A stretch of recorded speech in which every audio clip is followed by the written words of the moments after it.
Hey everyone, and welcome to a brand new video. Tonight we have over 11 hours of horror stories. This is a monthly compilation. I really enjoyed the stories this month, so I hope you all do as well. If you do enjoy, please be sure to drop a like rating. Liking the video is the easiest and the most effective way to help out the channel.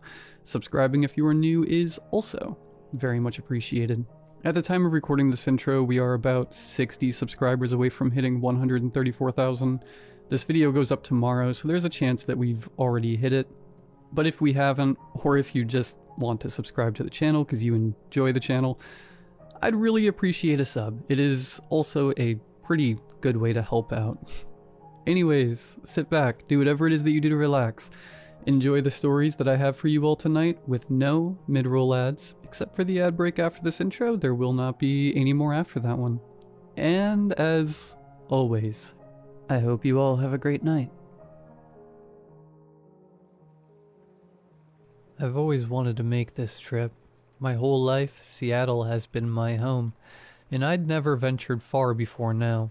A coast-to-coast road trip with my husband and children had been a fantasy of mine since I first started dating the man decades ago. It slowly became clear over the years that despite his promises, the trip would never be happening. At 50, I'm finally on the road, but I never wanted it to be like this. Not under these circumstances. I am alone. It's only happening now because my son is dead. After the divorce, my children were, in my mind, old enough to choose where they wanted to live. John, my oldest, chose to stay with me. My daughter, Bree, went with my ex-husband. I tried my best to maintain a relationship with her, but she never seemed interested. God only knows what my ex was telling her about me. Growing up, John was my world. I seldom dated after leaving his father. I just never had the time, as I worked 2 or 3 jobs while raising him. It was worth it, though.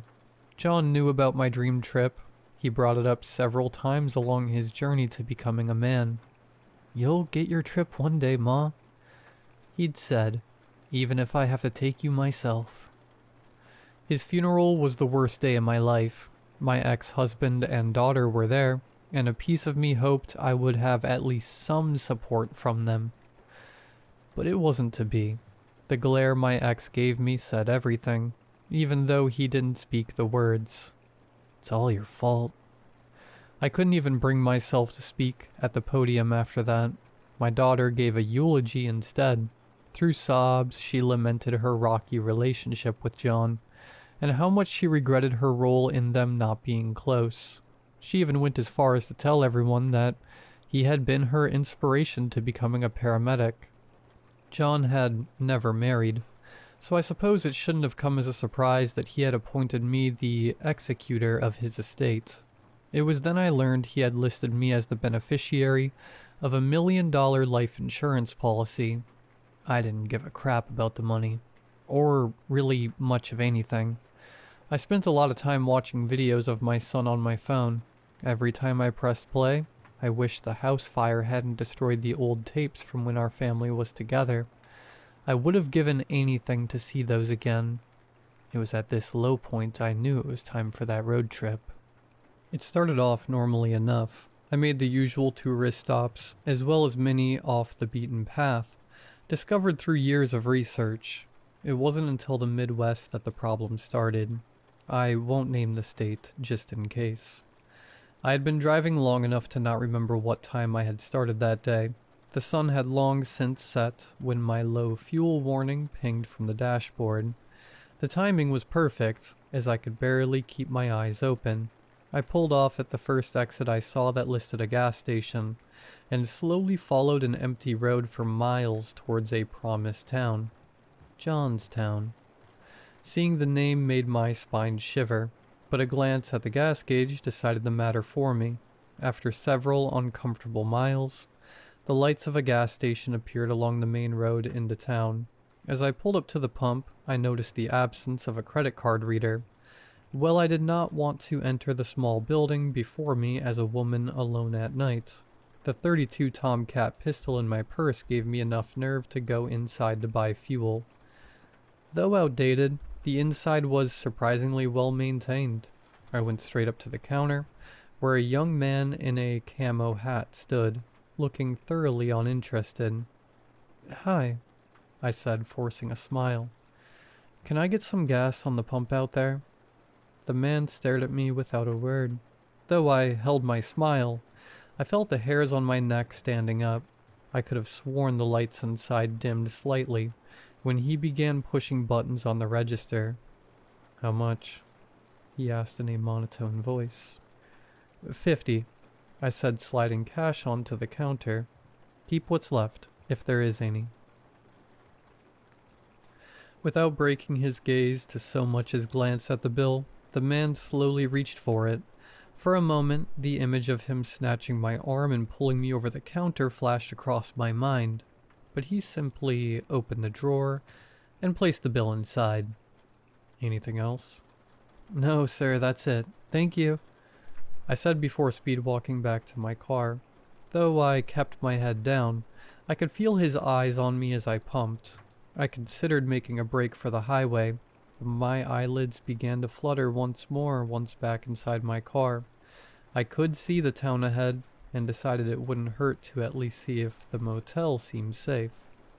As I made my way down the main street, every building was dark, except for the motel. It was an unassuming rectangular building with 2 floors. Most of the windows were dark, but the few rooms with lights on were somewhat reassuring. I sat in my car for a moment, the engine still running. Nothing seemed unusual as I scanned the parking lot. It seemed safe enough to walk inside. I grabbed my backpack, stepped out of my car, and paused for a moment. I couldn't help but think of how much safer I would feel if John had been with me. When I walked towards the entrance, I looked back towards the street. To my surprise, the closest building was lit. I guess I had been too tired to notice it before. The neon sign out front read True Video. A video rental store still open in 2026. Wow, guess the town's a little behind, I thought. The motel manager greeted me as I stepped inside the front entrance. To my immense relief, she seemed to be a perfectly normal lady, roughly my own age, not much more at ease. I opted to rent a room and she gave me a physical iron key. Room 211 was exactly what you might expect. Old, small, with decor not updated since 1970.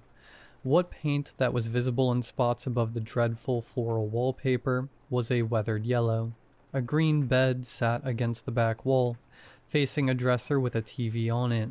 I set my backpack on the bed before turning back towards the TV.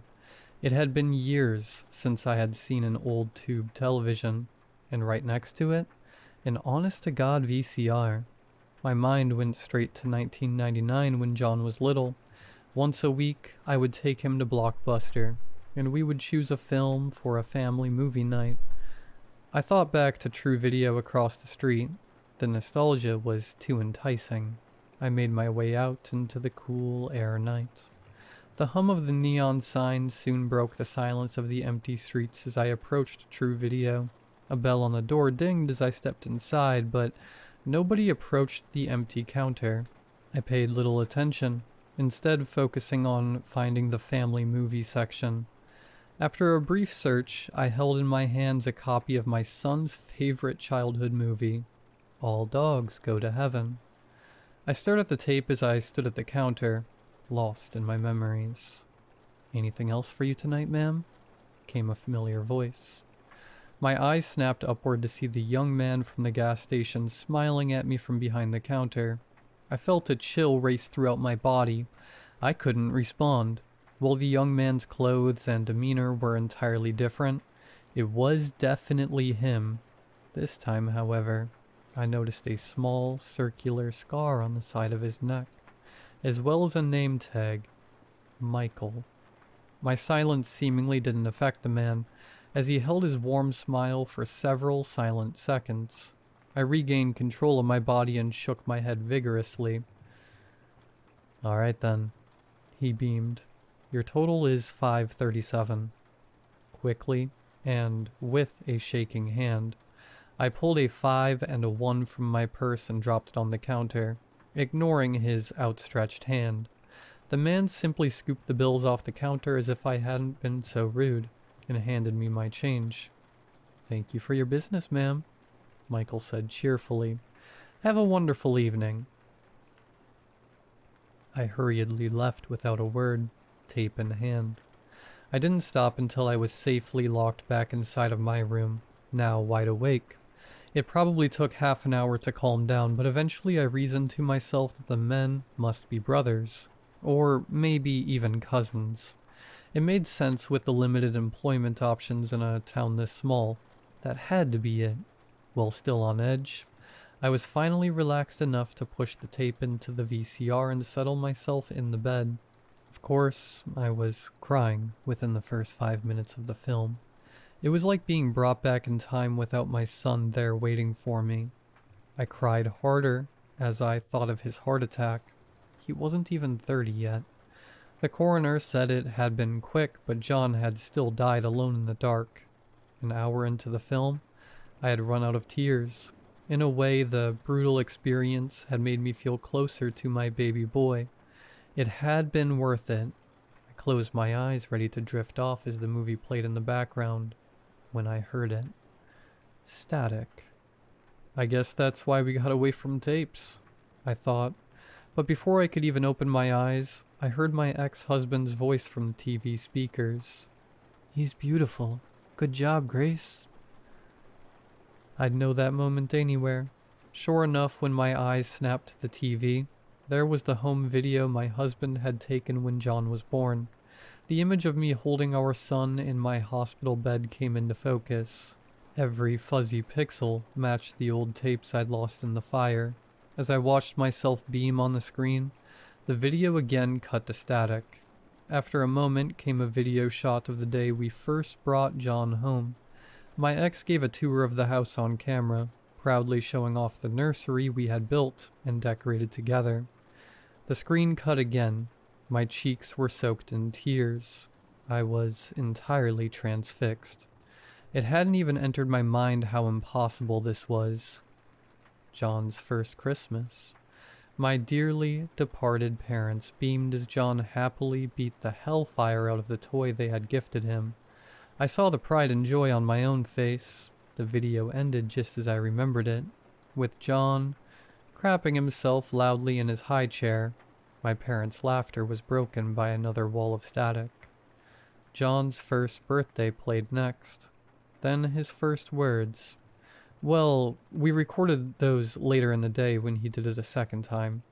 A video I had taken of him racing through the house in his father's cowboy boots came next. Then the day his sister Brianna was born. 3-year-old John grinned ear to ear as he held his little sister. The scene played out just as I remembered, but there was one difference. And that difference became a recurring theme. Whenever my daughter's face looked directly at the camera, the entire screen wavered and slid out of focus for a moment before returning to normal. Every video I had ever taken of the kids played in order. Every single one. Their dance party at ages 6 and 3, their first bike rides, the silly moments, each of their milestones, the blog I filmed for 7-year-old John, wherein he rambled about how the Easter Bunny must be a trained killer. I remembered how hard it was to keep a straight face during that. I moved to the edge of the bed, leaning forward as the next film started. I knew this was the final tape, but I didn't want it to end. In the video, my children were playing pirates.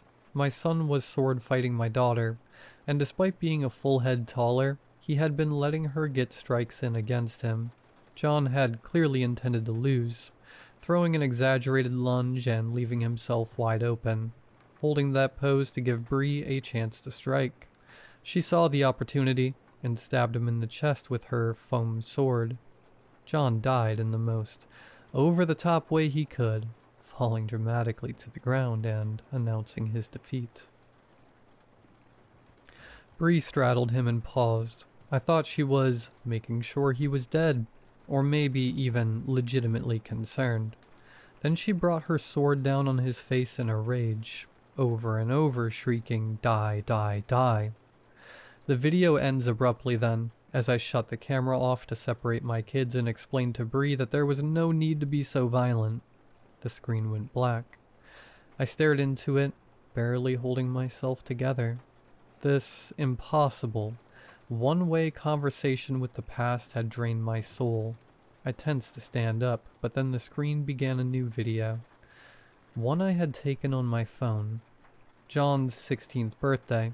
He sat with a scowl as I sang happy birthday to him with his friends. I grimaced. The moment was cute for me, but John had gotten a lot of flack for that video on social media. I was brought back to the moment I came to regret posting it. The screen flickered again. This time the video wasn't one I recognized. In it, my teenage kids were arguing. He held a sandwich bag of something I couldn't quite discern, and a look of utter disappointment. "Answer me," he said. "What is this? Where did you get it?" "Screw you," my daughter shouted. "You're not our dad. Give that back."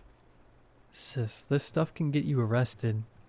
"I don't care. It's my life, not yours. I don't answer to you." "I'll tell Mom if you don't tell me where you got it right now." "Go ahead," Bree shouted. "I don't care what Mom thinks. Dad won't believe either of you anyway." At this, John winced. The camera zoomed in on his face. He looked helpless.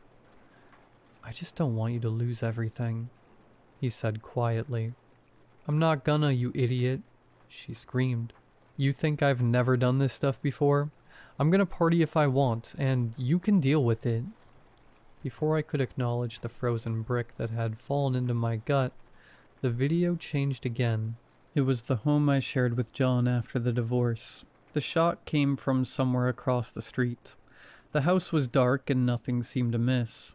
Then an orange glow appeared in one corner of the house. The fire. And worse, a figure passed by the flames, fleeing the scene. My heart nearly fell out of my body. The fire department had suspected arson, but no concrete evidence had emerged in the investigation. At the time, my ex-husband and I had been in legal battles to increase my visitation with my daughter. Once John had told me about the drugs, I tried to get more involved in her life. My ex fought me every step of the way. The police immediately questioned him, but told me his alibi had been rock solid.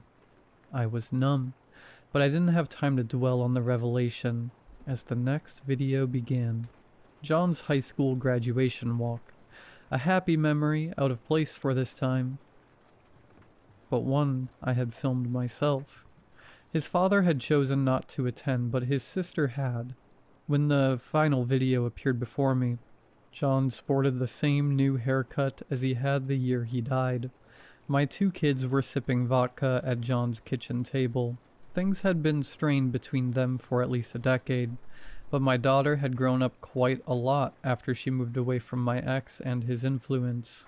It was nice to see them getting along. The two were playing a card game, with the loser having to take a sip from their glass every round. My daughter pounded down the last drops, and excused herself to refill her glass. The camera followed her to the counter. With her back to John, she filled her glass from a water bottle. The frame stopped with a smirk on her face as she did so. I assumed she was proud of cheating in their contest. The screen glitched again, and there was John. My son was sprawled on the floor, drooling over himself and giggling profusely. "Hey, sis," he slurred from the floor. "I'm so glad you came over. I missed drinking with you." My daughter's face wavered on the screen again.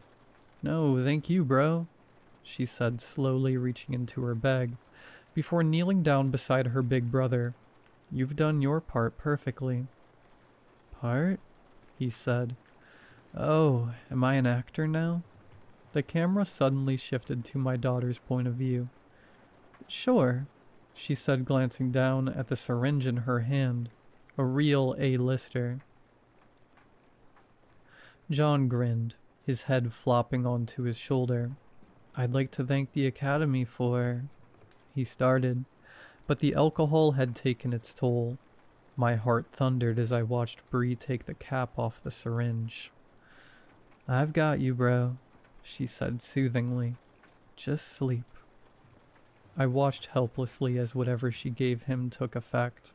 I saw my son cough, convulse, froth at the mouth, and die, reaching out to his sister for help the entire time. "That bitch'll get the money," Bree whispered after John stopped moving. "I'm sure of it, but I'll figure something out." The screen abruptly went black. The VCR ejected the tape. Tears flowed freely as I came to terms with the horrors I had just seen. I sobbed in the darkness of my hotel room for several minutes. I snatched the tape from the VCR and sprinted out of the room. As I reached the bottom of the stairs, my eyes shot across the street to True Video. The storefront was entirely dark. I didn't care if they were closed. I would be getting my answers. I stormed up to the building, but stopped dead when I drew close. The windows were shattered and boarded up from the inside. The neon sign was broken and clung to charred brick by a single rusty bolt, ready to give way at any moment. When I tried the front door, it was unlocked. When I stepped inside the store, I found it completely destroyed. Half the inventory was long gone. What remained was caked in dust and ash. My eyes fell to the counter I had stood at hours earlier. On it, a small television flickered to life. Michael came into focus on the screen. "Get her messages," he said. "She never deleted them. She had help getting the drugs. Her boyfriend also knows she set the fire and will break under pressure. Good luck." When he finished, the TV went dark. I don't know how long I stared at it. It might have been minutes, maybe even hours. When I finally regained my senses, I went straight to the only local I could speak to. Bursting through the motel entrance, I stomped up to the counter and threw the tape down on it. "What is going on in this town?" I shouted at the manager. "Where did that freak at True Video get this?" The manager turned ghost white but said nothing. "Answer me." She took a deep breath. "What did you see on the tape?" she asked in a voice barely above a whisper. "I saw my daughter," I said as my voice cracked. "I saw her murder her brother." "Did Michael give that to you?" "Yes," I said, raising my broken voice once again. "And what the hell was he doing at the gas station earlier? I want to know what sick game he's playing. I want to know right now." "Please don't talk about my sons like that." The manager interrupted quietly. She sighed. "Daniel and Michael are my twin boys," she said. "Daniel works at the gas station, and Michael worked at True Video. He was killed in a robbery 2 years ago. He was shot in the throat before they burned the store down." She paused for a moment. I recognized her pain. One grieving mother to another. "They caught the killers, thanks to the security cameras. But last year, another traveler said he rented a video from that store. He said it showed the murder of his sister." She looked at me. "The tape will be blank now," she said. "But Michael was never one to lie. Please leave. Get justice for your son." And with that, she turned her back to me. No amount of screaming made her turn around again. So I went home. Drove all through the night and all day until I made it home. I found the information I needed. I got the man to talk. The guilt-ridden coward fessed up quick. My daughter was arrested and charged with John's murder. Last month, the jury convicted her and sentenced her to life in prison without parole. That same day, a VHS tape appeared on my doorstep. With shaking hands, I pressed play. My son appeared on the screen. He said nothing, but he didn't have to. He smiled gently and waved once before the video went black. My VCR whirred and opened to eject the tape, but nothing came out. But I got the message.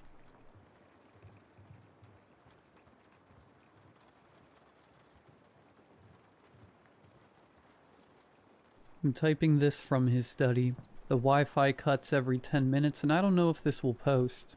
If you're reading this, I need you to know my name and where I am, in case I don't make it out tonight. His name is Mark. Dating app 2 years ago. I was in Brooklyn. He was somewhere in the French countryside west of Paris. Sunset over a stone wall in his profile pic. Glass of wine and... I don't know. There was something lonely about him. I recognized it. I swiped right. He messaged first. We FaceTimed every night for 2 years. Every single night. Copper pots behind him. Dusk through the kitchen window. He looked like an ad for the life I wanted. He'd remember things I mentioned once. At 11 p.m. on a Tuesday. And bring them up weeks later with the date memorized. I thought that meant he loved me. I need to tell you about me so you understand why he chose me. I'm 28, half Cape Verdean, half American. Grew up behind a wall in Riyadh. 30 identical houses, 30 identical lawns. Boarding school in Geneva at 13. College in New York. I speak 3 languages and none of them sound like me. My whole life I've been whoever the room needed. The closeted kid in Saudi. The fluent fraud in Geneva. The guy eating cereal for dinner in an apartment he can't afford. Alone. Mark saw through all of it, or I thought he did. He'd say, "Tell me something nobody knows," and then just sit there on the screen, not reacting, not performing back to me, and I'd end up telling him things I'd never said out loud. About my father, about David, the boy I loved at 16 who I couldn't tell anyone about because of where we lived. About how I set an alarm at 6 and hit snooze until 7:30 because the sound of the alarm is the only proof that a new day started. Stupid things. Real things. 2 years of this. 15 days together in person total. Then I gave up my apartment. Packed 12 boxes and flew to France. He picked me up at Charles de Gaulle. When I came through arrivals and saw him standing by that battered pudgy out, I walked fast, not a run. My bag was heavy and my legs were shaking. He met me halfway, pulled me in. One of those hugs where your whole body goes quiet for a second. I pressed my face into his neck and he smelled like coffee and wool, and I just stood there breathing him in while taxis honked behind us. He said, "Tastes law." And I said, "I almost didn't get on the plane." And he said, "But you did." He kissed me. Hard. Hands on my jaw. On a late night call 2 years ago, I described my perfect first kiss. This was it. Exactly. The drive was an hour west of Paris. The A13, then smaller roads, then smaller ones. At some point the GPS died. Signal lost. Route calculation unavailable. Mark said he didn't need it. He knew the way. I checked my phone. No signal. The dashboard clock said 2:47. My phone said 4:12. Nearly 90 minutes difference. I figured the phone lost its time sync. The road narrowed, trees pressing in on both sides, branches scraping the mirrors. The light went gray-green, filtered through canopy too thick for July. Then the village appeared. 1 second trees, the next second stone, like it had been waiting. Rapilli, 60 buildings, maybe 70. Dark granite, half-timbered facades, slate roofs. Flower boxes on every window. Every flower the exact same shade of pink. A fountain, a church tower, mist in the lanes. It was beautiful. It was silent, not quiet, nothing. No children, no dogs, no radio, no wind. I could hear the car's engine cooling. I could hear the fountain. That was it. Mark said, "That's what's special about it. and drove to his house on the eastern edge where the buildings end and the forest begins. The house was beautiful too. Old stone, thick walls. Inside it smelled like bread and lavender and something underneath. Wet stone, something underneath the wet stone. I'm not going to describe every room because I don't have time, but you need to know about the photographs. On the mantle, Mark hiking, Mark cooking, Mark on a mountain ridge at sunset. Every photo, just Mark. Self-timer, he said. Tripod. When you live alone long enough, you learn to document yourself. I picked up the mountain photo. The shadows on his face were wrong, falling from the left, but the sun was setting on the right, and in the corner, barely visible, a second set of footprints in the snow leading to where Mark stands. No footprints leading away. He showed me the bedroom, low ceiling, white linen. The pillow on my side, left side, my preferred side, was already dented, like someone had been sleeping there. In my shape. Home, he whispered into my hair. His hand was on the back of my neck. You're home now.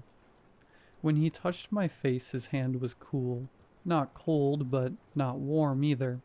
Like touching a wall. I leaned into it anyway. That first night he asked me about my day. The flights, the terminal, everything. The gate agent almost made me miss it, I said. Tell me about her, he said. He was sitting close enough that I could feel his breath. I want to know everything about today. Everything. So I did, and every time I stopped, he'd ask something that pulled me back in. Not, how did that feel, but what did the tarmac smell like, and what was the exact sound of the boarding announcement?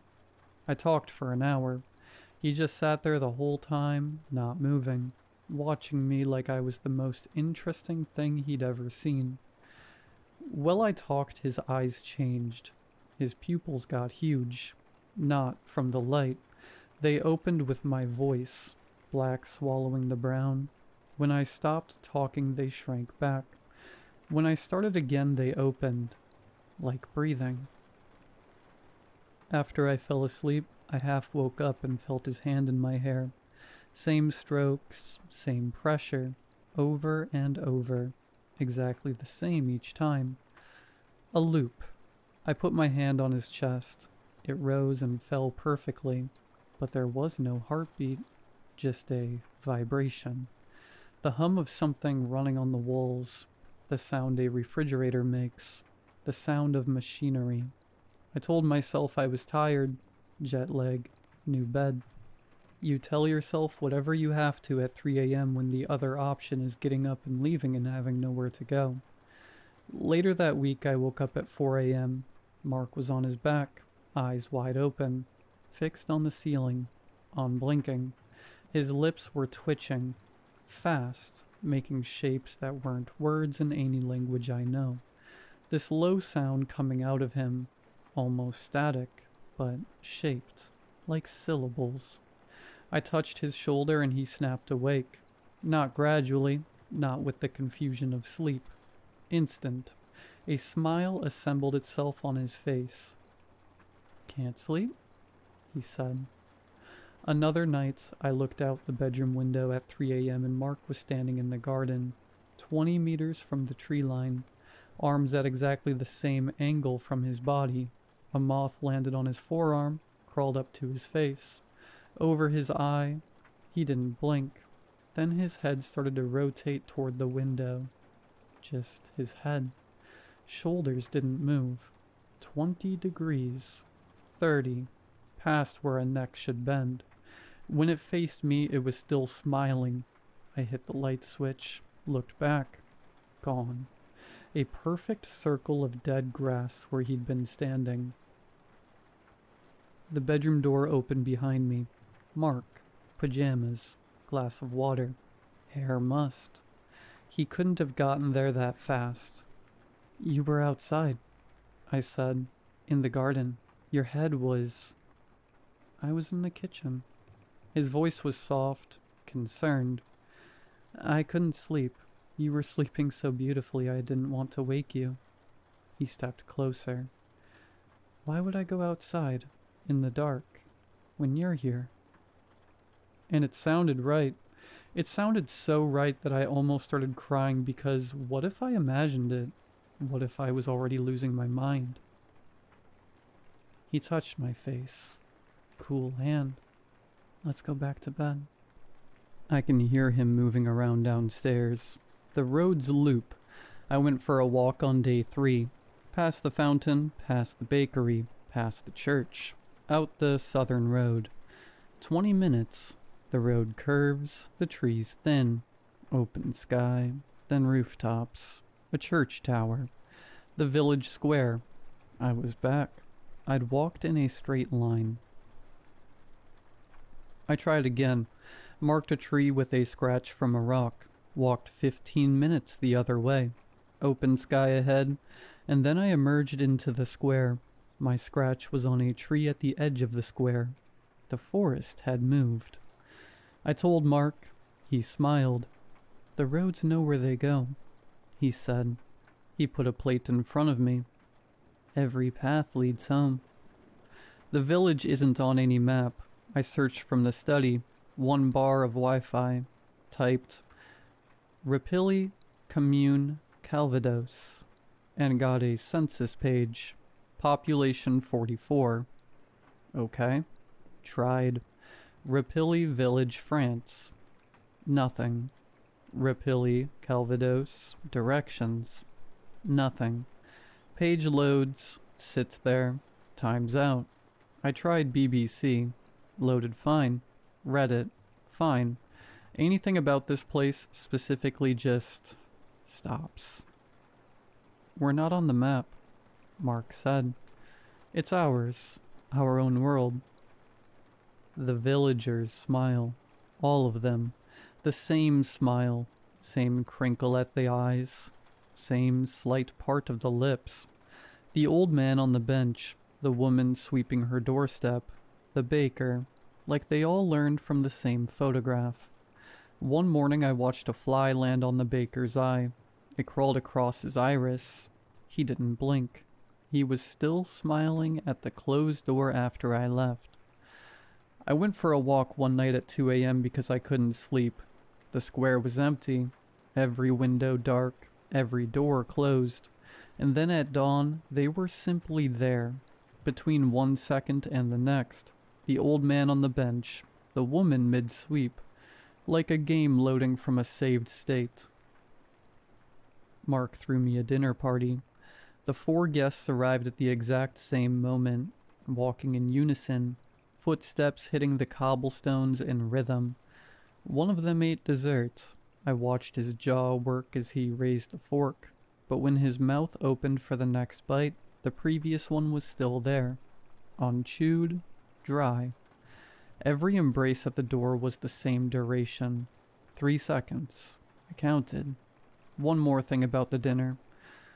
When one of the guests, Pierre, asked me, "What are you afraid of?"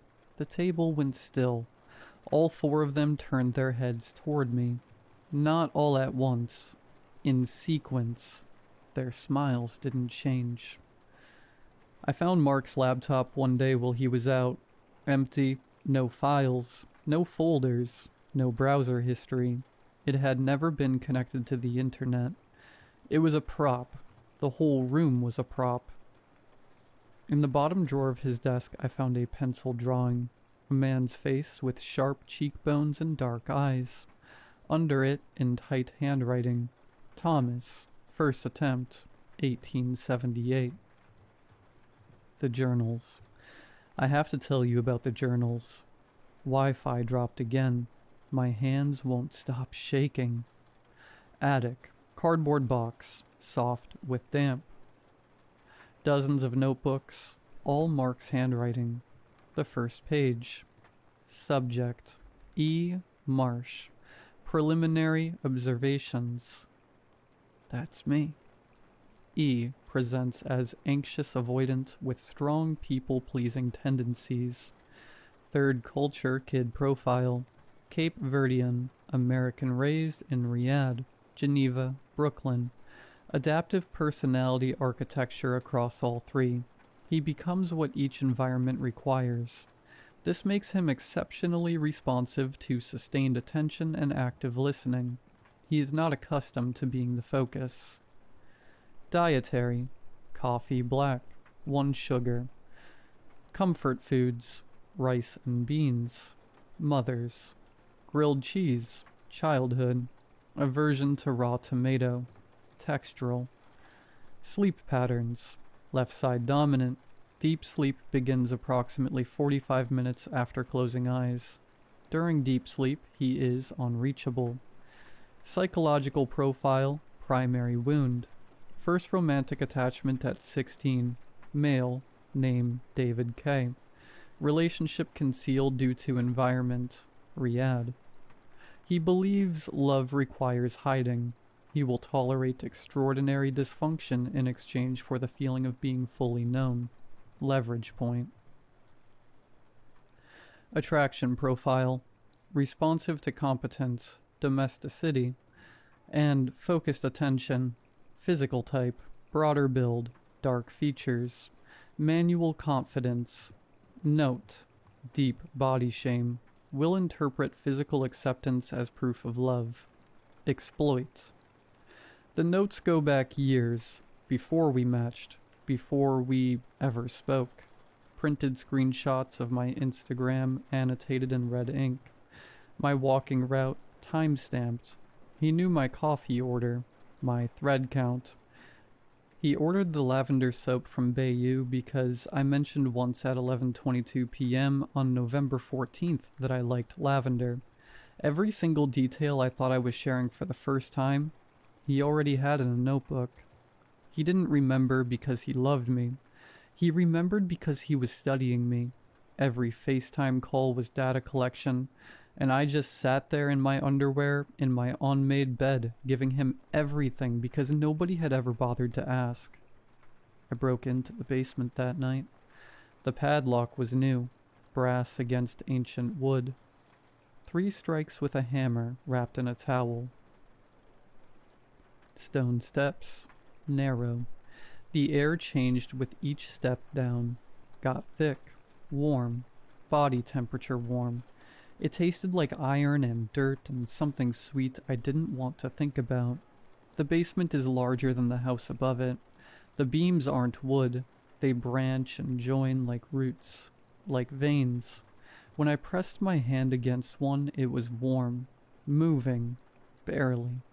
On the far wall, carvings, older than the house by millennia, humanoid figures, surrounding a central image, a large circle containing a smaller circle, tendrils extending in every direction.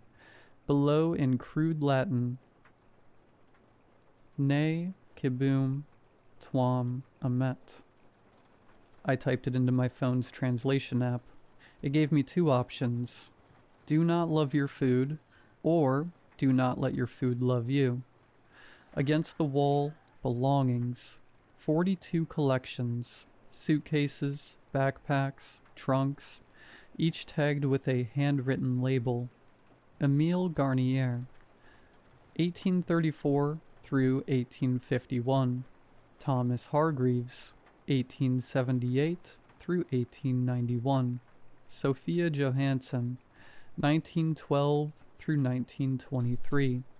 Marie Claire Beaumont, 1952 through 1964. Colette Favre, 1971 through 1983. Yuki Tanaka, 2003 through 2009. Kareem Osman, 2022 through 2024. And next to Kareem's collection, a blank tag. Elliot Marsh, 2024 through present. My hands started shaking. I opened Kareem's bag, a rainbow flag keychain, a hand-knitted scarf with uneven tension and dropped stitches, a copy of Giovanni's Room with the spine cracked at page 112, a Polaroid, Kareem, 24, dark eyes, a gap between his front teeth, wearing the scarf, And Mark, same face, same smile, on the back in blue pen. Day 30. I think I might stay forever. Near the floor, fingernail scratches in stone. Aid moi. Help me. It can hear you. Don't tell it your name. I tried to leave the basement. The door stuck. Wouldn't move. 5 seconds of my breath loud against stone. Then it gave, sudden and easy, like it was never stuck, like something had been holding it shut and decided to let go. I put the journal on the kitchen table the next night, open to leverage point. He looked at it. His face went through something. Surprise, then concern, then something like guilt, then back to concern, each one lasting exactly the right amount of time, like he was trying them on. Those are notes, he said, from a long time ago, when I was trying to understand attachment. Bowlby, Ainsworth. It sounds clinical because it is clinical, but it's not. Will tolerate extraordinary dysfunction in exchange for feeling fully known, I read. Leverage point. Nothing for a long time. Nothing. I should have written it differently, he said. I was cold. I should have written the thing that hurt him most. The beach, I said. Jeddah, with my father, you. My voice stopped. You told me that memory last week like it was mine. He didn't move. I've never been to a beach with my father in Jeddah. My mother took me. We watched planes. 1 second of nothing. His face just went out, like I was looking at a wall. Something with no rooms behind it. Does it matter? He said. His voice was flat. You remember the beach. You remember being loved on the beach. I gave you that. Does it matter whose father was holding your hand? He told me what he is that night, or tried to. I'm old, he said, but the word came out wrong, layered. His voice and a woman's voice and something underneath both of them. His French broke apart mid-sentence and a child's voice came through singing something I didn't recognize. His mouth kept moving. I could see him fighting to get back to his own voice. I have been 3 languages at once. Then silence. He was breathing hard like he'd pulled himself back from drowning. I can't leave it, he said. Just Mark again, mostly. I am it. The roads, the houses, the people. They're me. All of it is me. You're eating me, I said. Not... His voice cracked. Something underneath it, something old pushing through.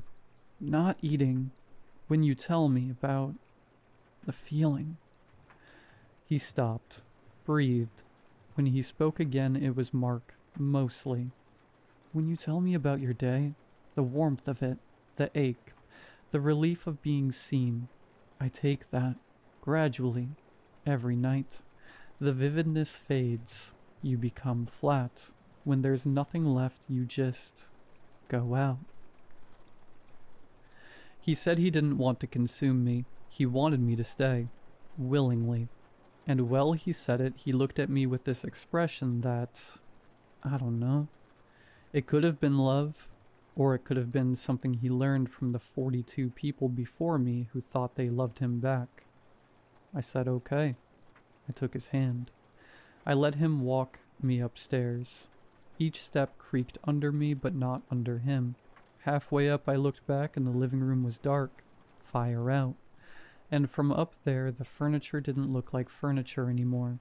It looked like the inside of something. I don't know how else to say it. Like I was standing inside a body. I got into bed. His arm wrapped around me. Cool. The same temperature as the walls. I've been starving him for 9 days. Every night he says, "Tell me about your day." And I say, "Fine." Read. Came to bed. That's it. Nothing he can use, and the village is dying. The flower boxes went brown first, then the fountain water got thick, almost syrupy.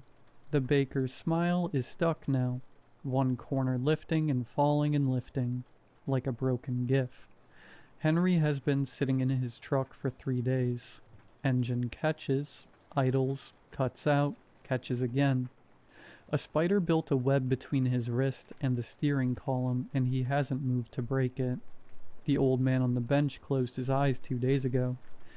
Hasn't opened them, but the smile is still there, smiling with nothing behind it. He told me he is the village. I didn't get what that meant until I watched it starve with him. The baker, Henry, the old man. They're not people, they're his fingers. And I'm watching them go numb one by one. He can't leave this place to find someone else. He can't make me talk. He has to be loved into it. That's all he knows how to do. So the only weapon I have is not loving him back. I had a memory yesterday. My apartment in Brooklyn, eating cereal, waiting for Mark to call. I could see it perfectly. The bowl, the counter, the way my phone screen would light up. But I couldn't feel any of it. That flutter you get when someone's about to call, and you know they're going to ask about your day and actually want the answer. Gone. I can picture the room, but the feeling's been scooped out of it. I can describe it, but I can't be in it anymore. 2 days ago, I looked in the bathroom mirror while brushing my teeth, and my reflection lagged. Just for a second, my mouth moved and the mirror followed. A half beat later, like a bad FaceTime connection. I blinked. It synced back up. I told myself it was exhaustion. Then this morning I looked in the mirror and my reflection glitched. One frame, less than a second. Kareem's face, dark eyes, gap between the teeth. Then mine again. I gripped the sink until my knuckles went white. Day 6, I found a woman sitting in the cemetery behind the church. Colette. She was the only one in the village who didn't smile. Her tag in the basement said 1971 through 1983. 12 years. She got out. I don't know how or why she came back. She told me the roads open when the entity breaks. Between 3 and 5 in the morning, when the village sleeps. Take nothing. Walk. Don't stop. Why did you come back? I asked. She looked at the church tower. My daughter came after me. She's still here. That was all she said about it. Some of the feelings will come back, she said. Not all. Never all. I asked her how many feelings came back. Enough to get through the day, she said. Not enough to want to. I'm going to try tonight. 3 a.m. The Southern Road. I have my passport in my back pocket. No bag. Nothing that belonged to this house. Mark is downstairs. I can hear him in the kitchen, but he hasn't cooked in days. There's nothing to cook. There's a bowl in the fridge with something gray in it. Blue veins running through. The wine went to vinegar. The bread tastes like nothing. He keeps asking me to talk. Not the ritual, just anything. He's not performing anymore. He's starving. Part of me wants to go down there. I got as far as the study door, hand on the knob. I could hear him in the kitchen opening the fridge, the hum of nothing inside it. Tell me something, he called up, just his voice. Please, anything. The bird you watched this morning, the sky, anything. His voice cracked on the please, not fake, really cracking. I opened the door.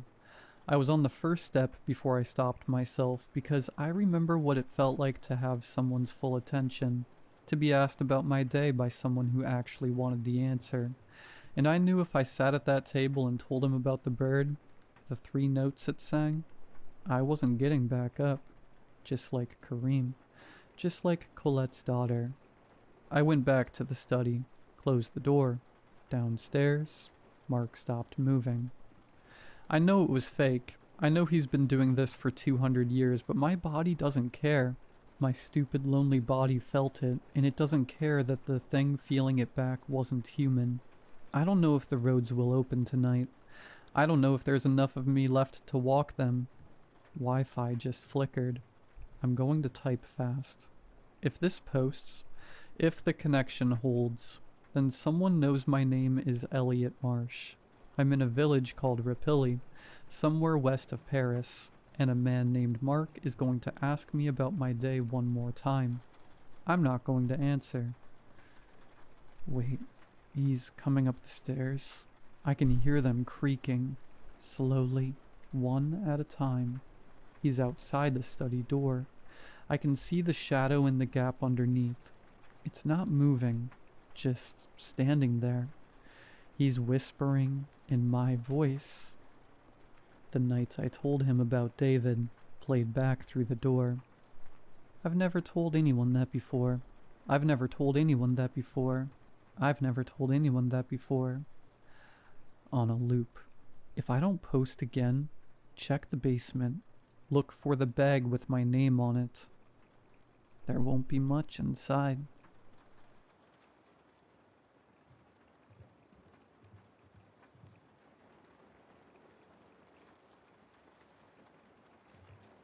My name is Ryan. I was a 30-something-year-old failure of a man who was hardly holding himself together a couple of years before I am writing this. I lived in a mess, the crappy little apartment with a bedroom, what you could call a living room, and a bathroom the size of an airplane one I inhabited didn't have a clear floor in years. I barely worked enough to live. I would regularly spend my free time drunk, and I hadn't eaten a vegetable in about 3 years, which made the next part especially weird. One morning I woke up and took my weekly crap and saw something strange in my toilet. Corn. I thought it was strange because, as previously listed, I hadn't eaten a vegetable in years, let alone corn. I chalked it up as something I did while drunk. Maybe I just craved corn for some reason, and decided to get some instead of going after my typical junk food. I moved on from that event, but I kept having corn in my stool. The next week there was corn in my stool, then a few days later, corn again. It eventually got to a point where every couple of days I was having corn in my stool and I was completely lost as to where it was coming from. After 2 months of constant corn, I eventually noticed something even stranger. I could see the floor of my room for the first time since I had moved in years ago. I must have started cleaning my room when I was drunk. There was still trash everywhere, but far less than there used to be. I guess I didn't question any of it because it wasn't a bad thing. I actually liked not having to trudge my way through heaps of fast food wrappers and boxes of old junk food, and I wasn't going to complain if drunk me wanted to renovate a little bit. But after that, it got weirder. I would wake up after I went to sleep and my head wouldn't be burning from a hangover. I would notice myself having more bowel movements than I used to. My clothes were cleaned and folded despite the fact that would have taken hours for drunk me to do. My room was mopped for God's sake, and yet I still didn't question it at that point despite the fact I didn't own a mop, let alone have any intentions of borrowing one. Despite all of that, I still didn't question it until I came home one day and saw that my bed was made.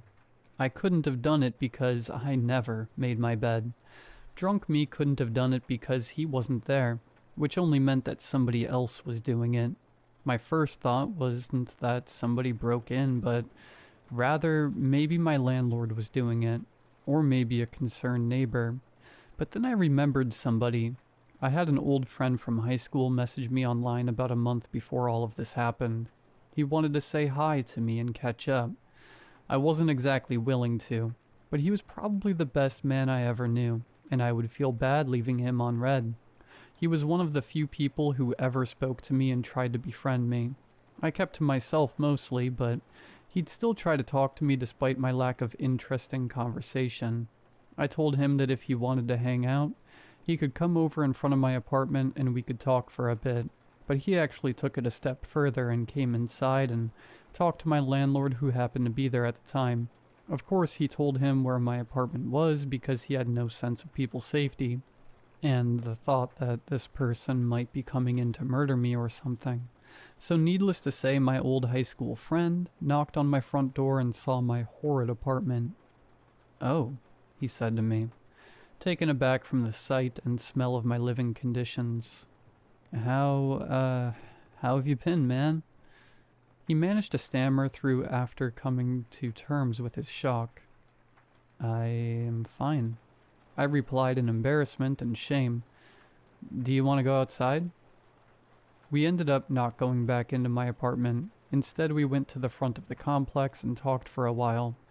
He asked me what I've been up to which I replied with a simple, "not much." He seemed to accept that answer without prying much further. I asked him how he had been, and his life had been great, talking about how he had just gotten married, his job, his house, his lifestyle that was far better than mine. I don't want to say I was seething with jealousy, but I was definitely made more aware about how terrible my life was compared to his and probably everyone else's. I always knew that my life was awful and that I needed to change, but I just never found the motivation to start. Once the garbage piled, I just let it continue to pile because it had been too difficult to clean up. He eventually told me straight up, "Dude, you live in a mess." I was taken aback by the blatant statement, but he continued, "You can't keep living like that. It's going to kill you." I don't remember what I said, but I think I made a remark about how it's easier said than done, and some other stuff, but despite the fact I was probably an asshole about it, he simply offered me some help. "Look, man, if you ever need it, I can come help you clean your apartment, and maybe the rest of your life. Just call me and I'll be happy to help." I was shocked at this point. I have to go now, but if you need help, please don't hesitate to ask. I never did call him back, but since that has been happening, I figured maybe I should. Before I called him, I had to even practice what to say. I realized how ridiculous it sounded to ask a friend if he was breaking into my apartment every day to slowly clean up my apartment while I was either drunk, sleeping, or at work. But I figured my landlord would be the type of guy to give him a spare key or something to help him get in. And he also knew I didn't have anything worth robbing. I finally called him and just asked him if he'd like to come by my apartment someday, to which he said he'd come by, but that it would be in a couple of months. I decided to set up some cameras in my house to see if I could catch anyone breaking in when I went to bed. I realized how ridiculous the idea that it could be my friend doing it was, and decided to see if maybe there was a squatter in my apartment, or something who was taking care of me for some reason. When I checked the camera the next day, I was terrified. This long, spindly creature came out of a shadow in the corner. It moved around the ceilings like a spider, and walked across the floor sideways like a crab.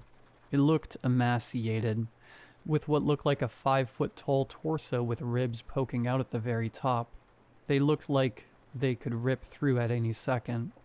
It had a narrow head. That was a dome, with dents where the eyes should be, but simply with smooth skin over them.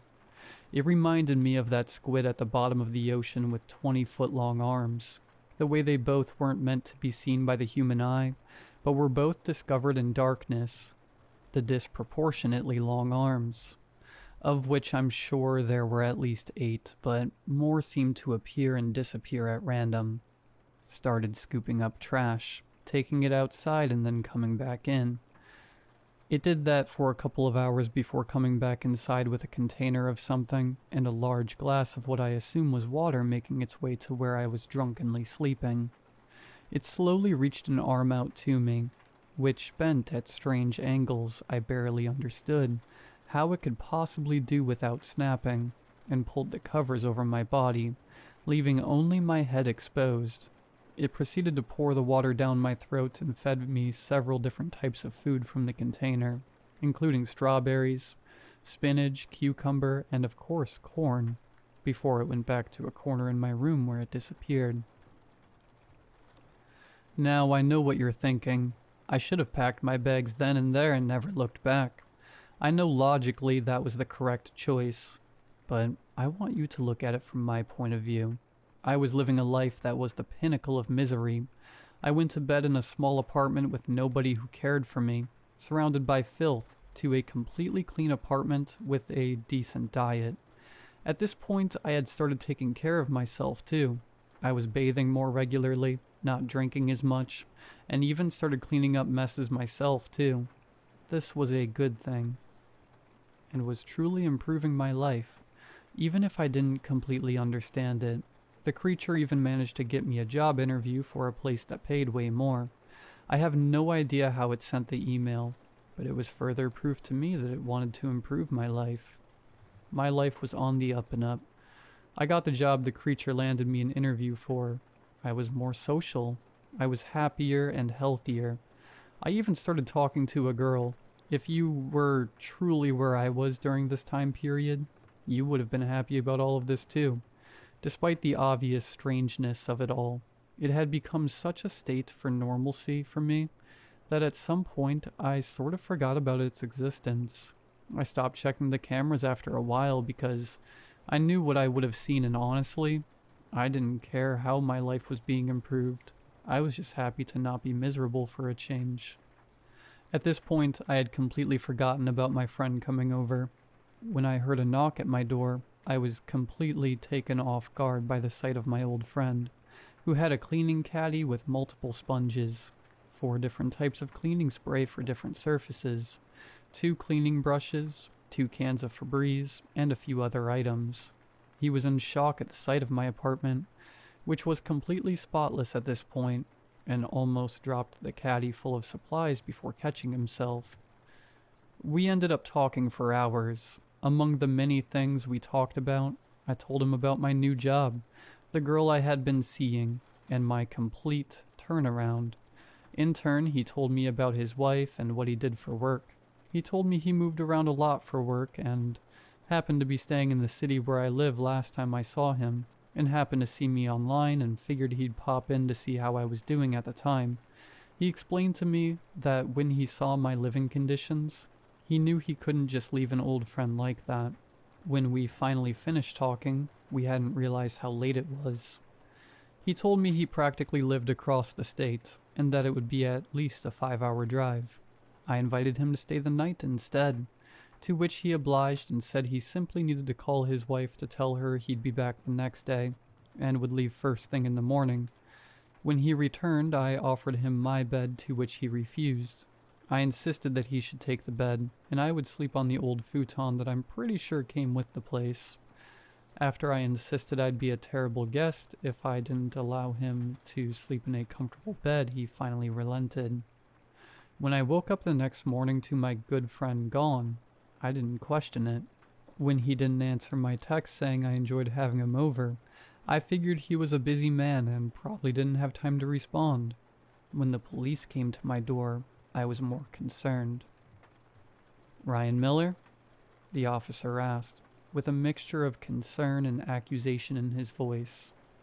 "Yes," I responded nervously. "That's me." The man gave the inside of my apartment a look. "May I come in?" he asked. "You are not in trouble. We just need to speak with you." After I let the officer in, he explained everything. My friend had gone missing after he spent the night at my house. They said they knew I had nothing to do with his disappearance since they found his car hours away from my location, but still wanted to know if I knew anything about it since I was the last person to see him. I asked the officer what happened, to which he responded, "We found his car parked on the side of the road about 3 hours away from here, but he wasn't inside of it. After his wife reported him missing, we figured maybe you knew something about why he disappeared, since you were the last person to see him." He continued, "Did he complain about anything? Did he bring up being unhappy about work or something like that?" Thought about it for a hard minute during the hours we spent talking. He never seemed upset with his life. He had annoyances here and there, sure, but it's not like he suspected his wife of cheating on him or he thought his job was a dead end. He had the same thoughts most people have about life. It was annoying, but at the end of the day, we're glad we're here. "No, nothing," I finally said. He didn't have any complaints that would have warranted him just disappearing. After a while, the officer left and I remained, worried and confused. It took me 3 whole hours of worrying about what happened to my friend before I realized the cameras were still recording. I brought the footage back up from the night prior and watched the entire thing until I saw the creature pop out from the shadows. Except it ignored me and headed straight for the bedroom. It moved too quickly for a creature of such proportions and fragility. When it made it to the bedroom, it simply stared, except it looked almost hungry. There was a strange saliva that seemed to come out of what I can only assume is its mouth, and it simply stared there for hours until my friend, as promised, left first thing in the morning. I watched the creature lunge onto the shadows right before my friend's alarm went off, and I watched as my friend snuck by me out of the door to try not to wake me up. I watched in horror as the creature left outside of the window, which was on the same side of the building as my friend's car was parked. I don't know if the creature killed my friend or ate him or what, but the moment I saw that, I realized it was not safe to live there anymore. I realize now I should have known that the moment I saw a demon in my living room picking up trash, but I figured I made the choice right in time. I didn't just leave the apartment complex. I moved states. I live on the opposite side of the country. I didn't even fully pack all of my stuff before I left. I took what I picked, fit into one briefcase that was either somewhat valuable or would be annoying to replace, and left as fast as I could. I never gave the police that information because I knew it would be insane and nobody would believe me, so I simply got as far away from that thing as possible. Now it's years later. I found a job where I'm at right now. I live in an even nicer apartment too. The girl I was talking to didn't seem to understand what I was doing, which was also extremely difficult to explain, so we naturally stopped seeing each other. Other than that, my life's great. I kept some of the good habits too. I clean up after my messes. I stopped drinking. I make sure no garbage ends up on my floors. I eat better. I even started going for daily walks to help me be healthier. All was going great, except for one day, where I had slept in and was going to be late for work. I rushed out the door as fast as I could, cutting as many corners in my daily routine as possible, which of course meant I couldn't have made my bed. But when I came home that day, exhausted after a long day of work, I saw something that made my heart drop to my stomach. My bed was made.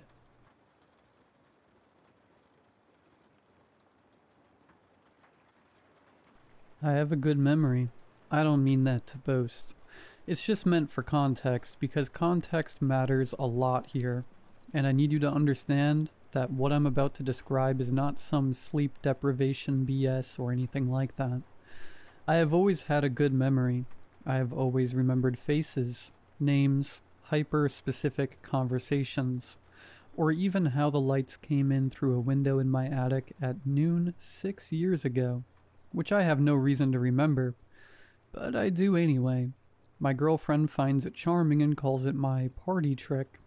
My boss always found it creepy, but I've never really thought much about it either way.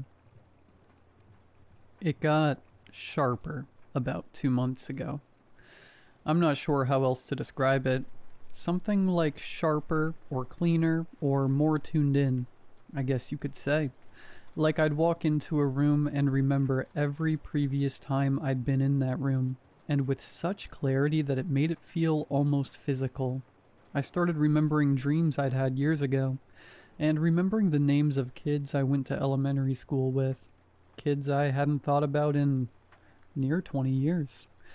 Their faces arriving fully formed and detailed in my mind at random moments during the day.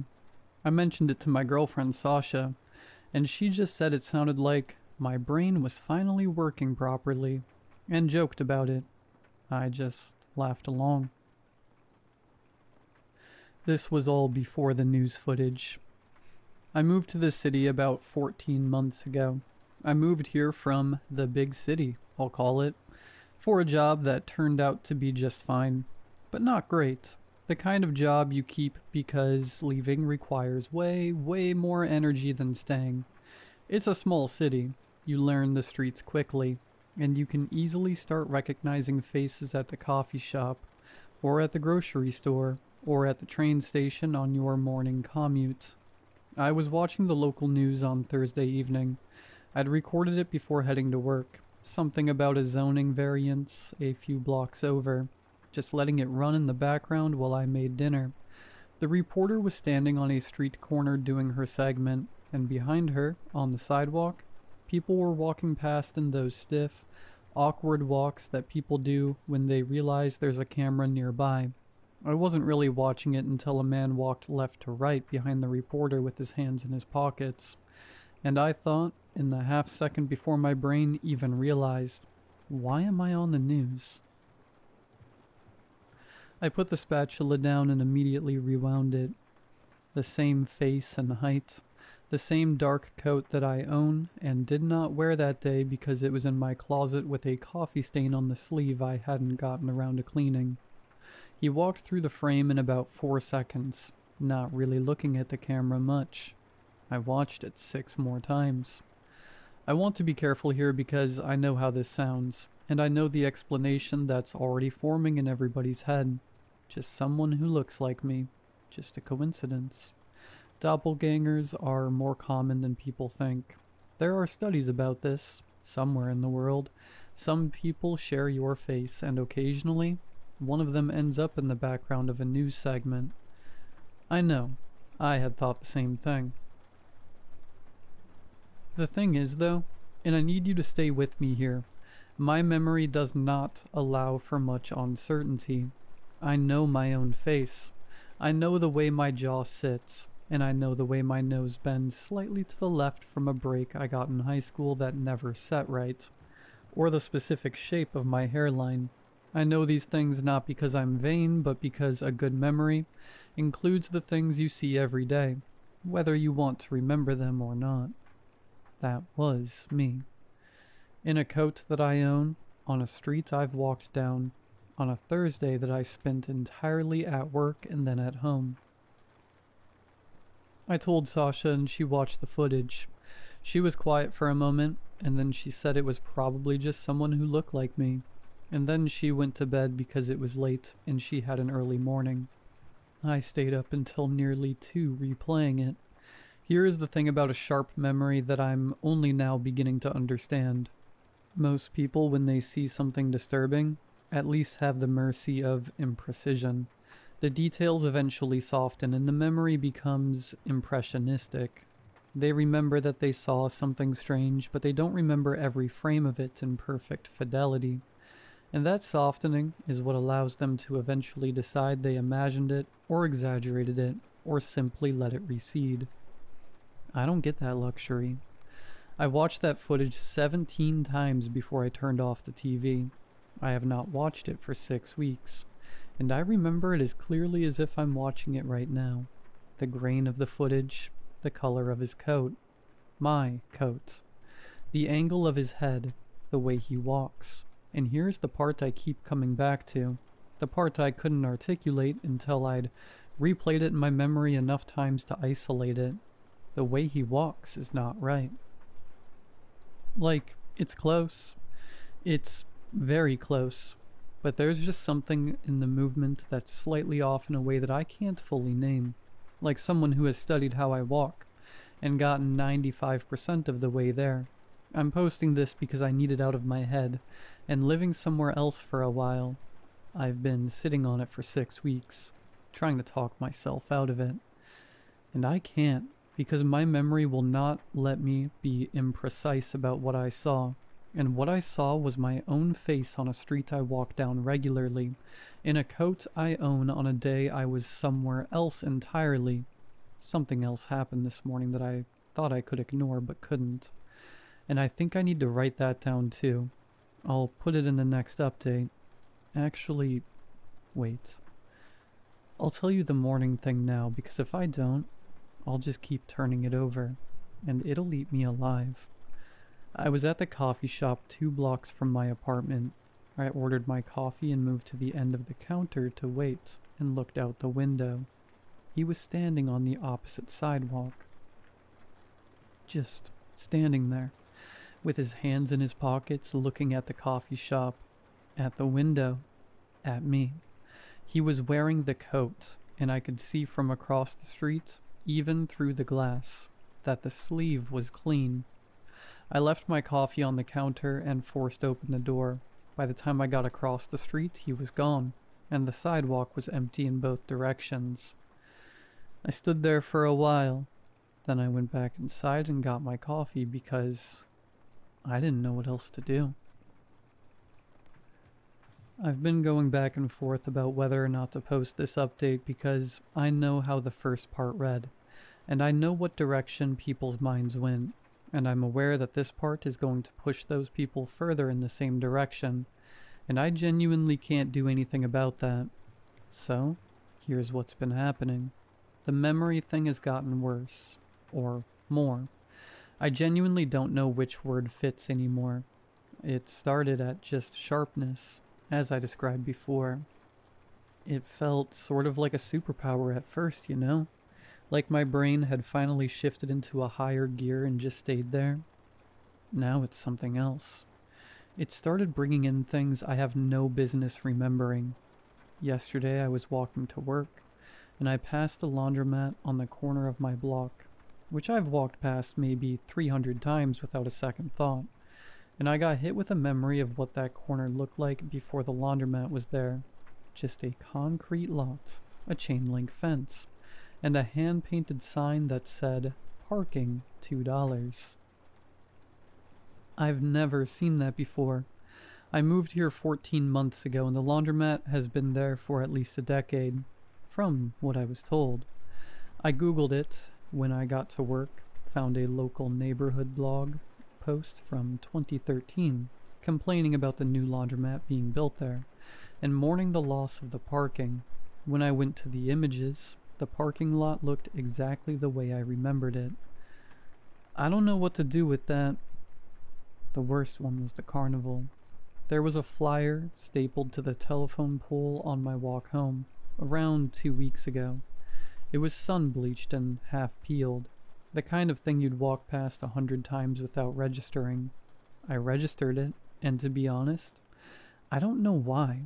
I stopped and looked at it, and it was just a standard traveling carnival advertisement, faded enough that most of the text was gone, just an illustration of a big top tent and some block lettering that said, "Marvel at the Impossible," and a date that had already passed by several months ago. And then I was somewhere else, almost like a daydream. Or, I guess, a more accurate way to describe it would be like a door opening. I was in a crowd, pressed in close, and the air smelled like sawdust and something sweeter underneath it that I couldn't place. And everyone around me was pushing forward towards something I couldn't yet see, and there was a man's voice carrying over all of it, loud and very theatrical, saying, "Ladies and gentlemen, I present to you our savior." And the crowd surged, and I surged with it because I was in it. I was part of it. I wanted to see. And then I saw. A cage that was no bigger than 4 feet by 4 feet. There was a man inside it. I remember, in painstaking detail, just how thin he was, with a crown of thorns at his scalp, and dried blood along his jaw, his chest struggling. He looked at me with recognition. I came back to the telephone pole with my hand pressed flat against it, and a woman asking me if I was okay, and I said, "Yes, I think so." And she walked away looking unconvinced, but I can't blame her. I don't think I even convinced myself. I stood there for a while. The flyer said the carnival had moved on. I don't know where it goes next. Sasha noticed something was off earlier tonight and asked me about it. I tried to explain the laundromat thing, and she looked at me the way people look at someone when they're deciding whether to be concerned or dismissive, and she ultimately landed on dismissive, which was probably the right call for her own peace of mind, and so I didn't tell her about the other stuff. About him. He was outside our building when I got off work. I came out around 7:45, and he was across the street, which I'm noticing is becoming a pattern. Him across the street, in the coat, hands in his pockets, watching the building. He wasn't really looking at me specifically when I came out. He was looking at the building like he was trying to memorize it. When my door opened, he turned and we made actual eye contact for the first time. I've been trying to figure out how to describe that moment accurately without it sounding like I'm writing a horror story, and the best I can manage is this. It didn't feel threatening. It felt like running into someone you knew a long time ago, in a place you didn't expect to see them. The recognition felt mutual. I could tell from across the street that he recognized me the same way I recognized him, which should have been obvious given what he looks like, but the specific quality of it was different from what I expected. He didn't look surprised. He honestly looked like he'd been waiting for me to notice. I crossed the street. I know. But I was already moving before I finished the thought, and I think part of me needed to close the distance more than I needed to be sensible about it. He didn't run this time, thankfully. He stayed where he was and let me come to him. Up close, the wrongness I noticed in the news footage was more pronounced. His face is my face. The jaw, the nose, the hairline, all of it matching in a way that goes past coincidence into something I can't name. But his eyes were wrong. Just the quality of them, the way they moved. He said something before I could say anything. His voice was mine, which I somehow hadn't fully prepared for some reason, and he said, "Have you started remembering too?" For a second, I thought he meant the laundromat, or the carnival, or any of the other things I've been trying to pretend are explainable even though I know they aren't. I said yeah because it was true, and because I couldn't think of anything else to say to my own face. He looked at me for a second like he was trying to figure something out, or like I'd done something he wasn't expecting. "Okay," he said. And just that. We stood there for what felt like a lot longer than I'm sure it was. At some point I noticed the tree on the corner and the way I could see every single leaf on it individually, each one separate and distinct from the ones around it. I could see every vein and every color variation, each one its own specific thing, rather than just a part of a tree. I don't know how long I stood there doing that. I've never been able to do that before. "How long have you lived here?" he said, pulling me back. 14 months. He nodded slowly, and something in his expression shifted, but I couldn't read it. "What's your name?" I said, even though I already knew. I just needed to hear him say it anyway. "Ren," he said. "Yeah," I said. He looked down at the sidewalk and then back up at me, and I could tell he was deciding something. "The laundromat corner," he said. "You remember what was there before?" It wasn't a question. "It was a parking lot," I said, "with a chain link fence and a hand-painted sign." He nodded again. "The carnival," I said. I could see his jaw tighten just slightly. "Yeah." "What is that?" I said. "What is that memory?" "I don't know." And the thing that got me was that it honestly sounded like he meant it, as if he'd been sitting with the same question and hadn't gotten anywhere either. I wanted to ask him 100 things. I had a whole list in my head on the walk across the street, but standing in front of him, in front of myself, whatever. Every question felt too large to start. "Are there more of us?" I asked because that felt like the one that mattered most. He looked at me for a moment, then his eyes moved past my shoulder. I turned around. Across the street, maybe 40 yards down, a man was standing completely still under a streetlight that kept flickering on and off like it couldn't commit. In the same coat, with his hands in his pockets. My stomach dropped. When I turned back, the other wren was already a few steps away, moving down the sidewalk. "Hey," I said. Hey, wait." "I know," he said without turning around. I know. And then he was gone around the corner, and I was standing alone on the sidewalk with whatever that was across the street still watching me. I didn't go after him. I looked back across the street. The third one hadn't moved. He was just standing there looking at us. Well, at me. With an expression I couldn't read from that distance. A car passed through the intersection. When it cleared, he was gone. I stood there for a while. Then I went home and told Sasha work was fine, made dinner, and tried to let everything go flat again. Around 11, I went to the window for no reason I could explain. Halfway down the block, on the opposite sidewalk, someone was standing with their hands in their pockets. He was facing the building. I've been putting off writing about the transit station for 2 days. Every time I try, I lose the thread halfway through and have to start over. And starting over means going back to the platform. Fully, every minute of it. I'm going to try to get through it tonight, though. The memory thing first, because it's gotten bad enough that I need to document it before I get to the station.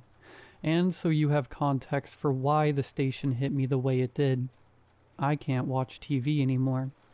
I tried the night before last, just some background noise while I made dinner, same as always.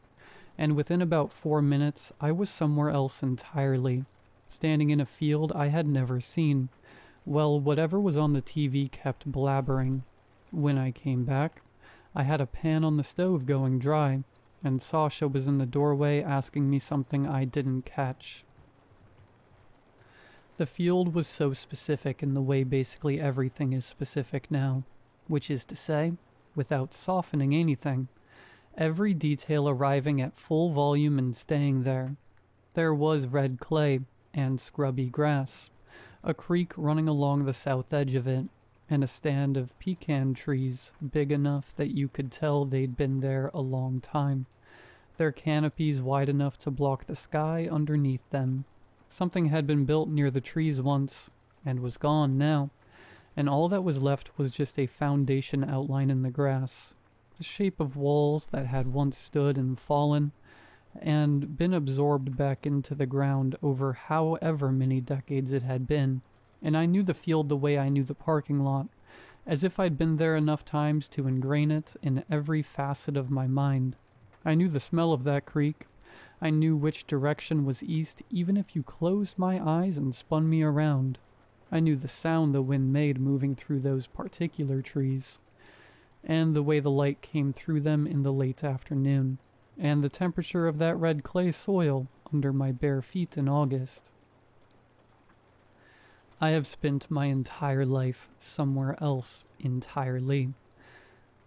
The next day I was walking to work, and I passed a street I've passed 842 times, and the number flashed in my head and wouldn't stop flashing, and the names of other streets I'd passed only 400 times, or 318 times, but one of them wasn't a number but a name, and I just kept walking, and I didn't stop.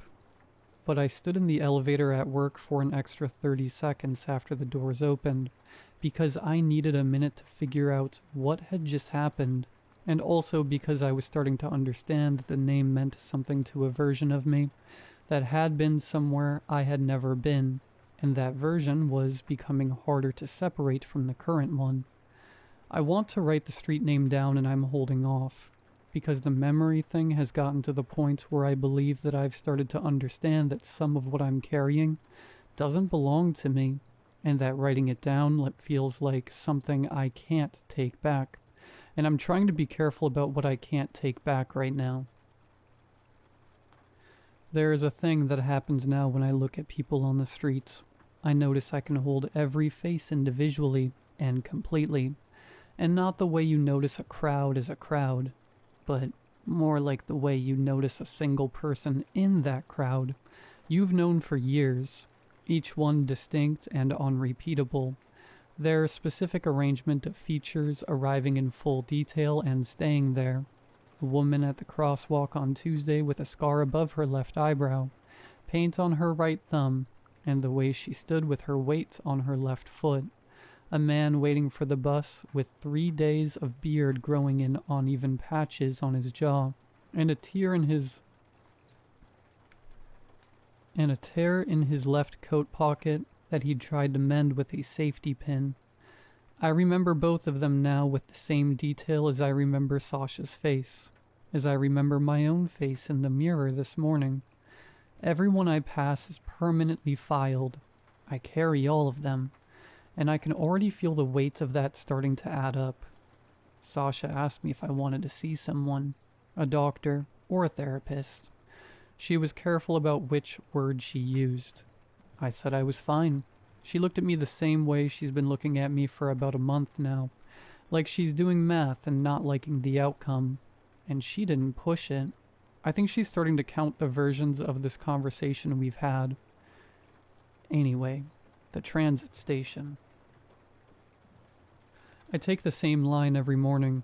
I have been for 14 months. It's a 22-minute ride.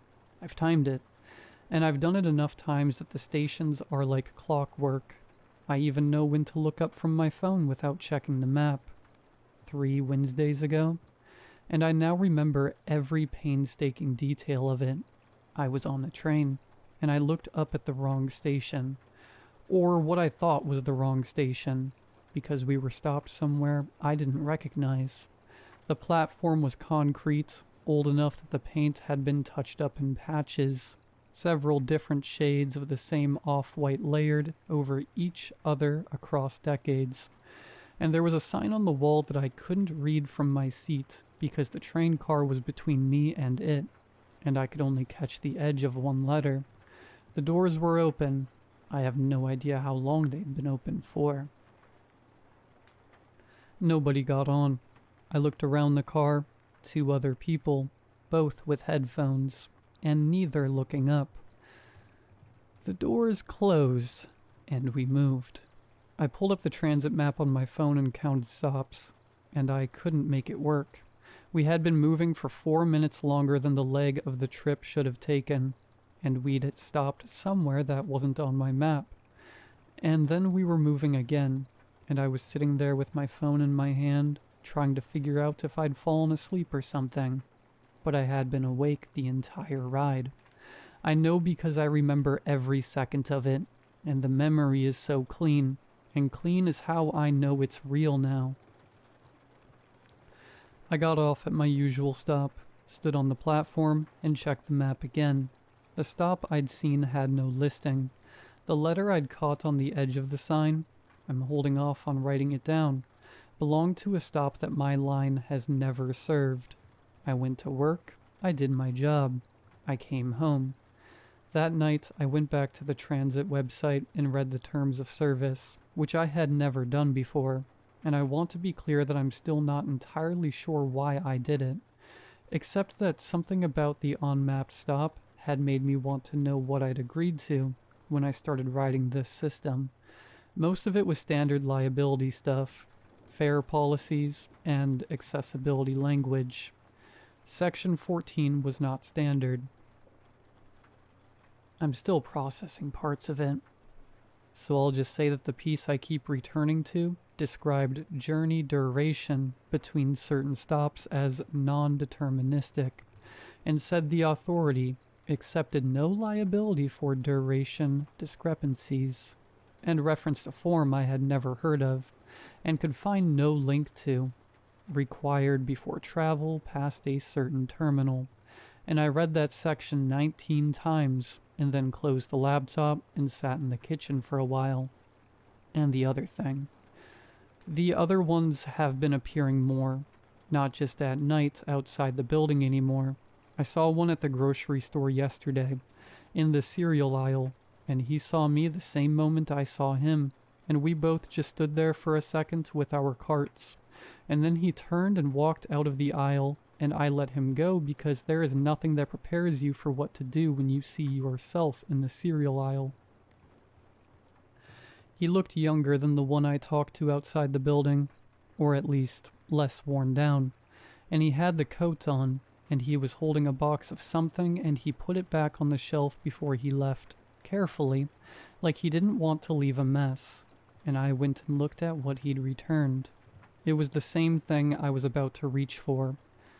I'll admit, I stood in that aisle for a very long time.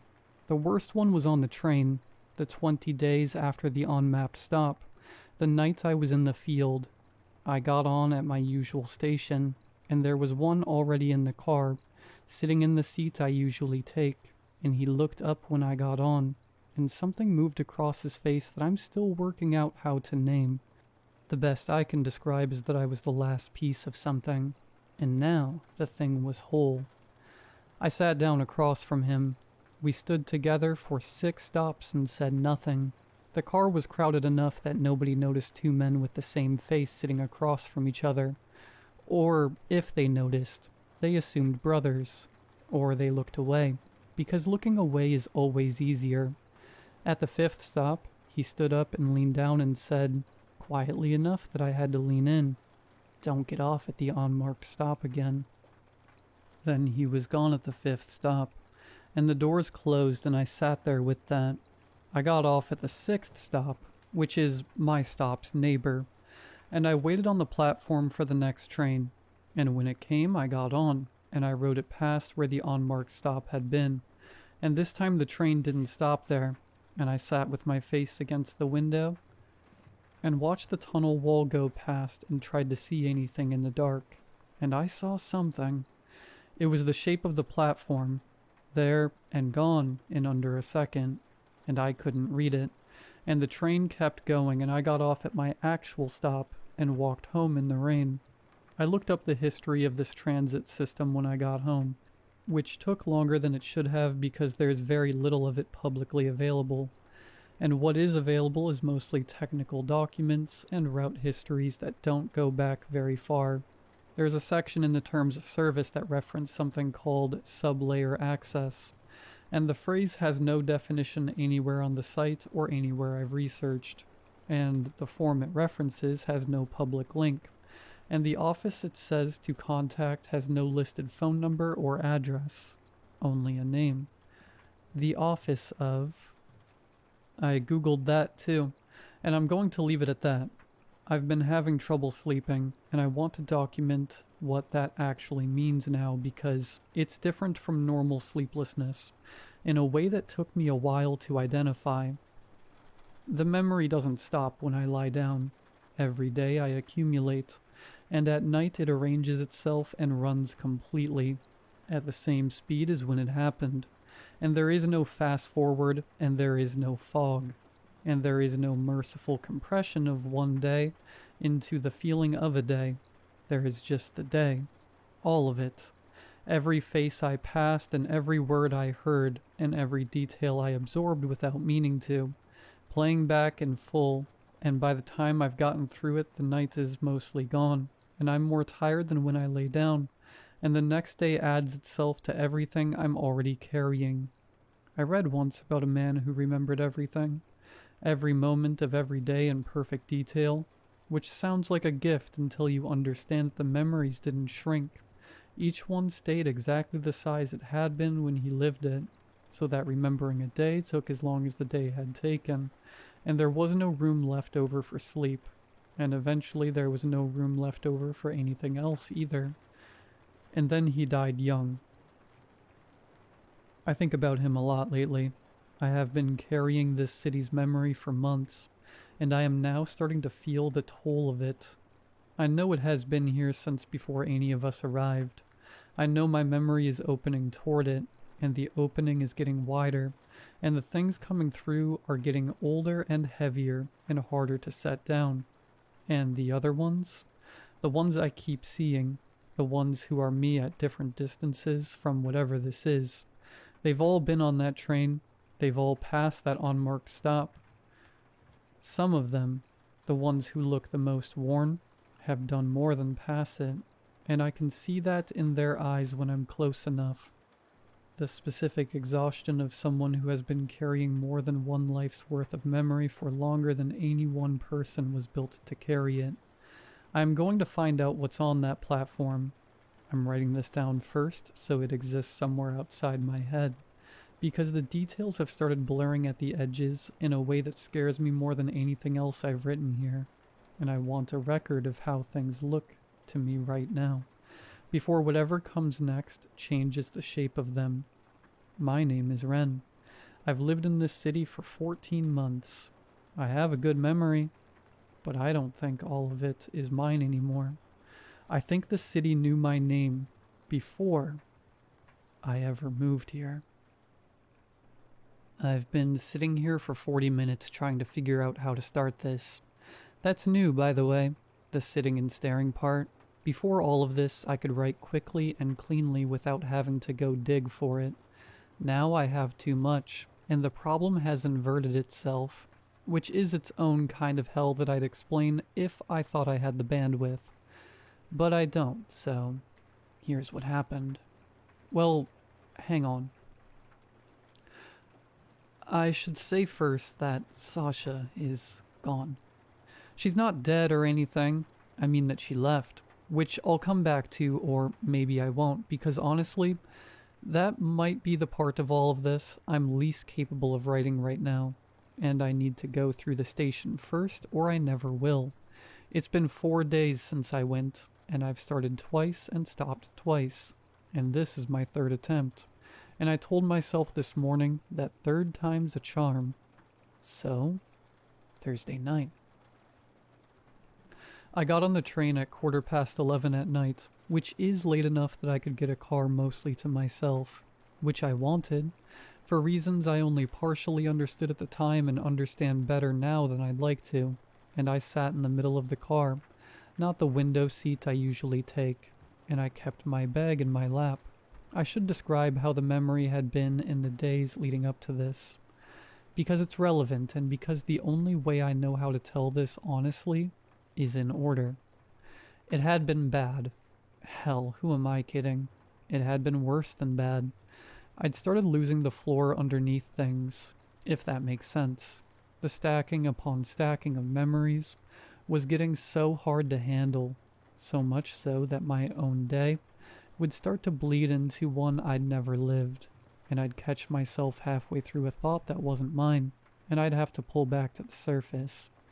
And that pulling was getting harder every passing minute. Names were coming in, names of people I'd never met, first and last, arriving fully formed like someone whispering them into my ear, and then faces attaching to the names, and then histories, and I was carrying maybe 40 or 50 complete strangers in addition to everyone I'd actually met, and they were as detailed and present as the people I'd known for years, and the math of that was doing something to me I couldn't feel the bottom of anymore. The night I got on that train, I had not slept in almost 2 days, and definitely not for lack of trying. The replay had gotten long enough that a full night wasn't sufficient to run it, and so it just kept going past sunrise, which meant mornings had started arriving mid-yesterday, and I was always behind, always trying to catch up to the present day while the previous ones were still going. I was on the train for 6 minutes before the lights in my car flickered and stayed dim. I want to be precise. It was not off, just dimmed. Think a power reduction rather than a full-on failure, and the other cars ahead of mine stayed bright. I could see them through the windows and the connecting doors. Just mine was messing up. I sat with that for a moment. Then I sat with the fact that I was the only one in the car, which I hadn't confirmed until I looked, but which I'd somehow already known. 4 more minutes. The train slowed without any announcement. The doors opened. I knew the stop. I'd seen the shape of it from the window on the night I'd pressed my face to the glass going past it, which felt like a long time ago now, but really wasn't. A platform made of concrete, the same off-white paint and layers, and it was bigger than I'd registered from the window, wide and extending further back from the track than I could see from where I was sitting. A sign on the wall, the edge of a letter, one more time, just like before. I got up. I know how that reads. I know what the wren on the train had said, but I was already standing, already moving, and the truth is that I'd made this decision days prior, and I'd only been pretending since then that I still had a choice about it. I stepped off the train. The doors closed behind me. I turned around and watched the train leave. It hadn't occurred to me until it was gone that I had no plan past this point. The platform was abnormally cold, and I could hear the train pulling away through the tunnel until I couldn't hear it anymore. And then what I could hear was my own breathing, and a sound beneath it that took me a moment to identify. Water, somewhere, gathering and swelling, one drip at a time, before detaching and falling. I turned to look at the sign on the wall. Ray's Lane, Platform C. I stood there reading it for longer than made sense. The letters were ordinary enough. The station name format identical to every other stop on my line. The paint on the C was a slightly different white than the surrounding wall. Most likely painted over, which I noticed right away. And the age of everything around it put that repainting at least 3 decades back. I knew this stop. That was the thing that broke through everything else. I knew it. This was inside me, mine, from the version of this city that had been loading into me for 14 months. I walked toward the exit stairs. The stairs went up about 30 feet and led out into a corridor. The corridor was tiled with traditional subway tile, white with a dark green border, but wasn't the tile pattern on any of the other stops on my line, and the lights overhead were the old incandescent kind in caged fixtures. And about half of them were working, so the light came in intervals, bright, dim, all the way down. There was another platform on the other side of the corridor. That was the first wrong thing. Just the fact that Ray's Lane was not a transfer station. No line crossed here, and it appeared there had never been one. And yet there was a second platform through an archway at the end of the corridor, and I could see it from where I was standing, and it was bigger than the one I'd come from. I walked toward it.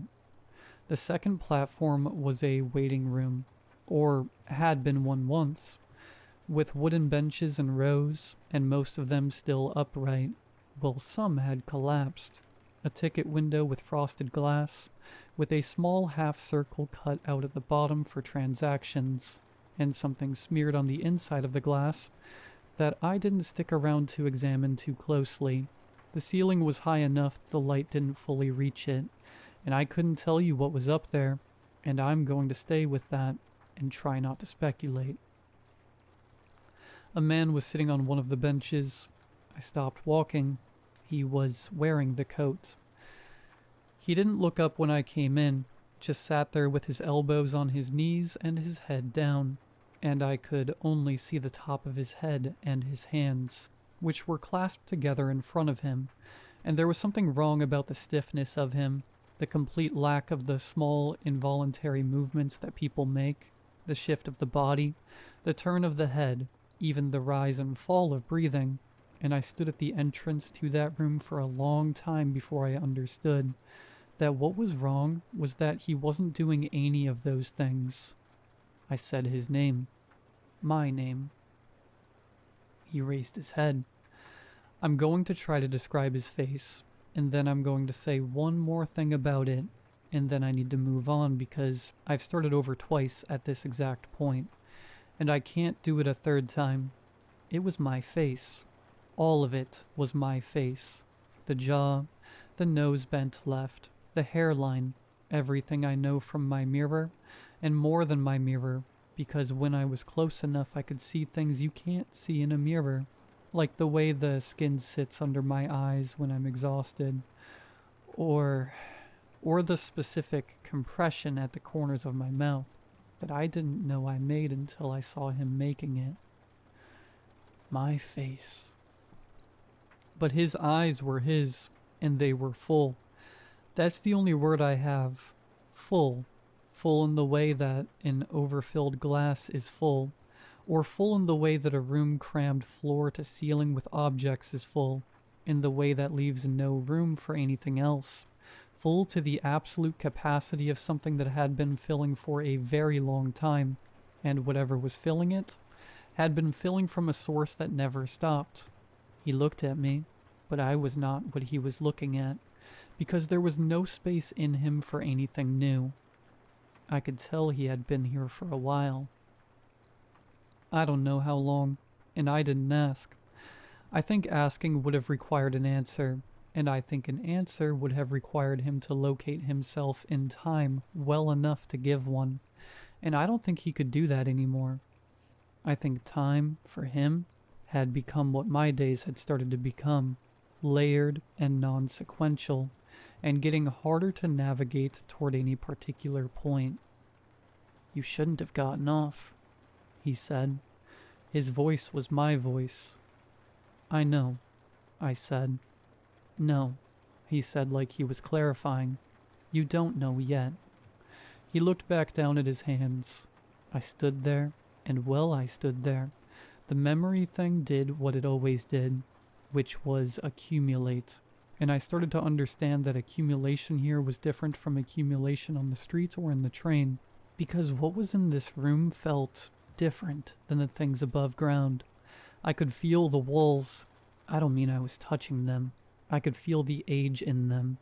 And with the age came the things that had been down here in the dark for however long this place had been down here in the dark. And I could feel them arriving. I want to tell you I left immediately. I want to tell you I turned around and walked back to Platform C, caught the next train, and came home. And that was the end of it. I was down there for 3 hours. I don't have a full accounting of all 3 hours, which is new, and which terrifies me more than I know how to say. Because in all of this, the one constant I had, the one thing I had been able to depend on, was that I could remember. But I do not have a complete memory of those 3 hours. What I have is this. I sat down on one of the benches, and I don't remember deciding to do that. At some point, the other one said something to me that I couldn't fully hear, or couldn't fully understand, or both, and I want to write down what I caught of it, and at the same time I'm afraid to, because I said earlier that writing some things down feels like doing something I can't take back. And that is still true, maybe even more now than before. So I'm going to write one part of it, and the rest of it I'm going to leave where I can't examine it, because I've already been at it for 4 days, and nothing good has come from that. And the thing about a perfect memory is that you can feel the gaps in it, in a way that ordinary people probably can't, which means I know the size and shape of what I'm missing, even if I can't see inside it, and the size and shape are bad enough. What I caught was, this city doesn't lose anything. That's it. That's the piece I can write down. The rest is the gap, and the gap has a specific size, which is the size of about an hour and a half. I came back to myself. Came back is the right phrase, I believe. Sitting on the bench with my hands in my lap, and the other Wren wasn't on his bench anymore. I was alone in the room. I don't know where he went.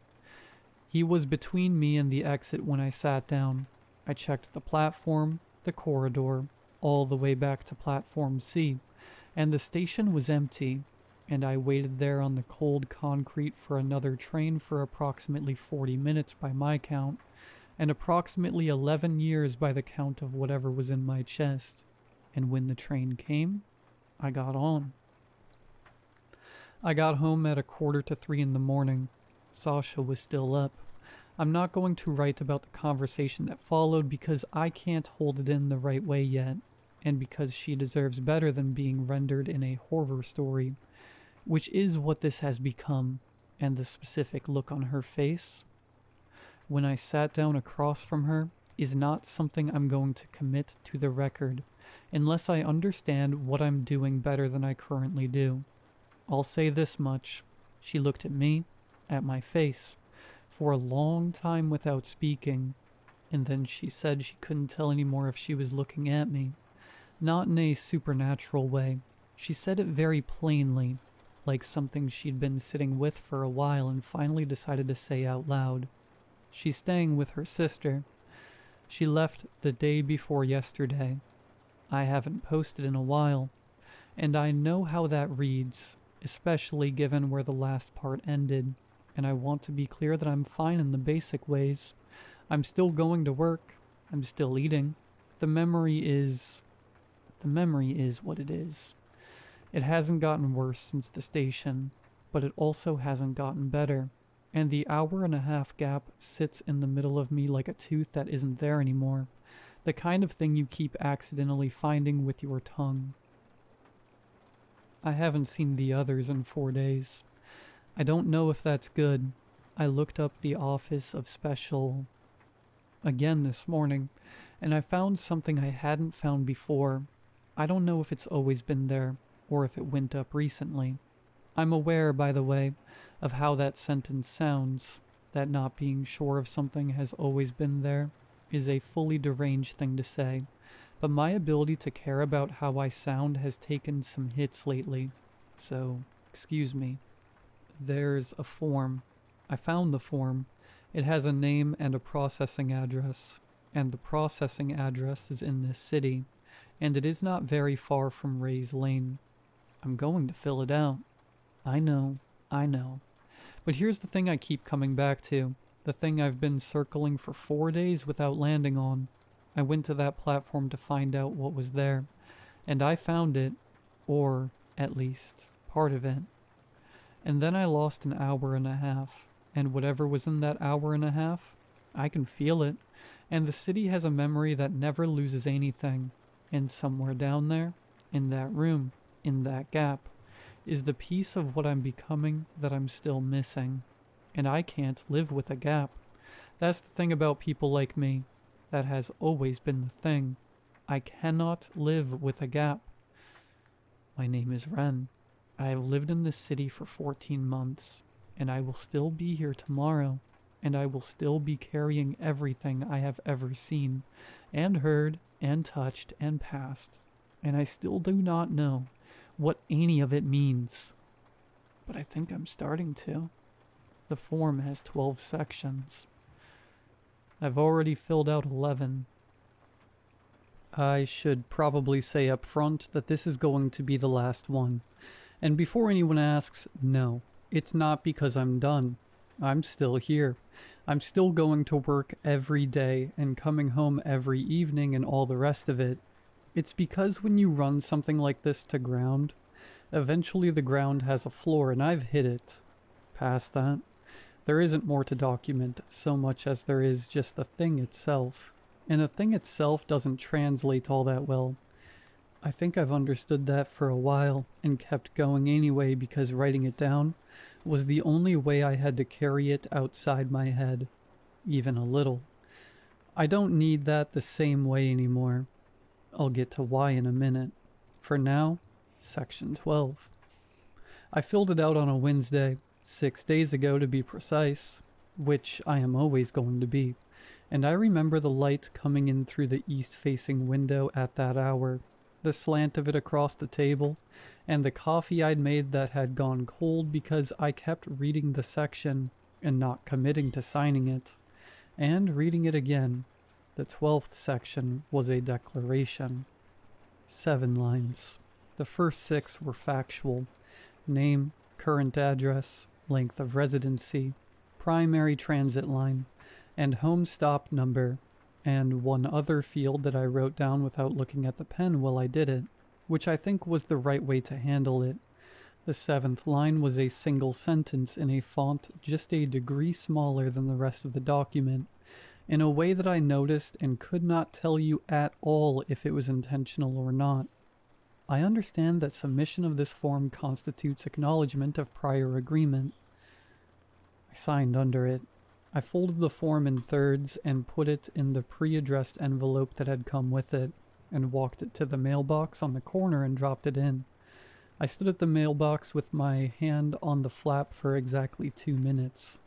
Then I went home. Here's the thing about prior agreement, the thing I've been sitting with for 9 days, which I want to write down while I can still hold it. Before I went to the station, before Section 12. Before any of the things in any of the previous parts, I thought of my memory as mine, which seems obvious in the way things do until you examine them enough times that they stop making sense. The kind of obvious that falls apart the moment you actually look at it, and then you can't get it back, and you can't remember why it ever made sense in the first place. I moved here because of a job. I've said this, a job that turned out to be just fine but not great. The kind of thing you keep because leaving takes more energy than staying. Here is the question I've been asking myself for 9 days. Why this city? There were other cities with similar jobs. I applied to 4 of them. I remember the whole process clearly. I remember the cover letters and the phone screens, and the order the offers came in, and I remember choosing this one without being able to articulate exactly why. Just a pull, just something that felt like the right direction. Prior agreement. The form acknowledges something that was already done, and the thing that was already done was the choice.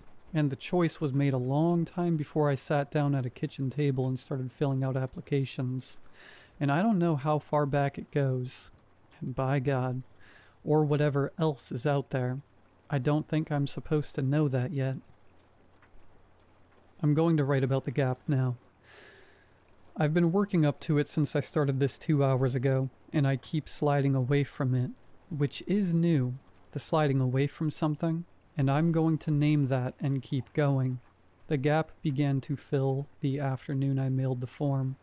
Gradually at first, slow, then faster, then there, and you can't locate the exact moment it arrived, and by the time I went to bed that night, I had maybe half of it, and by Thursday morning, I had most of the rest. The other Wren, the one on the bench at Platform C, said more than, "This city doesn't lose anything." I'd caught one sentence of it and been holding that sentence for days, turning it over, and what I had was the end of a longer thing. The full sentence was, "This city doesn't lose anything, and you've been carrying it long enough that it's already retained you." I asked him what retained meant. He said, "You already know." He was right. I did know. I'd known for a while, carrying the knowing around in the same way I carry everything else now, not thinking about it directly, just aware of it, of everything, present and unhelpful. What followed, the piece that was in the gap, the part I've been building toward, is that he told me something about the others, the ones I'd been seeing on the street, in the cereal aisle, on the train. I've been thinking of them as warnings. But he said no. "They're you," he said. I said I knew that. "No," the same correction as before. "All of them are you, and all of them are here." It took me a while to work out what he meant by here. I'm beginning to understand. Here in the way the parking lot is here, and the field is here, and the carnival is here, the same way that this city's memory doesn't store things and set them aside. It keeps them present, all of it, all at once, at full volume, the way my own memory keeps everything I've accumulated present and running, rather than letting any of it go. What he was telling me is that every version of me who has come through this, and there have been enough of them that he'd stopped counting, which he said with the same flatness he said everything, just a thing, every one of them, is still present in the city's record. They're retained. Retained isn't the same as gone, and the city doesn't lose anything, and the gap has a specific size and shape, and the shape is the shape of understanding that for as long as it took me to understand it down there, In that room, in the specific cold of that place, which turned out to be an hour and 20 minutes, I got a letter the day after I mailed the form. It was on my doorstep, just inside the door, which was locked.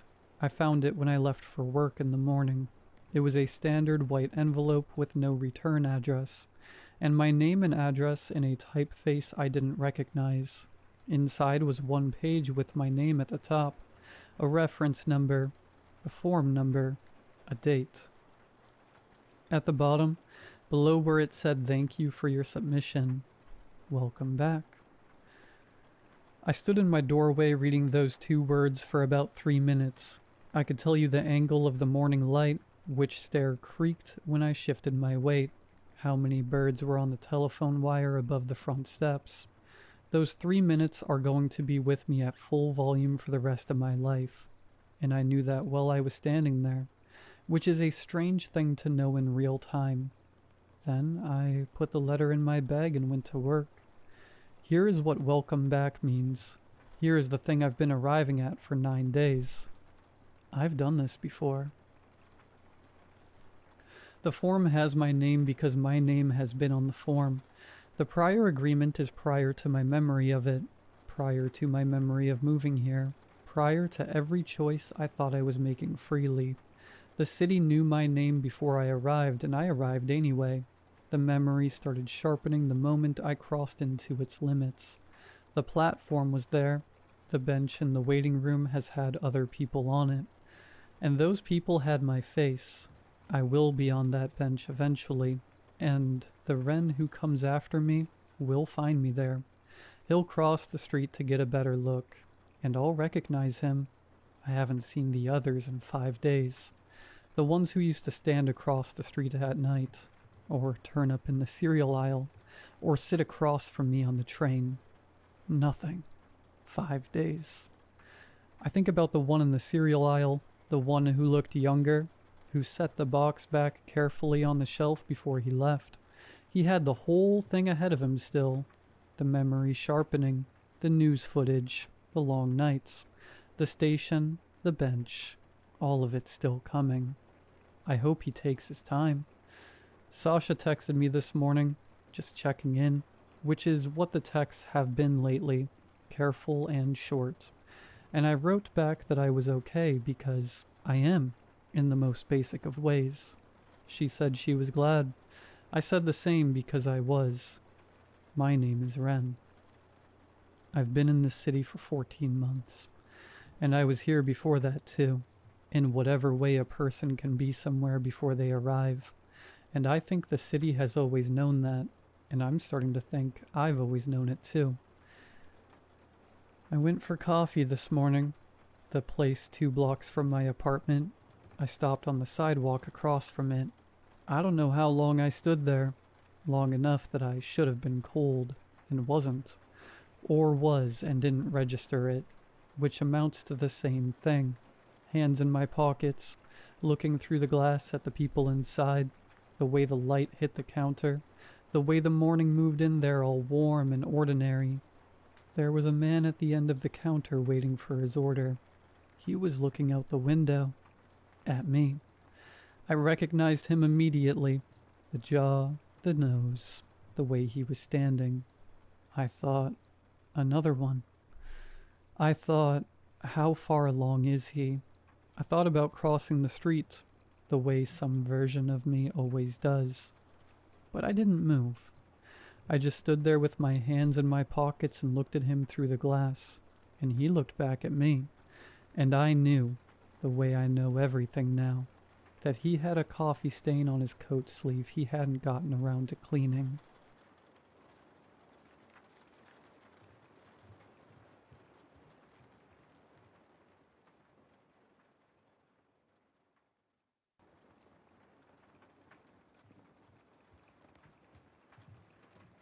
When I was younger, I wanted my sister to go away. I didn't want her to die necessarily. I didn't want anyone to physically hurt her. But I wanted her to go away. Not even permanently, just for a while. Just enough time for my parents to shine their gaze on me. Just for once. Just for a little while. But that didn't happen. Claire had everything. She was beautiful, popular, smart. She was in every extracurricular. She received fantastic marks. The principal knew her by name in a good way. She came out of the womb as the golden girl of the family. The worst part? She was nice to everyone, especially me. She went out of her way to befriend me, make a sister connection. When she was 5, she drew pictures of us together. When she was 10, she read my favorite YA series so we could talk about it. She tried everything. But I couldn't help but loathe her. Being outshined by your baby sister is hard enough. Feeling guilty about the hate you have towards her is even worse. Everything changed when Claire entered her senior year of high school. She was 18 and having her dream high school experience. I was in my 2nd year of college by this point, and still living at home. I was just about to lock myself in my room for the night with my hot date of reality TV when I heard it. "Oh, stop it. You're bad." It was Claire's whispered voice, between giggles, coming from her bedroom. I paused and stepped closer. Who was she talking to? "Tonight? It's late. Baby, there's zero way I could get out of the house without someone seeing." Well, well, perfect little princess is going to sneak out to see a boy. I was practically foaming at the mouth to rat her out to our parents, just to see them disappointed in her for once. "I know. I want to see you too. I know it isn't the same over the phone. Yes, I know you've been patient. Okay, I know. Yes. This weekend my parents have a thing. Can I finally meet you then?" I take a step closer to hear the specifics, which makes the floor softly creak. I hold my breath. "Hey, I've gotta go. I'll text you, okay?" "Okay, bye." I hear her shift quickly and her footsteps coming to her door. My panic surges and I try to get as far away from her room as possible in a matter of seconds. Just then her door swings open. "Oh, sissy, it's you." She smiles, out of breath from coming to the door. "Just going to my room," I say cautiously. Normally I would bite her head off for using the nickname she has always called me, but I let it go. I've always hated it, though I don't understand exactly why. She smiles at me in relief, and I decide to make sure I wasn't imagining the earlier conversation I overheard. "Claire, I wanted to invite you to a concert I'm going to on Saturday. Do you want to go? Mom and Dad have their party, so we can grab a bite and go." I offer. Her face falls. Claire is always trying to tag along with me to things. "Oh, that sounds so fun. I would love to, really, but, I told Mary Beth I would sleep over at her house on Saturday, and her mom is doing a big dinner thing, so I told her I would go." She lies, trailing off while toying with her ring on her middle finger. "Oh, that's too bad. Maybe next time," I tell her. She must really want to go meet whoever this is. Normally, she would never turn this down. I turn and walk towards my room. My hand is on the door when Claire's voice sounds again. "You know what? I'll cancel with Mary Beth. She'll understand, and we can have sister time," she offers. Crap. "Oh, it's okay," I quickly say. "We can always do something another time. Enjoy your time with Mary Beth." Her smile falters a bit. "You mean it? We will do something another time? Because I would really like that, sissy," Claire says softly, and her honest expression almost makes me falter. Almost. "Of course, Claire. We have all the time in the world," I say, opening my door casually. She smiles brightly, nods, and disappears downstairs. I'm not a bad person, I promise. I just want Claire to understand how I've felt my whole life being the family disappointment. I don't even hate Claire. I just want her to suffer. Just a little bit. Saturday came in a flash. That morning I saw Claire redoing her hair over and over, trying to get her auburn hair to lay just right. That afternoon, I saw her laying out at least a dozen outfits on her bed, carefully analyzing each one. I watch her from her open door for a minute while she furrows her brows at each option. "You're sure putting a lot of effort into looking nice for Mary Beth," I say, causing her to jump in surprise. Oh, she laughs softly. "I think she wants to take photos, so I just want to make sure I look nice for them. I'm probably overthinking it." I nod and step into her room, peering down at the unlimited options. "The green dress, with your denim jacket, makes your hair look really vibrant," I offer, surprising myself. Her eyes widen a bit as she takes in the small compliment. "Really? You think so?" she asks me. I nod. "Green is your color for sure," I add. She smiles brightly. "Thank you. It's actually my favorite color too. You can't go wrong with a sister pick," she says excitedly, holding up the green dress on the hanger. The sudden sisterhood moment starts to make me feel overwhelmed. I force a smile and begin to walk out of the room before I remember.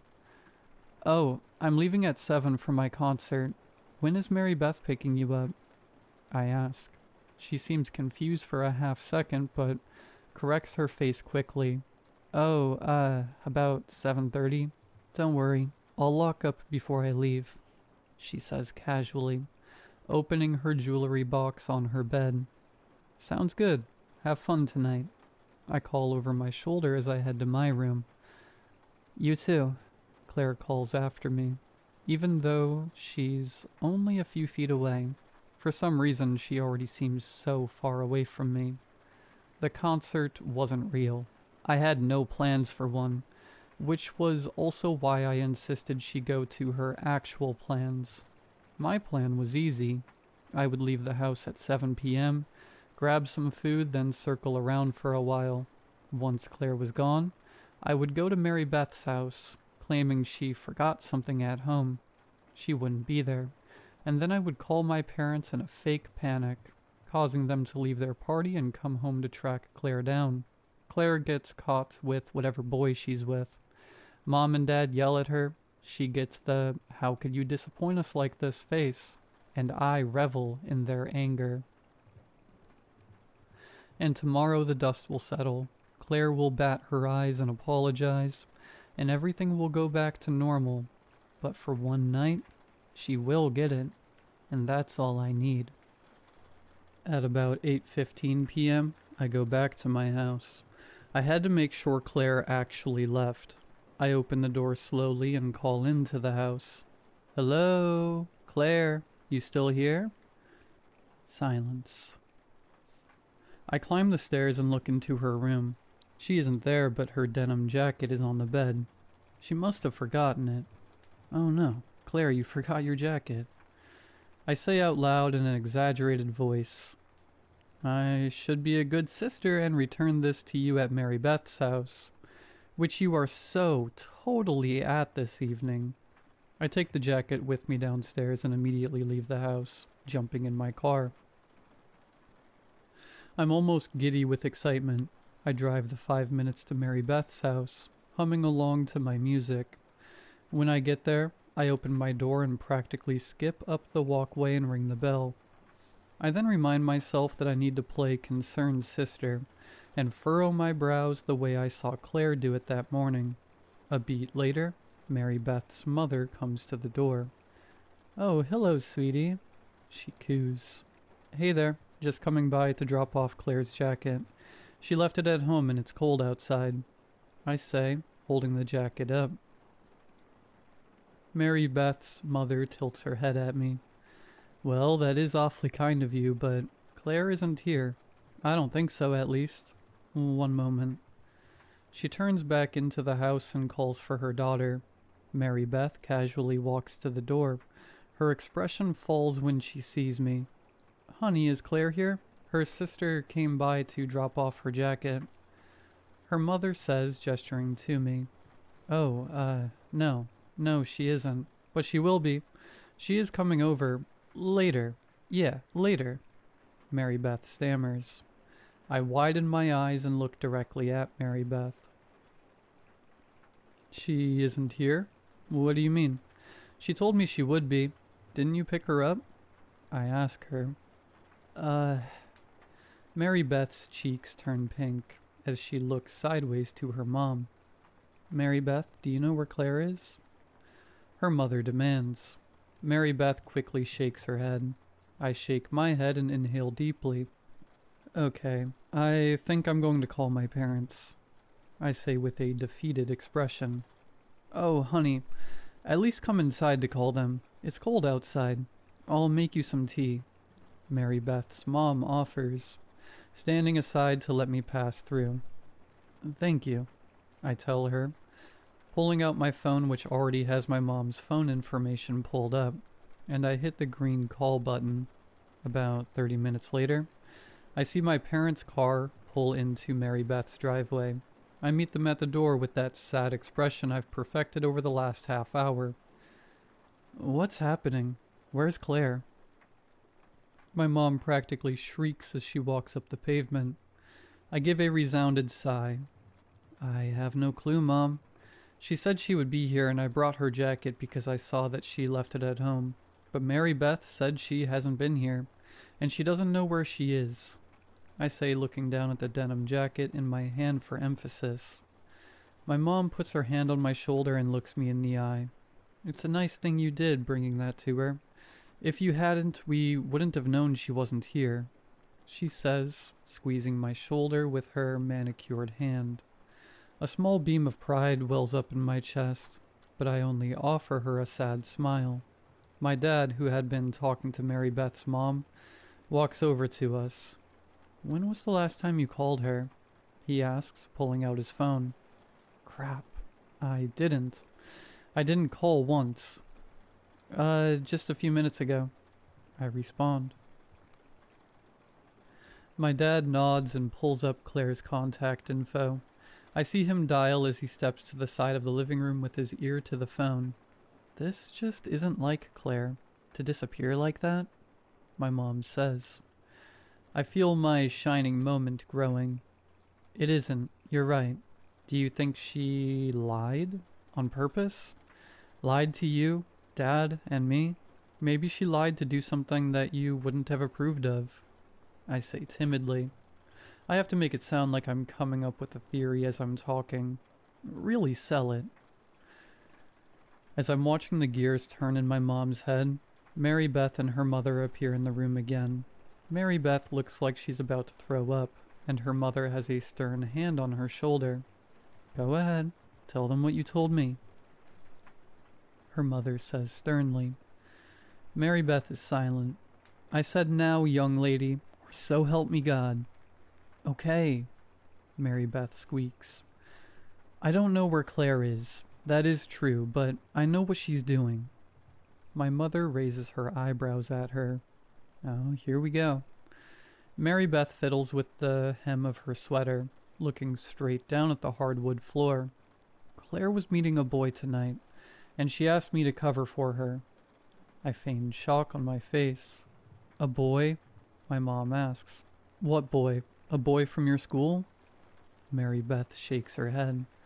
No, she met him online, Mary Beth whispers. The shock on my face is no longer fake. What? I yell. Oh my God, my mom gasps, turning to find my dad. I'm sorry. She's been talking with him for a few months. I told her it was not a good idea to meet him alone, but she said he was normal and nice. She said that they video chatted a few times. I'm so sorry. I've been trying to call her since you got here, but she won't answer. Mary Beth begins to cry, putting her face in her hands. I hear my dad yelling in the other room. Claire, baby, where are you? Tell me where you are, Claire. I sprint into the other room and see my dad pressing the phone to his ear as hard as he can. His face has turned bright red. Tears have sprung from his eyes. I hear a sound coming from his phone, and I would know it anywhere. It's Claire, crying, wailing. Daddy, please help me, please. I'm so sorry. I'm sorry. Her sentence is cut off by a piercing scream, loud enough to bring Mary Beth and her mom in from the other room. Claire? Claire, God! My dad screams, hurling his phone at the wall, shattering the screen into a million pieces. My mom has her hand over her mouth, but her eyes are wild with emotions. I'm calling the police, Mary Beth's mother says, as she scurries out of the room. My mom begins to sob, and my dad leans his head against the wall, trying to compose himself. No, no, no, no, no, no. This wasn't supposed to happen. She was just supposed to be grounded, I whisper. My father's head turns up to look at me. She was just supposed to be grounded, maybe yelled at, but that's all. And it would have been fine tomorrow, I whisper, looking down at Claire's jacket I still held in my now trembling hands. My mother and father make eye contact before my father slowly crosses the room to me. What do you know? It's been 2 weeks. 2 miserable, brutal, quiet weeks since Claire went missing. I've been waiting for that feeling of relief, that relief of getting what I always wanted, for her to go away. But it doesn't come. I take her jacket to sleep with me every night, holding it next to my pillow and curling around it. I've developed an attachment to it. Like I'm afraid that if I don't sleep next to it, the hope is gone, but as long as I have it nearby, I'm connected to her. My parents have stopped speaking to me since that night, after the police arrived at Mary Beth's house. They spoke to us all separately. I told them the truth, that I knew she was planning to sneak out, but I said nothing, hoping she would get in trouble. The officer gave me a sympathetic smile before closing his notepad. During this time, all they have gathered was that Claire did meet someone online who claimed to be 18 and named Ethan. Ethan was careful to not talk about plans or any specifics over text or message. They mostly spoke on the phone. They found phone calls and text messages going back months and months. They did find video calls, but they appeared to have been tampered with, as well as their chats. Whoever did this has done it before, and from the messages, they've gathered that Ethan knew everything about Claire already, seemingly before she even told him, and they finally figured out where he picked her up from, and it was less than a mile from our house. They found his phone at the park down the road from us, the opposite way from Mary Beth's house. The screen was broken, but it still turned on. My sister was the only saved number. Ethan figured out a way to cover his tracks, but the police keep saying they'll stay on it. Every time the phone rings or someone knocks on the door, my mom just about has a heart attack running to answer. She will say a few things in passing to me, but she's just so sad. She just stares at Claire's photo. Sometimes she cries, but she's mostly quiet. My dad, I know he blames me. I've tried to explain that I had no idea it was a boy online. I thought it was someone from her class. I would never want her to get hurt. He doesn't care, especially once the police pulled the records and he realized I never called her myself that night. What if you called her? Once you got to Mary Beth's, you could have spoken to her. What if you could have figured out where she was? He had asked me. To which I had no response. He leaves the house every day to look for her. We've led search teams, put her picture everywhere, held a press conference. Everything the police said would help. We even posted a reward. But the days pass and my sister doesn't come home. It was a Monday when we found out. When you find out something that impacts the rest of your life, you really zone in on everything around you in that moment. the wallpaper that had begun to lightly peel above the mantel that held Claire's soccer photo, the smell of the Febreze my mom had just sprayed in the living room when the detective called and asked if he could come by to talk, the sound of the garbage truck making its way down the road. If I close my eyes, I'm back sitting on the couch next to my mom. My dad refused to sit. He wanted to remain standing, no matter how much the detective insisted otherwise. That Monday was the day I found out that Claire was really gone. And she was really gone because they had found her. A hiker had discovered something wrapped in green fabric sticking out of the ground and called it in. It was Claire. From the autopsy, the detective had said they were able to gather that she had been tortured and brutalized up until the end of her life, though it was hard to know specifics with what remained of her, though I wouldn't be surprised if they were keeping details from us on purpose, to try to protect us, and they placed her time of death not soon after she had gone missing. "And the boy?" my father asked. The detective shook his head. "We haven't been able to find him, sir." I still clutched her jacket while he continued to tell us the news as gently as he could, though I couldn't look at the detective. I just stared at Claire's photo on the mantel, in her green soccer uniform. Green. I always liked her in green. In my time I've had to think about Claire, I've realized I actually liked quite a bit about her. I liked her laugh, her style, her unwavering kindness and optimism. And that was all I had of her now. These memories, these things I admired but could never bring myself to tell her, and now I never will. We held her funeral a week later, closed casket, but there were enough flowers to rival a garden. We opened the floor for people to speak, and everyone spoke about how Claire had touched their lives in some way. It became too much to handle. I retreated to the parking lot to smoke a cigarette in an attempt to gather myself. I was standing outside for only a moment when I saw my mom approach from the corner of my eye. "Could I have one?" she asked. I raised my eyebrows but held the pack and a lighter out to her. She lit a cigarette and took a long drag before staring out into the lot. We sat there for a moment in uncomfortable silence. "She adored you, you know," my mom finally says. I turned to her in surprise. "No, I mean, she was always good to me, but I don't think..." I start. "She did, though. She idolized you.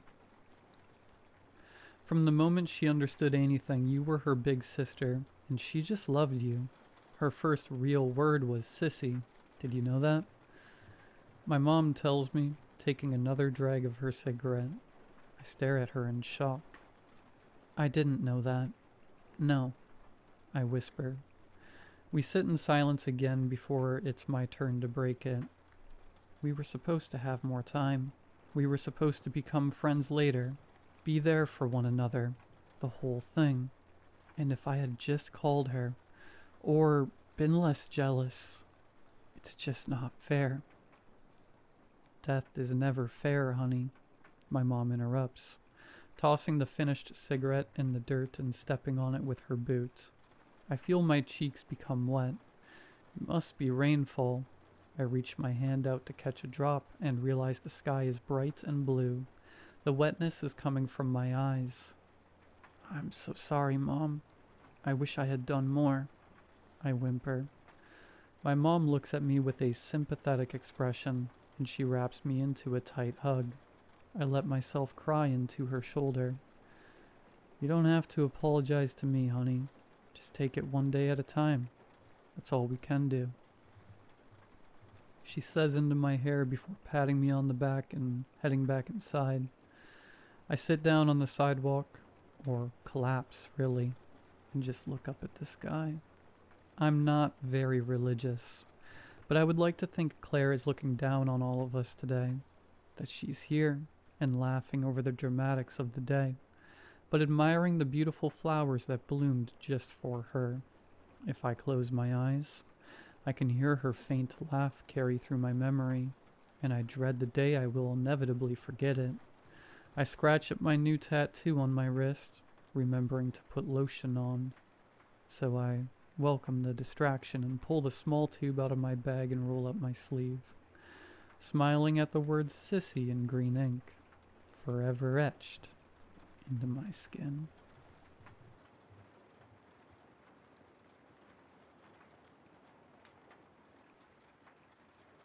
My name is Frank, and I quit. Effective immediately. I am no longer willing to pretend that what happens in this place is normal, because it is not. This place is sick.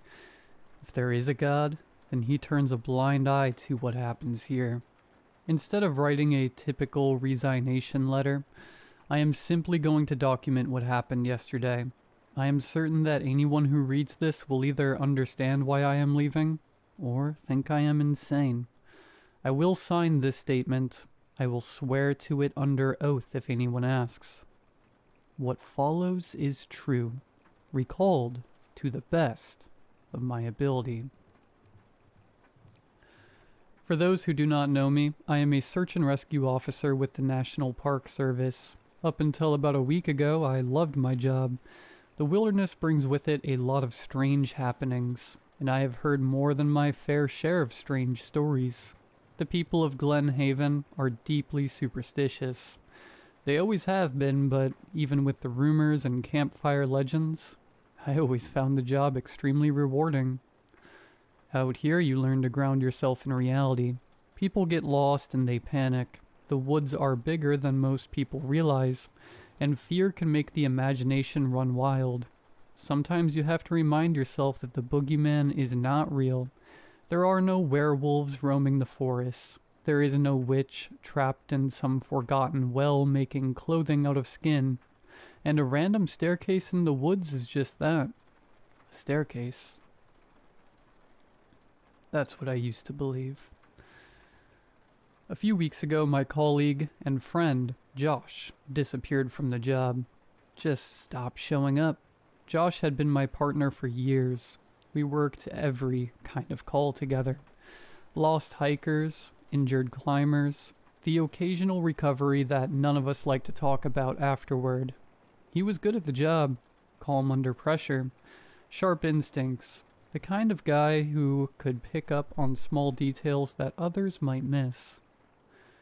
I knew he had been thinking about leaving. We had sat down together a few times and worked on his resume. He talked about moving somewhere quieter, somewhere without the constant search calls and the long nights. I figured eventually he would put in his notice like anyone else.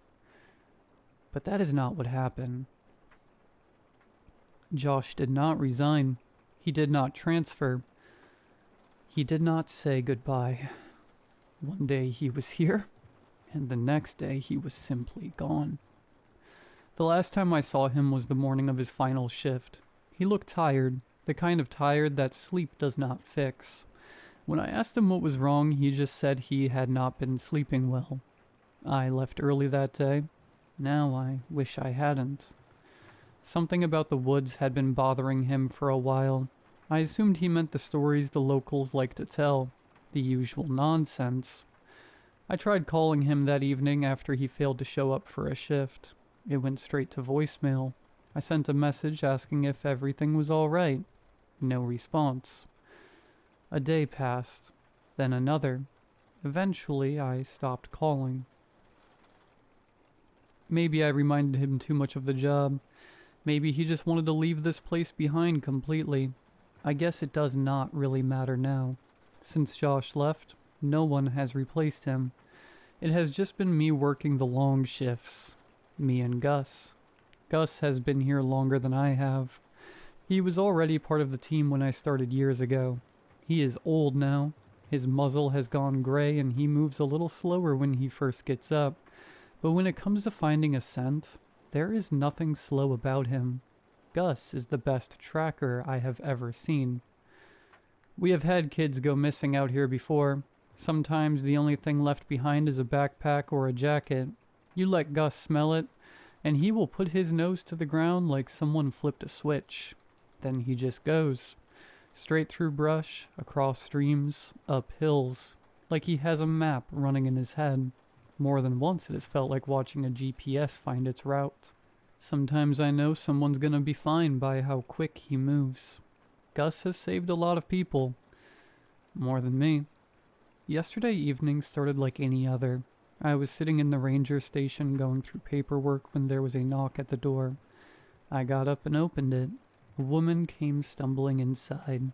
It was around 6 in the evening. She looked like she had run the whole way there. Her breath came in sharp, uneven bursts, and tears were streaming down her face. She told me her son was missing. They had been out walking one of the upper trails together. 1 minute he had been right beside her. The next minute he was gone. Just like that. Poof. I did my best to try to calm her down. Panic spreads fast in situations like that, and if you let it take over you lose precious time. I sat her down at the small desk near the front window and told her we would do everything we could to find him. Then I reached for the radio and tried to contact command. All I got back was static. That part was not unusual. The equipment here is older than it should be, definitely breaking multiple codes. Please, somebody make note of that for whatever poor fool takes my job. I have been complaining about it for years. The radios crackle, the batteries die quick, and half the time you are lucky if anyone hears you at all. I tried again. More static. No phone signal either. When I spoke with the mother, Gus stood quietly near a front window. His eyes were pointed toward the tree line, staring out into the woods as the sun slipped lower behind the hills. The light was fading fast, and the forest was already starting to sink into shadow. I asked her the usual questions, while she tried to steady herself enough to answer. She didn't talk much. Her son was 6 years old. She had last seen him about 2 hours earlier. That might sound like a long time, but the place she described was near the highest point of our trail systems. We have 6 trail runs, and the topography changes greatly. The hike down from there takes a while even for us. I figured she must have searched as much as she could on her own before panic finally pushed her to run for help. Gus did not react to her the way he usually does. Normally he walks right up to people, gives them a gentle nudge, or sits beside them, like he understands they are scared. Even a simple wagging tail can calm someone down when they are in a situation like that. But tonight, for whatever reason, he was not in the mood. He kept staring into the woods. The mother reached into her coat pocket and pulled out a glove, blue and knitted. I felt like I recognized it. Maybe they sold it at the local Walmart or something. She told me it belonged to her son. I took the glove and knelt down beside Gus, holding it out for him to smell. His nose twitched as he caught the scent. He began to move towards the woods, so I knew we had a shot at getting the kid. I told the mother she should stay at the station while I went to search. That is the normal procedure. Missing person cases can get chaotic, and having family members wandering the trails usually makes things worse. But she begged me to let her come. She said she could not just sit there and wait. And looking at her, hearing the desperation in her voice, I realized I did not have it in me to tell her no. So I grabbed my flashlight, clipped the radio to my belt, and stepped out into the darkening woods with Gus leading the way. The mother calmed down a little once we started walking. That happens sometimes. Movement gives people something to focus on. I kept the conversation to a minimum. I have never been good at small talk anyway, and in situations like that, it usually does more harm than good. People either want silence or answers. The trail was already getting dark beneath the trees. The sun had dipped low enough that the forest swallowed most of the remaining light. My flashlight cut a narrow tunnel through the brush ahead of us, while Gus trotted a few yards in front, nose low to the ground. We had been walking for maybe 15 minutes when I noticed a beam of light flickering through the trees ahead of us. Another flashlight. At first it was just a faint glow between the trunks. moving slowly along the trail toward us. I stopped. The mother stayed close to me. I turned toward her. "Does your son have a flashlight with him?" She shook her head immediately. "No." We kept walking toward the light. A minute later, the beam rounded the bend in the trail, and its owner came into view. It was one of the regular hikers. I had seen her on the trails dozens of times over the years. Her name was Amanda, I think. The type you see out here all the time. Expensive Patagonia jacket, fresh pair of Hoka trail runners, one of those slim hiking backpacks that probably costs more than the radio sitting on my belt. Before I could even say hello, Gus bolted ahead of us. For a moment he looked 10 years younger. His tail wagged wildly as he bounded up to her, jumping and circling like an overexcited puppy. Amanda laughed and crouched down to greet him. "Well, hey there, Gus," she said, scratching behind his ears. I stepped closer and lifted my flashlight slightly so she could see my face. "Evening, Amanda." She looked up at me, still smiling. "Evening, Frank." I asked her if she had seen anyone else out on the trails that evening. Anyone at all. She shook her head. "No, just you now. Is everything all right?" I explained that a young boy had wandered off the trail and we were trying to track him down before it got any darker. As I spoke, I glanced back toward the mother, half expecting her to add something, maybe describe her son, maybe call his name. But she said nothing. She stood a few steps behind me with her head lowered, staring at the ground. Grief can hit people in strange ways. Some cry, some panic, some shut down completely. She was shutting down. Amanda and I spoke for another moment or two. She asked if there was anything she could do to help. Normally I would have told her to head back to the trailhead and stay clear of the search area, but with the radio acting up and no service out here, I needed someone who could reach the outside world. I told her that once she drove far enough from the park she should call 911, explain that we had a missing child, and tell them which trail we are on. She nodded immediately. I thanked her and wished her a safe walk back. She started down the trail toward the valley. Gus watched her go for a moment, tail still wagging. Then he slowly walked back to my side. For some reason I could not quite explain, I found myself watching Amanda's flashlight a little longer than I needed to, as it disappeared between the trees. Something about the encounter didn't feel right. At the time, I told myself it was just the situation. Missing kids have a way of putting everyone on edge. We continued upward along the trail. As we climbed, the temperature dropped quickly and the air began to feel thinner. The forest grew quieter the higher we went. Even the wind seemed to disappear up there. The mother had not spoken in a long time. After a while, I turned and asked if she needed water or wanted to stop and rest for a moment. She stood with her arms pulled tightly against her chest, as if trying to keep warm. Her long blonde hair hung forward and covered most of her face. When I asked the question, she simply shook her head. She never looked up. Ahead of us, Gus barked once, sharp and alert. He had wandered farther up the trail than usual. That normally meant the scent was strong, and he was confident about where he was going. We kept moving. Near the top of the trail, we reached a sharp bend and turned left. The trail narrowed there before fading out completely. Beyond that point, there was no official path. Just rough ground, loose rock, and low brush. Gus did not hesitate. He pushed straight into the trees. I turned back toward the mother and told her she should wait on the trail. It was safer there and easier for the search teams to find her later. She did not answer. She did not refuse either. She simply followed. Up close, I could see how pale she looked in the beam of my flashlight.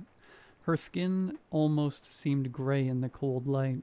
She looked freezing, but she never complained.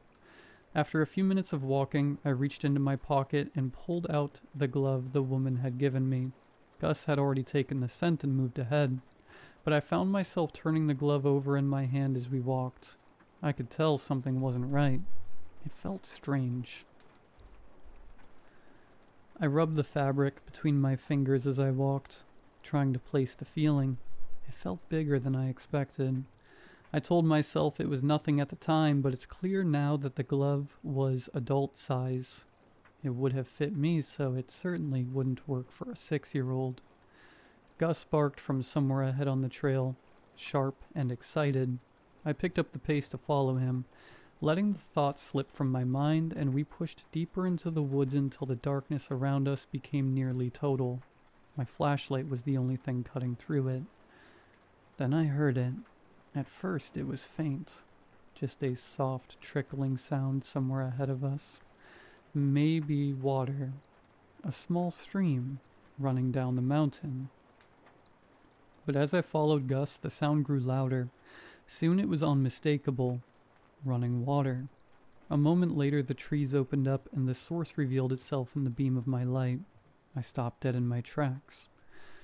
Because sitting at the top of that mountain was a slip and slide. Yes, a slip and slide. Not some cheap plastic sheet either.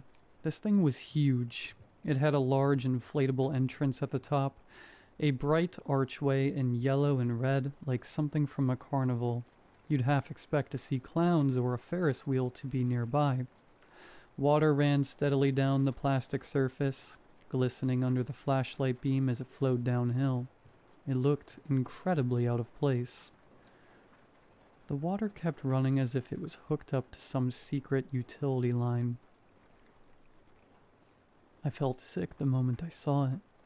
If a 6-year-old boy had wandered up here and found that thing, there was no chance in hell he had ignored it. I turned to say something to the mother. She was gone. 1 second she had been behind me, like right behind me. On a few occasions she was so close I could feel her breath. The next, there was nothing but darkness between the trees. I spun around and called out for her. No answer. I called again, louder this time.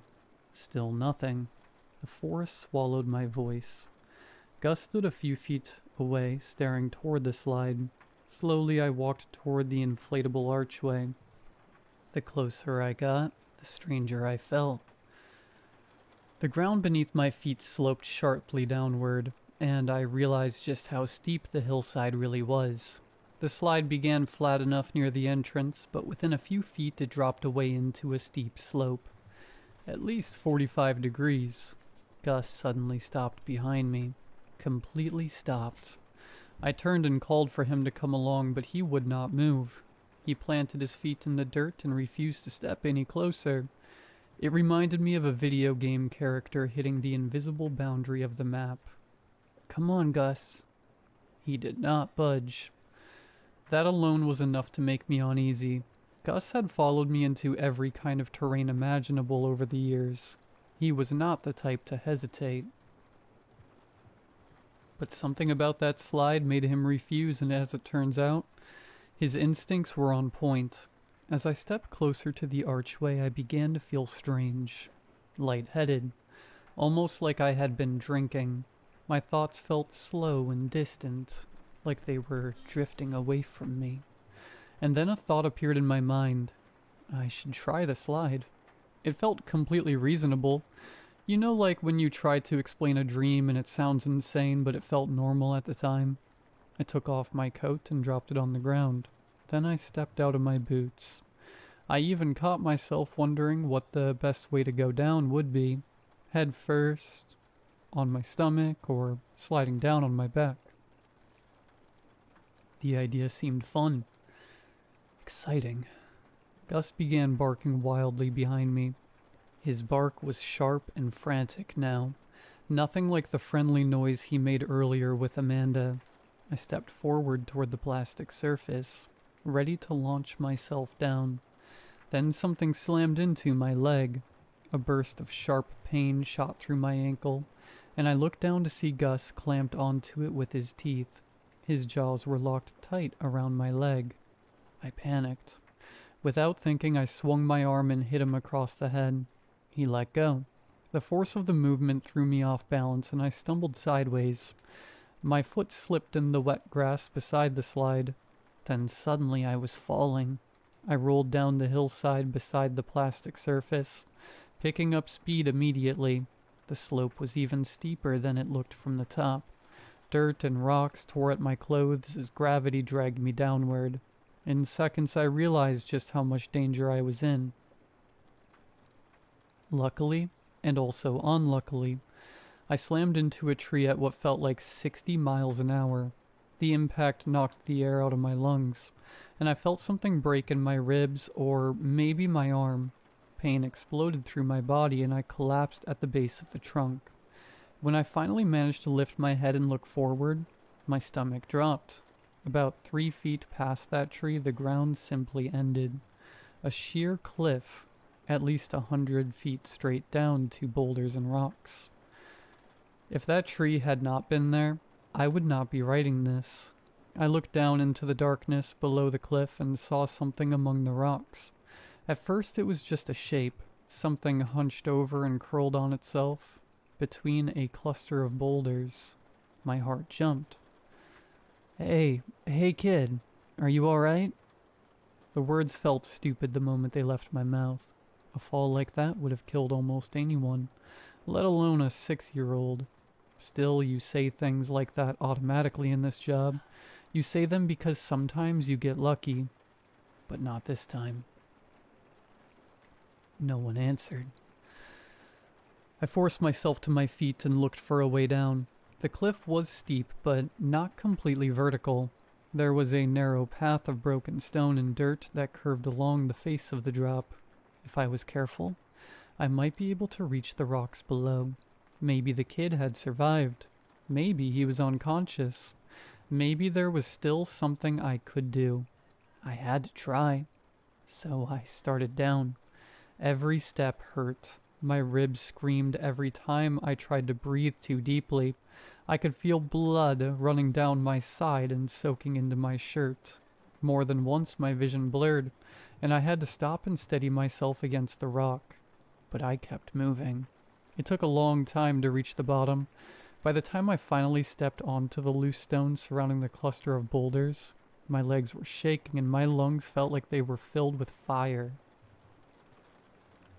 Only then did I realize Gus was gone. I had not seen him since I fell. I told myself he must have stayed at the top of the slope. Dogs are smart about cliffs, smarter than people sometimes. I hoped he was all right. I hoped he forgave me for striking him. The flashlight beam cut through the darkness as I slowly approached the body. Over the years I have seen things that would turn most people's stomachs. Recoveries that lasted days in the heat. Bodies that had been in the wilderness long enough for the forest to start reclaiming them. But nothing prepared me for what I saw lying between those rocks. It wasn't a child. It was Josh. For a moment, my brain refused to accept what my eyes were seeing. The image in front of me just did not make sense. Josh lay twisted against the stones, his body broken and half collapsed in on itself. He looked impossibly thin, gaunt, like the flesh had shrunk tight against his bones. His skin was gray beneath the dried blood. His jaw hung wide open at an unnatural angle, clearly shattered in the fall. The smell hit me a second later. Rot and old blood and the sour stink of something that had been lying out in the wild for too long. It was clear that animals had been feeding on him. One of his legs was gone entirely, torn and taken. His arms were stretched out in front of him, rigid and twisted as if he had hit the rocks head first with his hands reaching out to catch himself. Weeks. That was my first thought. He had been here for weeks. The forest had been slowly taking him apart piece by piece while the rest of us wondered why he stopped showing up for work. I sank to my knees beside him, and that was when I saw it. One glove, still clinging to his hand. One. My stomach turned cold. Slowly I reached into my pocket and pulled out the glove the woman had given me earlier. For a moment I just stared at the two of them. Then I held mine beside the one on Josh's hand. They matched perfectly. Same color, same stitching, same worn thread at the wrist. My hands began to shake. I looked back up toward the cliff above me, toward the slide, and for just a second, in the faint glow of my flashlight reflecting off the wet plastic above, I saw a figure standing there, tall, pale, a woman. She was looking down at me. Her face was hidden in the darkness. The mother. The moment my light shifted toward her, she stepped backward and disappeared into the night. I shouted after her. Words I won't write down. The forest swallowed my voice, then I looked back down at Josh, and the reality of what had happened finally hit me. Josh had not quit. He had been taken out here, tricked the same way I had been, led to the slide. I had never been more grateful for Gus. I sat there beside what was left of my friend and started to cry.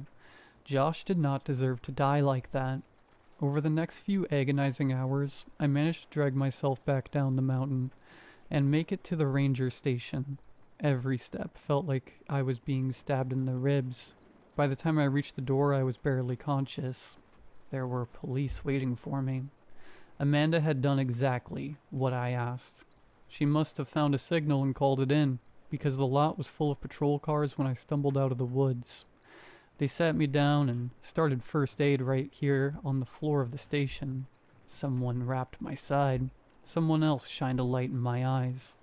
All the while they kept asking questions. What happened? Where the body was? What I had seen? I told them everything. I told them about the boy. I told them about the trail. I told them about the slip and slide sitting at the top of the mountain like some kind of BS from a cartoon. Some of them glanced at each other. I know they think I'm mad, but they won't when they go out there. I told them about the woman who led me out there, the one who gave me the glove, the one who stood at the top of that slide and watched me fall. They had me repeat the story again and again that night, every detail, every step. Some of the officers knew Josh personally, so when I told them what I had found at the bottom of the cliff, the room went quiet. While relaying the story, a thought came to my mind. We have cameras. The ranger station has security cameras covering every entrance and the parking lot. We could review them to get an image of the woman. I remember feeling angry while we waited for the footage to load. Angry and hopeful at the same time. I wanted to see her face. I wanted her punished. The officer running the computer rewound the footage to earlier that evening. Then we watched. I walked up to the front door and opened it. I held my hand out to beckon someone inside, but no one came inside. My neck rotated like I was watching someone walk through the door, but no one did. I was alone. I stopped in the middle of the room and began speaking. The camera showed me holding the door open for empty air, gesturing toward the chair for someone to sit down, nodding as if someone was answering my questions. At one point I even reached out my hand for a handshake, waiting for someone who was never there to take it. The officers in the room didn't say anything for a long time. They just kept watching the footage as I spoke to a person that did not exist. Gus stood by the window looking out into the night. Then me and Gus opened the door and left the room. We rewound the tape and watched multiple times. Nobody spoke. The silence was deafening. My name is Frank, and I quit. Effective immediately.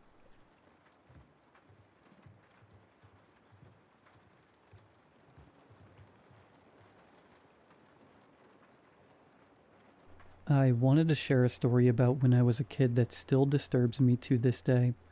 We had a room in our house unlike any other. It wasn't different aesthetically, only in what it was used for. It had only one purpose, to punish us when we misbehaved. My brother and I hated that room, but not for the reason you might be thinking. To us, it was just the annoying, boring place we had to stand in when our parents were upset with us. And yeah, we usually deserved it. We hated it, but as we grew up, we knew it was justified. However, it was too dark. Not kid afraid of the dark, dark. Not the hallway light is off dark. This was the kind of dark that felt unnatural, the kind most people never experienced. In our house, it was just called the timeout room. It sat at the end of the hall tucked between the linen closet and the spare bedroom. A plain door with a plain knob and nothing special about it. No warning sign, no lock. If you didn't know what it was for, you'd assume it was storage or a guest bedroom. But my brother and I knew. If we misbehaved, talked back, snuck cookies, fought too loud, or slammed a door, we were sent there. Timeout room, Mom used to say. Lights off, door closed. That was the punishment. And when you're little, it makes sense. Darkness is uncomfortable. It makes you behave. It makes you feel small. My mom never raised her voice. My dad never counted to 3. They never lectured. They never dragged us by the arm. They just pointed, and we went. For a long time, it really did feel normal, like a strict but fair rule in a strict but fair house. If my brother went in first, I'd press my ear against the door and whisper, "How long you got?" Sometimes he whispered back. Sometimes he didn't. Sometimes I'd hear him sniffling, and sometimes I'd hear nothing at all. Then my turn would come. Mom or Dad would point, and I'd walk to the timeout room. I'd open the door and peer inside first every time, giving my parents a chance to change their minds, but of course they never did. Peering into the room from the outside always felt weird. The only areas visible were where the light from the hall spilled in.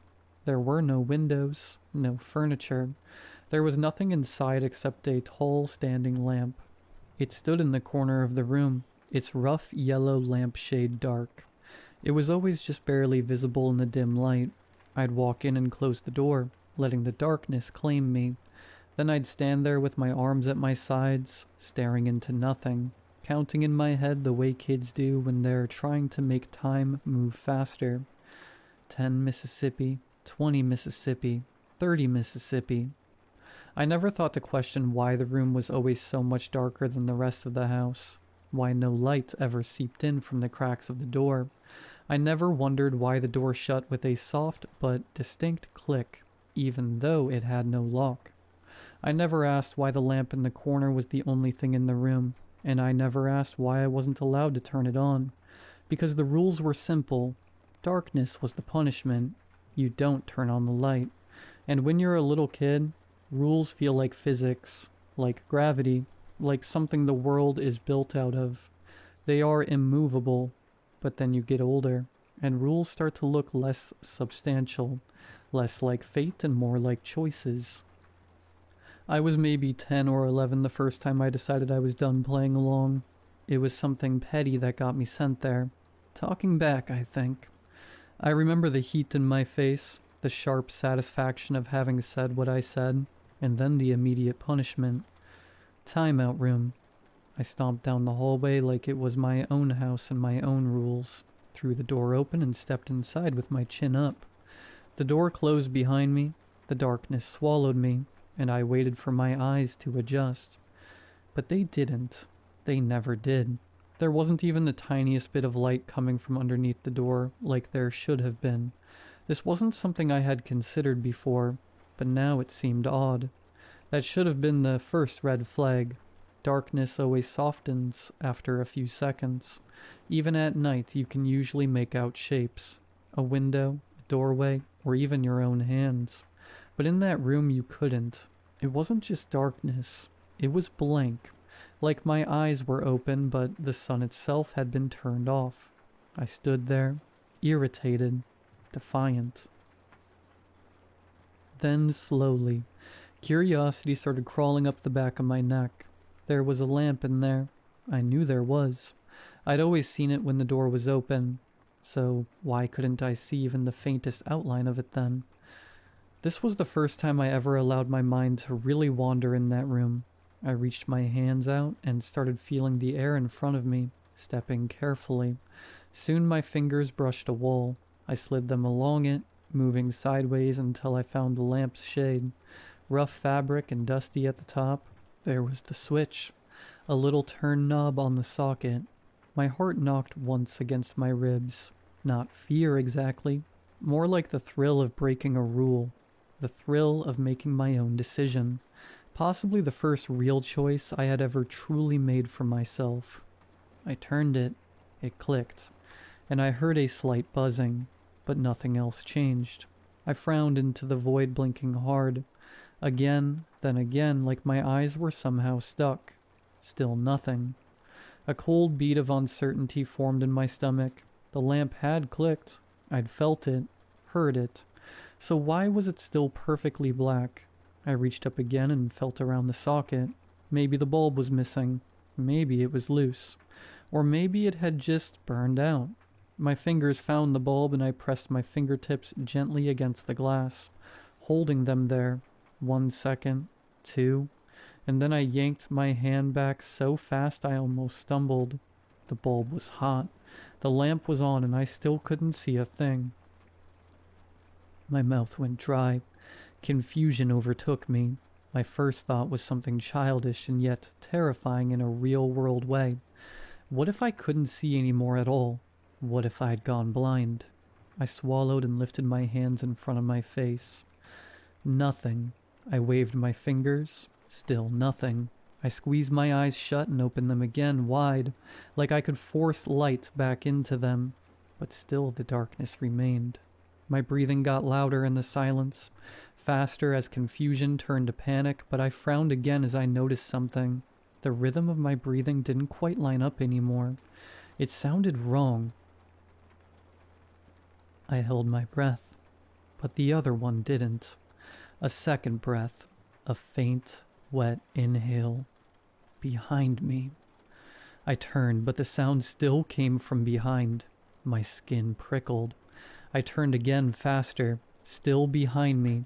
It wasn't moving around the room. It wasn't echoing.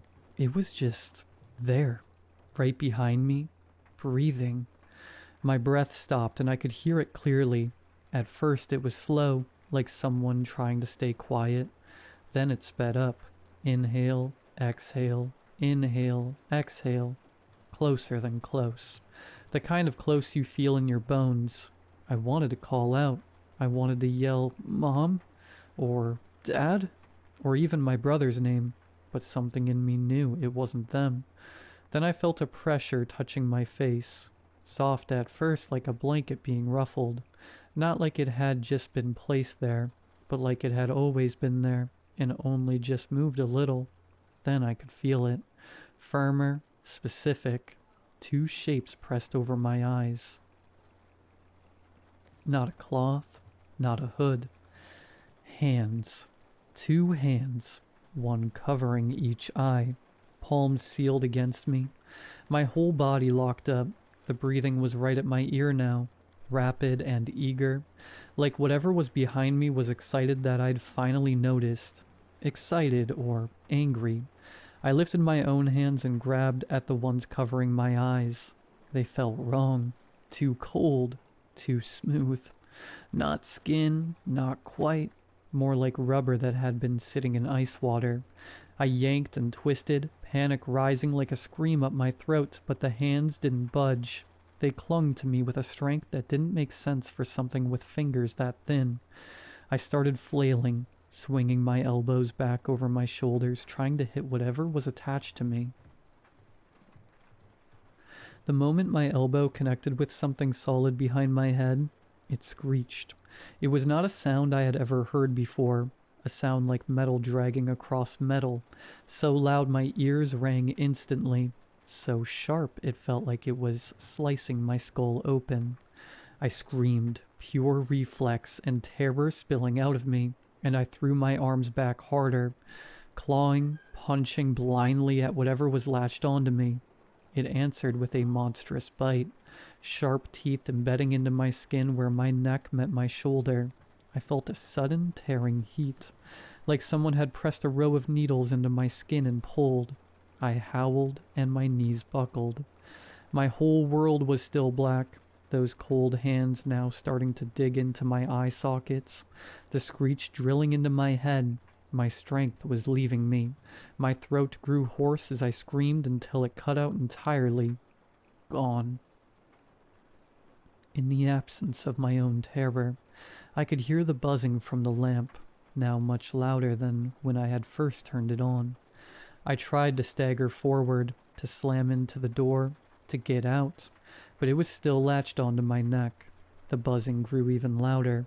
I started to feel dizzy, my body beginning to sway, and then the door flew open. I heard it swing and slam against the wall. I still couldn't see anything, but I could feel it, like warmth on my face, like the air changing. Footsteps came, fast and heavy. No gasp, no scream, no voice at all, just movement. Then a solid impact right behind my head. The hands ripped off my eyes in an instant, scratching my face. The thing cried out, its screech cutting into a strangled sound, and then disappeared like an echo through a pipe. I collapsed forward onto the carpet, gasping, clawing at my face, my neck burning where I'd been bitten. I blinked and blinked and blinked, but the darkness stayed. I couldn't see. I still couldn't see. Then I felt arms around me. My mom pulled me against her chest like she was trying to shield me from the room itself. Her hands were warm, human, real. "It's okay," she said, and her voice was calm in a way that didn't match what had just happened. "It's okay. It's okay. You're okay." I shook so hard my teeth clicked. "I can't see," I choked out. "Mom, I can't see." "I know," she said softly, rocking me. "I know. Just breathe. Just breathe." The hallway smelled like laundry detergent and dinner. Normal smells. Safe smells. My mom's shirt pressed against my face. Her heartbeat was steady. Like this wasn't a surprise. Like she'd been waiting by the door. I squeezed my eyes shut again and forced them open, and suddenly, light. The hallway snapped into place. The carpet, the walls, the open door. My mom's face above me, pale but composed. Her eyes focused on me and not on the room. I sobbed and clung to her like a drowning person. Behind her, past her shoulder, I could see into the timeout room now. She had pulled me out without me realizing it. I could see inside clearly now. The lamp was on. The shade glowed, but the inside of the room still looked wrong.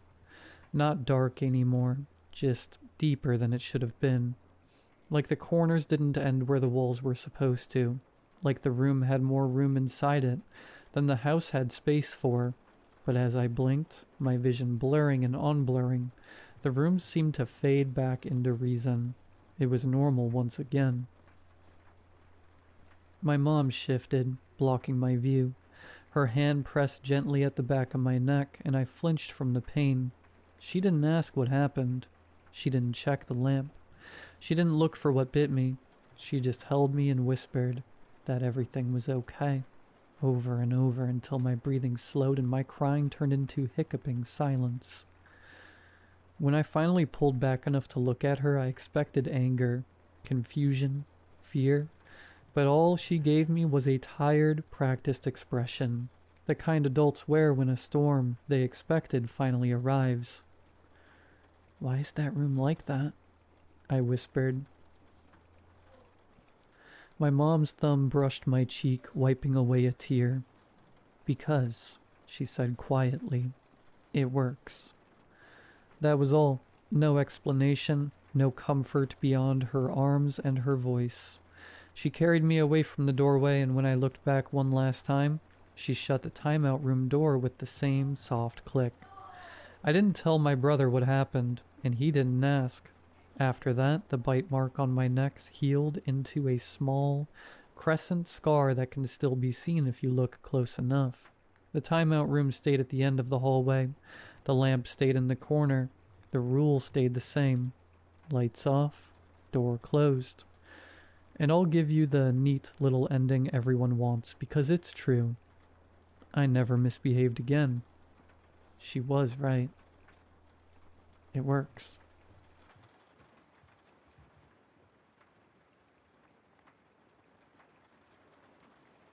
"Oh," I jumped when I turned around and saw Elbert standing behind me.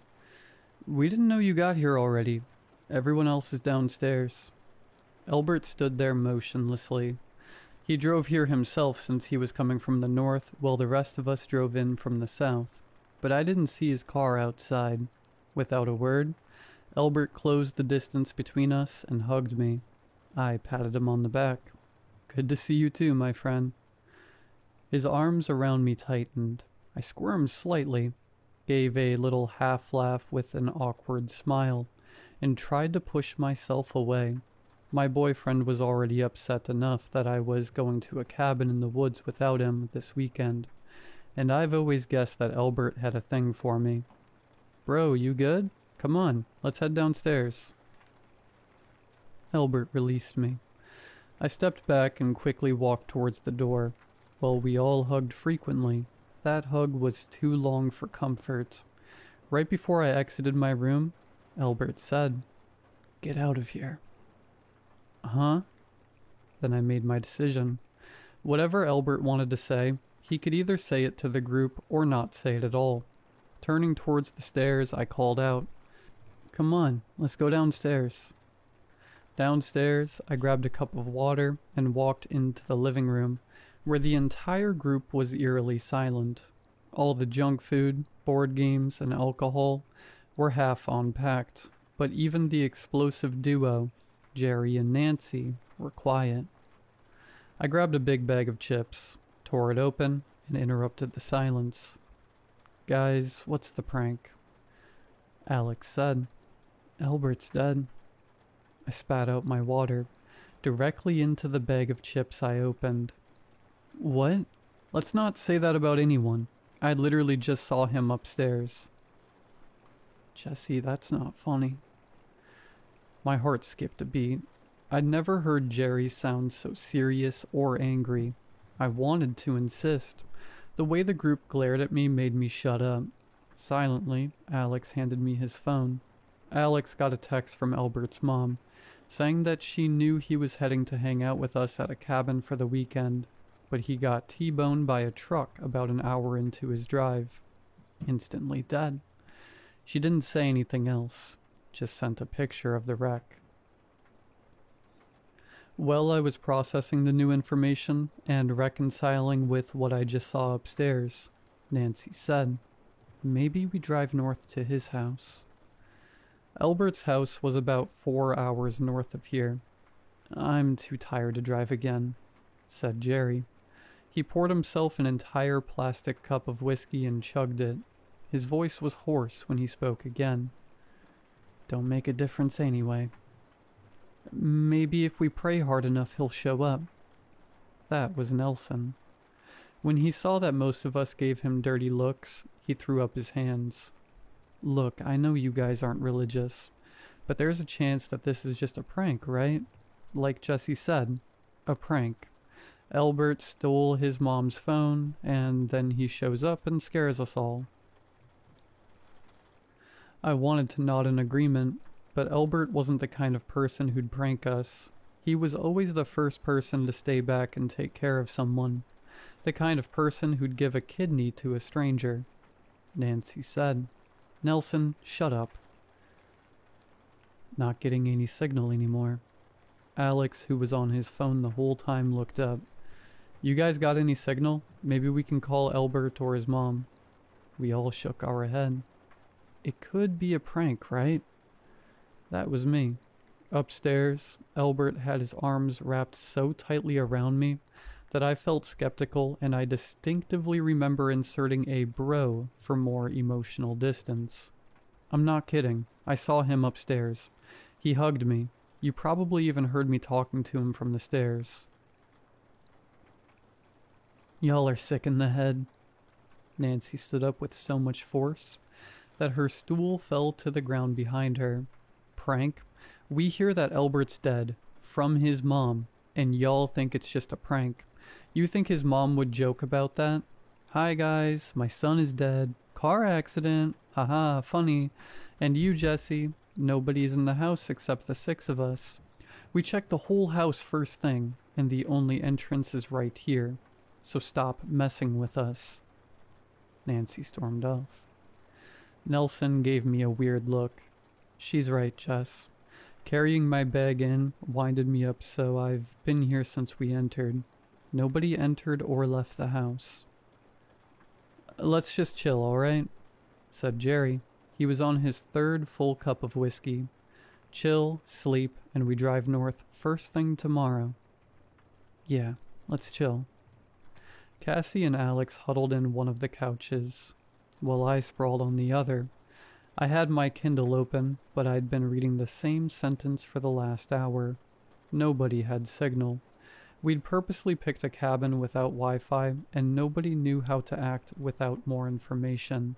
There'd been a couple of, "Do you really think?" But it never got further than that. Nelson's voice broke the silence. Guys, Nancy's been hogging the bathroom for an hour and won't answer to knocks.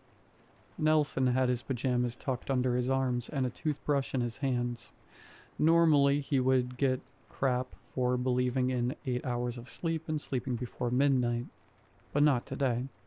The upstairs bathroom was the only bathroom with a shower. I don't know. It's been quiet, said Jerry. He was sipping from a bottle of rum now.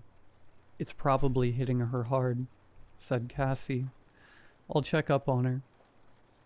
Minutes later, we all heard Cassie scream. Cassie tumbled downstairs, falling into a heap at the bottom of the stairs. She fell head first into a nearby lamp, knocking it over. Her ankle twisted in a weird angle, but she didn't care. Nancy's dead. Cassie screamed again, burying her head in her hands. Alex ran to her side and hugged her. Jerry ran upstairs. Seconds later, he was back in the kitchen with a grim look on his face. His eyes were wide open, as if he'd forgotten to blink. His hands were bloody, and he held them away from his body. It's true. No pulse or anything. Don't go look. There's so much blood in the bathroom. Her wrists. Alex, Nelson, and I shared a look. None of us needed to go look for ourselves. I shuddered and pulled a throw over my shoulders. Cassie sobbed. I knew she had a thing for Elbert, but... She'd at least want to verify that he's really dead first, right? I asked. This doesn't make sense. Alex glared at me. You still don't believe Elbert's dead? Saw him upstairs? Seeing Nancy downstairs now? Jerry spoke loudly. Let's call the police. We all checked our phones. Still no signal. Landline? They still have that? 3 policemen arrived in a police van. They seemed ridiculously decked out, with bulletproof vests, gas masks, and 3 guns each. They introduced themselves as Officer Gerald, Officer Melissa, and Officer Josh. They had no information on any car wreck up north, but they said they had to keep us here for the interrogation. They sent us back to our bedrooms to isolate us, and said they'll speak to us one by one. Hours later, after interrogating us, they told us they had to detain us here in the house because a tree had fallen in the road. The bathroom upstairs, where Nancy took her own life, was sealed off, but the bathroom downstairs and everywhere else in the house was ours to use. That night, I heard knocking on one of the walls of my bedroom. I focused and realized that it was tapping out Morse code. Right, Jerry had the room next to mine. Jerry and I first met on a search and rescue training camp, so both of us knew Morse code. I wrote out the taps I heard. What do you mean you saw Elbert earlier? I looked around my bedroom. Clearly, Elbert was not in the house. I'd also checked that his car was not in the yard. I tapped. Don't worry about it. Do you think they're allowed to keep us here like this? Jerry tapped back. No, they're sus. I assessed our situation. We were in a glamping cabin in a cul-de-sac about 40 miles away from the nearest town. Jerry had thought it'd be funny to pick a cabin without Wi-Fi, and we figured we weren't too far away from town anyway. Worst comes to worst, we could hike to the town, right? Should we run away? You saw their guns. Officer Josh was stationed outside, in the police van near our car. Officer Gerald and Officer Melissa were near the front door, guarding the only conventional way in and out of the house. They didn't look like they were going to take us anywhere. We have food and water, surely. They'll clear the tree soon, right? Jerry tapped back. Is there really a tree? I don't know how I fell asleep that night, but by the time I woke up, the sun was high in the sky and our car, Jerry's car actually, was gone. Along with Jerry, 3 of us, me, Cassie, and Nelson, gathered in the living room with Officer Melissa and Officer Josh, quietly waiting for news. Alex insisted on going out to search with Officer Gerald, and after some back and forth, Officer Gerald agreed to take him in the police van. Officer Gerald and Alex returned with the news that Jerry drove into the large tree that fell, skidded, and fell off the slope. We confirmed that Jerry drank a lot last night, but none of us knew Jerry sneaked out of the house. I thought about our conversation in Morse code. Something wasn't adding up. For those of you still questioning, yes, there's a tree, said Officer Gerald. He gestured to Alex, who showed us pictures on his phone. A fallen tree blocking the road, the car wreck of Jerry's car about 100 feet below the road. They're clearing the tree tomorrow, so just one more night and we will take you back to the police station. Can't we just walk to the town? That came from me. 40 miles, some elevation, is like 13 hours if we really push it. I can't do that. Cassie gestured to her ankle, which she'd sprained falling down the stairs last night. She lifted the ice pack and showed us that it had swollen into a purple bulb. I can't either, said Nelson, pulling out his inhaler. I'd die after half a mile. Come on, Jesse, said Alex. He wrapped his arm around my shoulder and gave me a squeeze. Just stay with the group. One more day and we'll all drive back. For lunch, we ate sandwiches. I did a quick inventory and guessed that we had about 5 days of food. I also had some beef jerky, granola bars, snacks, and extra bottles of water upstairs. Since Jerry, Alex, and I were originally planning to tackle a difficult hike nearby, how did everything go from a fun glamping weekend out in the woods to half of us dead? The officers kept a watchful eye on us, but did not try to interact with us. Officer Josh tried to reassure us a couple times that help will be here tomorrow, but none of us talked back. I helped Cassie ice her ankle, but Alex and Nelson were quiet. Nobody touched more of the alcohol. Around 8, I was back in my bedroom, on my bed zoning out. I'd checked religiously, but I never got any signal on my cell phone. The landline had also mysteriously gone out after the call for police. Was there any way we could move the tree ourselves? Would it help if I hiked to the town and brought help back? I was startled out of my bed by the ground shaking. The floor of my bedroom pulsed as if something was hitting the ceiling of the room under me. I remembered a prank we used to play on each other when Jerry's room was right below Nelson's room in the dorms. We'd bang on the ceiling with a broomstick until Nelson stormed downstairs to yell at us. I still remember Nelson yelling about his 8 hours of sleep. I left my room, shivering as the bathroom with the yellow police tape came into view, and hurried downstairs. I could see Gerald and Melissa smoking on the other side of the front door, but Cassie, Alex, and Nelson were not in the living room. Even now, I could hear the banging from the kitchen. Rolling my eyes, I headed over and flipped on the kitchen light, hoping to catch the culprit in action. Yo, what are you doing? I screamed. Nelson's body flopped on the floor, but judging by the amount of blood and brain splattered, it was obvious that his head had been mashed against the ceiling. Something had lifted Nelson's body all the way up to the 10-feet ceiling and banged his head against the ceiling multiple times. No human could have committed that murder. Even the police didn't try to question us. Something's wrong with this house. It was Cassie who spoke first.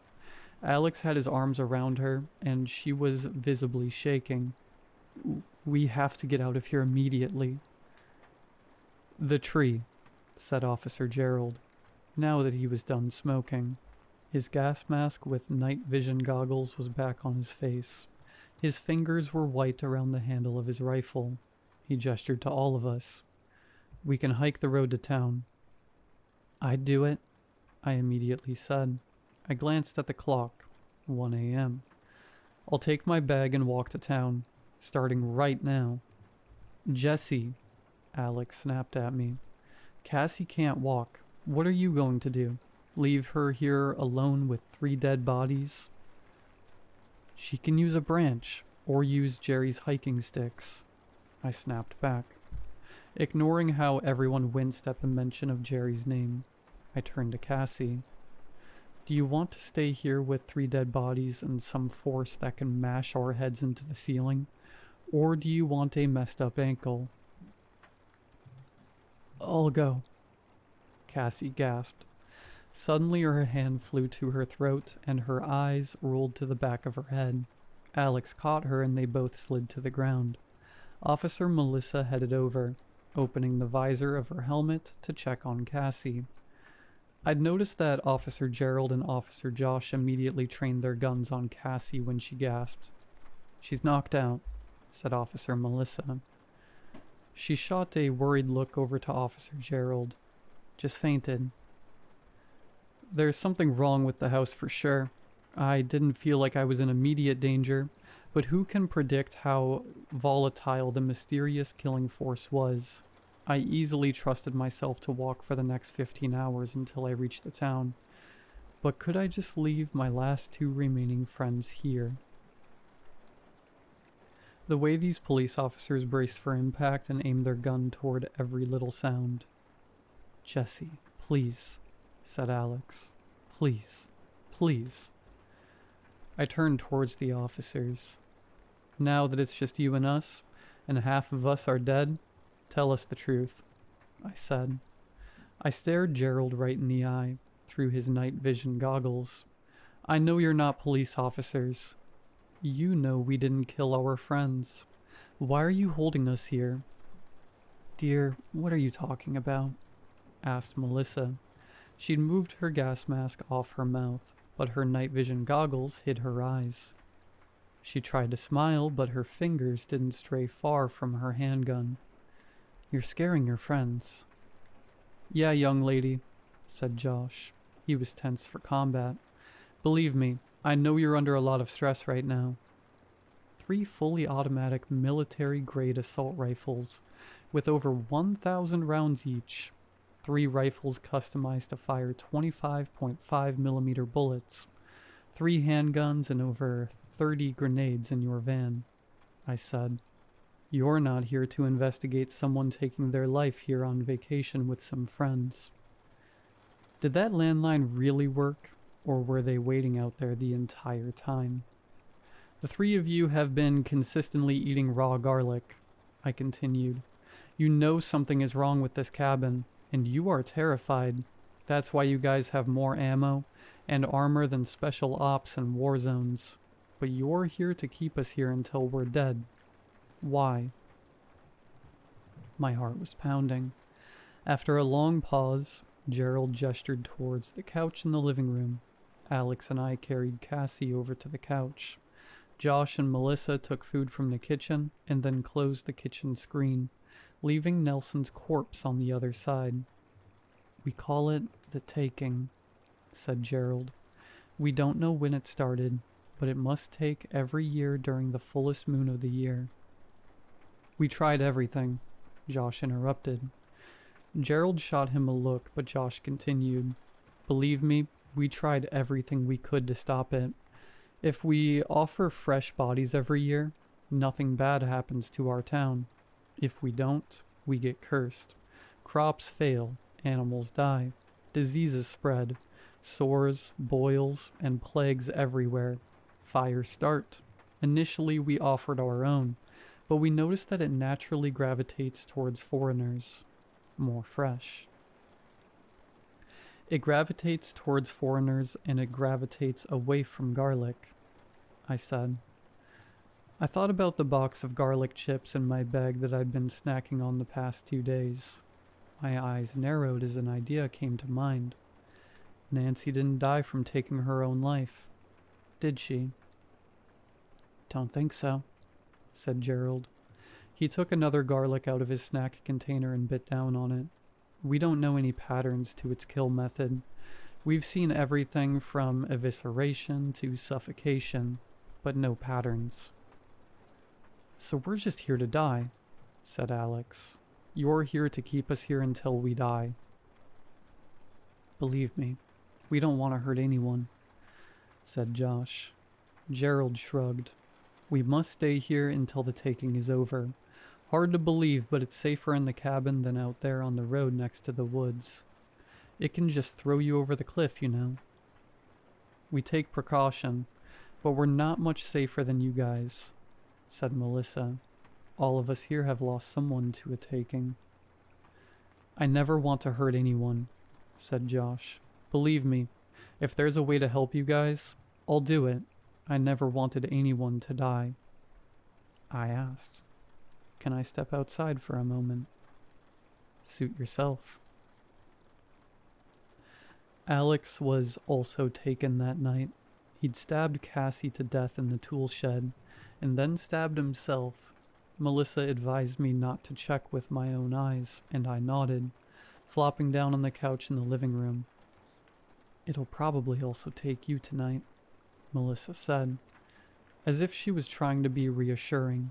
She seemed ill at ease, despite how equipped she was. The taking is over when the moon starts to wane. That's in an hour. If I survive this taking, will you guys really let me live? I asked. The uncomfortable look on her face told me everything I needed to know. Tell me about your daughter, I said. I'd picked up my Kindle out of habit but didn't bother opening the cover. I gestured at a pink and orange string bracelet Melissa wore around her wrist. Just to pass some time. Before Melissa spoke, a voice rang across the space. Who messed with my gun?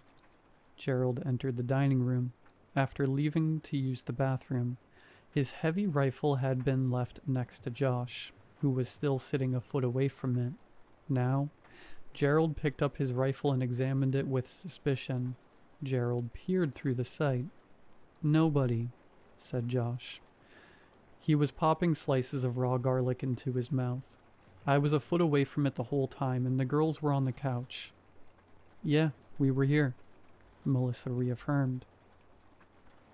Gerald shouldered his rifle, playfully aimed it at us, and hollered at Melissa. Babe, don't get too attached. She's going to die soon.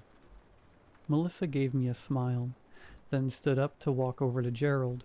Her heavy equipment rattled as she moved, and she warily scanned the room. Nancy was made to take her own life. Jerry crashed into the tree. Or maybe that was a legit accident. Nelson got his head rammed into the ceiling. Alex and Cassie died by a knife. How did it plan to take next? In the middle, Melissa stopped. Her eyes widened. All around her, the floorboards started to pop off, showing the foundation of the house in full view, a mess of wires, cement, and tree roots. Melissa began to sink into a hole that formed below her feet. She reached for her handgun, fumbled, and then screamed as she accidentally shot herself. She sank deeper into the hole that opened up. Gerald rushed towards her, but Josh held him back. It's already chosen. You can't stop it. What did you do? Gerald spat at me. His eyes almost bulged out of their sockets. You witch. You witch. How did you make it take Melissa instead of you? Melissa screamed louder. Half her body was out of view now, and something was happening to her under the floorboards. She shot wildly, probably shooting her own legs more than she was shooting anything else. A sharp branch emerged and cracked open Melissa's body, finally silencing her after it pierced through her mouth. Gerald spoke free from Josh. He rushed towards me and punched me in the face. Then he slung his rifle over to aim it at me. I held up my hands as he pressed into my space. I could perhaps trick an ancient entity into taking a local instead of me, but there was no way I could convince Gerald to not shoot me out of vengeance. He leveled the barrel of his gun to my forehead. Wait, I tried to stall. My cheeks were swelling from his punch. You want to know how I tricked the entity, right? I lifted my fingers to the collar of my shirt. Slowly as I could, I began to unbutton my shirt. There was a layer of filth under my shirt, garlic chips and piss mixed with local dirt, a repugnant mixture that I smeared all over myself when I asked to go outside earlier. I was probably going to get some skin infections, but it made me too dirty for the entity. You said it preferred foreigners because foreigners were fresher. I also learned something else. I fibbed. My mind raced. I learned other things too. Many things. Really unbelievable things. Things that can maybe help you in your town in the future. I figured out... You know what? Said Gerald. Screw you. He pulled the trigger. There was a loud bang. The smell of gunpowder filled the room. Gore splattered all over me. I took several steps back. My hand flew to my forehead, but I was not the one who was shot. Gerald began to fall, shock clearly evident in what was left of his eyes. The rifle, smoking from the malfunction, fell from his hand. Gerald made a last-ditch effort to turn towards Melissa's body, but his body slumped to the ground before he moved a foot. I heard clicks. Josh's voice was a whisper. Beads of sweat ran in streams down his face. I heard some clicks come from Jer's gun when he was going to the bathroom and told me to watch his gun, but when I looked up, I saw nobody. In the smoke of the gun, a form began to take shape. Albert was right before me. No one was alive to believe that I was, once again, seeing Albert. I ran over to him, but unlike last time, he was not solid. My gesture merely disturbed the smoke that formed his body, and my arms passed right through him when I tried to hug him. Albert lifted a hand, as if to run it down my face, then vanished. There was a faint trace of smile on his face. The malfunctioned gun stopped smoking. I picked it up, but Josh made no moves to attack me. I never wanted anyone to die, said Josh. He dropped his gun and his hands were in the air. Please believe me. It took my parents when I was a kid, but I have kids now. I have 3 kids and a wife. I said coldly, Let me go. Yeah, go. The road will unblock itself after the taking. Look, I never wanted anyone to die. Please believe me. I never wanted to hurt anyone. I looked outside. The sun was starting to crawl from behind the horizon, and the moon was waning. The taking, whatever it was over. The filth was starting to make my skin itchy. I thought about how Nancy's rotting corpse occupied the only bathroom with a shower. Should I take a shower first, or should I just get the hell out of here?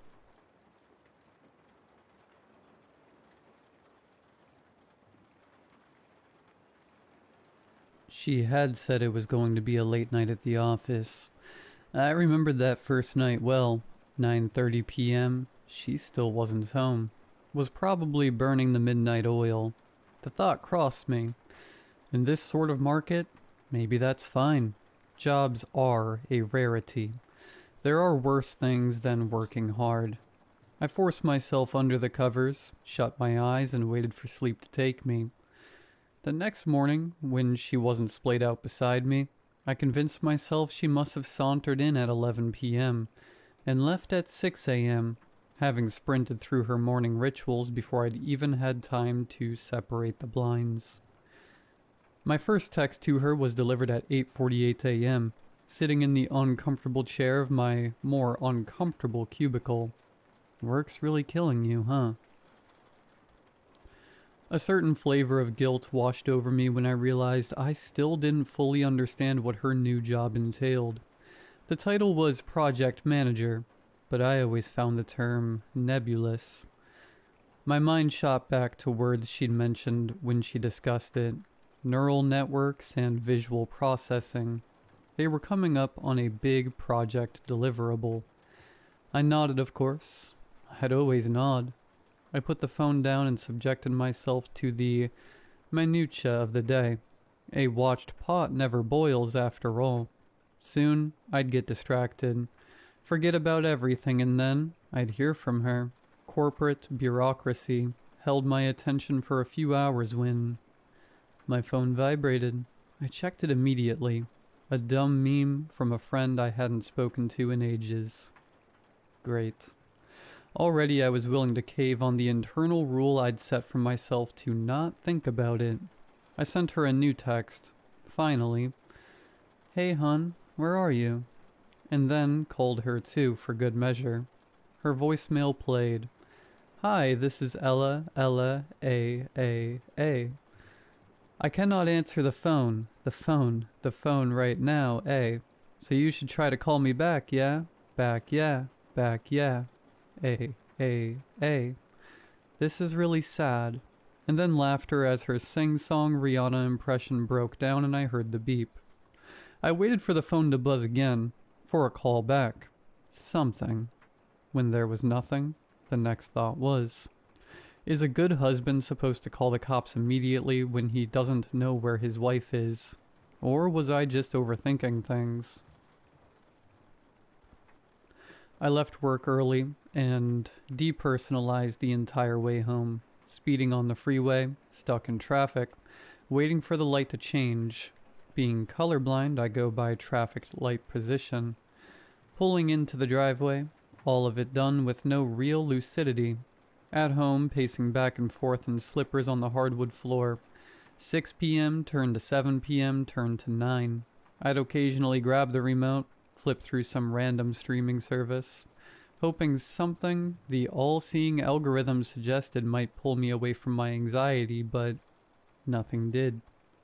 So, when 10 p.m. rolled around, I called the cops. After a brief transfer, once I clarified that my situation was urgent, but perhaps not life or death urgent, the gruff voice on the other end of the line asked me when I'd last seen Ella. If this was unusual, and if she'd been going through anything recently, acting strangely, differently. Following my answer that yes, this was a little out of the ordinary, and no, nothing seemed off before today. He then got her car and license details from me, told me they'd ping her phone, and assured me they'd circle back as soon as they could, maybe even send an officer to my house. They were on it. In short words I found comforting before I realized that the boilerplate phrase was probably thrown around all the time by them. The bit of action I'd taken suddenly put my brain into motion. Co-workers. And yes, perhaps I was just overthinking, but still. Co-workers. I spent too long workshopping the text messages to James and Preeti. Her two colleagues I'd met a couple of gatherings now. I wish people death when they cut me off in traffic, and yet I overthink sincerity in text to strangers. Maybe try therapy. Her voice in my head. Not now, hun. I'm trying to find you. I sent the text. Hey James, I hope you're well. I was curious if Ella is still at the office. Preeti, basically the same text. Then back to waiting again. In the blur of anxious monotony, I melted into my sofa, twiddled my thumbs, and ordered a grand mocha frappuccino via DoorDash for $18 because it felt like a wise financial move. I watched the app as the little icon crept down the street. Jennifer, the driver, still had a few stops to make. A new text on my phone all of a sudden. Hi, is this Matt? To the jumble of numbers I didn't recognize but saw were from my area code, I responded, "Yes, this is Matt." Before I could say more, the 3 typing dots appeared at the bottom of the screen, and the next messages came through in rapid succession. "My name's Ken. Not sure if you remember, but I met you at bowling 2 months ago." Ping. My wife May works with Ella. They work on the same team. The bowling trip was organized by some of their co-workers. They allowed +1s. Ping. We had a WhatsApp group to organize heading there together. That's why I have your number. Hope you remember. I'm sorry for texting you out of the blue. I get it, Ken, and yes, I remember. Please get to the... Ping. My wife didn't come home last night from work. I tried reaching her co-workers. Friends, too. Everyone. No one knows where she is. Huh. I called him. It rang and it rang and it rang. I was just texting you. Please, for the love of all that is holy. Hello? He finally answered. Did any of her co-workers get back to you? I asked. What? You said you tried reaching her co-workers. Did they respond? Did they say they didn't know where she was? No, none of them got back to me. Do you think something happened? At work, maybe? I didn't like the words coming out of my mouth. I'll call you back, I said. I hung up, placed the phone down. Ken already calling back. I breathed in deep and Googled the address of the high-rise building Ella worked in. It was a new build. I remembered when she first told me about the job and the office she'd be working in. Babe, just look. There's a whole page about the amenities, she said. Sorry, I'm just slammed right now. All good. Didn't mean to bother. I'll look. Later I'll look. Promise. Of course, I didn't ever actually look. A knock at my door all of a sudden. Excitement and relief simultaneously. Before I opened it and saw the Starbucks bag on my doormat. Why would I do this to myself? Why would I spur hope like this? I grabbed the bag, brought it inside, returned to my laptop and steeled myself for any horrific articles about the building. No articles. I nonetheless wondered if it'd be worthwhile to go there, just to rule it out. Inaction would only make me spiral. Ken calling again. A few missed calls from him now at this point. Tunnel vision was making me a prick. I answered. Hi, I'm heading to the building, I said. Oh, he said. Okay. Then, want a carpool? I'm already en route. I lied. But, meet you there? Sure. I'll call you when you're... I hung up, headed to the car. Off the backdrop of the night, I thought about her. Ella had auburn hair.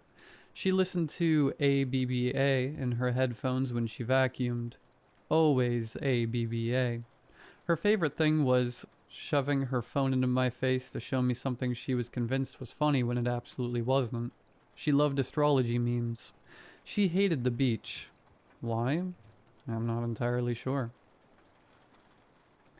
Our marriage has been rocky lately. We'd been doing the counseling thing. It was less fighting and more distance. I suppose.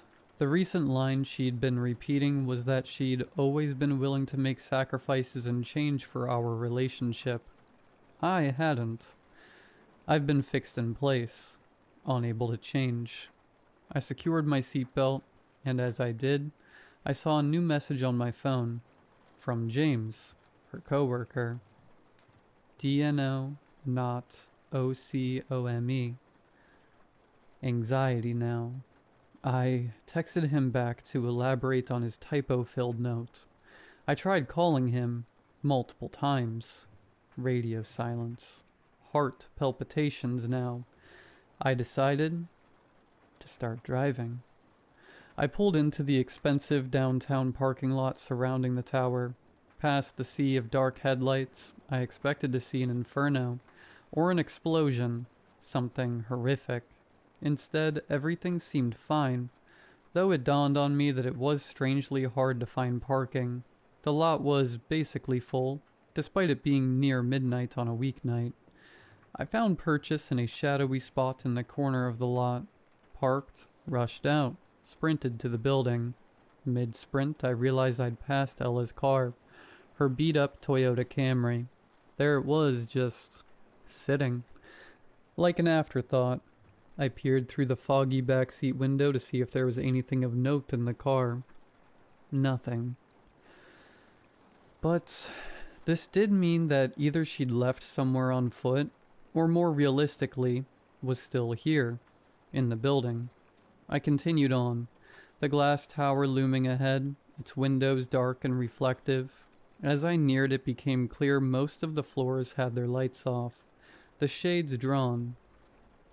Meanwhile, the sound of tires over gravel, another car circling the lot. My phone rang. Ken, again. I answered. "Is that you?" he said, as I saw the man in the car 2 lanes down with cell phone pressed to ear looking my way. "Yeah," I said. "Find parking. I'll meet you at the front of the building." I hung up, and then I was there, at the base of the steps. James' strange text back to the forefront of my mind. Concrete steps led up to a broad landing before the glass entrance of the building. Beyond the doors sat a barren but exquisite lobby. The abject emptiness of the lightless foyer sat rather strangely with me. "Hey," I heard Ken's voice call from behind. I continued my staring contest with the building. Then I called my wife again. Straight to voicemail. No ring this time. "Hi, this is Ella. I cannot answer the phone. Ken was beside me now, salt and pepper hair. I remembered our bowling excursion together, the story about him and May moving here from South Korea after he landed an amazing job. I also remembered just how crap I was at bowling. "Should we go inside?" he asked. "I think so," I said. Then a thought hit me. Late. I called 911 again. 911, what's your emergency? "I called about my wife earlier, like an hour ago. Ella. I found her car. It's still parked where she..." And that's when I heard the blare of the sirens and saw police strobes flashing across the lot, government plates rolling in. "Sir?"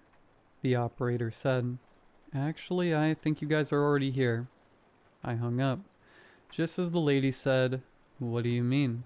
and watched with Ken as the cops arrived. He said. "What do you think happened?" "I don't know." A row of 4 police vehicles beelined right to the entrance. Ken and I backed up. He started calling his wife, panicked. His breath grew rapid as he waited for a voice on the other end that I could tell he knew wasn't coming. "May, call me back when you get this." I turned my attention to the new arrivals, spilling out of their vehicles, donning uniforms. 13 or so of them, pushed past Ken and myself, moved up the steps to the large space in front of the doors, and began stringing yellow police tape across the entrance of the high-rise, spreading out to hold the line. I saw a new crew, about 5 with tactical gear on, coming up right behind. "Ready to enter," I heard one of the men on the tactical unit say into the mic on his shoulder. He pulled open the glass entrance door, the lobby beyond swallowed by darkness, and stepped inside, 4 others filling in behind him. I tried to get a better look inside, but the view through the swung open door showed nothing the glass walls hadn't already revealed. The rest of the units remained behind the tape. I cautiously made my way up the steps. Ken remained where he was. Maybe he didn't want to hear the grisly details of what might have taken place inside. I wasn't different from him in that way, but I needed to know what was going on. An officer approached me as I hit the landing at the top of the steps. As we spoke, it felt like our words were dancing past each other. "Hi," I said. "Is there... We can't share any information at this time." "My wife works in that building. Can I..." "We've sent a team in, but unfortunately we can't." "Just tell me if it's a hostage situation." "Like I said, we can't say anything."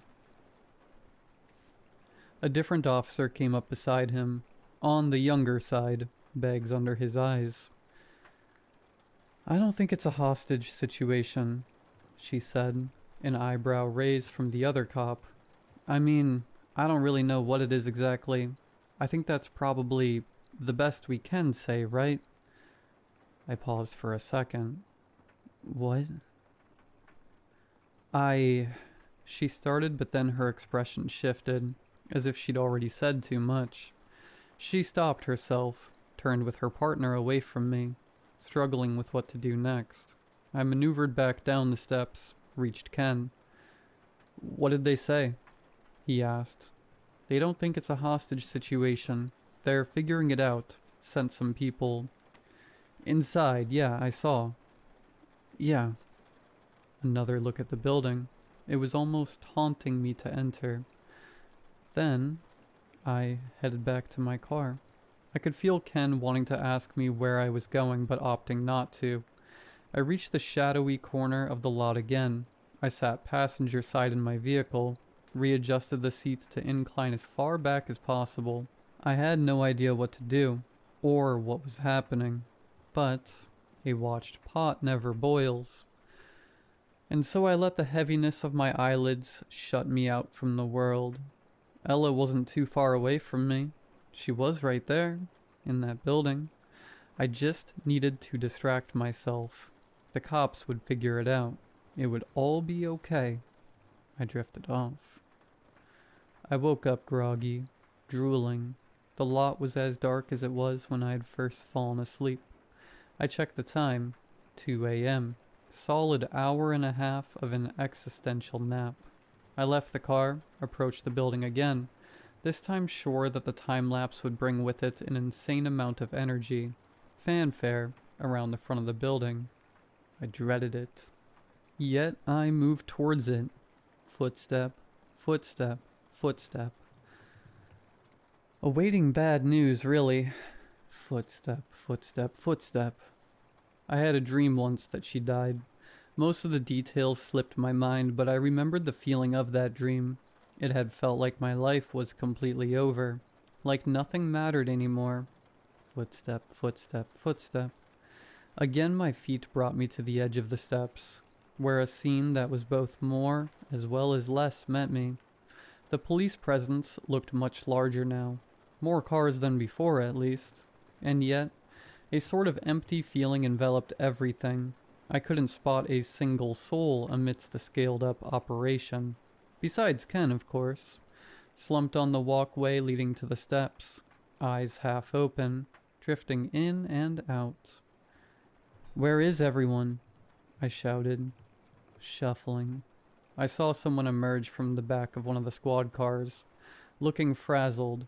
It was the woman from before, the one who said she didn't think it was a hostage situation. "You should leave," she said. "Where'd they all go?" I asked again. She struggled. "They went inside." "And what did they say?" It took her a second to finish it, but she completed the sentence by saying, "They haven't answered." Just as all of the lights in the building turned on, every floor, every room, illuminated. Before I could say anything, they all turned off. All I could do was stand still, blink. What the... "That happened an hour ago, too," she said nervously. "Everyone who went inside," I said, trying to process. "They just stopped responding?" "Yeah, the first team never responded when we tried radioing them. Next crew, same thing. Then another group, and now it's just me." As if telepathically able to discern, I was going to ask her the obvious question. "We have more people coming," she tagged. "They told me to stay back to keep continuity." "My wife is in there. Do you know anything?" "I don't. No." But something in her body language said otherwise. "Please," I said. "A beat. They just sent me some footage." "From inside?" She pointed around a lot. "No, from the exterior cameras in the moments leading up." "Show me." She looked at me like I was crazy. "Your whole crew is missing," I continued. "If this isn't the time to mess with the rulebook, I don't know when is." A sharp inhale through her nostrils, then a half-centimeter, barely perceptible nod. She headed towards her car. As I followed her, Ken rushed up beside me, having awoken from his sidewalk nap. The officer looked back, eyes saying, "Seriously?" "My wife's in there too," he said, likely having overheard the tail end of our conversation. She said nothing, just headed for her cruiser and unlocked the doors. Ken and I climbed into the back seat. From the front, she pulled the dash-mounted screen towards her, tapped a few keys, then angled it so we could see. The video showed security footage of the front entrance of the building being fast-forwarded through. Hour after hour slipped by, the timestamp in the corner racing ahead as we only saw people entering the tower, never stepping out. We reached the point in the footage where the final squad went inside, and there it stopped. She then pressed a button and started rewinding the footage.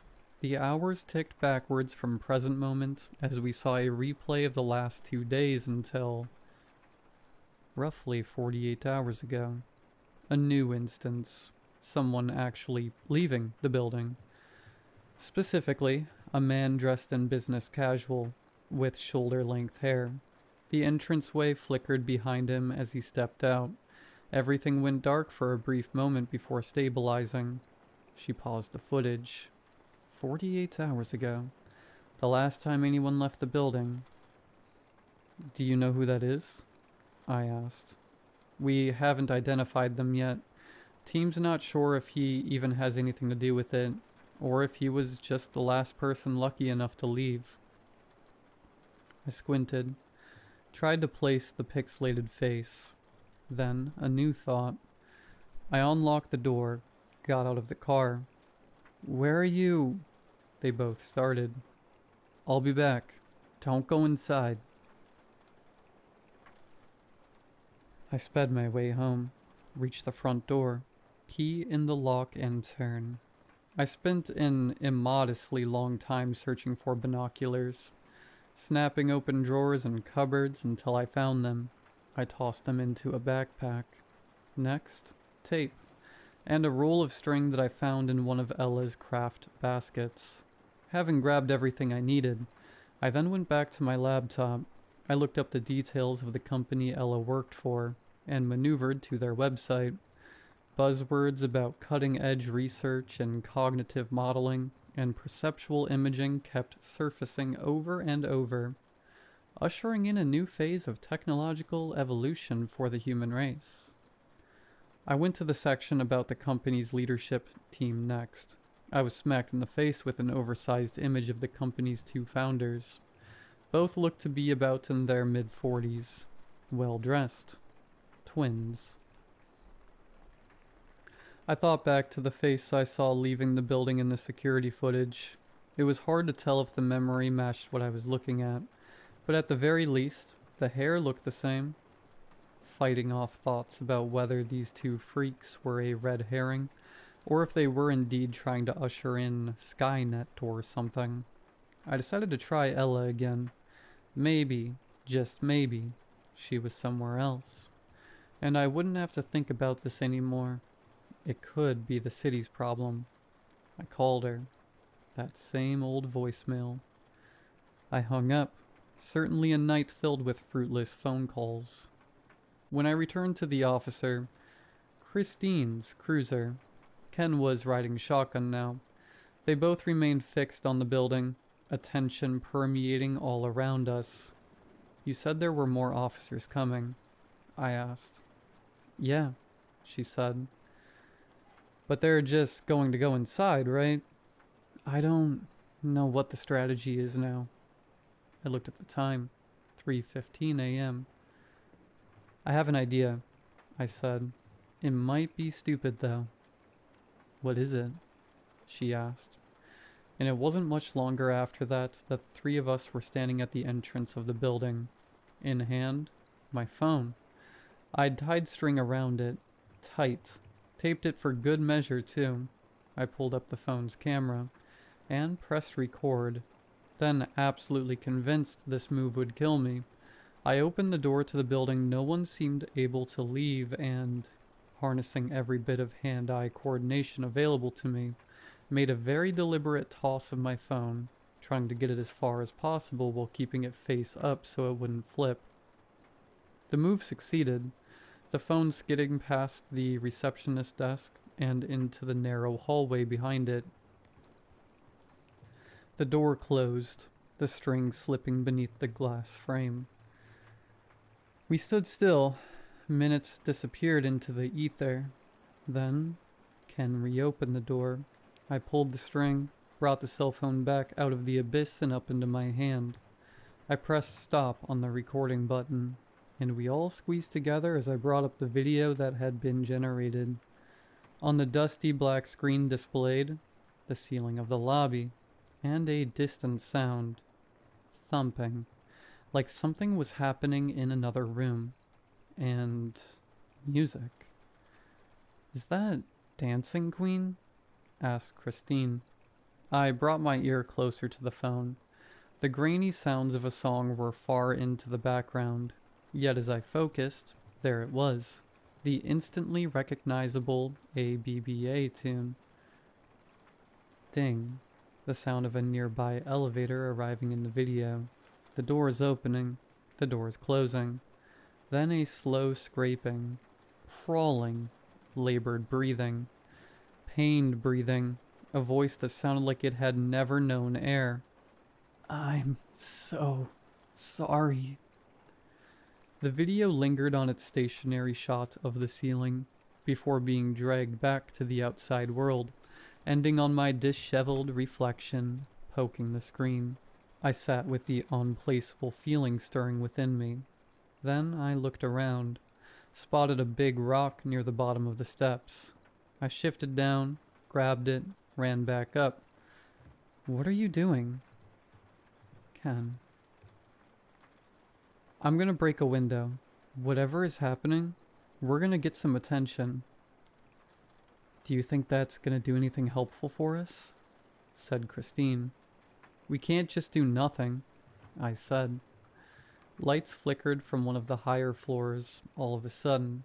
We turned our heads up in unison to catch a bloodied hand reaching up to the window in one of the freshly illuminated rooms. So high up, the hand brought with it a piece of paper, which it pressed flat against the window. Binoculars. I pulled them out of my bag, focused on the sight. The piece of paper featured the following message in chaotic scrolls. "Don't try to save us." It looked like a kindergartner wrote it, each subsequent word featuring more messier penmanship than the last, as if executive function waned with each letter. The hand kept slamming the message, the paper, against the window. "What's it say?" Ken asked. I handed him the binoculars. He looked up, froze. "That's May's hand." The words came out of him immediately, too quickly. "What?" asked Christine and I in unison. He handed me the binoculars, desperation marking his voice. "I think that's May's hand." "You think?" "Yeah," he said. "I mean, maybe." "Wait, Ken, hold on. I think I saw a blue bracelet," he said, looking unreachable. I fixed the binoculars against my eyes again and looked up, but the hand was gone, only streaks of blood remaining. Was there a bracelet? I don't remember.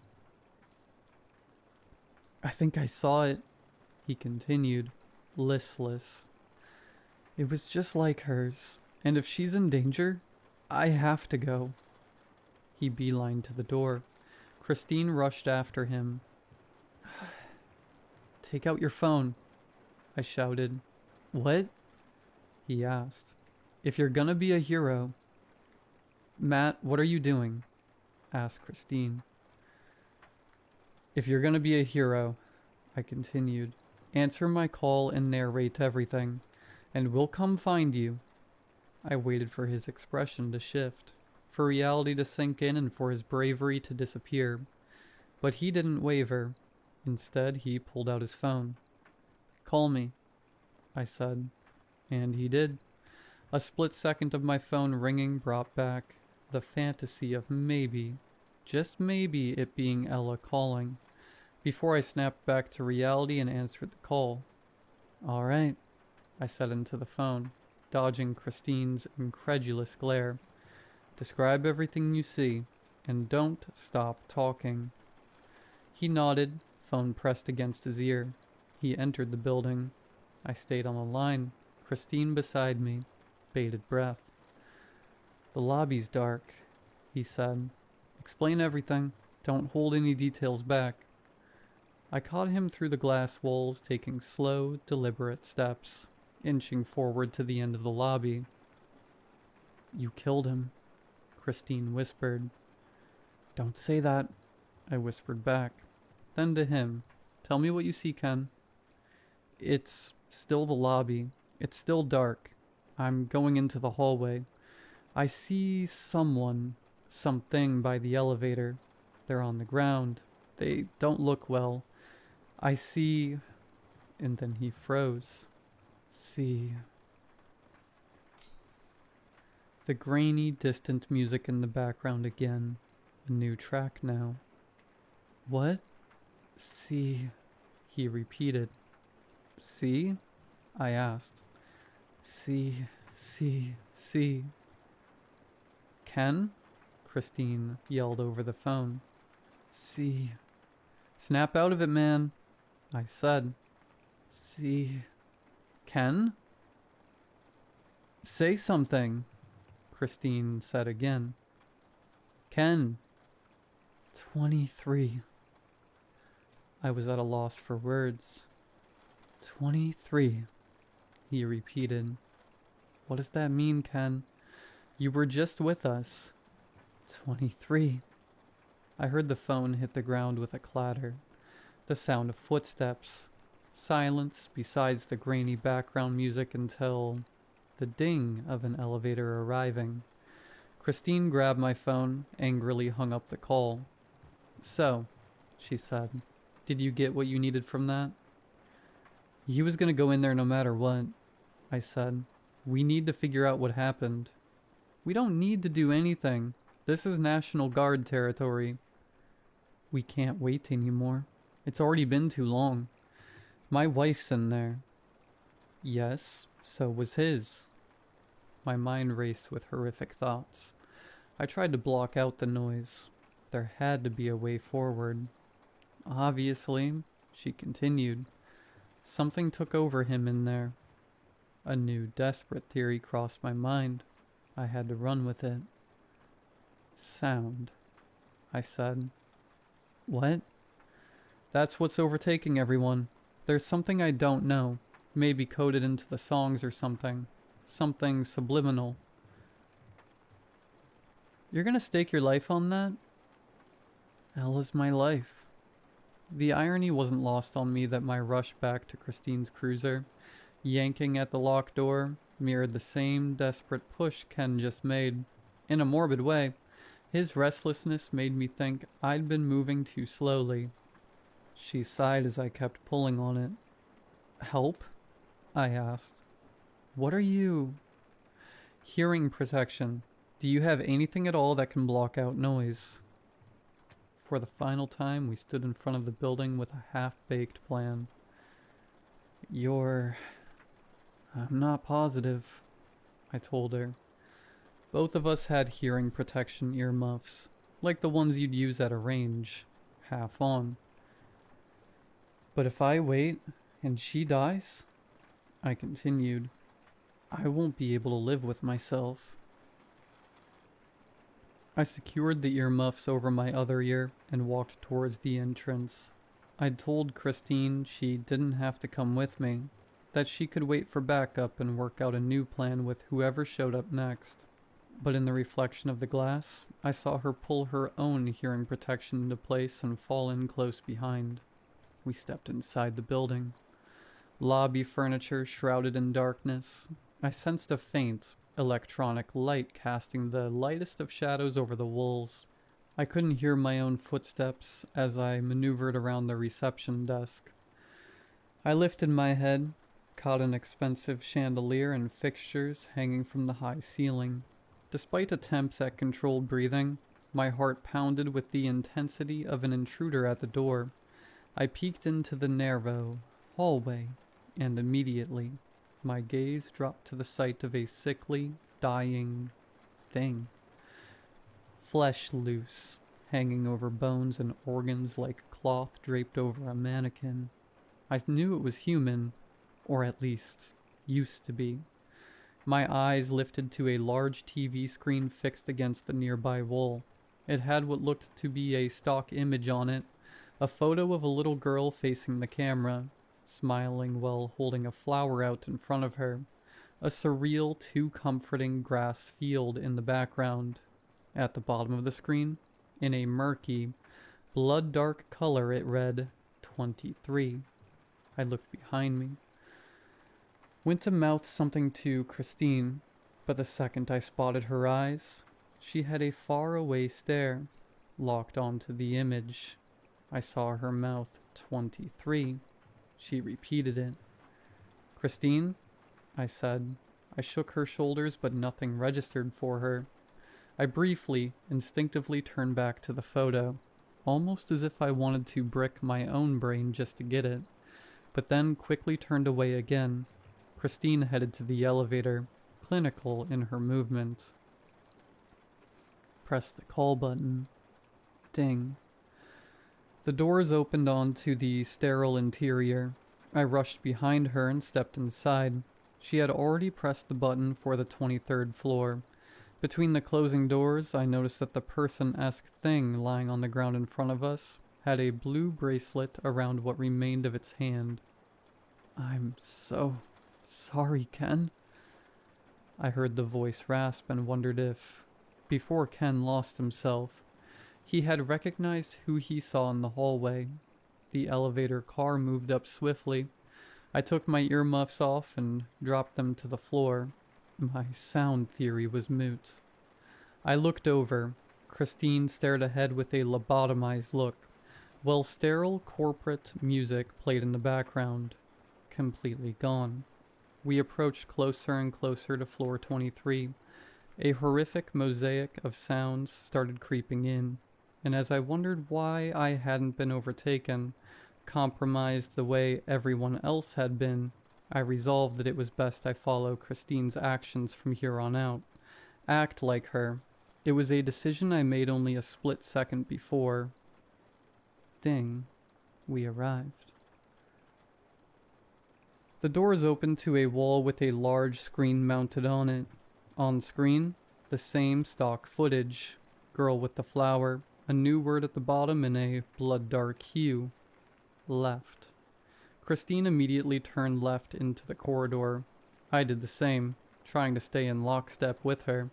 Same rhythm, same cadence, same lifeless, mechanical movement. We hit the end of the hall, where another display was mounted to the wall. The girl with the flower on screen again, and at the bottom of the screen, right. Christine with a sharp right turn. I followed again, convinced I was stupidly walking right into death. I'm coming, Ella. I didn't expect the music cue. The bright synth riff of Queen's I Want to Break Free starting up. As we paced the long corridor, drum machine, bass, and guitar joined. Then, I want to break free, sang Freddie Mercury. The power walk continued as I voiced out the side of my mouth. Christine, are you in there? To no response. We hit another wall with another TV bolted on. That same stock photo and the word beneath. Left. Another turn into a long hallway. I followed my dance partner. I want to break free from your lies. You're so self-satisfied. I don't need you. I spotted blood on the floor and a body up ahead. A body. Crawling. The thing, person, whatever looked inhuman, trying to keep pace with Christine's brisk stride. I barely had time to clock its warped features and broken appendages. God knows I want to break free. End of the hallway, another screen. Flower girl, left. We followed the direction. I felt like we were reaching the end, but I have to be sure when I walk out the door. Screens line both walls on the hallway now, flanking us. The image of the girl with the flower repeating again and again. New words pulsed at the bottom of the screens, catching in my peripheral vision. Continue, don't stop. Get ready to shed, let it all go. And ahead of us, the open doors to a massive hall. I steeled myself. We entered the gigantic room, and I caught a scene that didn't fit words. Rows and rows of people. At least some looked like people. Others, completely unrecognizable. Most on the floor, dead, life squeezed out of them, like they'd aged hundreds of years. Faces hollowed out, eyelids liquid. Some trembling, shuddering, on all fours, ligaments torn, new appendages growing, changing shape. In the darkness of the room amidst the electronic glare of a large screen, I would have described most of the occupants as creatures, beyond alien, figures that didn't make sense. Catching Christine starting to shiver, I matched her movements, those near the back of the hall, including Ken, who I spotted nearby, were shaking, sweating, slowly losing their hair, developing strange lesions, but still human. I was sure that near everyone who must have worked in this building was squeezed into this large hall. The music continued, the instrumental break ending, as the vocals kicked back in. I forced myself to lift my eyes to the giant projected image of the flower girl covering the far wall, splayed like we were all moviegoers in a theater. I read the word at the bottom. Evolve. Freddie sang. But life still goes on. I can't get used to living without you by my side. Ella. What have they done to you? I spotted a man walking the rows, longish hair, surprisingly nice clothes on for such a brutal affair. Pair of dark sunglasses on, too. The only one not looking at the screen. Like me, he seemed unaffected. God knows, got to make it on my own. He made his way closer. Under his breath, he kept repeating the same words. Evolve. Examining with the carelessness of a yoga instructor. So baby, can't you see? I've got to break free. As he came within reach, I recognized him. The photo from the website of the company Ella worked for. One of the two twin founders. He shifted past the shivering Ken. Evolve. The dissociating Christine. Evolve. And as his eyes met mine, evolve. I broke away from my act and forced him to the ground with everything I had. His skull cracked against the floor. My hands cinched around his throat. Yet as I tried to force the life out of him, he just looked curious. How are you not affected? Tell me how I stop this, I said, a smile as if that was never going to happen. The image. He continued, "How is it not working?" I realized the answer as I spoke the words. Colorblind, red-green deficiency. "We're working on a version for that too." I tightened my grip. Pain was the only tool I had at my disposal. "Tell me where Ella is." "So you're the husband." "Where?"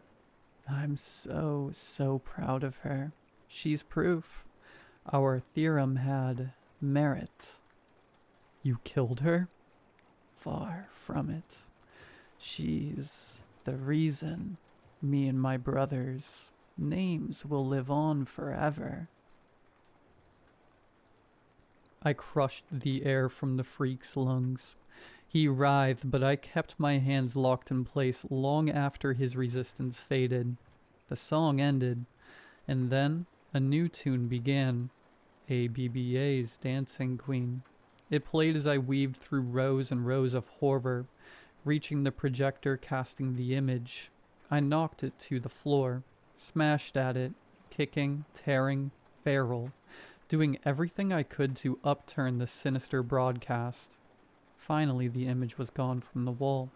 I looked behind to see a sea of chimeric death, still cloaked in darkness. There were only a dozen or so people near the back of the hall who looked alive at this point. I rushed back to them, to Christine in particular. "What the?" I heard her say. I snatched the sunglasses off the corpse of the founder. "It's an image," I said. "An image that overrides your mind, gives you a command." She was still coming back to reality, not totally registering what I was saying. "Put them on," I said, handing her the shades. "Then leave the building." "How did you?" "Go." She took deep breaths to ground herself, like whatever state she'd returned from was hellish beyond words. "The rest of you," I said, addressing Ken and the others, "blindfold yourselves as you leave. Use your shirts or whatever you have on you. Christine," I pointed to her, "will lead the way." The few survivors, still confused, shifted their eyes towards the cosmic mess of human destruction around them. "Don't linger," I repeated. "Leave, eyes closed, or blindfolds. Christine leads." She put on the dark frames, looked at me. "What are you gonna do?" "Don't worry about me." I shifted away from the group, toward the end of the hall. I glanced back over my shoulder to see, amid crying, panic, and breakdowns, the few survivors pulling themselves together, covering their eyes with their hands or lifting jackets to obscure their sight, while Christine led them out. I prayed Ken wouldn't linger near the first floor hallway. When he got there, prayed he wouldn't see the horror of what became of May. I continued on.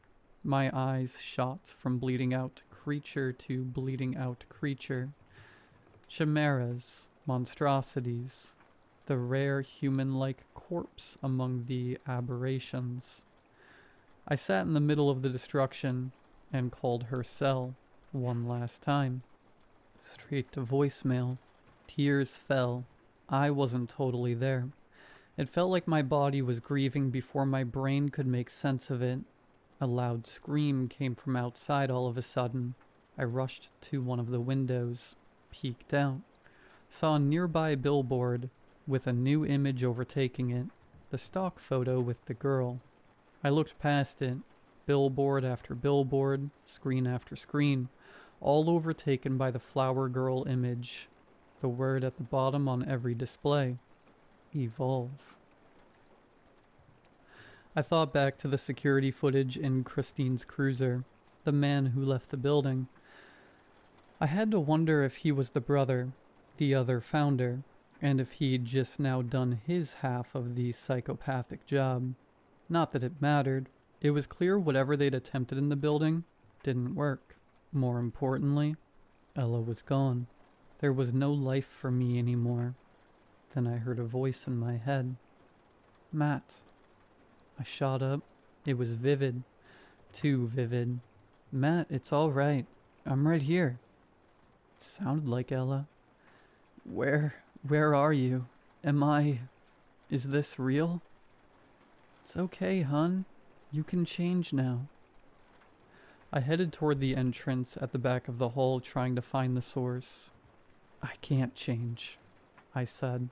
I can't. It doesn't even work on... Not that I'd want it to. Cold. Cold? I started backtracking. Warm. I looked all around me. Tell me this is a bad dream, Ella.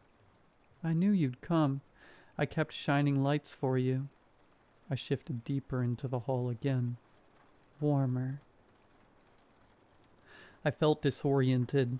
I wasn't seeing straight anymore. Even warmer.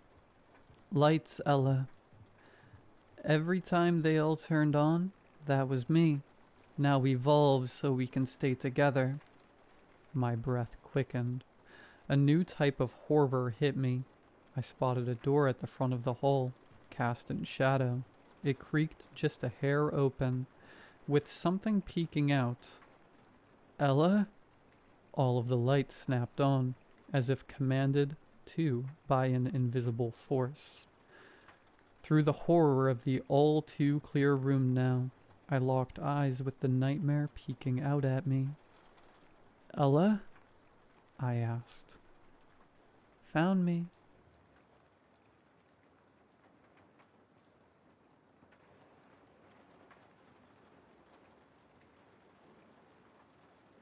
When I moved back in with my mother after her hip surgery, I expected a lot of things. I expected the smell of antiseptic. I expected pill bottles all over the kitchen counter. I expected to help her stand up, help her sit down, help her into the shower, and then pretend not to notice how much it humiliated her to need me for any of it. I expected old age to make the house smaller. I didn't expect it to make the house hungry. The first thing I found under her bed was a peach skin. Not a peel, not a pit, just the skin, turned inside out and sucked so clean it looked almost white. I was changing her sheets when I saw it near the wall, flattened in the shadow cast by the bed frame. At first I thought it was tissue paper. Then I crouched, picked it up, and realized what I was holding. Mom? I said.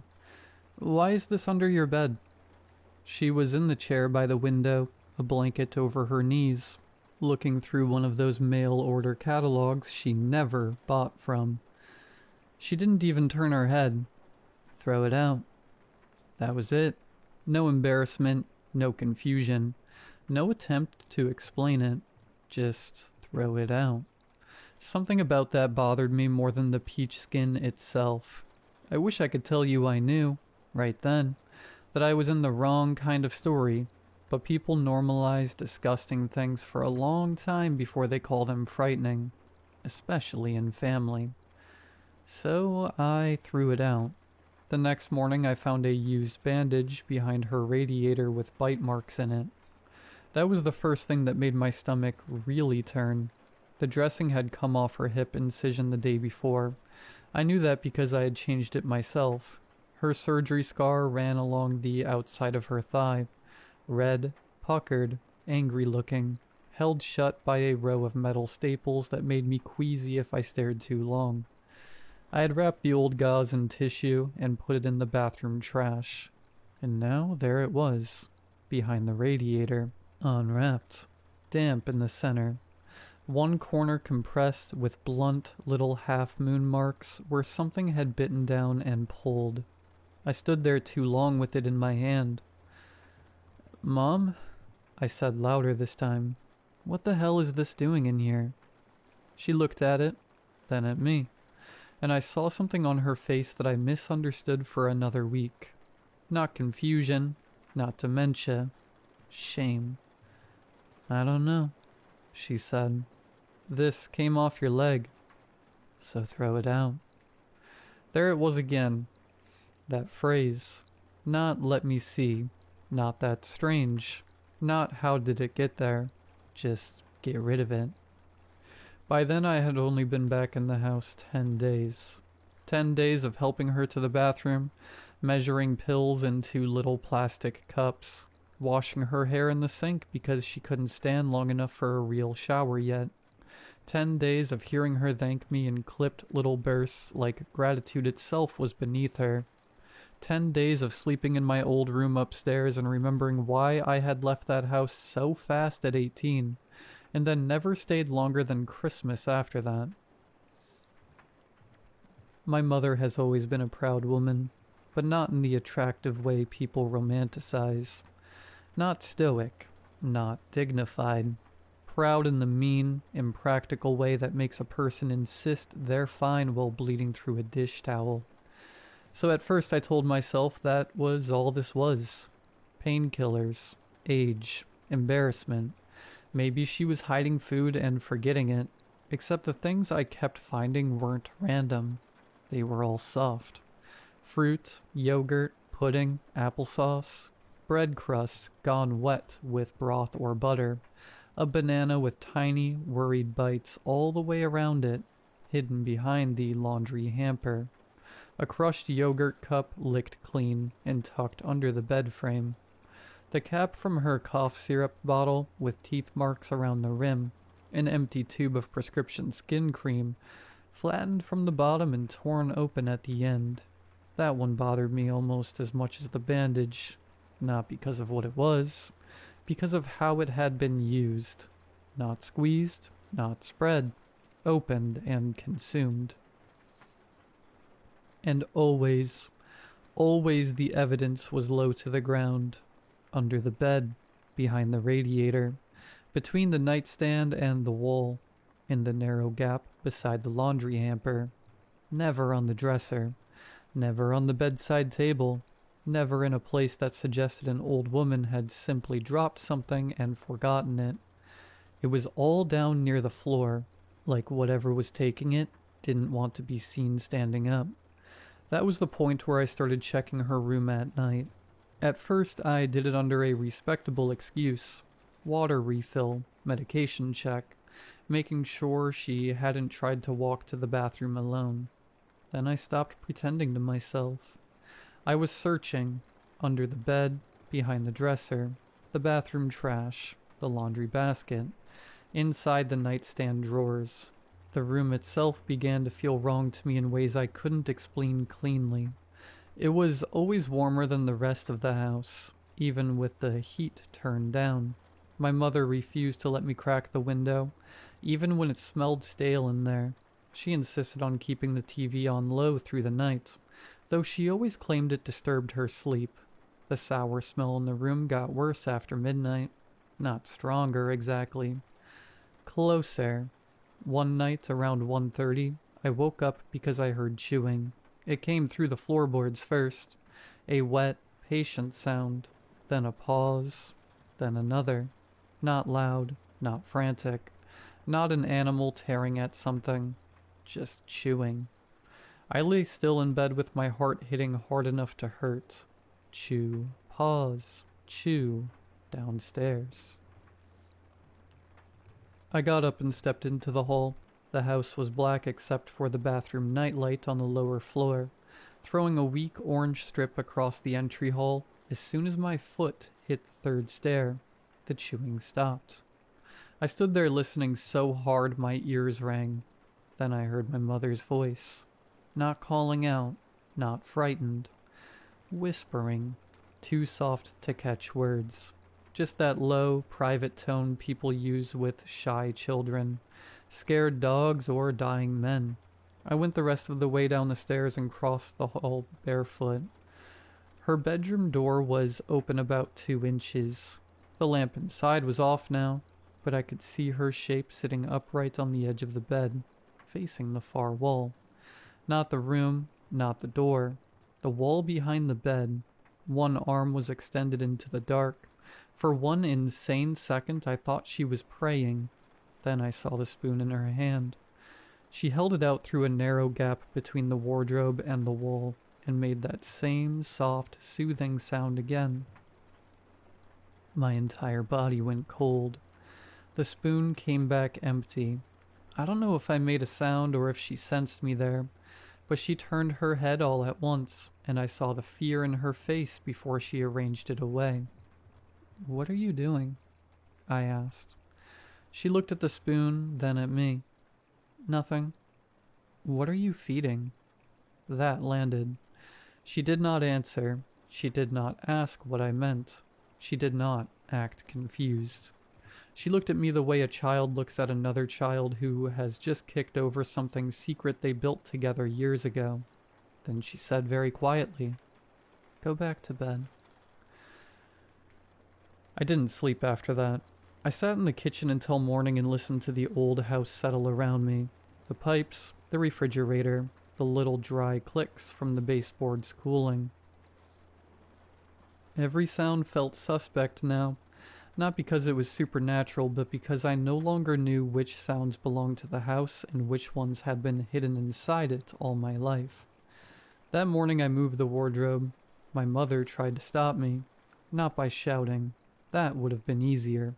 She pushed herself up on her cane and said, "Don't," in a tone so raw and frightened I almost listened.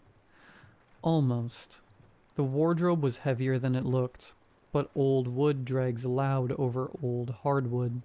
It came away from the wall with a scream of friction and revealed exactly what some part of me had already begun to dread. A panel, painted over to match the wall, low to the ground, about 2 feet wide with an old finger hole near one edge. And when I touched it, a smell breathed out through the seam. I still don't have the right words for that smell. Hot, damp fabric, old spit, medicine syrup, rotting fruit, skin cream. Human waste scrubbed but never fully erased. The smell of a life lived too near its own mouth. Behind me, my mother said my name once, just once, in that tired voice mothers use when they know the day has already gone bad and can't be repaired. I opened the panel. There was space behind it. Not much, but more than should have been. A service gap widened over time into something a body could fit through and eventually live in.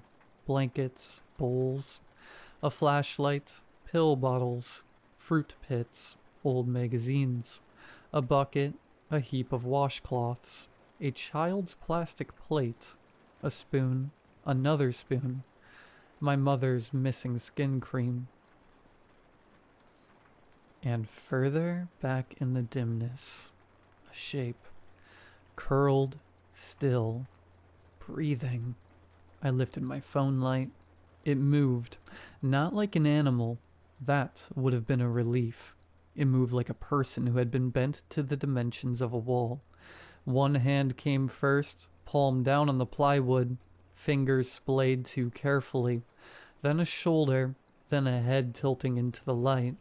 I saw the hands before I saw the face properly, and that made it worse. They were hands, chapped, narrow, bitten at the nails.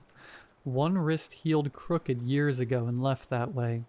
Not claws, not paws, not anything I could exile into another species.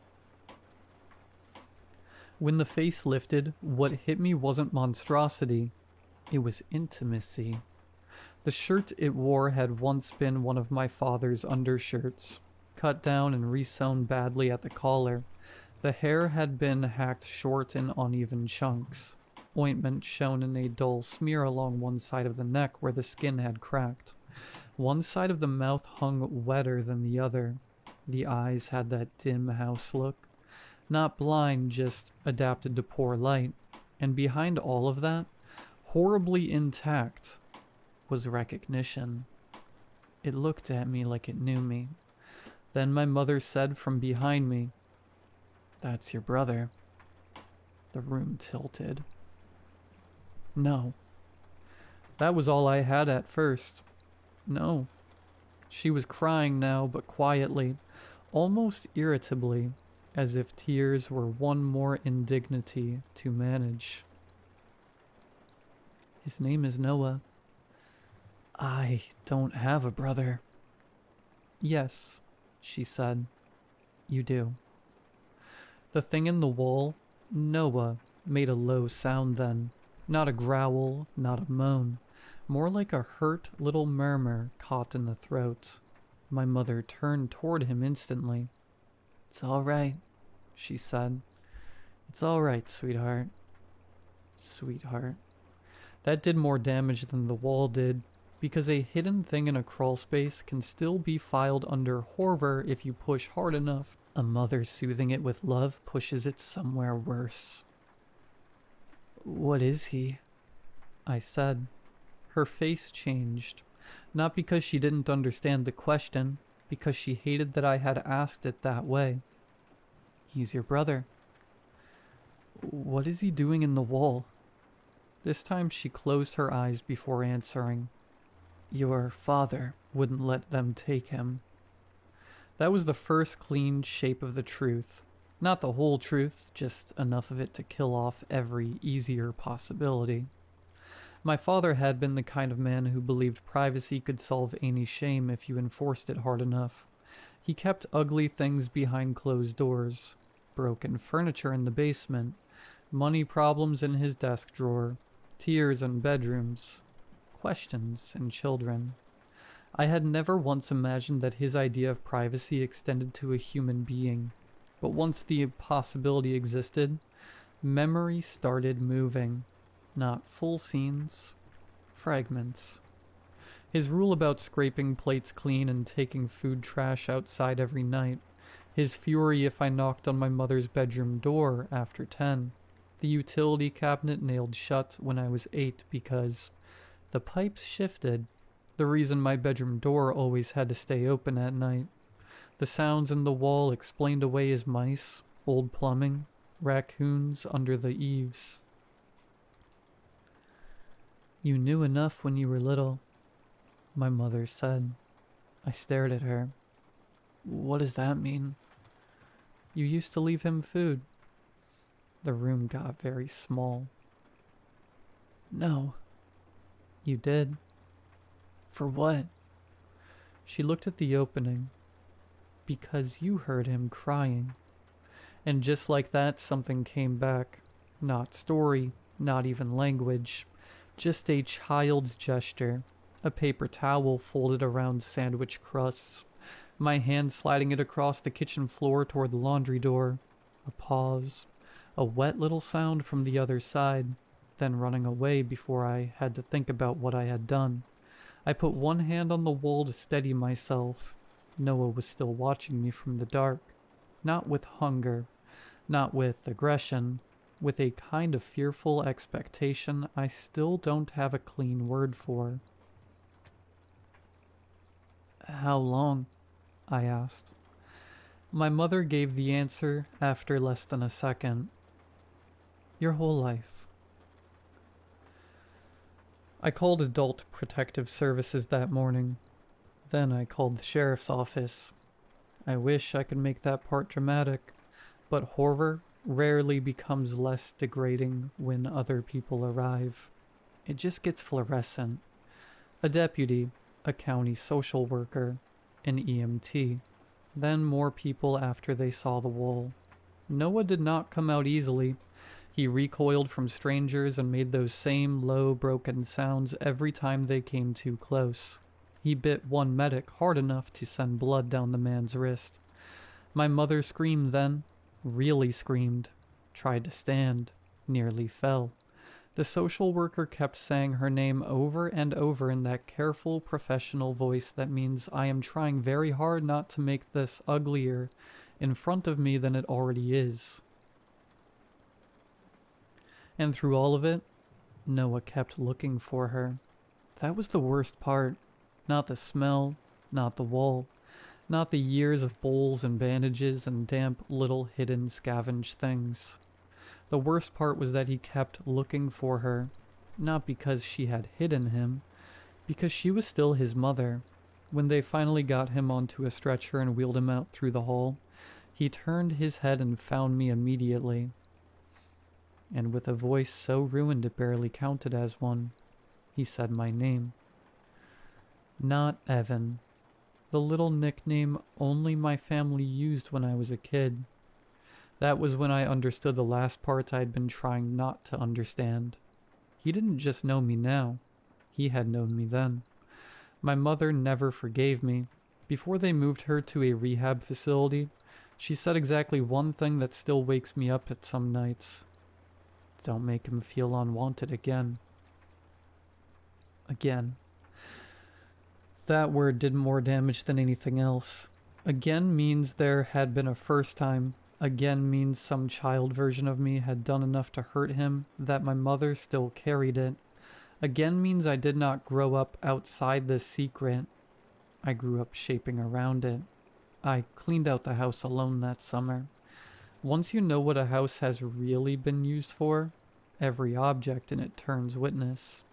The extra canned peaches in the pantry, the duplicate ointment purchases in old pharmacy bags, the baby monitor with tape over the speaker light, the cut-down undershirts in my mother's bottom drawer, the washcloths hidden behind the water heater, the scratch marks on the inside of the wall panel, the stack of children's books in the crawl space with the corners chewed off, and in a shoebox behind my mother's winter clothes. One Polaroid. 2 boys on a kitchen floor. Me, maybe 7. The other one smaller, thinner, turned toward me. Not a creature, not a shame, just a child. My brother. I sold the house in August. That sounds cleaner than it felt. On paper, the hidden wall space had been reported, opened, documented, sanitized, and sealed. The county had done what counties do. Correct the structure. Filed the forms.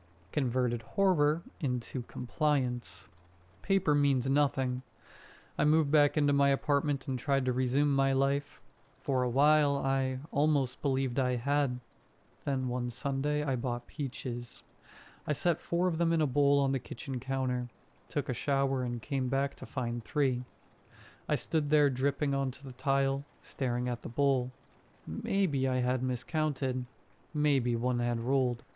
Maybe I was already worse than I thought. Then I heard the sound from the hall closet. My water heater is in there. Old building. Pipes click and knock sometimes. That wasn't it. It was soft, wet, chewing. I did not move. I stood there barefoot and half-dressed, staring at the low-veered closet door, while the sound went on for maybe 5 seconds. Maybe 20. Long enough for my entire body to understand it before my mind did. Then it stopped. A second later, something tapped once against the inside of the door. Not scratching, not banging, just one careful tap, like it knew I was there and didn't want to startle me.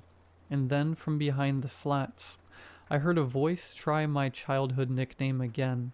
Not cleanly, not fully, but close enough. Close enough that my knees nearly folded.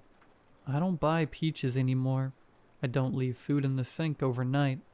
I don't shut my bedroom door all the way. And every few nights, no matter how much I tell myself I'm imagining it, I still wake up listening for the sound of somebody chewing in the walls of a place I thought was finally mine. The worst part is not that I hear it sometimes. The worst part is that part of me still listens for whether it sounds hungry.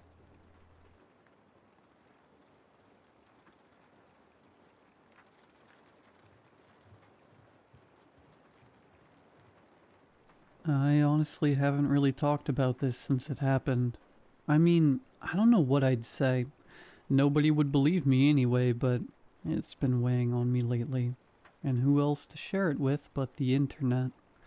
This all happened when I was about 14 or 15, as cliché as it sounds. I grew up in a small town where everyone knew each other. You barely needed to lock your doors at night, blah blah blah. Well, that's until this all went down. At the time, I had a small but tight-knit group of friends. There was Marshall, who was my next-door neighbor, and also happened to be my cousin. Our other friends, Sarah and Jeffrey, and Jeffrey's little sister Tina, who was a year or two younger than us, and sometimes tagged along on our adventures. I've changed a few details to hide my identity, but for some additional information, this was the early 80s, somewhere in North America. It all started at the beginning of the school year. Marshall, Sarah, Jeffrey, and I were all starting 9th grade. We had gotten news that there was a new school teacher, which was exciting to us, since we hadn't had anyone move here in our entire lives. His name was Mr. Abaddon, but we would call him Mr. A, if it was too hard to pronounce. We were all sitting in the grade 9 to 10 classroom. Our town was so small we had to combine a lot of classes and grades, discussing who he was or what he would be like. "Good morning, kids," we heard an unfamiliar voice bellow. The first thing I noticed about Mr. A was how he was dressed. Our town was predominantly blue collar. Most folks here lived a pretty simple life. Even on fancy occasions we mainly dressed down. Not him, though. He had a 3-piece suit on, freshly ironed, with 2 shiny shoes to match. He was incredibly handsome, and had the most contagious smile I've ever seen. "I'm Mr. A. It's nice to meet all of you," he said, clasping his hands together. "I'm mainly here to teach science and some history, but I'll be happy to help you with anything else you need. Just let me know." We all immediately fell in love with him. Maybe it was just something new for us to look at. Maybe he was the first person in expensive clothes we had ever seen. But something about him just drew us all towards him. In the beginning, at least. He taught us science mainly, as he said, but he'd also check in on us at other times of the day. He even always had his classroom door open in case we ever just needed someone to talk to. He was like our teacher, counselor, and best friend all in one. He knew all of our names, which, granted, there were only a couple hundred kids from kindergarten to grade 12, and most of us were either named Lisa or Mike, but still.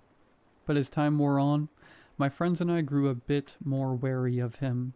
He was nice and all, but something about him was just off. He just felt fake. Have you ever been to an amusement park and met a mascot? They're all friendly and hug you and all. They pose for a picture, but when you leave, you turn around and the facade is off. They just look dead. That's what Mr. A was like. One day, it must have been around November, Marshall and I had stayed a little after class to get some help with chemistry, even though at this point, my friends and I had grown a little wary of him. Even still, he was so charming it was hard not to be drawn to him when he talked to you. I don't even know how to explain it, but he made you feel like the only person in the world. "Alright, thanks, Mr. A," Marshall said, collecting his work and shoving it into his bag. I stood up and waited for him by the door. "No problem, bud. It's what I'm here for." He winked and smiled, that magnetic smile of his that lit up an entire room. Marshall and I left the room, but I peered through the window after we shut the door, and his smile was just gone. In its place was the most terrifying face I'd ever seen. It was a hideous snarl, not in an "I just smelled something disgusting" way, but in a way that just said he wanted to hurt someone. And that's when I reflected on that smile, and all the times I had seen it, I realized it had just never reached his eyes. It was the most beautiful smile I'd ever seen, but above his eyes there was just nothing. No joy, no warmth. He was faking his charisma. That day, we had met up with our friends at Jeffrey and Tina's house. Since they had the biggest basement, I explained to them what I had seen after leaving Mr. A's room, half expecting them to call it BS, since everyone else in town seemed so in love with him. But to my shock, they agreed with me. "Yeah, he's kind of weird," Jeffrey said, as his mom brought us a plate of cookies. "Thanks, Ma." My friend Lisa and I saw him watching us through a window when we went home for lunch. And also he smells really bad if you've ever been close enough to him. Like roadkill, Tina added. I don't even know why he was in our classroom. He doesn't even teach our grade. Sarah stayed quiet up until then, but I could tell she had something she wanted to say. I've seen him do some weird things. He lives close to my house, I think.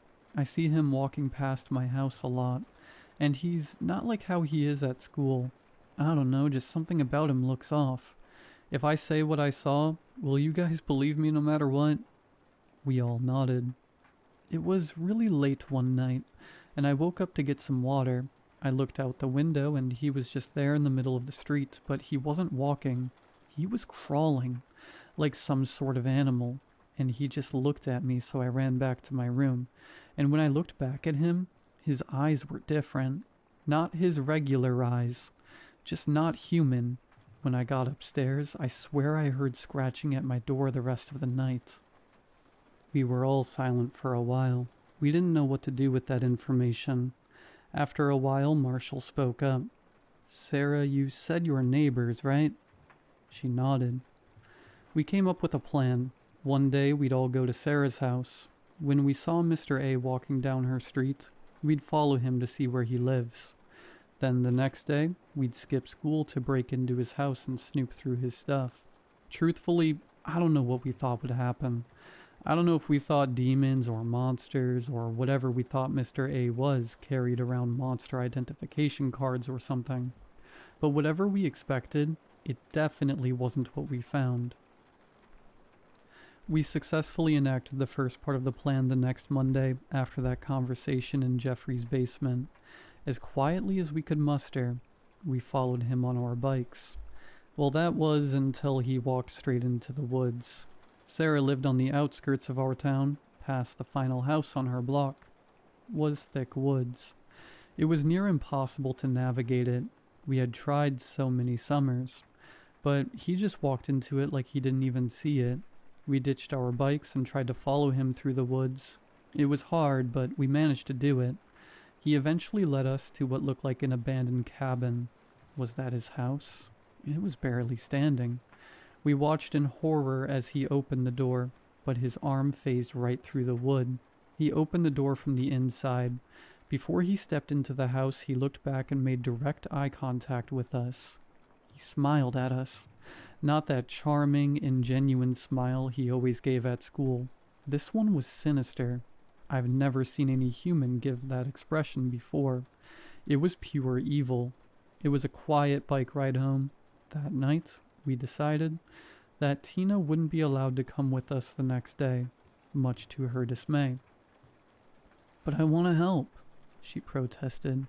"I think he's creepy and weird and I want to come with you guys." "Tina, no. I know you just want to help us, but I'm not letting you. Best case scenario, Mr. A is a magician who's creeping on girls. Worst case scenario, we're dealing with demonic stuff. I promise you'll be allowed to hang out with us as much as you want after this. But just this once, stay home with Mom," Jeffrey said roughly. Sarah, Marshall, and I exchanged glances. Obviously, we were no strangers to Tina and Jeffrey's bickering, but this seemed different. Tina sighed. "Okay." That night came and went, and we had all successfully lied to our parents about being sick. Once they had all gone to work, we snuck out. We somehow navigated through the thick woods and found that stupid cabin again, and crept our way in. We all stood there in silence. Whatever this was, there's no way any human was living in here. It wasn't what was in there. It was the lack of what was in there. It was just empty. No furniture, no photos, not even a toilet or kitchen. In my lifetime since this day, I've encountered squatters. I know it's possible to live with no electricity or running water, but there was just a complete lack of anything here. No garbage on the ground, no milk jugs full of piss, nothing. How did he come to work so sharply dressed every day if this is how he was living? "I knew you guys would be coming around," we heard, and all four of us jumped. We had thought he was at work. He came out of the shadows. I was horrified. He looked even less human than usual, but he was still keeping up that stupid, charming voice. "What are you?" Marshall asked, backing up. Mr. A laughed. "That's not important." As he spoke, his voice started warping, almost like a melting record. It got less and less human as he continued. What's important is that none of you ever tell anyone what you saw. Then we won't, I promise. We'll leave, and I swear we'll never tell anyone. We'll take it to our graves, Sarah said, and Jeffrey nodded frantically. As they pleaded, I paid attention to his face. It was moving. His skin looked like it was morphing into something else. That's not what I meant. What I meant was that none of you will ever leave here again. Do you see what's happening to me? It's been so long since I've fed. At this point, his voice was completely different. It was so atonal. People have a speech pattern. You may not notice it, but they do. When someone's speaking with no rhythm, it sounds truly so disturbing. His voice was deeper than I thought a person could go, but then again, whatever he wasn't a human. His face had melted away. In its place was, I don't even know how to describe it. His eyes were completely black. His skin was gray and deformed. I heard a cracking sound which I soon realized was his spine. He was growing taller.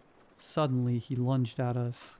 We all jumped away, but Sarah had been scratched by his nails, which were now monster-like claws.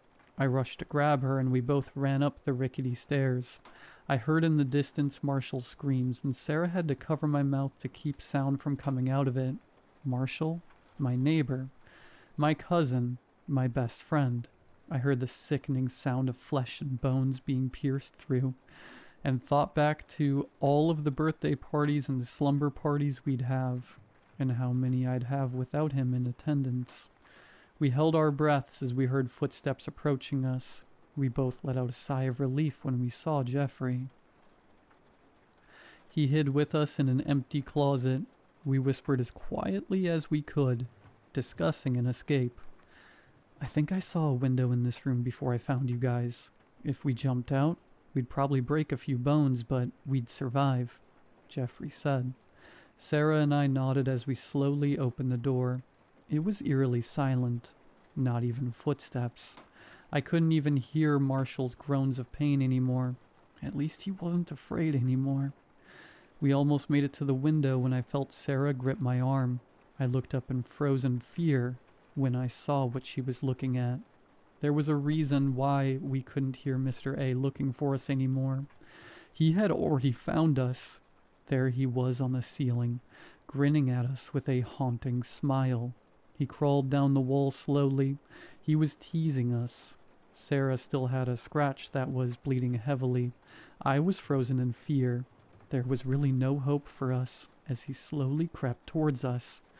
We knew it was over. That is, until Jeffrey lunged towards him. "Jeff, stop!" Sarah shrieked. I tried to tell him to stop, but I was still frozen. Jeffrey was tall for his age, and he played football, but we knew it was a losing battle. There was no way Jeff was beating whatever this thing was. He looked at us, terror in his eyes, although I could tell he was trying to hide it. "Just go. Go through the window. Now!" I felt a rush of adrenaline as I suddenly had control over my body. I approached the window as fast as I could, Sarah close behind me, but she wasn't fast enough. Mr. A reached one arm forward, and even though Jeffrey tried to stop him, it was no use. His razor-sharp claw pierced through her skin. As she collapsed on the ground, Jeff and I shared a look, tears in our eyes, but there was no time to waste. I grabbed him as fast as I could and jumped backwards through the window. We hit the ground with a thump. I could immediately tell my arm was broken, but Jeffrey clearly had it worse than me. "Go," he managed to say. "Come on, let's get up. We have time." I winced as I heard Sarah's screams in the house. "He's busy." I grabbed his arm, but he slapped it away. He shook his head. "I'm not getting out of here, man." "No, come on, please. I'll carry you." "Too slow. You're getting out of here." Maybe I was just in denial, but Jeffrey wasn't. Looking back, logistically there was no way he'd survive this, even with the best health care in the world. I've never seen so many injuries on one person. He knew it was his time. He gave me a shaky smile, tears in his eyes. "Will you tell her what I did?" I nodded. "Make sure nobody bullies her, Kay?" I began to cry as I began to leave. I didn't want to leave him, but I could hear Mr. A approaching. Then I ran as fast as I could. My family moved pretty soon after that. I tried to tell the police what happened, what really happened, but they didn't believe me. They said Mr. A was a monster, but not the kind I was thinking about, and that I was safe now. I knew it wasn't true. As for Tina, we don't really keep in touch. I tried to tell her what happened, but her mom wouldn't let me near her. Maybe I'll try to find her on Facebook. I did promise Jeffrey, after all. As for Mr. A, I haven't seen him since.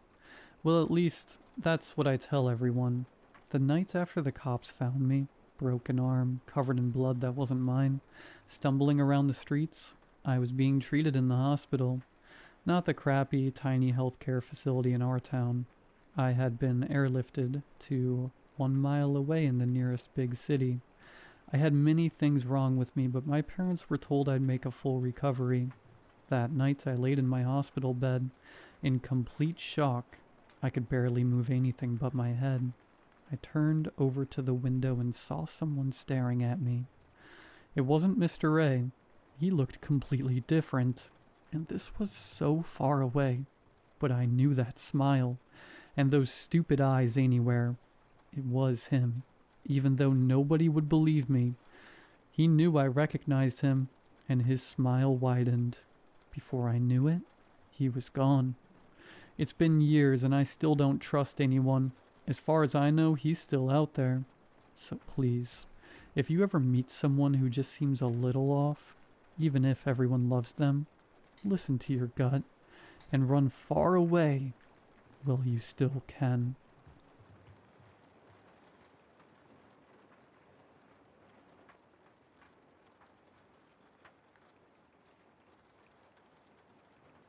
I washed my face with cold water, letting it run longer than necessary. The hostel mirror was cheap and water-spotted, but it had always been sufficient. I looked up and froze. Black spots mottled my reflection, spreading like ink bleeding into water.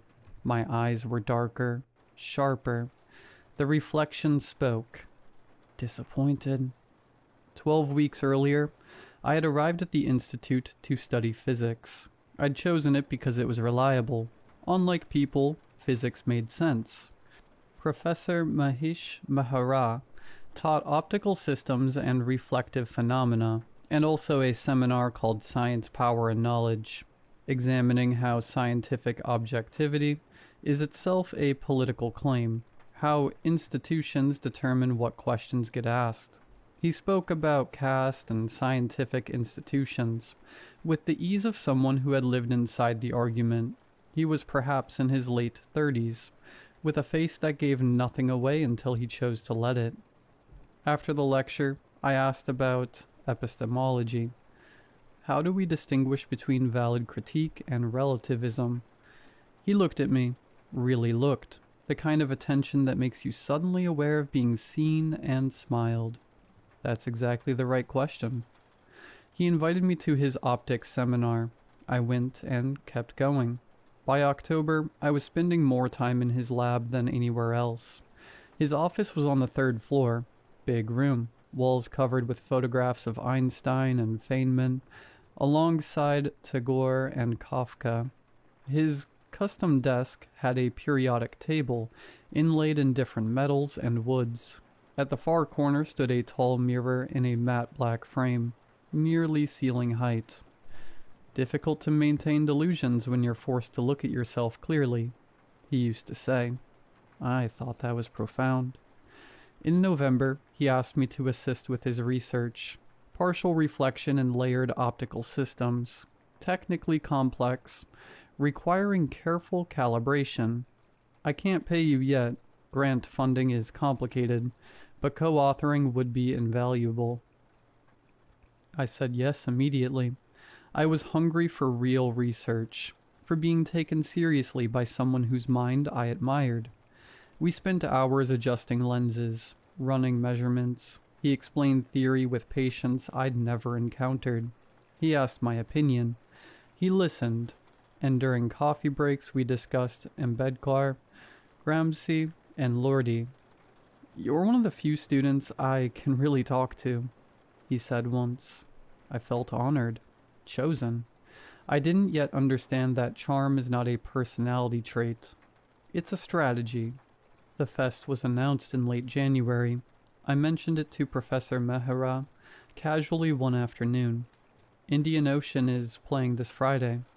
The silence made me look up. His expression had changed, not dramatically, just a tightening around the eyes, a flatness to his mouth. Cold. It lasted perhaps 2 seconds. Then he smiled. "Of course, go. You deserve a break." The smile was warm, but I had seen the flicker underneath it. I left feeling unsettled in a way I couldn't fully understand. Friday evening the band was everything I'd hoped, but I couldn't settle into it. I kept thinking about that flicker. I left halfway through the performance, telling myself I was tired, telling myself it was my choice. I walked back to my hostel in the dark, washed my face, looked in the mirror, black spots, spreading the ink. Disappointed. The reflection continued. "You knew he needed you this week. The data collection was time-sensitive. You chose amusement over commitment. Everything he's invested in you, his time, his patience, his willingness to mentor someone who should still be fumbling through coursework, you've repaid with selfishness." I just wanted to go to the college fest. "You betrayed his trust. He will forgive you. He is generous. But this disappointment is yours to carry." I turned off the light and lay in the dark, trying to apply reason to what I'd experienced. Stress, overwork, hallucination. Next morning, I walked to the physics building. "How was the concert?" Professor Mehra asked, looking up with a smile. "I left early," I said. "I'm sorry. The data collection was time-sensitive, and I..." "Hey." He stood, came around the desk. "You don't need to apologize. I told you to go." His voice was so kind, so reasonable. "I just want you to know that I take this seriously. I don't want you to think I know exactly what you are. Brilliant, dedicated, one of the best students I've had in 15 years. He stepped closer. "Come here." He hugged me, gentle at first, then tighter. When he stepped back, his hand stayed on my upper arm, thumb making a small circle against my sleeve. Then his hand moved to my face, cupped my cheek. I wanted to step back, but the mechanism that would allow me to move, to speak, to say no had been carefully dismantled over months, and I was only now discovering it was missing.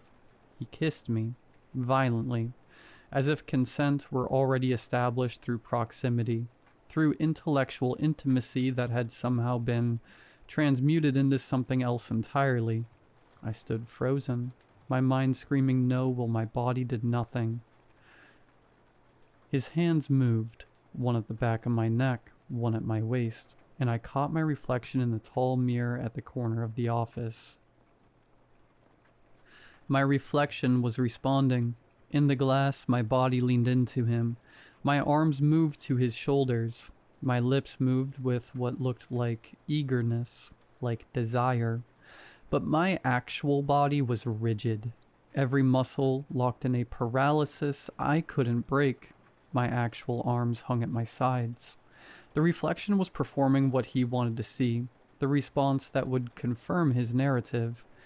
That this was mutual, that I had wanted this, and everything he'd built over months was paying off exactly as planned. He pulled back slightly, searching my face, then looked past me at the mirror. What he saw there satisfied him completely. I opened my mouth, tried to form words. What came out was, I should go. Not like a refusal, not like anything that would make him stop. Are you okay? I have work to do. He smiled. Don't overthink this. What we have is rare. don't let fear ruin it. At the exit, I glanced back. In the mirror, my reflection stood a moment longer, looked at him, smiled, satisfied, before turning to follow me out. Back in my hostel room, I turned the shower to scalding and stood under it fully dressed, peeled off my clothes as the water burned my skin, scrubbed until the skin was raw and red. But I couldn't scrub off what I was trying to clean. I sat in front of the mirror afterwards. The black spots had returned, darker now. Did you really think you could say no? After everything? You went to his office alone, stayed late, shared your vulnerabilities. You built intimacy and now you're surprised. You didn't say no. You didn't push him away. You stood there. You let it happen. Stop, I whispered. Then what were you doing? I screamed, a sound that tore from somewhere deep in my chest, that rattled the thin door. My roommate Alicia burst in, scanning for visible damage. I turned. The mirror behind me showed two worried faces. Normal, no black spots, no shadows. Just a 19-year-old girl with wet hair and skin rubbed raw. You've been working too hard, Alicia said, firm but kind. Come on, you need to eat, and tomorrow I am taking you to see Dr. Kapoor. Dr. Kapoor's office was quiet, plants in every corner, soft afternoon lights. Tell me what's been happening. I tried. The mirror, the black spots, the voice, Professor Mehra and what had happened in his office and the way my reflection had responded when I hadn't. But every time I got close to saying plainly what had happened, the words dissolved, as if something physical was blocking them. After 3 sessions, Dr. Kapoor gently suggested I take time away. Go home for 2 months. Let yourself rest. The university will be here when you get back. I took the leave, went home to Kolkata, slept, ate, and slowly, carefully started doing physics again. Not for anyone, not to prove anything, just for myself. Clean thinking that was still mine. Something returned. Not all at once, but it came back. A sense of my own mind as a distinct thing with edges. One morning I caught myself in the mirror and stopped. The black spots were fading. Not gone, but thinner. Receding like a stain, being slowly drawn out of cloth. My reflection looked at me. I looked back. For the first time in weeks, we appeared to be in sync. 3 weeks in, a shape appeared behind me in the glass. Faint at first. A woman. I spun around. Empty room. She kept appearing, grew more distinct each time. A young woman, thin, dark hair and skin covered with black spots. I sat deliberately in front of the mirror one morning and waited. She appeared behind my left shoulder. I see you, I said quietly. She lifted her head, tried speaking but managed only one word. Help. I found her on the university website. Ria Manon. 2nd year, research assistant under Professor M. Mehra. Of course she was. I wrote her an email that night. I know this will sound strange. I just want you to know that someone who has been where you are exists and got out. You can reply or not. I'll be here. 6 days of silence, then a reply. How did you know? We spoke for weeks. Messages first, then calls. Her voice always slightly hushed, always listening for something behind it. Ria was still in it, still going to his office, still tangled in the guilt and obligation he'd spent months weaving around her like a noose. Every time I try to say he's manipulating me, she said, I hear myself saying I'm overreacting. I know, the words just stop, like something's in the way. She told me it had moved faster with her. He'd been less patient, more direct. There had been coercion, the kind where you say no and then you find yourself not saying no anymore, and afterward you can't fully explain what happened to your own refusal. I held the phone and said nothing, and let the rage sit in my chest like something burning. "He has this mirror in his office," she said. "This tall one. Really old. I've always hated it, but it's the only mirror I look normal in anymore. Every other mirror, I see darkness. Spots like red spreading across my face, my skin." I went very still. "Rhea," I kept my voice even, "every other mirror is showing you the danger. His mirror is lying." "What?" "The spots get worse after you see him, don't they?" It wasn't a question. Long pause. "Yes." "And better when you don't?" "Yes. But in his mirror, you are perfect." A sharp intake of breath. The silence stretched. "Oh my God," she breathed. "It's a curated reflection, Rhea. The one he wants to see. He owns the glass, but he doesn't own the light. I'm coming back." Rhea met me outside the library. Her eyes tracked the periphery, her hands never quite still. "You're real," she said. We didn't waste time. At 4:15, using Rhea's keycard, we entered his office. The mirror stood in the corner, covered. We carried it down the stairwell in complete silence, rage burning inside my chest. The lecture hall was a sea of open notebooks and academic deference. Mehra was mid-sentence, lecturing on optical distortions, when the side door creaked open. He saw the mirror first. For a microsecond, his face changed. A flash of pure animal panic before the professor mask snapped back into place. "What are you doing?" We didn't answer. We set the mirror at the front of the room, angled it 45 degrees and let the room look. In the glass, the seminar was a masterpiece. The students looked like disciples. The faculty nodded in high-definition respect. And there at the focal point, Mehra stood bathed in a soft, curated glow. Beside him in the reflection, Rhea was smiling, her hand resting tenderly on his arm. But the room was looking at the real Rhea. Her hands were white-knuckled, her face a reflection of trauma, standing 3 feet away from him. The murmur started in the front and rippled back. It was the sound of a system realizing the data didn't match the observation. A student lowered her pen. The dean leaned forward. The objective reality Mehra had built was losing its signal-to-noise ratio. "I think we should." Mehra began, his voice tight. "You taught us that objectivity requires testing." I cut in with a calm voice. "We're testing the interference pattern." He looked at me with the flat arithmetic of a man calculating exits. He found none. The room had shifted its axis. I didn't just swing. I used the weight of the frame.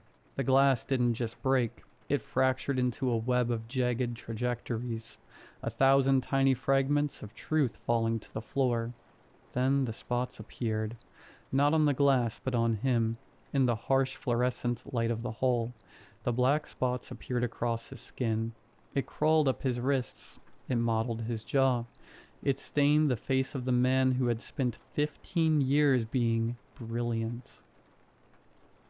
The room fell into a terrifying, holy silence. Phones rose, not to record a lecture, but to document a rot.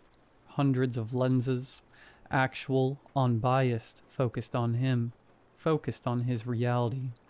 He looked at his hands. He looked at the faculty who were now backing away, refusing to offer him the optics he needed to survive. He tried to speak, but the charm was gone.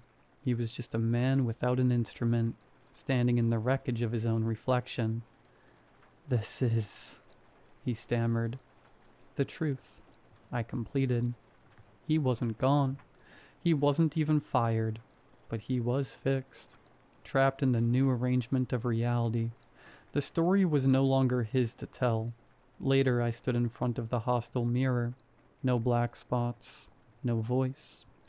Plath wrote that the mirror swallows whatever it sees, immediately, without preconception. No distortion, No mercy, just the truth of the thing in front of it. I pressed my fingertips to the glass. It showed me a girl who had learned, the hard way, what it meant to be seen clearly. I am not silver. I am not his reflection. I am Ananya Deshmukh. And I am exact.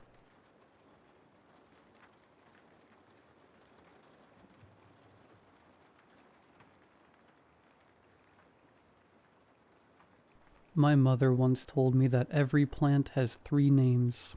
The first a scientist comes up with, specific and precise, describing the plant without knowing it. The second is what locals call it, usually something practical like what it cures or what kills it. The oyster plant is named for how it tastes when cooked. The third name is what the plant names itself, and the one you have to listen for. She was in her garden the first time I heard this, hands deep in soil, entirely at home in a way she could never be indoors. The garden was her natural element. Inside the house she would move with the caution and formality of a guest who didn't want to impose, but outside she was different. She felt looser, more herself. An entire day could be spent out there, and I'd only see her come back inside when the light faded from the skyline, and all that was left were the stars shining on her work. Soil could be seen tracking across the kitchen floor without her noticing, all while lecturing me about humidity and hydration. Age crept up on her the same way she would always talk about her plants growing. Underground at first, with no one noticing. By the time we did notice, it had been growing for a while. At first, she would forget small things like appointments or where she'd put the keys. The larger things started to go. Faces, important dates, her own history. Shuffled like a deck of cards in her mind. Some mornings she'd look at me with a polite, searching expression, working hard to connect the face in front of her to whatever memories she had. I'd watch her get close and then drift away just off the mark. Always somewhere near, but never my daughter. She always knew her plants, though. Every last one of them. All 3 names. I hadn't been back in 6 months. I told myself it was work, which was partly true. Distance played its part. Donna was also there, and more than capable. I had no shortage of reasons, though the real reason was simpler and less forgivable. Every time I came home, my mother was a little less there, and I was running out of will to face it. It took me every last bit I had to stand outside my old house that day. Donna met me at the front with the warmth and experience of a grief professional who's all too used to this. She walked me to the living room while explaining how things are going, her voice even and unhurried. A mix of bad days and good, she told me. Eleanor has been sleeping inconsistently, waking up at strange hours and eating only when reminded. Her mobility is fine, a blessing at her age, and she still spends most of her time outside, fall, rain, or shine. Her voice sounded defeated, which I knew meant she'd given up trying to talk her out of it. I nodded along to the health charts and test results, and then took a glance outside the kitchen window, which is when I noticed it. The garden should have been dying. It was mid-October, and the beds should have been bare, mulched and resting, waiting for a cold, unapologetic winter. But what I saw was the opposite. Lush greens and hues of lavender spread through every section. Everything was growing, not stubbornly or forcefully, but with confidence. What you would see in the height of June. Colors that had no business being there were practically announcing themselves to the world, and blooms tumbled over the beds to stretch onto the pathway. The whole yard was luminous in the dull autumn, in a way I could never describe, and in the middle of it, my mother was happily tending to them. I realized Donna had asked me something. Sorry, what was that? I asked if you would like some tea, dear. Oh, yes, please, thank you. I found my mother in a far flower bed, kneeling in the soil without gloves, with the earth up to her wrists. She was tending something low to the ground, working around its base with a focus and precision that had been absent from the rest of her life for about a year now. "Mom?" I called out. She looked up. I watched her glance at me and try to piece together who I was. It took a few seconds, but she eventually settled and smiled. For a moment, she was entirely herself. "So, Eon," she finally said, using my full name the way she only did when I was in trouble or when she was feeling tender. Thankfully today was tender. She eagerly beckoned me over. "Come and look at this one. It's nearly ready." I crouched down to see what she was working on. It was an ordinary plant, dark leaves, compact, unremarkable. "Ready for what?" I asked. "To do its part here," she said as if it were obvious. I stayed beside her for a while, not helping or talking, just admiring how hard she worked. The garden smelled as it always had, soil and earthy, with certain herbal tones underneath that I could never name. Through the long years, this unnameable smell turned into our home, more nostalgic than any laundry detergent or cooking. After a while, she sat back on her heels and glanced around with a look of satisfaction. "There is still much left to do," she said, her voice bright with excitement. "I know," I told her, helping her from the ground. "I'm here now too. I can help." She patted my back and met my gaze with heavy eyes. "You always did come back." 3 days later, I found myself wide awake at night. I laid in a spare bed, listening to the house around me settle into the dark and staring up at the ceiling. Once it hit 2 in the morning, I gave up and decided to head downstairs. Arriving at the kitchen, I stood at the window with a glass of water and looked outside. The garden shined silver and still in the moonlight. A slightly purple hue rose above the dark and revealed a path past the beds away from the house. I set my glass aside and unlocked the door.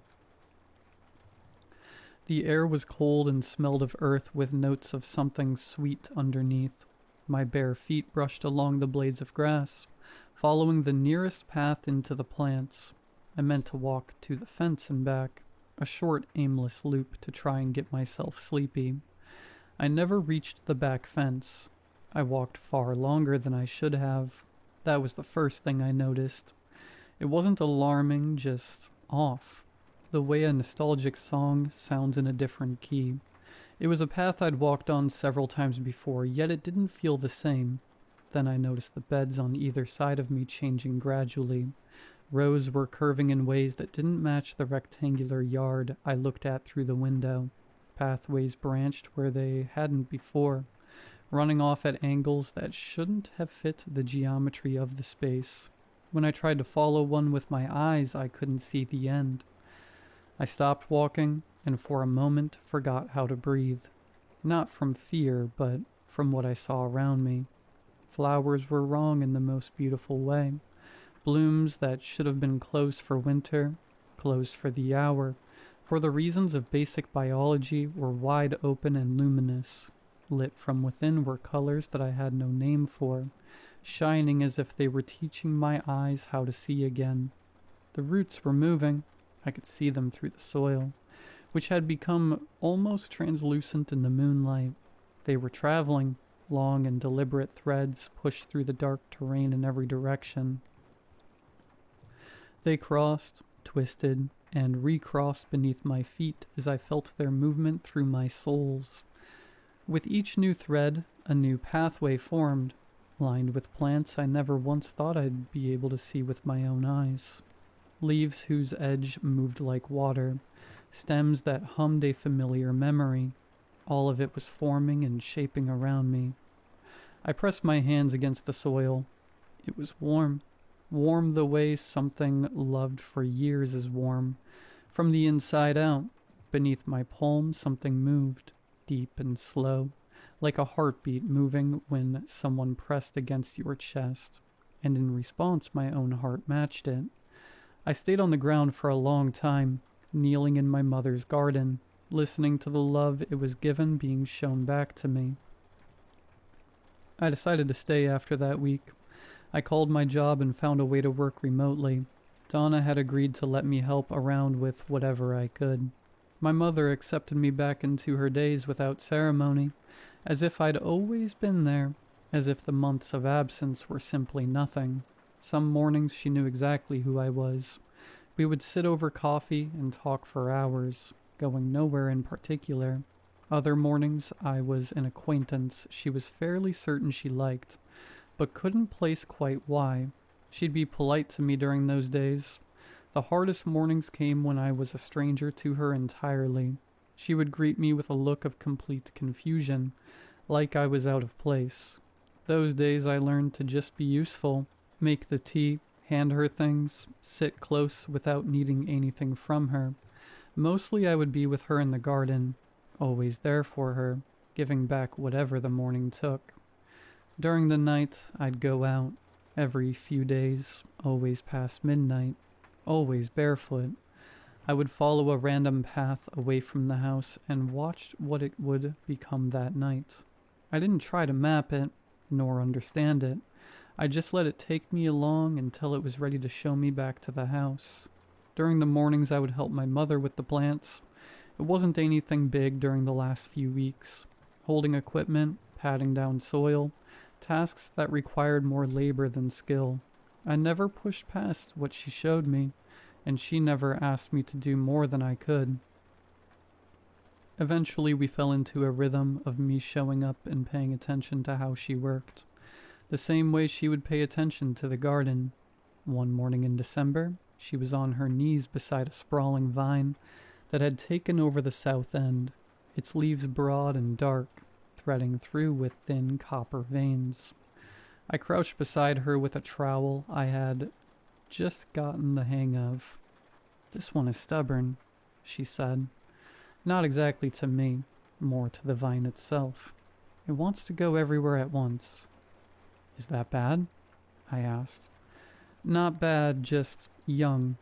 She worked her fingers through the tendrils that had been climbing the fence post. "It doesn't know yet that it has time. Young things never do." I watched her hands with a sureness to them, the edge of the leaves catching the thin winter light. My mother was like that, she told me. Always in a hurry, always certain the world would move on without her. The corner of her lip slightly lifted. She eventually slowed down. We all do. "What was she like?" I asked carefully. She rarely spoke of my grandmother since her passing. "Oh, stubborn as anything," she said, with a fondness that made my chest ache. "Beautiful, too. We both take after her in that way. You have her eyes, you know. Same shape, same color, same way they examine a person." I kept very still. My mother leaned back against the fence, smiling to herself as she relived small moments. "I wish you could have seen her in this garden. She was the one who started it, though she stopped tending it before long." I had seen her in this garden. She knew that, but not right now. I didn't try to correct her. I just stayed and let her look at me with an open, wondering expression. I wondered if she saw the same expression on me while I watched her work. "She taught me to listen," she eventually said, turning back to the vine. "That was the most important thing. Most would look at this plant and see it for what it is. She taught me to wait and see what it would become." She tucked a tendril into place with a gentleness that made her gesture look like kindness. I never thanked her for that. I meant to. "I think she knew," I said with confidence. My mother looked at me. For a moment, just a moment, she was entirely clear. No searching, no assembling of memories. Just her looking at me, smiling, the way she used to. "Yes, I think you're right." We worked in silence the rest of that morning. It was the best one we'd had in months. It was during January when I saw it. I had been seeing it for about a week. Always at the far end of the garden, always still, always there when I looked and gone when I kept looking.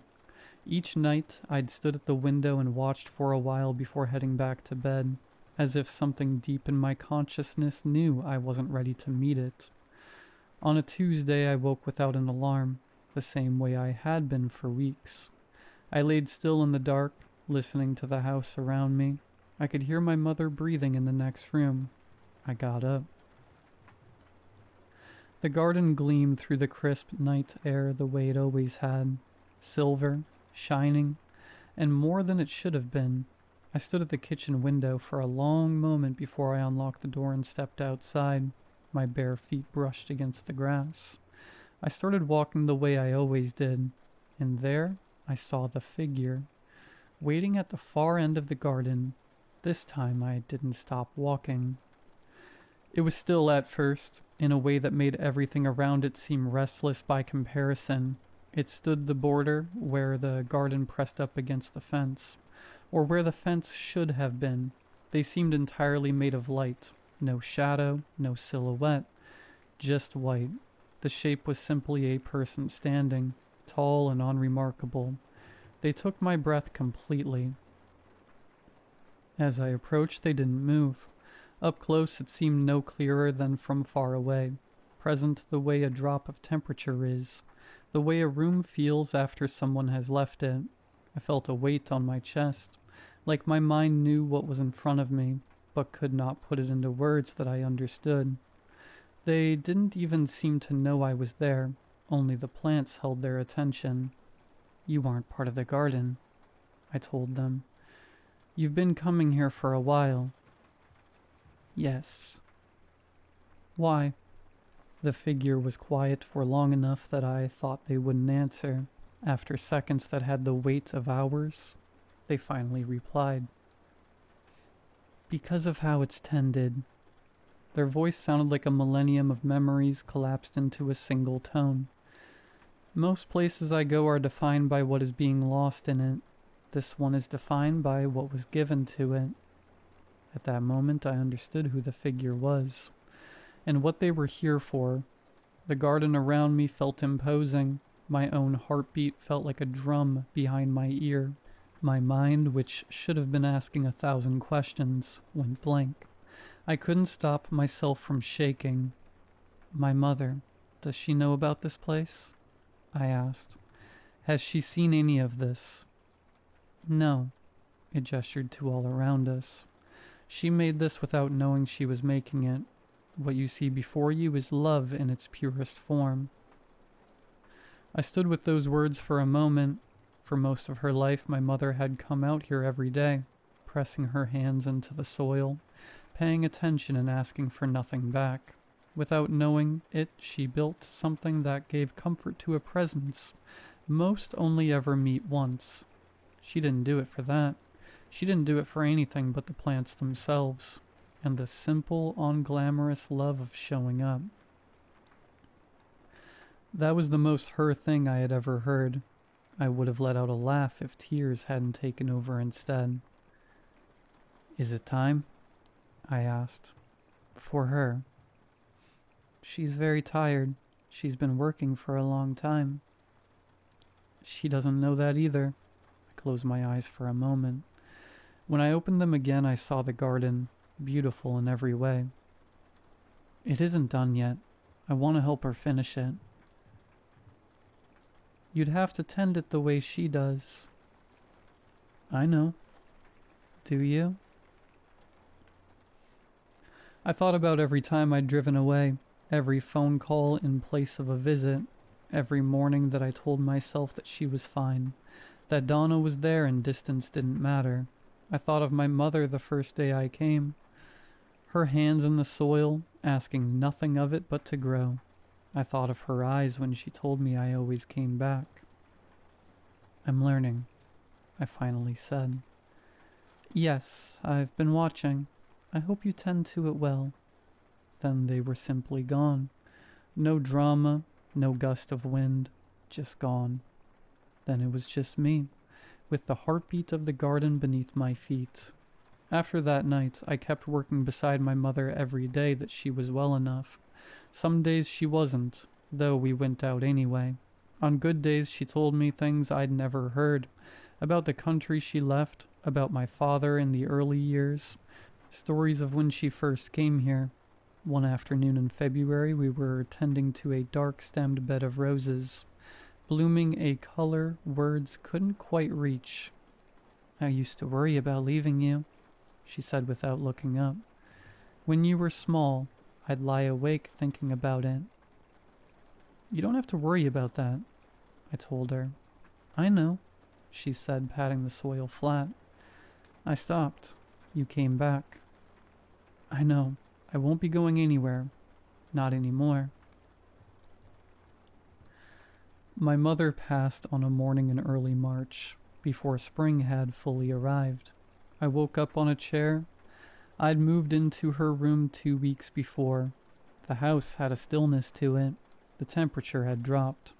I sat beside her for a long time, until there was no water left in me to cry out. Outside the kitchen window, the garden was extraordinary.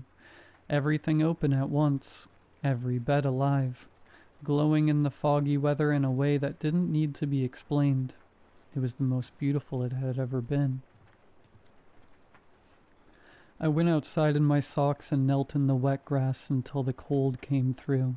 The soil was warm beneath my hands.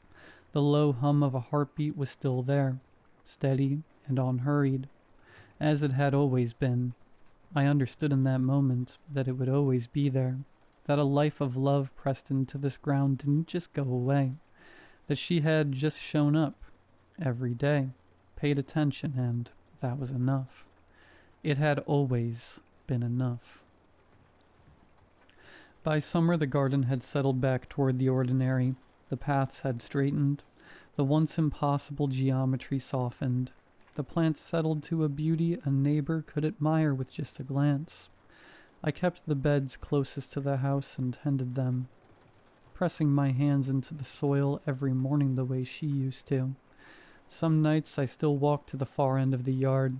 I don't see anything there now. But once, on a November morning with frost on the grass and my breath clouding in front of my face, I felt it. It felt like someone had been in the garden, a room just vacated, the air still warm from it. I stood in it for a while. It felt like company. I still don't know what I'm growing, but I tend to it the way she taught me, without asking for anything back. Some days I think I'm getting closer to understanding. Other days I think understanding was never the point. I think about my mother during those times. I wonder if she's reached wherever she was going, or if she's taking her time. At the very least, I hope her journey is lined with plenty of things worth stopping for, and listening to. She used to say that every plant has 3 names. The third one being what the plant calls itself, what you need to be listening for. I spent a lot of my life not listening, too busy, far away, too certain that what was growing here was a garden and nothing more. I know better now. Sometimes I come out in the night, kneel in the soil and listen, the way she did, the way she was always doing during all the years I wasn't paying attention. And sometimes, not always, but sometimes, I think I almost hear it. It sounds like Eleanor.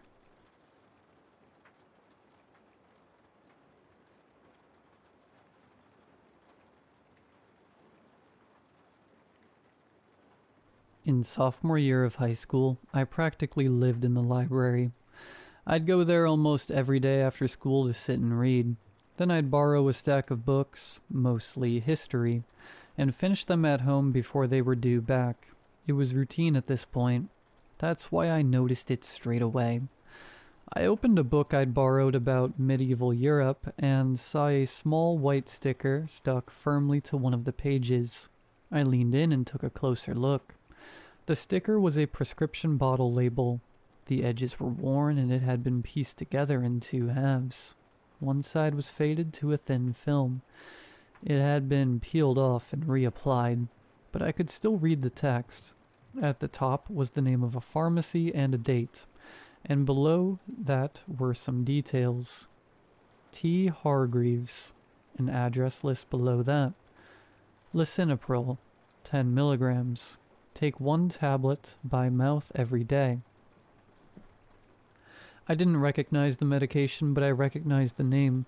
It was Mr. Hargreaves, my history teacher. I saw teachers and students from my school regularly at this library, so I didn't think much of it at the time, but I still stared at it for a second longer than I probably should have. Then I figured it was a mistake and left it there. He must have been using it as a bookmark and forgotten. I didn't want to peel it off and risk tearing the page. The second time, it caught my attention immediately. Different history book, another label. Same name, address, and medication. This time it was stuck deeper into the book on one of the middle pages. I flipped back a few pages, then forward. Nothing else. Just that one sticker. I remember thinking it was a strange thing to use as a bookmark. By the 4th or 5th time, it stopped feeling like a coincidence. Always the same sticker with his name, stuck on a random page.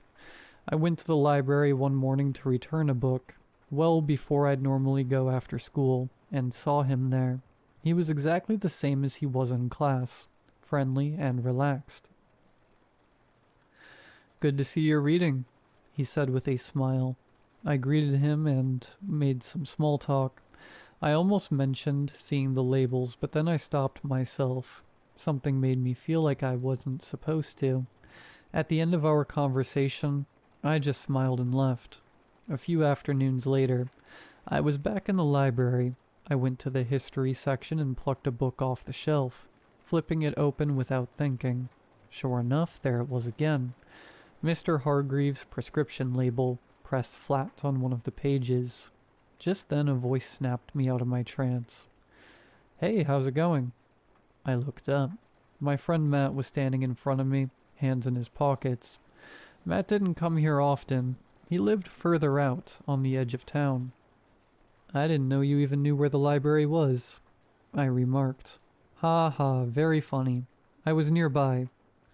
We talked for a bit, and then I held the book up slightly. "Look at this. I keep finding Mr. Greaves stickers in these books." He stepped closer and scanned the text. A messenger asked for help from nearby towns. I tapped on the label below it, pressed flat against the page. Matt leaned in and squinted as he read the details on the faded sticker. "Huh, he lives a few streets away from me. Who knew?" "Why would he be putting these in library books?" I asked. Matt shrugged. "I mean, probably just uses whatever's lying around as a bookmark." "That's what I thought the first time," I said. I plucked 2 more books off the shelf nearby that I'd put back a while ago, which I remembered seeing the stickers in. He keeps putting them in books. I reached for a book about wars. Took a moment to find the label, but I knew roughly where it was. Many families were trapped as supplies began to run out. I ran my finger across the label below it, then I put it back on the shelf and opened the 3rd book. A few managed to escape, though most were. Underneath was the label again, in a chapter about the famine. He glanced at it, then back at me, looking mildly amused. Maybe he's just weird. After Matt left that afternoon, I sat at a table with the books I'd taken from the shelf laid out in front of me. I frowned, then shook it off and closed the books, carrying them back to the shelf. A few months passed. I still saw the labels in books every now and then, but I stopped paying them much attention. I didn't think about them again until I was talking to Matt at school one afternoon, leaning against the lockers while people moved around us between classes. "You know those labels you were talking about?" He smirked slightly. "Yeah?" "I walk past that house all the time," he said. "Ever since I found out that Hargreaves' address, I can't not notice it. Weird knowing a teacher lives that close to me." I shrugged. They have to live somewhere. Then a pause as he glanced down the hallway. I've heard stuff from inside a few times when I walked past. I raised an eyebrow. "What kind of stuff?" He frowned like he was trying to decide if it even sounded strange out loud. "Like one night I heard something scraping, I guess. And once I think I heard knocking or something, but like from the inside of his door. He made a small motion with his hand, tapping against the locker beside him, and there was a brief silence between us. Anyway, he added, straightening up, probably nothing. That afternoon at the library, I found myself thinking about the labels. I pulled out a few books from the history section and started looking for them. And as I found them again, one by one, I noticed something concerning for the first time. The line of text above each sticker. A messenger asked for help from nearby towns. Many families were trapped as supplies began to run out. A few managed to escape, though most were. I swallowed and looked into more books. Efforts to seek help from neighboring regions. A group managed to escape, though some were. My heart started to race. I put the books down immediately and texted Matt, "Hey, can you show me where Hargreaves' house is?" By the time we got there, it was just starting to get dark. The street was quiet, with a few distant figures occasionally walking past under the streetlights. Mr. Hargreaves' house sat halfway down the road, curtains drawn, no lights on. The same address shown on the prescription label stuck in the books. Matt slowed beside me, hands in his pockets as he glanced at it. "Looks the same as it always does," he shrugged. "What did you think you'd find?" I didn't respond. Couldn't stop staring at it. "We should probably go," he added with a sigh, "before he sees teenagers from his school just standing outside his house. That's gonna be hard to explain." I nodded slowly. "Yeah, you're right." We turned and started walking back the way we came. We'd barely made it a few steps when Matt stopped. I almost walked into him. "What?" I asked. He didn't answer straight away, just tilted his head slightly, listening. Then I heard it too. A dull, hollow sound. Knock, then again. Knock, knock. My heart started racing as Matt turned back toward the house. "That's it," he said quietly. "That's what I was talking about." We both stood there for a second, then walked back towards the house. The front porch croaked slightly as we stepped onto it. The sound came again, louder now from somewhere just beyond the front window. The curtains were drawn, but not fully. There was a small gap where the fabric didn't quite meet. Matt leaned in. "That's weird," he murmured. "I don't remember that." He pointed and I followed his gaze. Behind the curtain, barely visible in the darkness, were wooden boards running horizontally across the window. I felt a chill run through me. "His curtains are always closed," Matt said with a frown. "Wonder why there's wood all behind it." Another knock. Then the curtain shifted slightly. Something moved behind it. I sucked in a breath. "Did you see?" "Yeah," Matt whispered. My hands were shaking as I pulled out my phone and turned on the torch, aiming it through the curtains. The light cut through the gap between the boards. An eye, open wide, staring straight back at us. We screamed and stumbled backwards. Matt grabbed my arm. "What the hell?" The knocking stopped instantly. Silence. Then we heard footsteps from inside the house. We ran. Down the porch steps onto the pavement, away from the house as fast as we could. We didn't stop until we were halfway down the street. My chest was tight, my breathing uneven as I fumbled for my phone. "Call them," Matt said. I told the police everything. The books, the labels, the sounds, the eye staring at us through the window. My voice was shaking so badly I could barely get the words out. By morning everyone knew. Mr. Hargreaves had been arrested and the house had been sealed off. Inside they'd found a girl. She was 14, only a few years younger than both of us. She'd gone missing around 3 years ago, from a different state hundreds of miles away. Taken, transported, and kept hidden somewhere no one would think to look. A normal house on a quiet street. Locked away in his house for 3 years. She'd been peeling the prescription labels off empty medication bottles and boxes, whatever she could find in his bin with his address on it without it being noticed, pressing them carefully between the pages of books he brought home from the library, and would eventually have to return. She couldn't write any messages.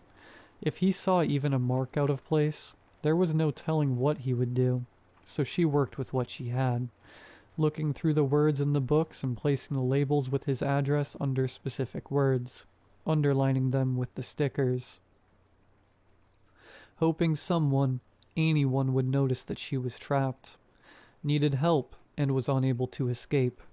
It had been right there the whole time. I kept thinking about how many times I'd seen those labels and dismissed them as something harmless before putting them back on the shelf. If we hadn't gone there that day, she might have never left that house again.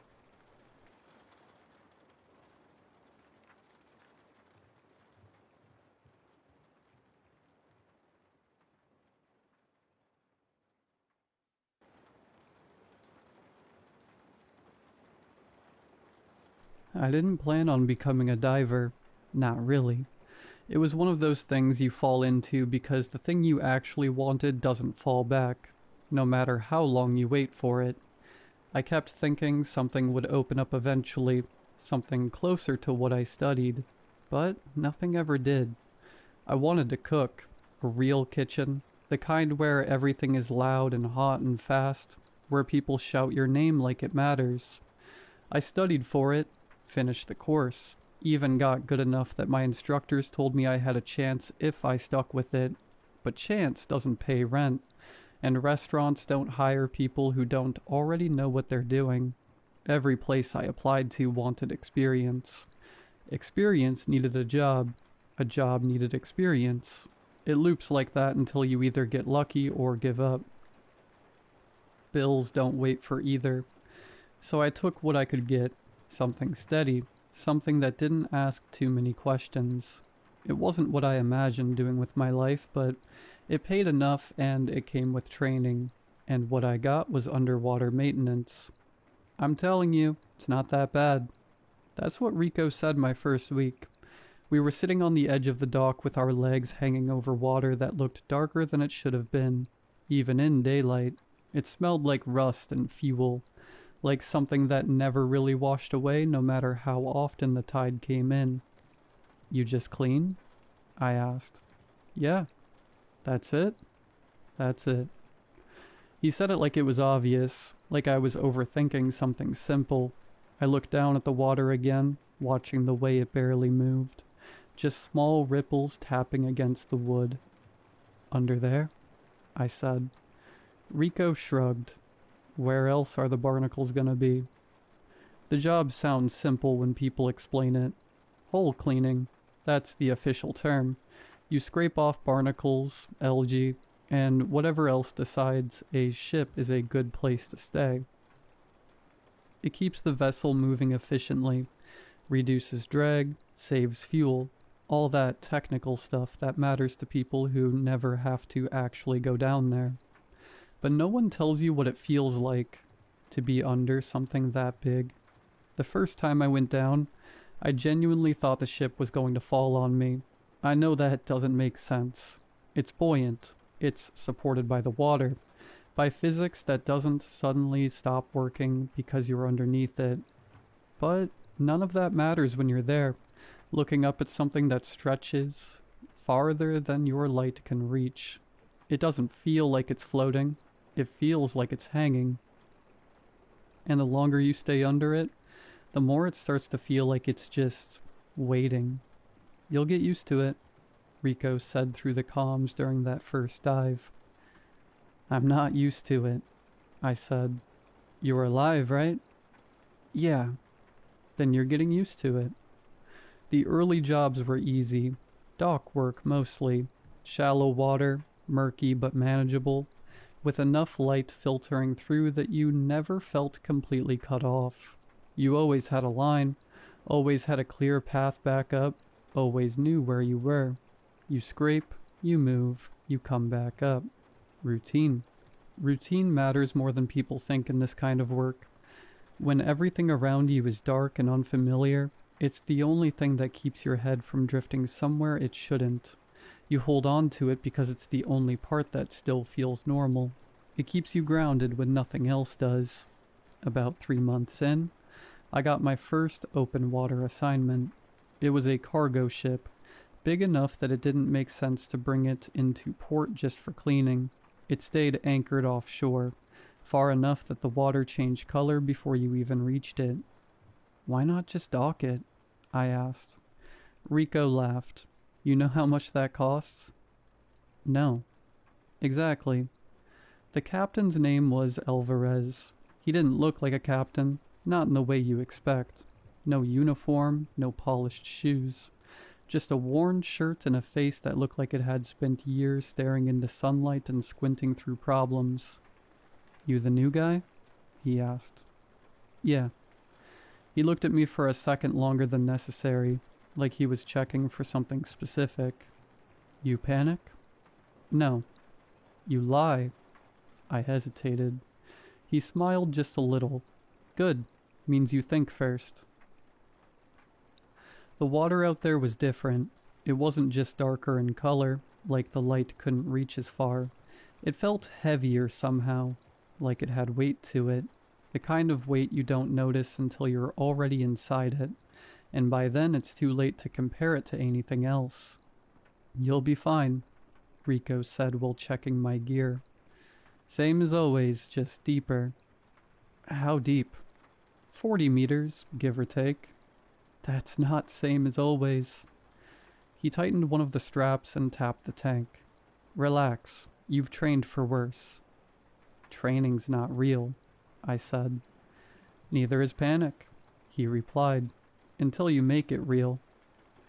The first descent felt normal enough. Cold hit first, then pressure, then that narrowing of vision as your world shrinks down to whatever your light touches. I kept my breathing steady. In, out, in, out. "Comms check," Alvarez said. "Loud and clear." "You reached the hull yet?" "Almost." The ship didn't appear all at once. It never does. It starts as a shape, then a shadow, then something that blocks out the little light you had left.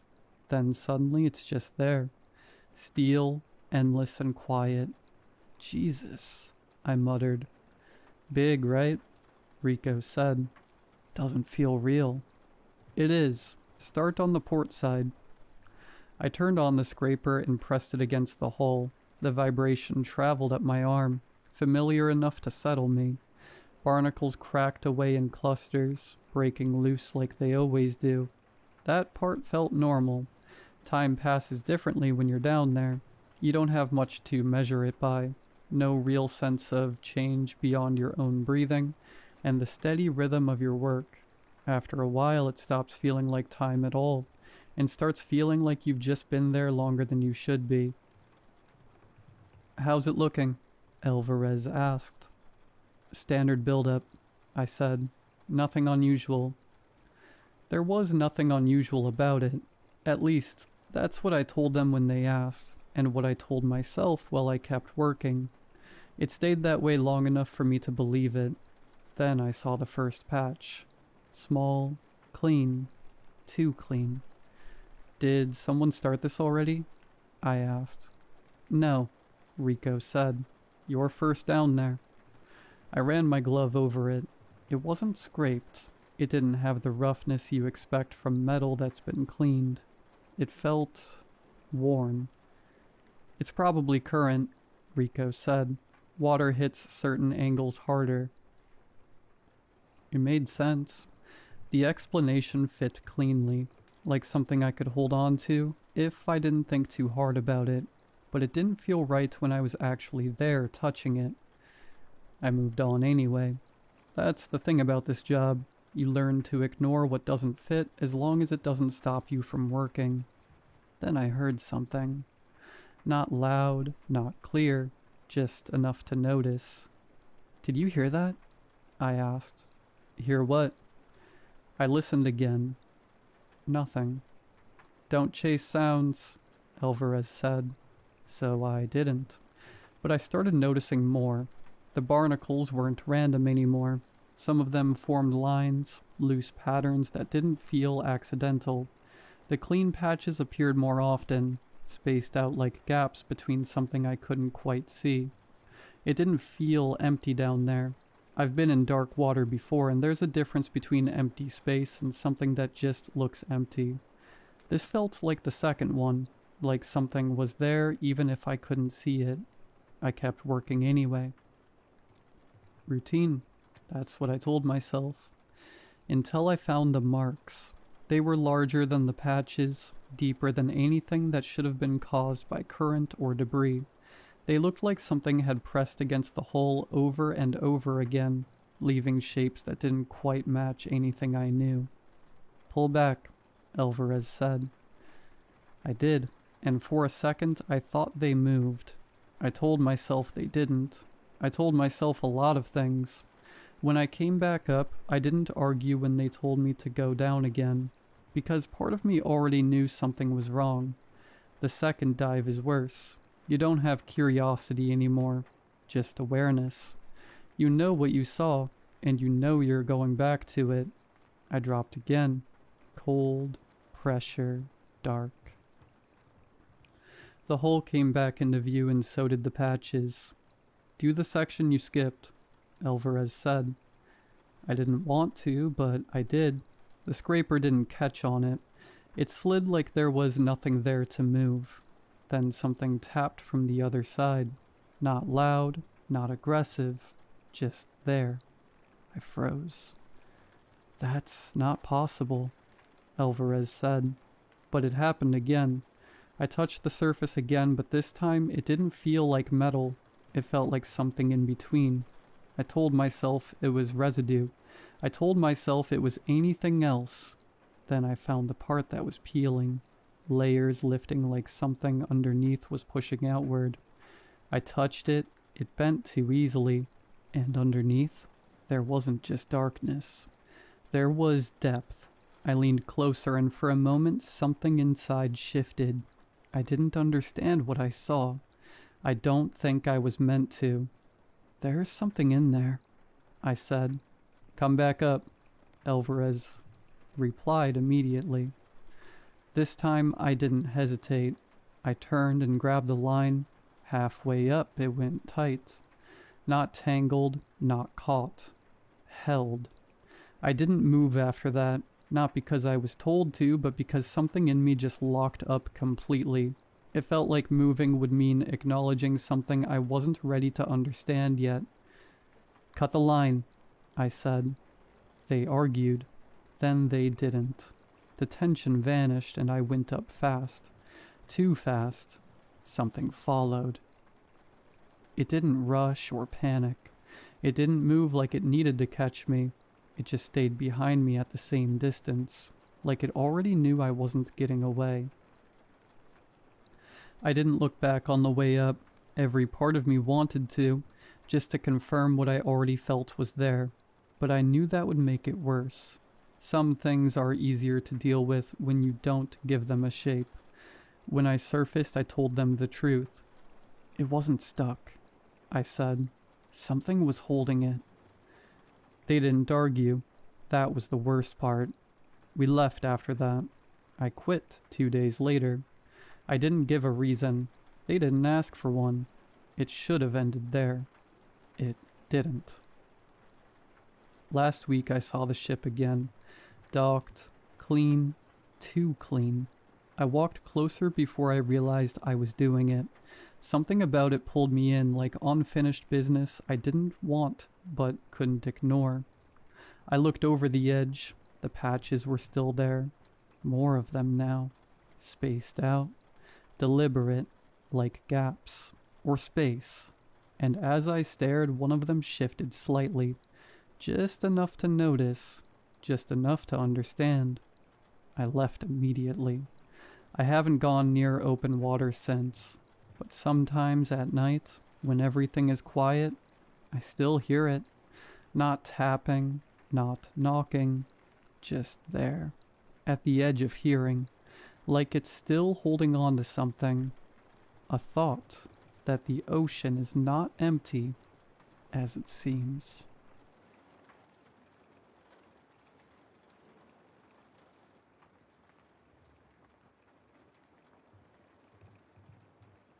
Sorry, because what I'm about to tell you will sound like the kind of BS people make up when they want strangers online to pay attention.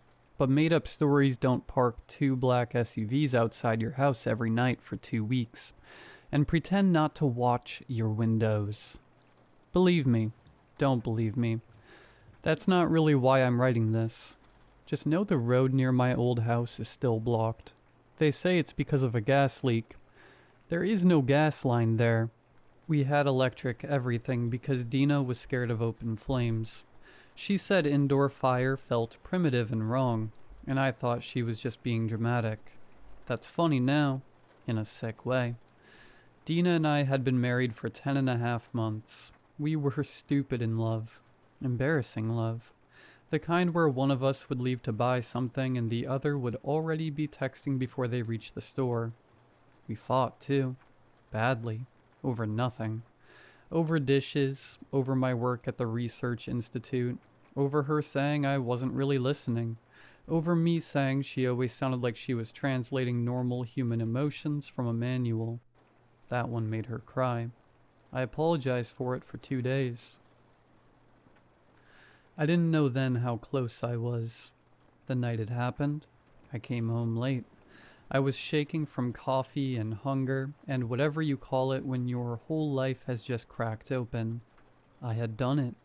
Not the final machine, obviously, but the math. The ugly part.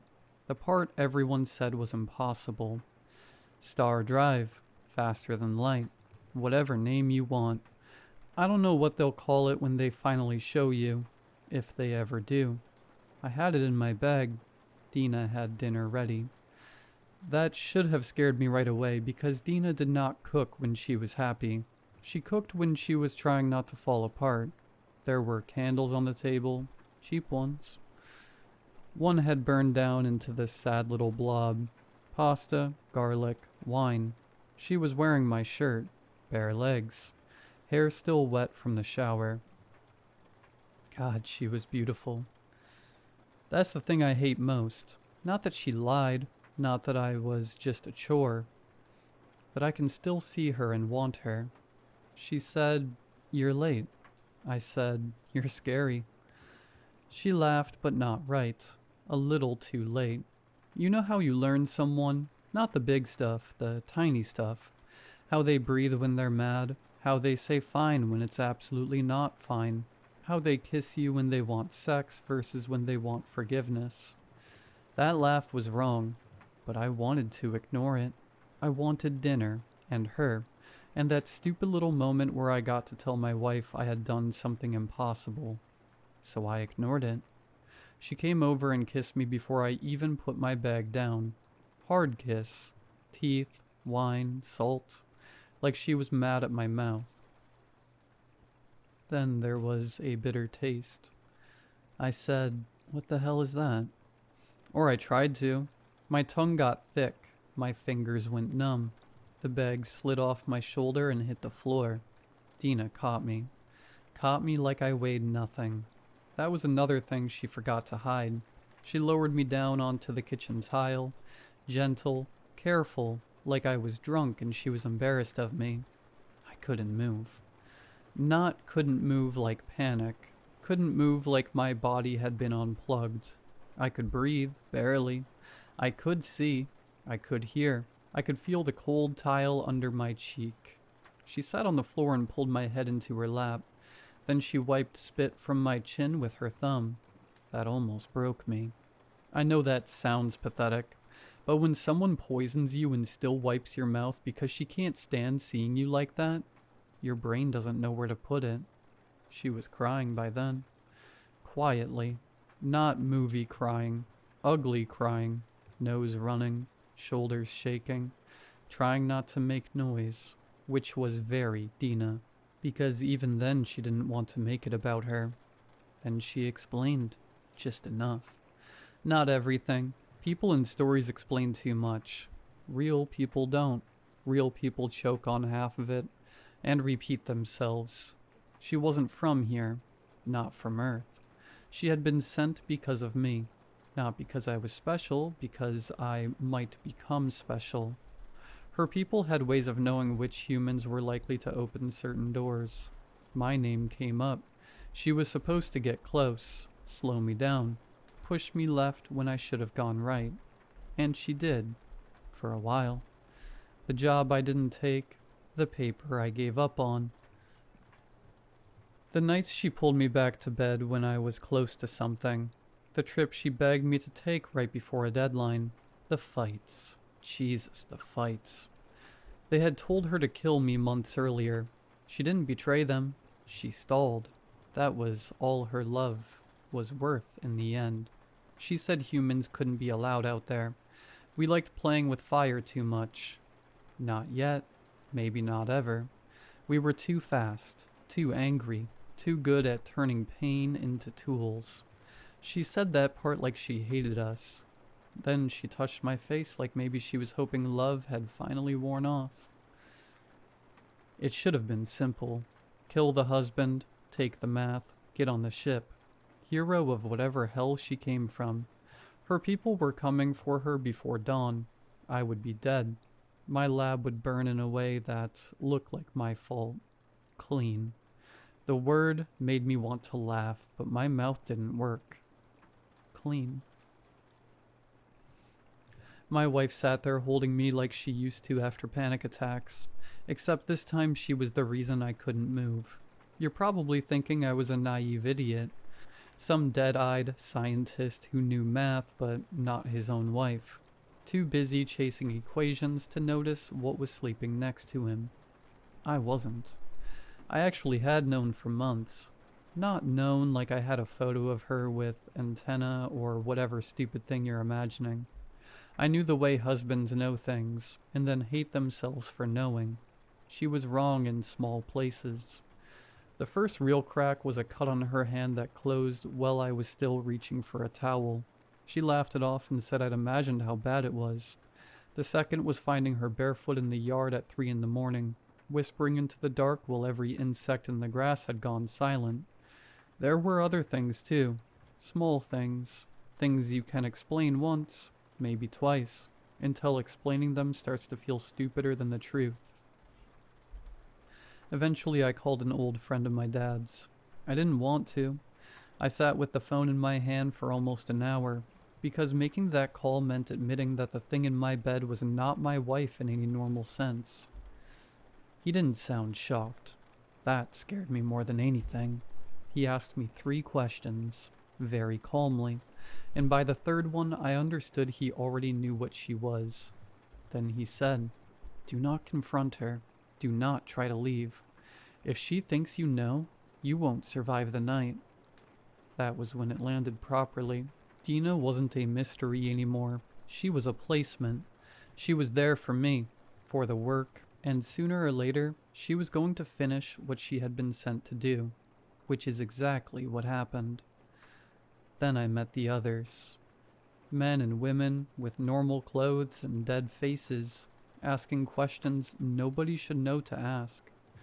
Not just about Dina, about our sex, our fights, her blood, her sleep, the words she used when she was angry, whether she ever got sick, whether animals acted strange around her, whether lights flickered when she touched them, whether I had ever woken up and found her watching me. Nobody looked shocked enough. That's when I learned they had been chasing this for years. Not aliens exactly. Traces, shadows, bad transmissions, burned bodies, missing scientists, houses cleaned too well, bodies found with organs that did not fail in any way human medicine understood. Nothing whole, nothing useful. They didn't need proof aliens existed. They needed one of them alive. But even that wasn't the real prize. The real prize was what came to pick them up. A ship. A working one. Not another fried transmitter. Not a melted implant. Not some dead thing on a table with all the useful parts burned out.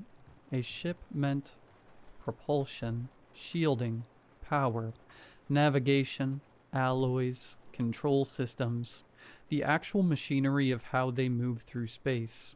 Not theory, not guesses. Hardware.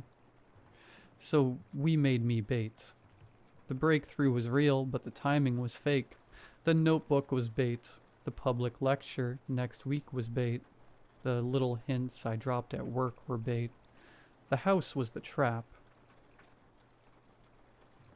The busted plumbing? Trap. The new water heater Dina hated because it made the closet smell like metal? Trap. The landscaping crew that tore up our backyard for 3 days while Dina complained they were killing her lavender? Trap. Under our house was enough human desperation to pull something impossible out of the sky, but only if she called them close. Only if she didn't just run. Only if she loved me enough to say goodbye. Do you get how disgusting that is? I used the thing I was angriest about. I used us. At some point she looked down and saw my face. Not my fear, not my pain, my guilt. Marriage is a curse. You can't hide in your own face. She stopped touching my hair. She whispered, no. That was all. Just no. Then, how long? I couldn't answer. She looked at the bag on the floor, the notebook, the candles, the windows, all of it. And she understood. I saw my wife die right there, without anyone shooting her. They didn't.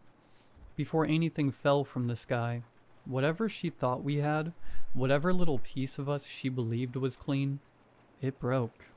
Our marriage was a big total sham. A trap with wedding photos on the wall and her hair in my shower drain. She was using me. I was using her. We both had our noble excuses, but when she put her hand on my face, it still felt like home. The lights went out. Not like a power outage, like the dark had weight. The windows filled with light. The whole house made this deep animal sound. Metal screamed inside the walls. My teeth hurt. Blood ran out of my nose onto the tile. Dina crawled off me and tried to stand. She was still trying to reach the back door when the sky tore open.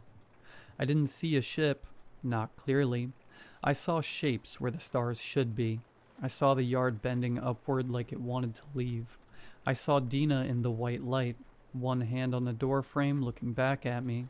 She could have killed me then. Then the world punched itself inside out. I woke up in a hospital with tubes in me and 2 government men pretending to be doctors. They got it. That's what they told me. Intact enough. I didn't care, really. They didn't tell me about Dina at first. I had to ask 3 times before one of them finally looked at the other and said, she got out. I laughed because I thought he meant she had escaped the room. Then he said she had shed the human layer, like it was clothing, like my wife was something she could peel off and leave on the floor. The other one said, you don't want to see what was underneath. I asked anyway. They told me what she looked like underneath. I could hear the disgust in their voices. Sorry you had to live with that, one said. Something soft and deep and awful twisted inside my chest.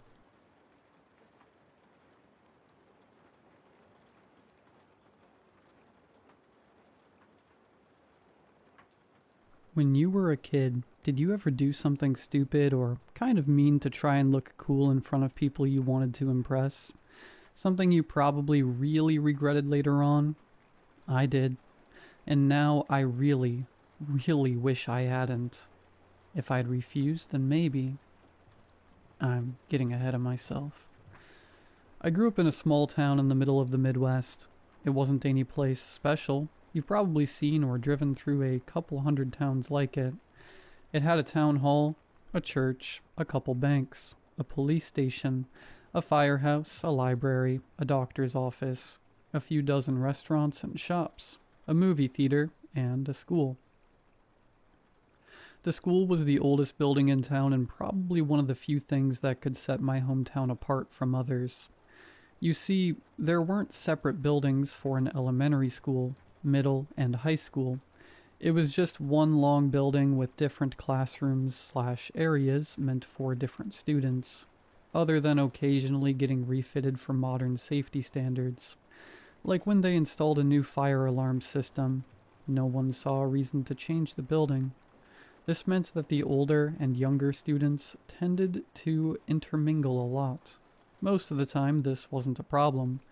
A lot of kids, unless they saw a sibling or something, tended to stick to their age group. But sometimes, kids tried to step out of their comfort zone and hang with the upperclassmen. Most of the time, they got gently rejected, or laughed at.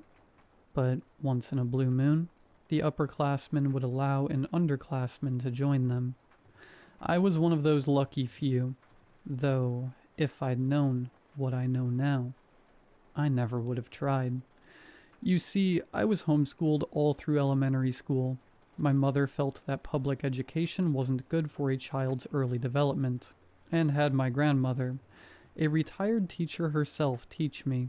This went on until the summer I turned 11, when I begged my parents to let me attend public school. My dad agreed with me. He didn't think it was fair that I was being denied a chance to make friends. Finally, Mom relented and had me enrolled in the local school.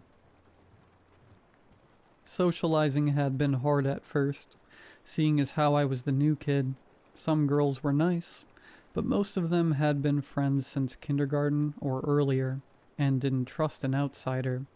Thus, I had tried to reach out to the upperclassmen for friends. Unlike many other kids, I succeeded. My friends were both 2 grades ahead of me. Let's call them Rachel and Johnny. At 13, Rachel was 2 years older than me. I remembered I'd thought she was practically an adult because she wore makeup and had a cell phone. Her dad was the head of the most successful bank in town, making her family the most well-off. She was a little vain, but was usually nice. Her cousin Johnny was 14, having been held back a year for reasons I still don't know. He wore a leather jacket to school every day, regardless of weather, wore sunglasses whenever he walked outside, and flirted with every girl in his grade or higher. I don't actually know when or why they agreed to let me hang out with them. Maybe they took pity on me, but looking back, I wonder if it was because they thought I was enough of a pushover for them to make me play the mocking game. One of the benefits of going to such an old school is that there are numerous old spots and secrets that many of the newer teachers don't know about, places and secrets passed down to each generation of students. Most of them are things like where the best places are to best make out without being interrupted, where in the school library you can hide if you want to cut class, etc. But there were some secrets remembered only by a few. One of them was the tree house. Back in the 1950s, a group of students had built a massive treehouse in the forest behind the school. It wasn't a simple one-roomed shed in the branches, but instead a massive 4-room structure with a waterproof roof, a permanent ladder, even a chimney. It had been a regular hangout for students back in the day, but only the upperclassmen. None of them were allowed to tell any underclassmen under threat of killing your social life. They were all seniors, so by the time the last of them graduated, knowledge of the treehouse faded away. At least until Rachel and Johnny found it, and came up with a new use for it. Well, a lot of people don't remember the treehouse. Rachel explained to me as we walked to the structure. It actually sits next to a well-used hiking trail in the park. Ghost Park? I'd asked, trying to keep the fear out of my voice. Even I knew the rumors about the local park being haunted. Both my older friends laughed. By the end of today, Johnny promised as we approached the treehouse, "You'll know why it's called that." After showing me the treehouse, which had held up remarkably well for something built over 50 years ago, the two had led me inside. I was startled to find, of all things, a bird in a cage. It wasn't a very well-kept bird. While there was a dish of water and pile of seeds on the bottom of its cage, Neither looked like they'd been touched in a while, and it was missing quite a few feathers, many of them on the cage floor. My dad has an aviary of starlings in our backyard.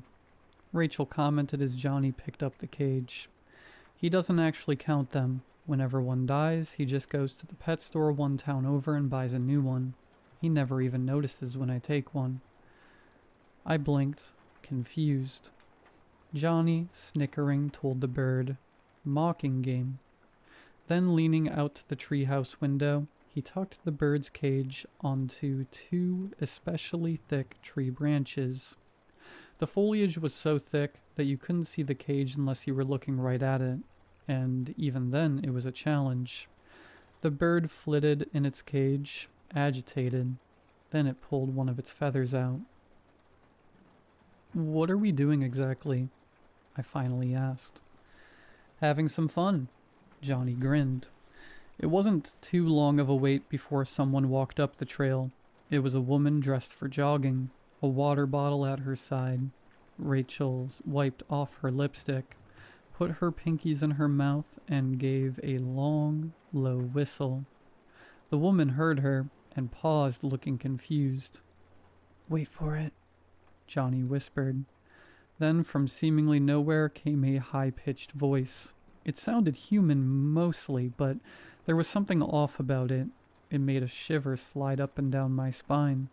"So pretty, pretty, pretty."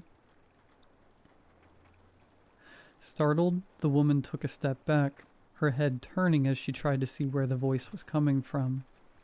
"Pretty, pretty, come with me." The voice sounded a bit louder. Johnny and Rachel had their hands over their mouths, trying to stifle their giggles. The woman lost her composure and took off back the way she came. The jogging evidently paid off, because she was gone in seconds. Rachel and Johnny burst out laughing while I sat there stunned. "What just happened?" I asked. "Starlings are great at mimicking voices," Rachel chortled. "We used to just yell stuff into the woods in creepy voices. Then one day I thought I'd try using one of my dad's birds. We taught it what to say, hid it in the tree. It works great. The ghost park is called Ghost Park thanks to us." Johnny guffawed. For a moment, I wanted to leave. It was my new friend's primary form of entertainment was scaring innocent people. Then I doubted they were the kind of people I wanted as friends. But they were my only friends. I hadn't had any luck making friends with anyone else. In that age, feeling lonely sounded worse than feeling guilty. So I pulled up the corners of my mouth and faked a laugh. To keep from getting caught, Rachel, Johnny, and I didn't play the mocking game all the time. After all, do it too often and you're bound to get caught. Typically, we only went to the treehouse every 2 weeks or so, and during the winter, unless it was unusually warm, we didn't go at all. I never stopped feeling bad about scaring innocent people, but I thought that as long as we weren't actually hurting anyone, and didn't do it too often, then it wouldn't be too bad. Over the next 3 years, I kept hoping that Johnny and Rachel would eventually lose interest in the mocking game. Not just due to guilt, but because of how we played it. While the treehouse was meticulously built, something about it left me uneasy. As I spent more time there, I often wondered how it had stayed standing for so long, and in such good condition with no upkeep. Other things concerned me too. Why were there never bugs or animals in the house? Nor signs that they'd been there. How come rain never seemed to come into the windows? Or pine needles, for that matter. How could such a big treehouse not be seen from a trail that wasn't more than 20 feet from it? And then there were the starlings. The birds Johnny and Rachel used for the mocking game all dropped dead after only being used 4 or 5 times. Often, Rachel would leave the bird in the treehouse on her way to school so we could play the mocking game after. I even went with her a couple times. The bird was always reasonably calm and happy when it was left there, but by the time we got back, it would be a ball of nerves, with several feathers ripped out. "Why do you call it the mocking game?" I whispered to Rachel and Johnny at lunch one day. They paused, shared a look, then shrugged in sync. We were just hanging out in the treehouse one day, and we came up with the idea of scaring people. Johnny explained. The name for it just sort of came to us. That topic, unfortunately, led to their discussing their weekend plans with me. That year, they were both graduating. Their respective parents both wanted them to go on summer college tours, which meant they'd be far too busy to do any of their usual summer antics.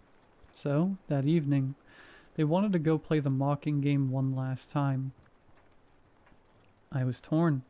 On one hand, if it was the last night of the game, then I'd never have to scare people or go to the creepy treehouse again. On the other hand, we'd never played it at night. But we don't have a bird, I whispered, hoping that I might talk them out of it. Rachel smirked. We didn't always use a bird. We can just make spooky noises. The park's reputation will do the rest. Come on, it'll be fun. I sighed.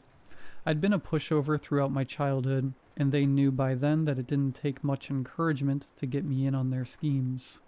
After class that day, I stopped off at home long enough to stuff a flashlight, bottle of water, and snacks into my backpack.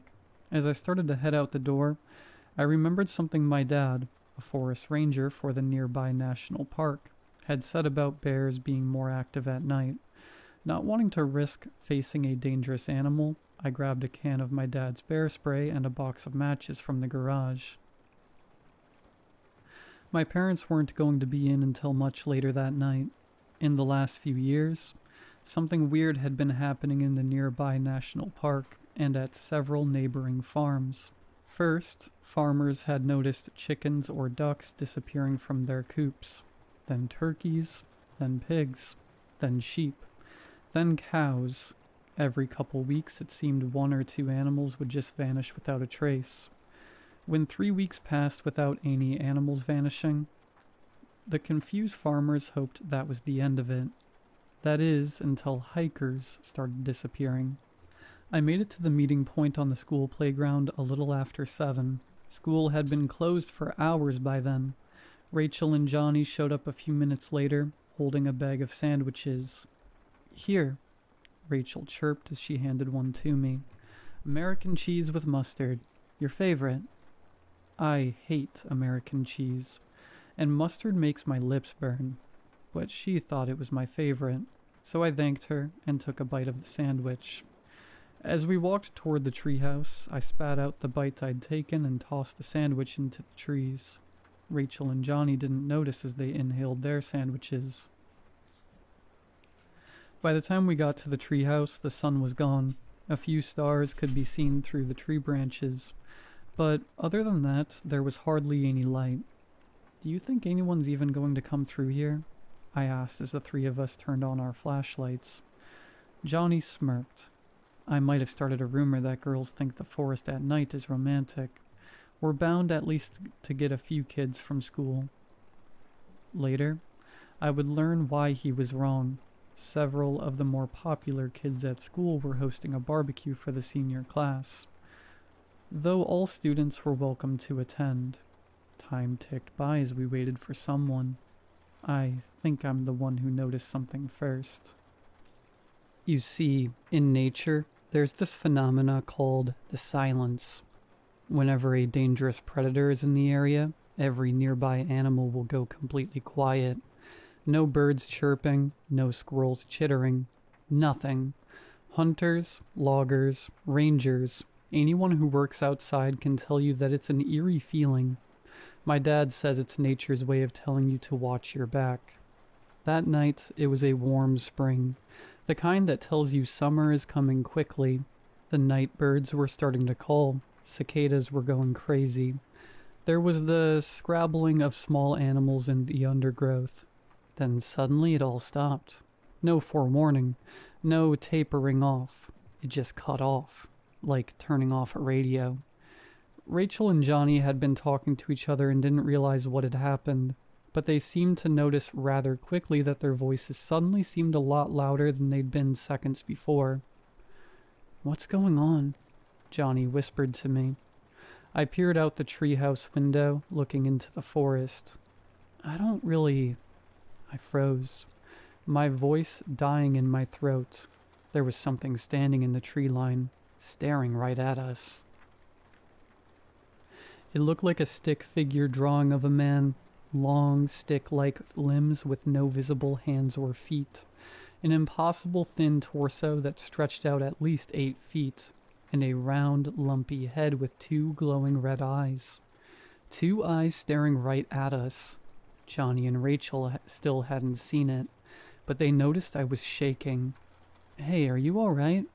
Rachel asked, her voice painfully loud in the silence. The creature's head ticked to the side. It heard us. "It's probably just drafty or something," Johnny flippantly responded. I wanted to scream to shut them up, but my throat was closed. My eyes were still locked onto the creature. "Pretty." Johnny and Rachel froze at the sound of the voice. I did too, but for a different reason. I'd watched the creature's mouth open. "Guys," I whispered to Johnny and Rachel, "did you ever actually see the starlings say those things?" Johnny's pupils shrank as Rachel's face paled. "Pretty, pretty, pretty. Pretty teach talk." As I watched, I noticed the creature was getting closer to the treehouse. "Turn off the flashlights," Johnny hissed as he scrambled for his light. Rachel, tears and mascara running down her face, struggled but got her and my flashlight off. "Pretty teach talk, pretty teach lure food, pretty good teach." Its voice was growing closer. There was a creak in the boards of the ladder, and then it was silent. We waited. A minute passed, 2 minutes, 5 minutes.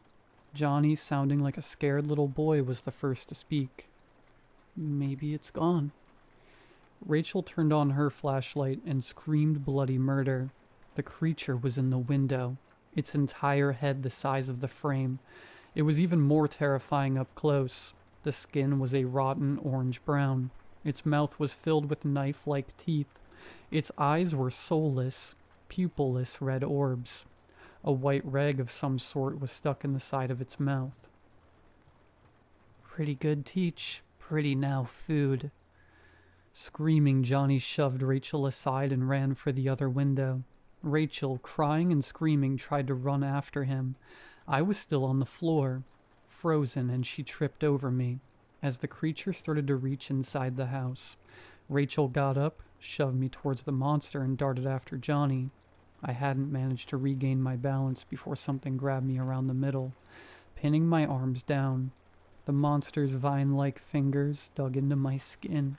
Trying not to cry or scream, I was forced to stare at the creature's face as it pulled me closer and closer to its gaping mouth. It sniffed. "Food giver. No eat food giver." It let me go immediately. I stood there in shock and noticed the rag sticking out of its mouth. It wasn't a rag, it was a wrapper. The wrapper from the sandwich I'd thrown away. "Must find pretty, pretty boy, pretty girl, must have pretty." With that, the monster's face removed itself from the window. I collapsed to the floor. I felt like laughing, crying, screaming, running away, and throwing up all at once. I debated leaving the treehouse, creepy as it was, but decided against it. As terrified as I was, I barely knew how to get back to the school from here during the day, let alone in the dark. With my dad's bear spray in my hands, I waited all night, barely daring to breathe. I didn't move, not even when I heard Rachel's agonizing screams, or Johnny's, which seemed to go on much longer than Rachel's had. Eventually, daylight started to creep through the woods, bringing warmth. That was a small comfort, though, compared to the sounds of morning birds calling. Birds wouldn't call if the creature was still there. The knowledge that I was truly safe helped me finally relax. Exhaustion started to take over, but I still managed to climb out of the treehouse. I was still wearing my backpack, but in my exhaustion, I forgot the matches and bear spray. It took a minute, but I made it back to the school. A police car was waiting there. My mother had noticed I wasn't home the night before and sounded the alarm. I was taken to the police station where I reunited with my parents. After giving us a few moments, a stern-looking deputy asked me to step aside and answer a few questions. Johnny and Rachel hadn't returned home either, and everyone knew I was one of their only friends. I told the truth. The realistic truth, anyway. Johnny and Rachel had been planning a prank in the woods, and I'd been roped into it. Some animal had appeared and scared them off, leaving me alone in the treehouse. When they decided I was telling the truth and did not know what had happened to Johnny and Rachel, I was free to leave with my parents. I noticed, however, that the deputies had looked troubled at my mentioning the old treehouse. The next night, my dad was called in to help with a fire in the woods behind the school. I was never told the exact details, and the newspapers were asked, bribed, or threatened not to publish anything, but the rumor mill couldn't be stopped. According to the neighborhood gossips, someone had found the old treehouse in the woods and either intentionally or accidentally set it ablaze. When they got it under control enough to go in, they found 2 sets of abandoned, blood-stained clothes. Johnny and Rachel's clothes, though the location of their bodies was still a mystery. The chief fireman said that a can of bear spray had been used to start the blaze, likely something left behind by a hiker. I don't know if that's truly what happened at the site of the fire. I may never know. What I do know, however, is that Johnny and Rachel's parents moved out of town that summer.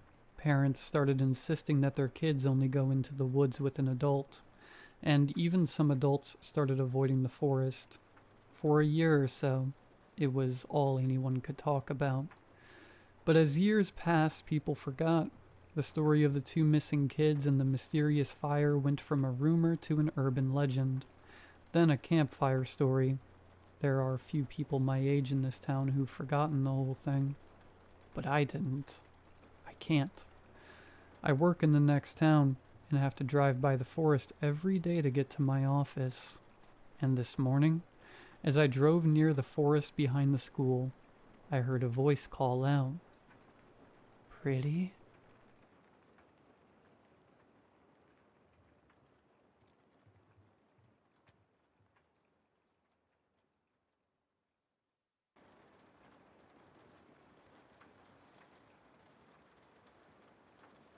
It was getting to the point where it's affecting my quality of life. I wasn't sure exactly where the source was, but I suddenly felt it deep inside of my torso.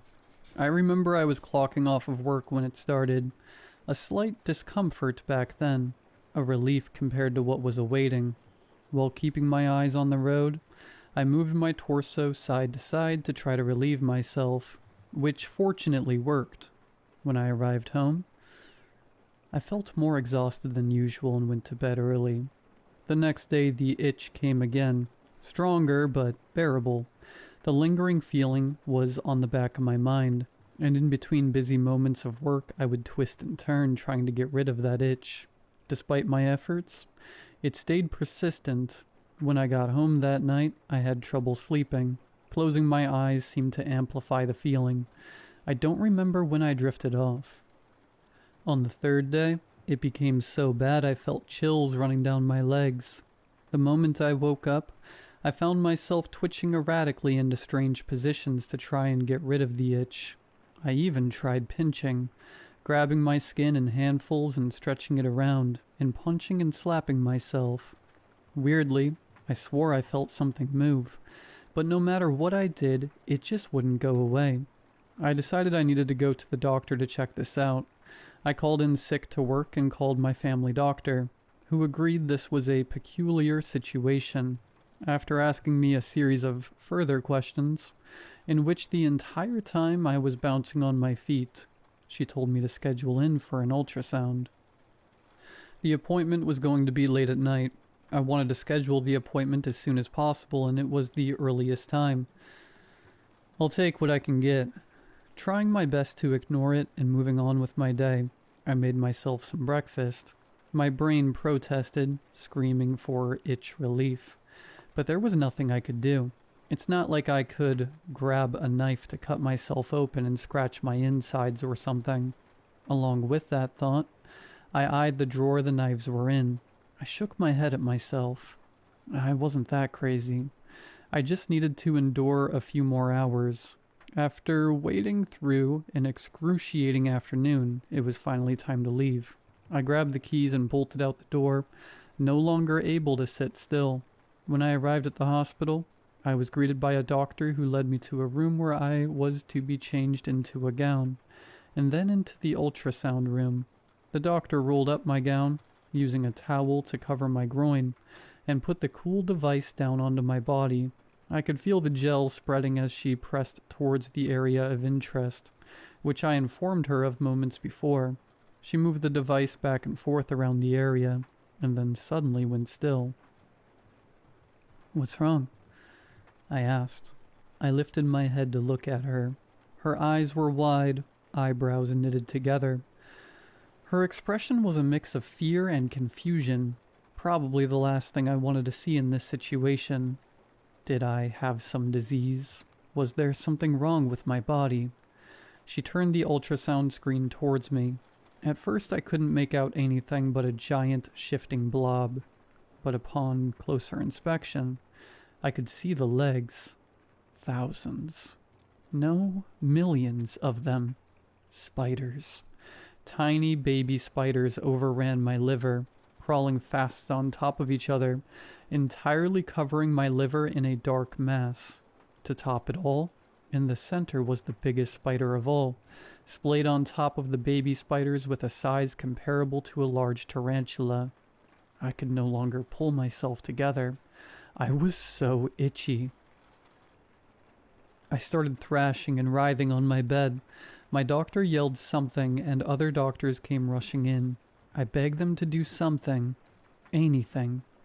After they assessed me and the ultrasound, they put me to sleep. I woke up in a hospital bed, still groggy from the anesthesia. I looked around for a doctor while I tried to recall my memories. That's right. They had operated on me while I was asleep. I no longer felt the itch. I've never been so grateful to be itch-free in my life, thinking I've been taking everyday life for granted. A doctor came in and checked on my condition before informing me about what happened. He said he had never seen an anomaly like this in his life. I would be surprised if he had. 1,074 spiders. That's how many were removed from me. The number sent chills down my spine. The doctor must have read my unsettled expression and assured me that I was going to be all right. I thanked him for his hard work. I was discharged a few days later. Going back to my normal life wasn't as easy. Though I was fine physically, I didn't recover mentally. How could this anomaly even be possible? And why me? Eventually I went back to work and tried to forget about the experience, burying it deep where I would never think of it again. Until today. It's only been 2 weeks since I returned home, and when I woke up this morning I felt a familiar sensation, a slight itch. I think the fear I tried so hard to push away is coming true. A fear that, maybe during the operation, there was a slight possibility, that they missed one.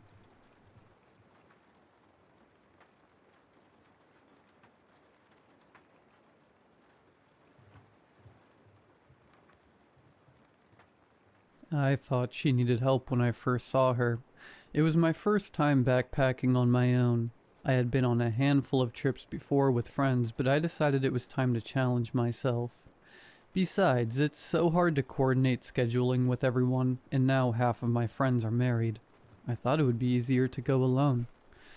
I decided to take Dead Man's Loop, a trail local to my area. I was about 2 days into a 4-day trip when I saw her standing to the right in the tree line. Her clothes were tattered and she carried no pack. She was no hiker. The weirdest thing was her smile. Anywhere else it would have simply come off as polite, almost benign, but out here in the condition she was in was immediately unsettling. "Are you okay?" I asked her. She didn't say a word. She just kept smiling, then stepped towards me. I stepped back, but she kept coming. She reached her arms out towards me. I tripped back over a rock as she gripped my shirt, and it tore as I fell backwards into a small, flowing creek. She stopped just short of the water. I stood up, my pants and the bottom of my pack now soaking wet. "What the hell is your problem, lady?" I stepped towards her, but something about her smile stopped me. It wasn't right. Then I noticed more figures in the trees behind her. More people, and they were smiling and just staring at me. I started to walk back and cross to the opposite side of the creek from them. None of them followed. I turned and started to run to put some distance between me and them. I ran so hard and so fast I was barely paying attention to what was in front of me when I almost ran into 2 more people walking on the trail. I barely stopped and they turned, startled, and my heart was racing. For a moment I thought it was more of them, but they were normal. They were a man and a woman who appeared close to me in age. I was actually relieved when I saw the upset looks on their faces. The man stepped between me and the woman and said, "Hey man, what's the matter with you?" I pointed back behind me trying to catch my breath. "There were people. They were smiling and they tried to attack me." "What the hell are you talking about?" "Kyle, maybe he needs help," the woman suggested. I hunched over and took a moment to catch my breath.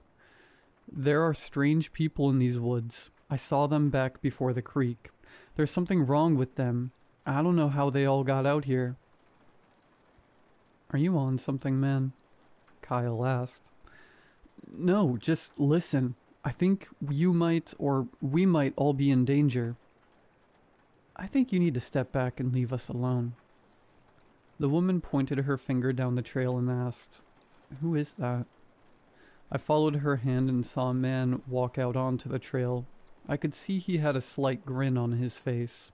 He calmly set some kind of object down in the middle of the path, then disappeared back into the trees. We all slowly approached the object. Once we got closer, I could see it looked like a pair of eyeglasses. The woman gasped and hugged Kyle. "Jenny, what's wrong?" he asked. Jenny's voice quivered. "Those look like my old boyfriend's glasses." "Derek?" "Yes," she whispered. Then Kyle turned to me. "Is this some kind of prank, bro? How did your friend have Derek's glasses?" I sighed. I swear I don't know who that was or who Derek is. Why would I? "Derek's her late boyfriend," Kyle said. Just as he said that, a branch snapped at the tree line. Several more people with smiles were standing and staring at us. "Let's get out of here," Jenny pleaded. We began walking away from them. The couple reluctantly let me tag along with them. All I knew is I didn't want to be alone in that forest anymore. Eventually we all stopped to regroup and discuss a plan. Kyle spoke first. "Maybe we should head back the way we came. We don't know what's ahead of us." "And run back into those people? Besides, there's more of them on the other side of the creek. We're better off pushing forward. I assume you guys parked at the trailhead like me. If we just stick together and finish this loop, we can all get out of here." "Don't tell us what to do, man. We don't know you. Why should we let you come with us?" Jenny interjected. "He's right, and he should come with us. There's strength in numbers." "Do either of you have any weapons?" I asked. "We may need them. Who knows what those people are capable of?"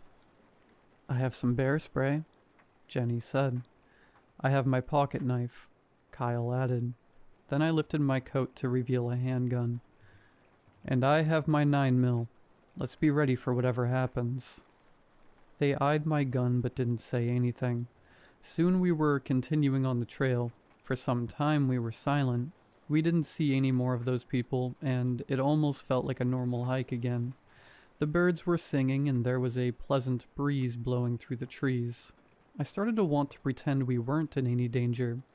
Eventually Jenny turned to me and said, "Hey, I think I recognize you. Did you go to Grandview High? Weren't you on the baseball team?"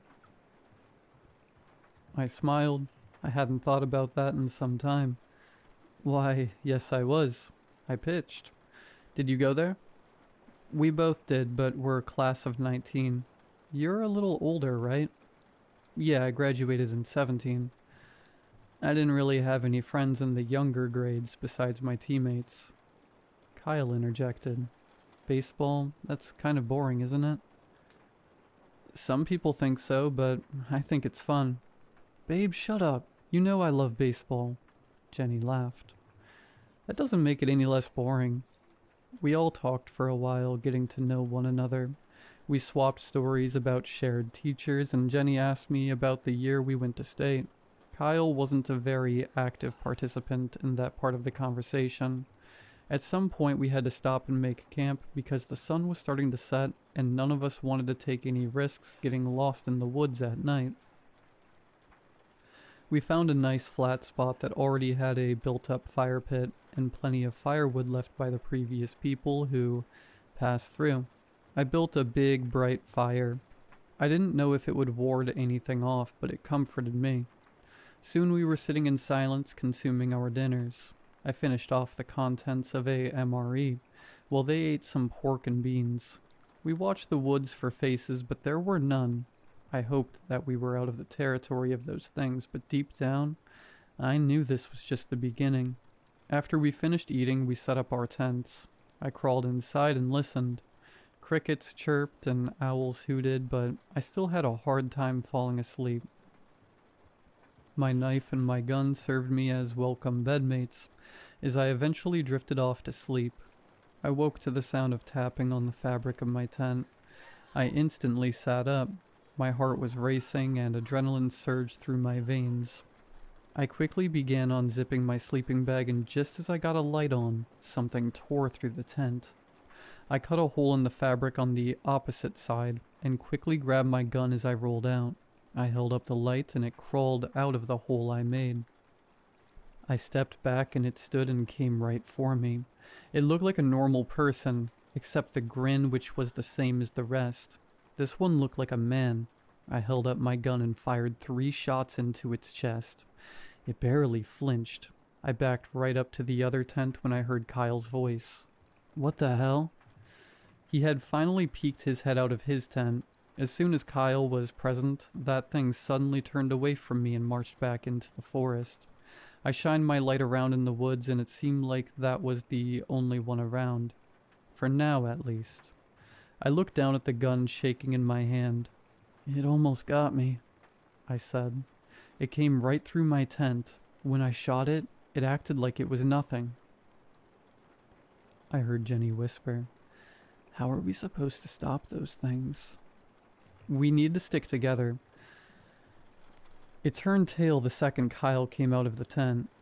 I spent the rest of the night in their tent. It was awkward and cramped, and Kyle kept his eyes on me, but nothing else bothered us. By the time the sun rose, I was still exhausted, and we still had at least one more night out there. There wasn't any sign of the one that attacked me the previous night, or any of the other ones. I didn't bother packing my tent as it was torn to shreds, and soon we were back on the trail again. We didn't bother with breakfast. I think all of us silently agreed that we'd rather be out of those woods sooner rather than later. We all talked very little. We never felt like we were alone. The sightings were gradual at first. We would see one occasionally walking in the distance, or hear a branch snap behind the brush, but for some time they kept their distance. Then they would stand in the tree line. They were almost like trail markers or road signs pointing the way. We tried our best to ignore them and stay close to each other. Kyle was always in the middle. After some time, we saw another standing in the middle of the path. This one appeared to be a young man close to us in age. Above its smile, it wore glasses, and it took me a moment to recognize, but they were the same glasses we had found on the trail on the first day since this started. Jenny immediately froze. Her voice was barely audible. "Derek?" Suddenly Kyle began stomping right towards it. His fist was balled, ready to hit it. "Get out of here, you freaks! Stay the hell away!"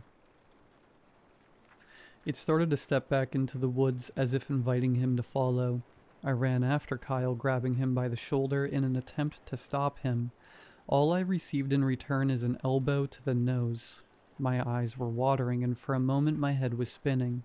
I could already feel blood pouring out of my nose.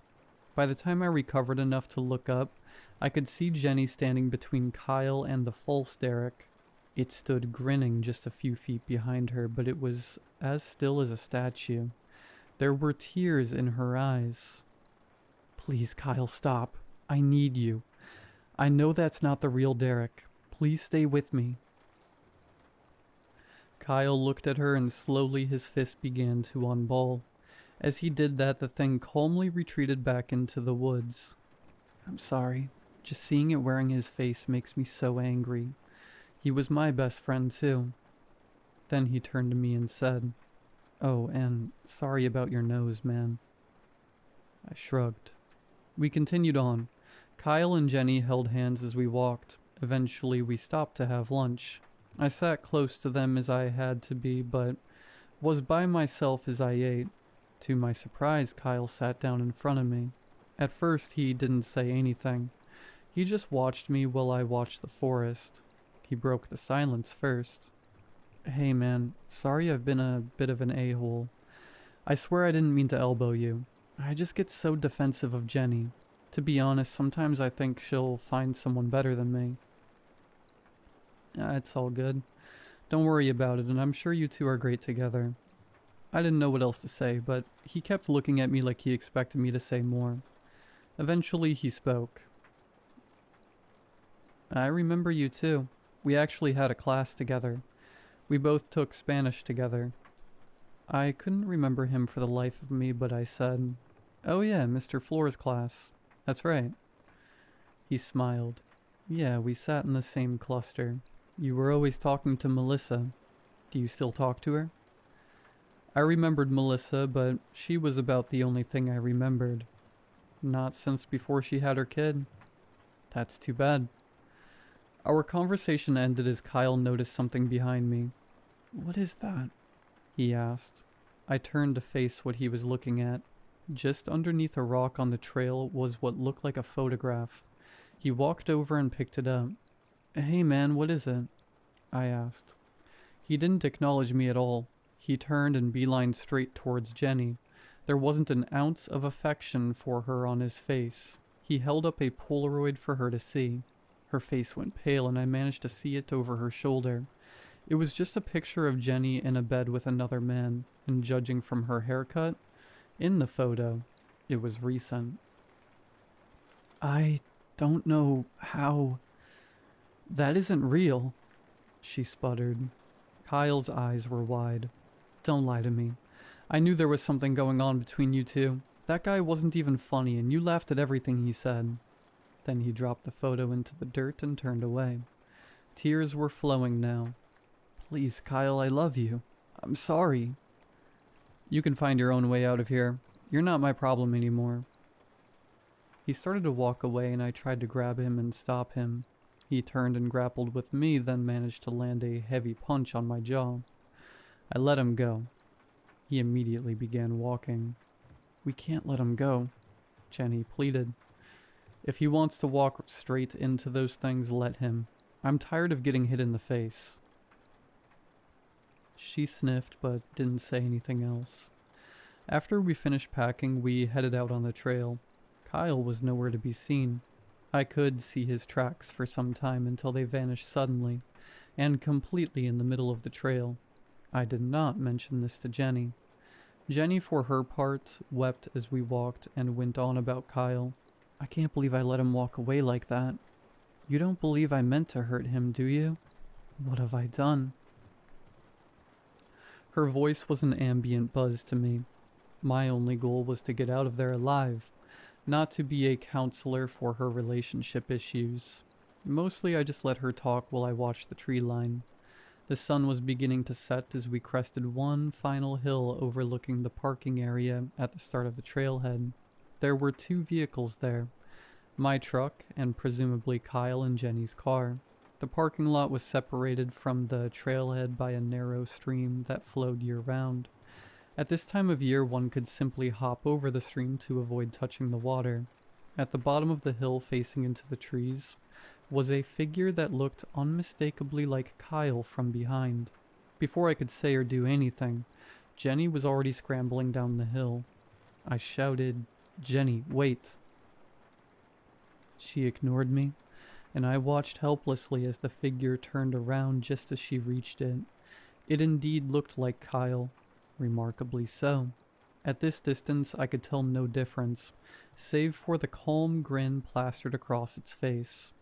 Jenny's reaction was too slow, and the figure grabbed Jenny in an iron grip and began dragging her into the forest. She screamed. I sprinted down the hill, but 3 more of them emerged from the forest, blocking my path. I stopped as they began advancing toward me. All the while, I could hear Jenny's screams move deeper and deeper into the trees. I took a step back, then felt something from behind grab my pack. I struggled for only a moment, as I unclipped the pack and ran towards the parking lot, avoiding the things in front of me. They moved with intention and purpose, but at a speed no faster than a brisk walk. I looked back only a moment, to see about a dozen of them coming after me. I sprinted and jumped across the stream and ran straight for my truck. As I turned to face them, I could see that they were all stopped just before the stream. Not one of them took a step further. I could still hear Jenny's screams ringing in my ears, but there were too many. I got into my truck, and for a moment my stomach dropped, as it struggled to turn over, but then the engine suddenly roared to life and I immediately peeled out onto the road. I didn't look back. I didn't slow down. I never stopped until I was out of those woods and back on pavement. I never told anyone in town what happened. Maybe I should have told the police, but I didn't see any point. I didn't think anyone would ever believe me, and I didn't want to be implicated in anything. I eventually heard about Kyle and Jenny's disappearance on the news. Their bodies were never found. I haven't been the same since. Every stranger's smile makes me shudder. I haven't been in the woods since, and I hate being alone. Worst of all, I see Kyle and Jenny's faces everywhere. In my thoughts, in my dreams, and sometimes in random crowds, but what I fear most is the day when I run out of places to go, and I see them with grins plastered on their faces.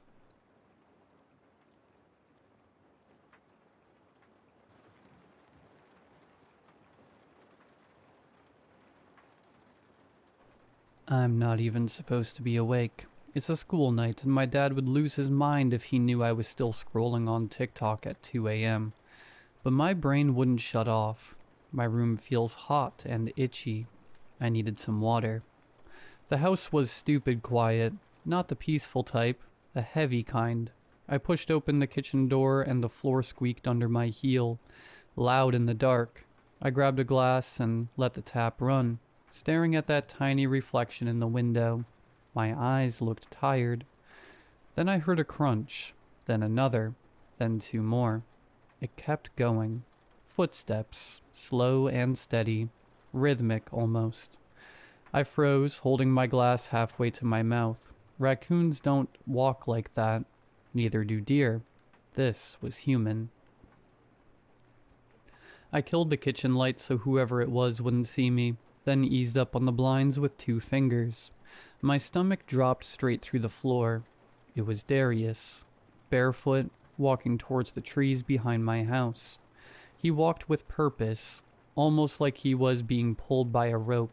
His arms hung loose by his sides. His head didn't look around. Darius wasn't wearing a jacket, though it was cold enough to see my breath fog the window. In fact, he wasn't even shivering. He just walked, straight, silent, smooth, like he had rehearsed it hundreds of times.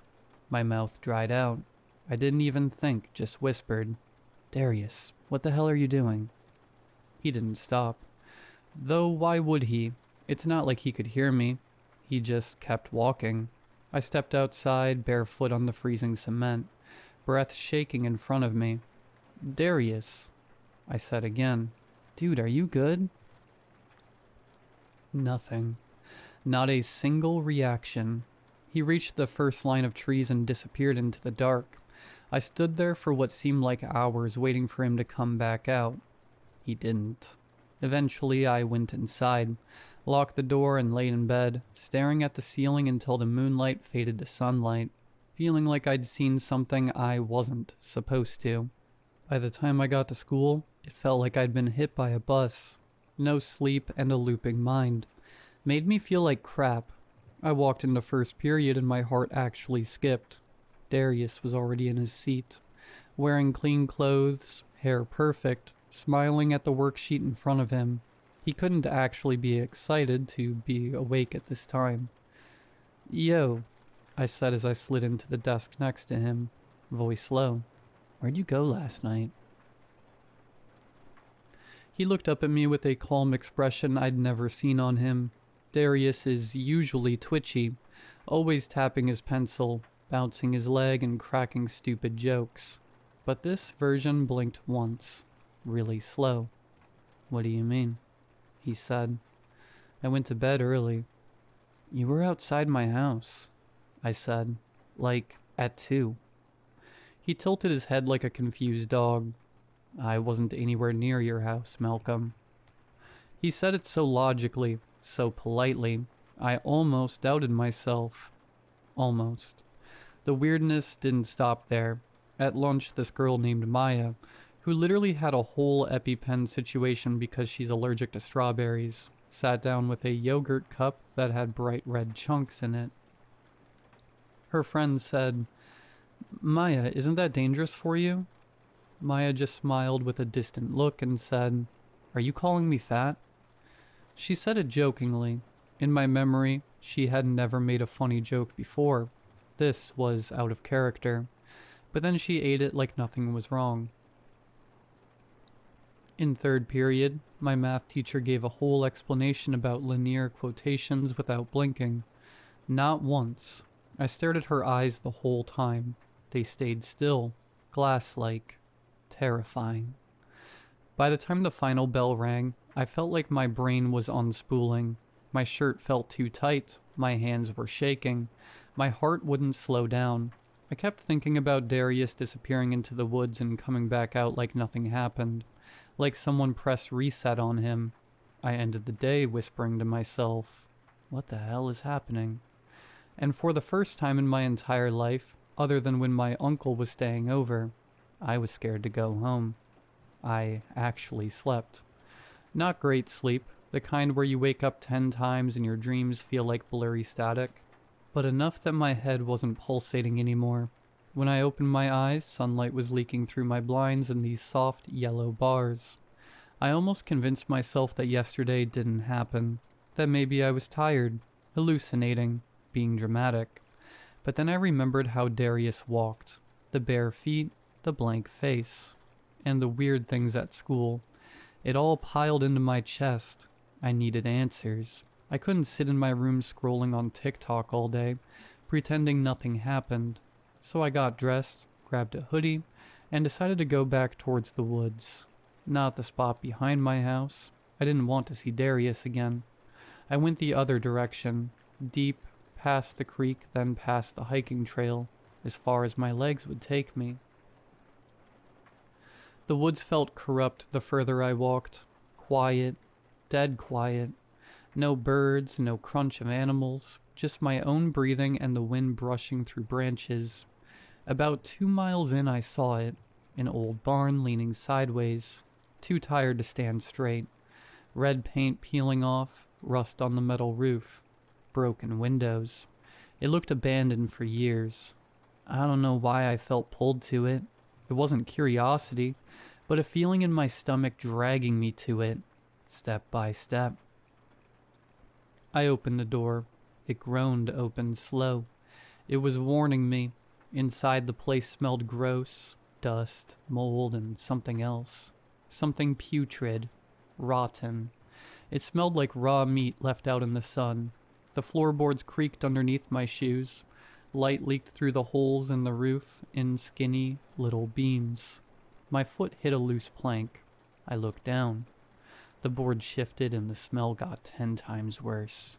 I crouched down and pried it up with my fingers. Even though everything in my brain screamed stop, the wood broke surprisingly easily, like someone had opened it before. I lifted the plank, and I saw faces. People, stacked like trash bags, gray skin, twisted arms, half covered in dirt, eyes open on some, closed on others. I recognized some immediately. Maya, hair still in a bun, but her skin pale and sunken, her lips blue. Darius, the real Darius, jaw slack, shirt torn, blood on his cheek. I stumbled back so fast I hit the wall behind me. My chest felt like it was collapsing. My eyes burned. I couldn't breathe. I vomited a lot. The truth hit me like my dad does. The Darius at school yesterday wasn't Darius. The Maya at lunch wasn't Maya. They were fakes. Copies. Something wearing their faces. I wanted to run, but before my body could move, footsteps right outside the barn. Heavy, slow. I froze. Someone was here. I dropped to the ground and crawled behind an old metal feeding trough. My heart was beating so loud I was convinced whoever it was could hear it. The barn door creaked open. A man walked in, tall, wearing dirty jeans, mud up his legs. His shoulders were hunched, head hung low, shaking slightly like he was trying to fight off a migraine. I didn't recognize him. He walked to the center of the barn, stood perfectly still, lifted his head toward the ceiling, reached into his jacket, and in an instant he held a gun in his hands. My hand was shaking so hard, it hit the trough with a tiny ding. The man turned in my direction. He spotted me instantly. We made eye contact. He put the gun to his temple, and with a tear rolling down his cheek, he collapsed. My ears rung. I slapped my hand over my mouth, tears filling my eyes. I wanted to scream, but I couldn't move, couldn't breathe because the worst part hadn't even started yet. The man's body twitched, at first just a little, then violently. Something was waking up beneath his skin. His chest expanded unnaturally, stretching the skin tight. His stomach started bulging upward. Then it grew. A mass, black-red, wet, pulsating like a heart.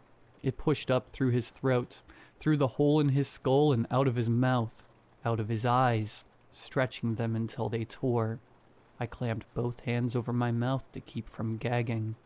The mass kept growing, then began to shift. Bones formed inside of it, snapping into place. Skin stretched into the new shape. Hair sprouted. Then, standing over the man's corpse was a perfect copy of him. Same height, same face, same haircut, same everything. Except its eyes. His eyes were so still, so clean like a baby's eyes straight out of the womb.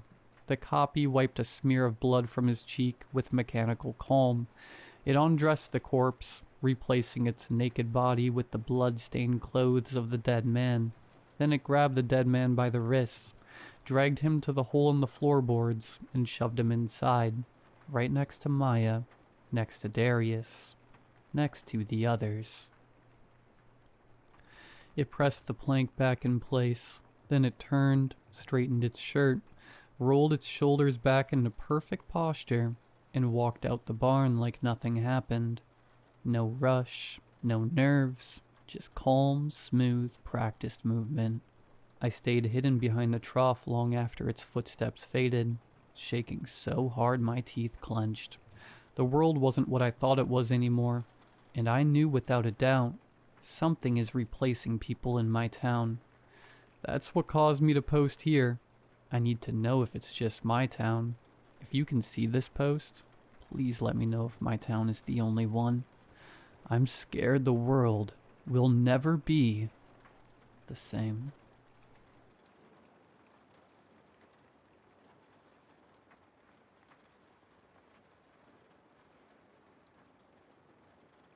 I'll go ahead and start by saying I'm not a tattoo guy. I'm honestly not. I hate needles, and I'm constantly paranoid of accidentally getting stuck by a dirty one. But that doesn't matter now because I have one. I don't want to, but I made a drunken mistake, and I'm paying for it. Something is very wrong with it. This started when my friend AJ met me at the bar last week. We'd both gotten out of work, and I was already on my third beer for the night at McCarvey's when he slid into my booth with his sleeve rolled up. "Check it out," he said. I finally did it.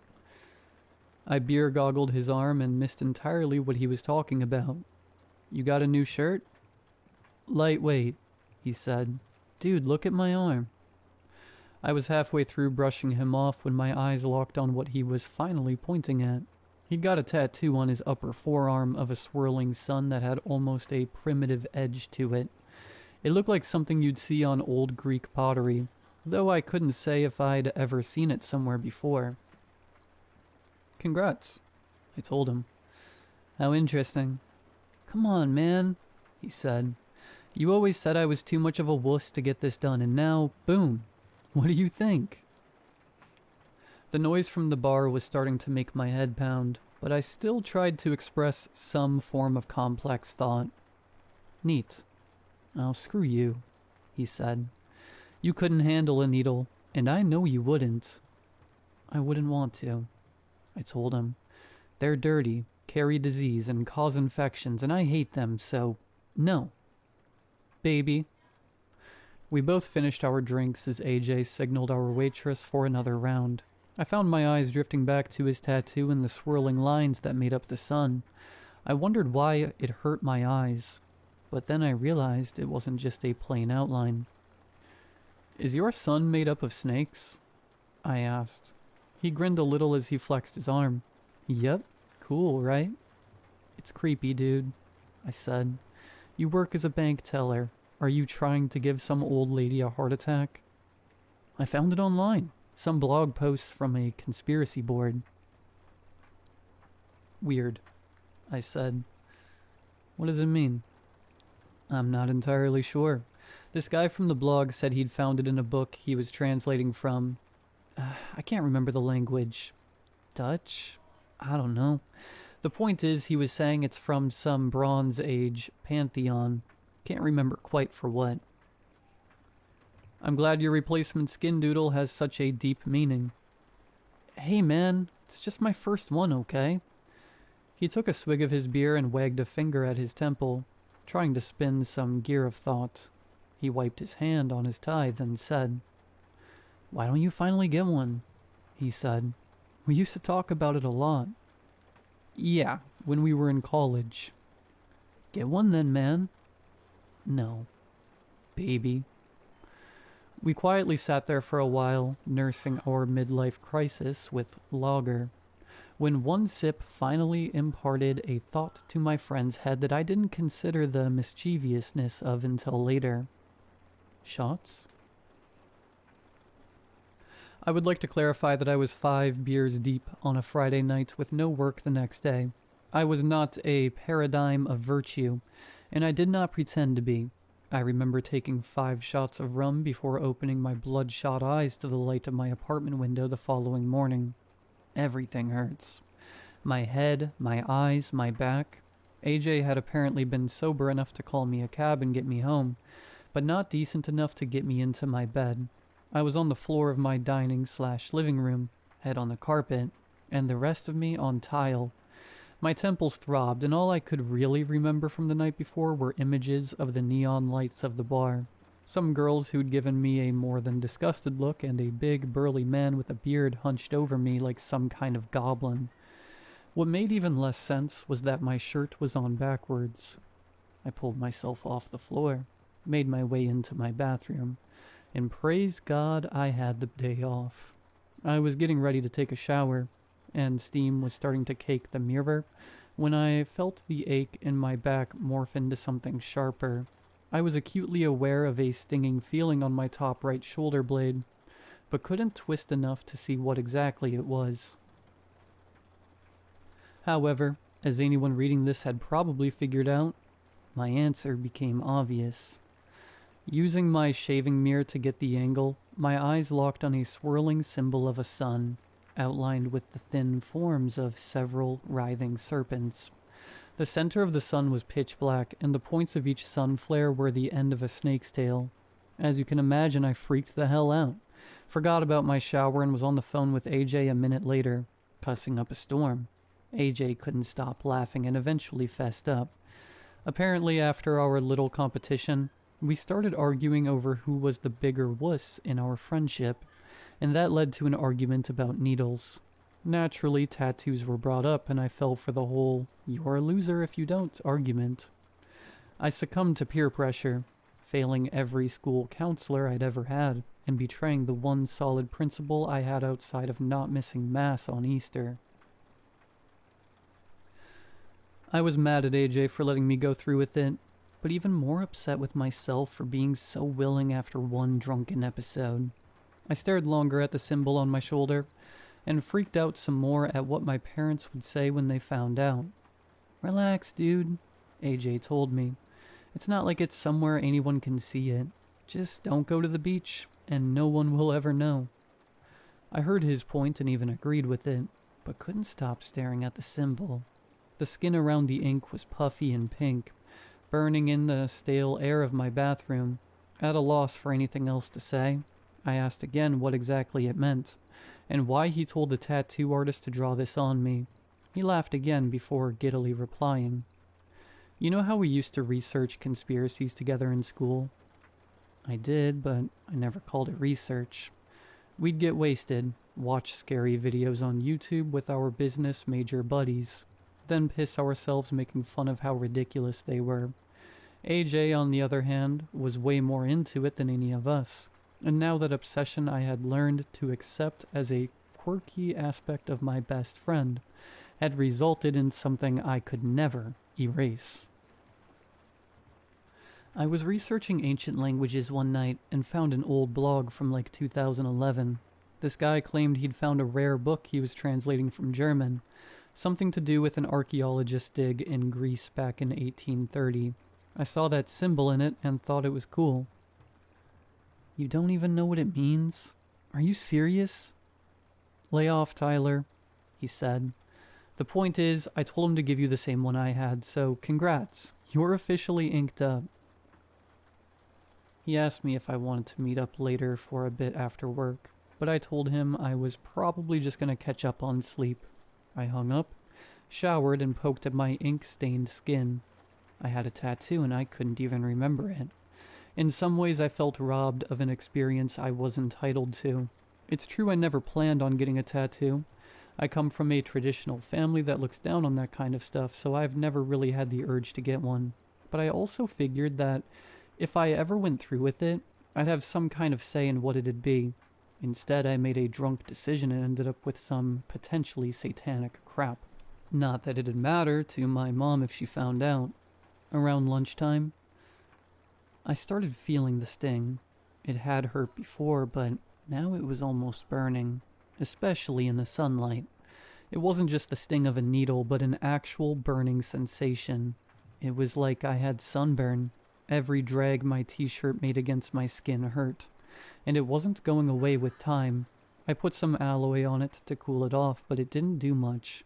I decided to continue with my day and ignore it, but the burn got worse. I got some intense burn cream from the drugstore near my place and decided that if it didn't work, I'd go to the doctor. It'd be just my luck if my drunk tattoo had some infection, but thankfully, the cream worked pretty well. My whole shoulder went numb, but hey, can't feel pain if you barely feel anything. I texted AJ that night and asked him if his tattoo still hurt. "A bit, LOL," he said. "Does it burn?" He left me to read after that. I sent him another text, but he never responded. The next day I tried calling him, but couldn't reach him. I had work on Monday and decided it would be easiest to put him out of my mind and check in with him later. The bank where he worked often had his lunch lined up with mine, so we'd see each other in the food court on the 8th regularly. So I went about my Sunday, long and depressing as it was. and regularly soothed my new tattoo with burn cream. It was still puffy, but the cream was really helping, so I figured it would improve with time. However, that evening when I went to bed, something strange happened. I want to preface this part by saying I'm prone to sleep paralysis, and as anyone who's dealt with that before can tell you, you can see some weird stuff while you're lying there. When I was 15, I swear I saw some huge thin dog at the corner of my room that stared at me for the entire time I was under. Another time, when I was even younger, I saw a man with pale eyes leaning over my body, taking measurements for some unknown reason. I still see that guy sometimes when I have my episodes, but I say all of that to say this. I've seen horrific stuff before, and woke up from it hundreds of times. That time, though, was different. I was in bed for a while when the paralysis finally kicked in. My room was dark save for the faint glow of the city lights leaking from the window like ghostly fingers. I was sure I had fallen asleep at one point, but couldn't tell when. I was in some fugue state. My thoughts hardly made sense. My sight was fuzzy. My eyes darted around in the room in that same familiar panic I knew and hated, then settled on a figure in the corner of the room. Near the window, standing on a small end table, was the hunched form of an old woman. She was completely nude, save for a dirty gray cloth around her waist and a black gauzy shawl that draped down her threadbare scalp. The shawl wrapped around her neck and almost glittered in the window's glow. My heart raced as she reached a long, gnarled finger out at me and said something in a language I didn't understand, but that buzzed in my head like a drone of a blown-out speaker. Apollos, I made out. Ophis. When she said that, I swear to God I felt something move in my back. I started to convulse wildly as the crone started creeping toward me. The shawl around her neck slinked and slid around her head and neck, becoming fuller and darker the closer it got. By the time she was at my bed, I realized why it moved the way it did. It was not a shawl, but a snake as thick as a man's leg. A dark, angled head appeared before me, and opened wide to flash a set of needle-like white teeth. It recoiled to strike, then closed in on me. I shot up immediately and struggled to breathe. The woman was gone, as was her monstrous snake, but my heart was still racing. I freaked out, drank a glass of water, then stood in front of the mirror of my bathroom for a solid hour checking myself for any kind of injury. I was paranoid. I knew there shouldn't be any mark on me. There couldn't be. It was impossible to get injured from a dream, but I couldn't help myself. I felt as if I was going crazy. I kept hearing those words over and over again. Apollos. Ophis. What was that? I asked for my reflection. It gave no response, but did move in a way I didn't expect. For a second, briefer than a wink, I thought I saw something pulse under the skin of my shoulder. I called in sick the next morning after trying and failing to sleep with the lights on. AJ still wouldn't pick up, so I went to the bank to confront him in person. By that point, I was convinced the tattoo was infected, or the ink was contaminated. Either way, something was causing me to hallucinate. I scanned the tellers, saw he wasn't in, then asked the manager if they'd seen him. No, she told me. He called in sick for the next few days. Didn't give much of a reason why, but he had the hours, so I didn't press. You think he's okay? I assured her he was, but clearly didn't say so convincingly. Her gaze grew more concerned as she looked at me. Are you good? You're not looking too well yourself. I peeled off to the bathroom without saying another word. My back was on fire. The bank restroom was empty, and I took full advantage. I ripped off my hoodie, pulled up my t-shirt, and instantly felt the pain of cool, sterile air on my hot skin. I was sweating all over, and my face was almost green. My back was sensitive to the touch, and I soon saw why. Boils. Hot and pus-filled. Poxed my upper back. My skin was pink and yellow from the heat.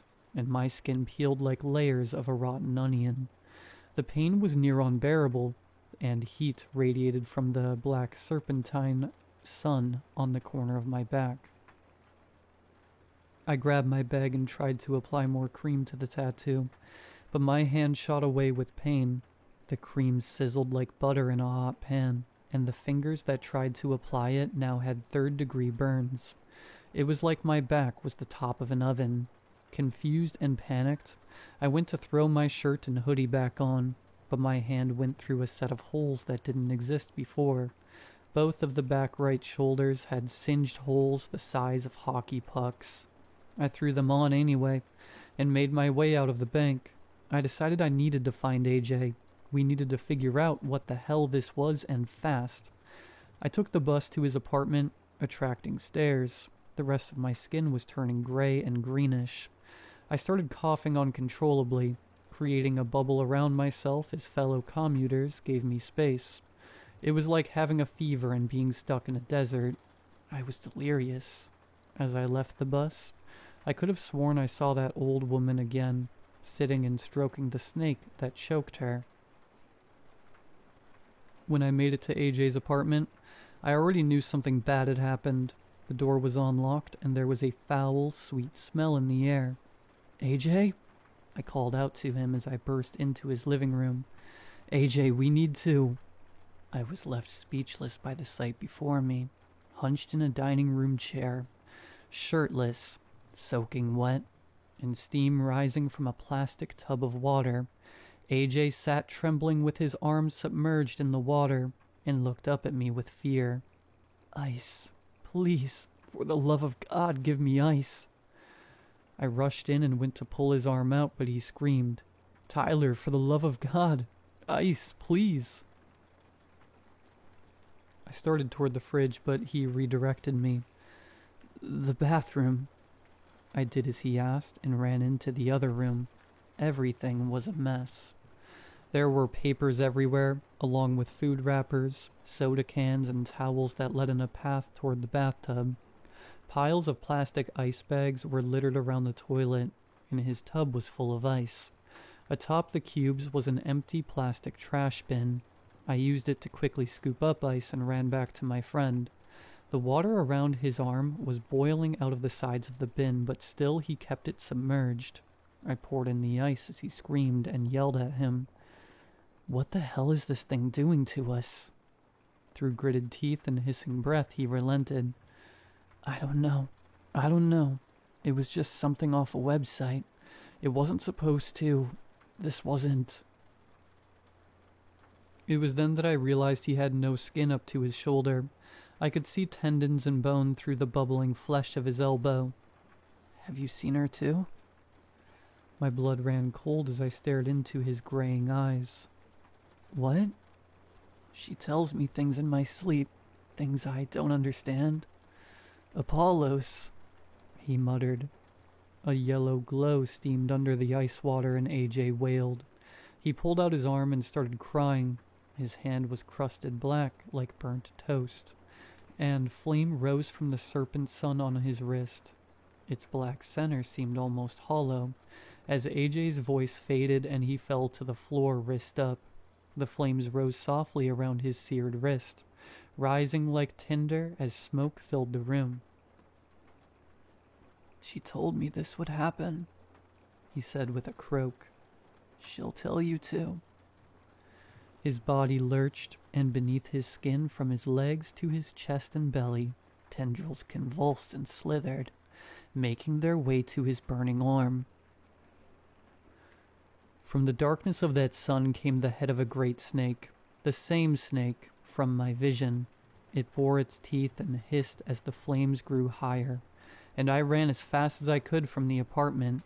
I heard sirens not long after I left. I knew what they were for. I'm at my apartment now, at a loss writing this. I can feel the serpents under my skin. I think it's more than one, but I'm not sure why. My back is burning. I can't get enough ice from the fridge. I don't want to hurt anyone in my apartment complex. I don't want anyone to get hurt, but I don't know what to do.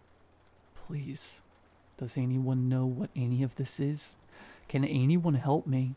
Does anyone know about the book this symbol is from? Please message quickly. Please. It's getting hotter.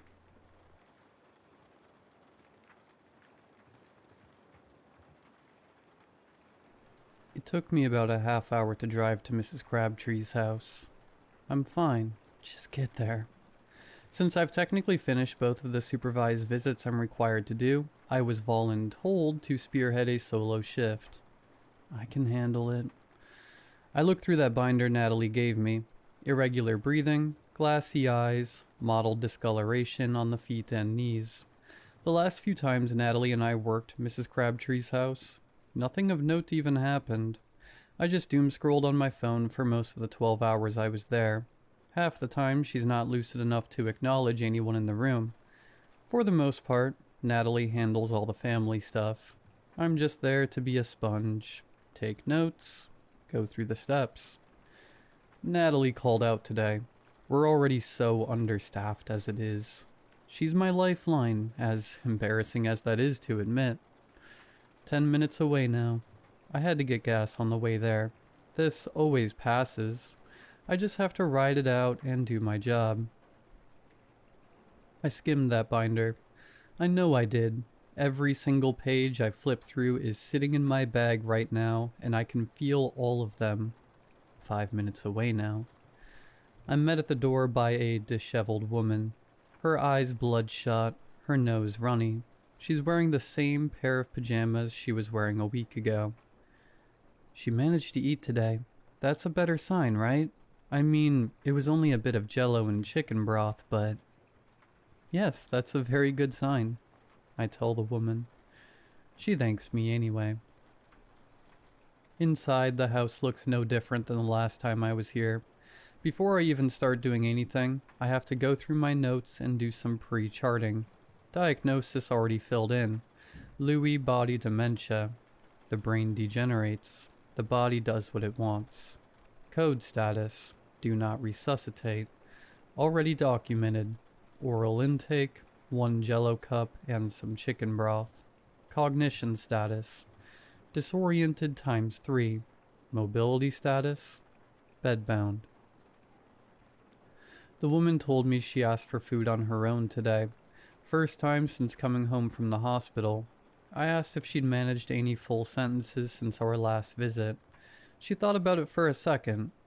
Not exactly, she said. Her mother would start talking, but it was like she was picking up a conversation from somewhere else. Days ago. Months. Maybe years. Like coming back to a video and it plays where you left off. In the living room, a man sits in a chair. Eyes locked on the screen, not really watching it. When my grandfather was passing, I locked myself in my room and didn't come out until it was time. I asked the woman if there's a specific pattern she noticed. Maybe a word. A particular subject she can't let go of. She says her mother has been narrating things out loud. Step by step, like she's teaching someone. Only her hands don't match what she's saying. She'll talk about folding towels, but her fingers just keep doing the same thing. Opening and closing. Opening and closing. Same motion every time. Like she's grabbing something that isn't there. Hours at a time. Only stopping when she finally falls asleep again. LBD patients do weird things with their hands. It's in the binder somewhere. So, how long? The man asks me. I tell him I won't know specifics until I go up there and check her vitals. When I checked on her this morning, she kind of recognized me, or at least seemed more aware of her surroundings, he says. I tell him that's a good sign, that any deviation from her dull, confused state is a small victory. His tone only barely shifts. But what are we celebrating? That she's one step closer to knowing what's about to happen? I continue up the stairs. I don't have a response. The last time I checked on her, she was sound asleep, he says. We make it to her room. I lightly knock and make my way in. At the edge of the bed, Mrs. Crabtree is sitting upright, eyes fixated forward, completely still. I open my bag, take blood pressure, then pulse ox, go through the list. She isn't moving no matter what I do, failing to react to anything. The man and the woman look worse than they did downstairs. The woman comes over, places a hand on her mother's shoulder, frantically trying to get her to react in any way. It's me. Hey, where do you think you're going? Can you hear me? Hey, Mom, tell me what's going on. You're supposed to be laying down. Still nothing. I managed to slip through the cuff in the gap between her shoulder and upper body and secure it to her arm. The man is still in the doorway, just standing still and watching, his grip on the door handle getting tighter as the scene unfolds. The woman turns to me. Why isn't she moving? Why isn't she reacting? What's happening to her? Blood pressure is done. 118/76. That can't be right. Her charts show a steady downward trend, consistent with decline. The last time I took a reading, it was hovering around 88/54. Before that, 94/60. The cuff must not be calibrated correctly. I take it off, hit the reset button, then try again. No change. The woman looks to me for answers. The cuff tightens. 118/76. Same reading. I tell the woman to step back a bit.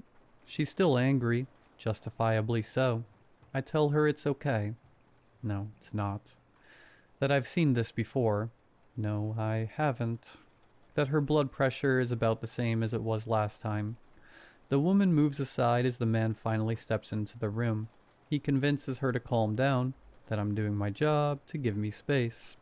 They leave the room and I hear their muffled conversation outside the door. Pulse ox is next. Remember the steps. Make sure you actually turn it on. I hold down the button. The lights flash. I hear the beep. It's working. O2 sat, 98%. Pulse rate, 80. That number is wrong. Take it again, no change. Probably because I got this one from the clearance aisle at CVS. Natalie gave me the one from the facility. Same numbers as before. No decrease or increase. I noted in the chart. When the next nurse gets here, I'll use theirs. It's fine. I begin my neurological assessment. Touching her shoulder yields nothing. Saying her name doesn't work either. Still not moving. I take out my pen light to check her pupils and see if she can track my movement. Eyes are still forward. Pupils are severely dilated. No constriction after shining the light either. I fight the urge to call Natalie. No, not on my first solo shift. It's fine. Autonomic dysfunction is common with LBD patients. Pupil abnormalities can happen. I wave the light back and forth again. No visual tracking. Too risky to try repositioning her. Fall risk patient found seated at edge of bed, unassisted, unable to move without risk of injury. Will continue to monitor. A few pillows behind her and to the side, and some to the front should suffice. Outside the door, the muffled conversation is barely audible, but still carries the same urgency it did when it first began. Heading downstairs, the woman was mid-sentence. Attention immediately focused on me. How is she? Did she move? Did she say anything? The answers come almost word for word from the chart, albeit a bit nicer and less clinical. She isn't having it. Before anything else is said, she's halfway up the stairs. My pace matches her urgency. At her room now, the door is wide open. The pillows are back in their original places. Mrs. Crabtree laying on her back, deep into sleep. The woman lets out a sigh of relief. She thanks God that her mother is okay, sleeping in bed as if the last 10 minutes never happened. She lowers her voice. Distant sounds of the TV make the quiet a bit more bearable. I stare at the pillows. Can't dwell on what we saw. Fall risk patient resting in bed. No signs of injury. Will continue monitoring. The next few hours drag on. Mrs. Crabtree has been sleeping since the last assessment. her breathing patterns have become a bit more laborious. Not the exact kind to watch out for, but worth a mental note. The anxiety has calmed down a bit ever since the man and the woman also took it upon themselves to nap. Back to phone scrolling and occasional staring contests with the window. Nothing really interesting worth looking at. Rural Texas has trees, grass, and more trees. With the occasional bobcat or coyote making their way through both. The cell service is decent at least. One of the few small towns that actually has 5G towers, which is about as close to a compliment it's going to get. Feeling restless?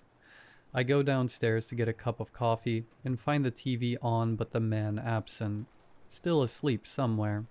Can't blame him. On my way back up, the unmistakable sound of an EAS warning blares. This is not a test. Shelter in place. Avoid windows. There's more warnings here than actual emergencies. You get used to tuning it out.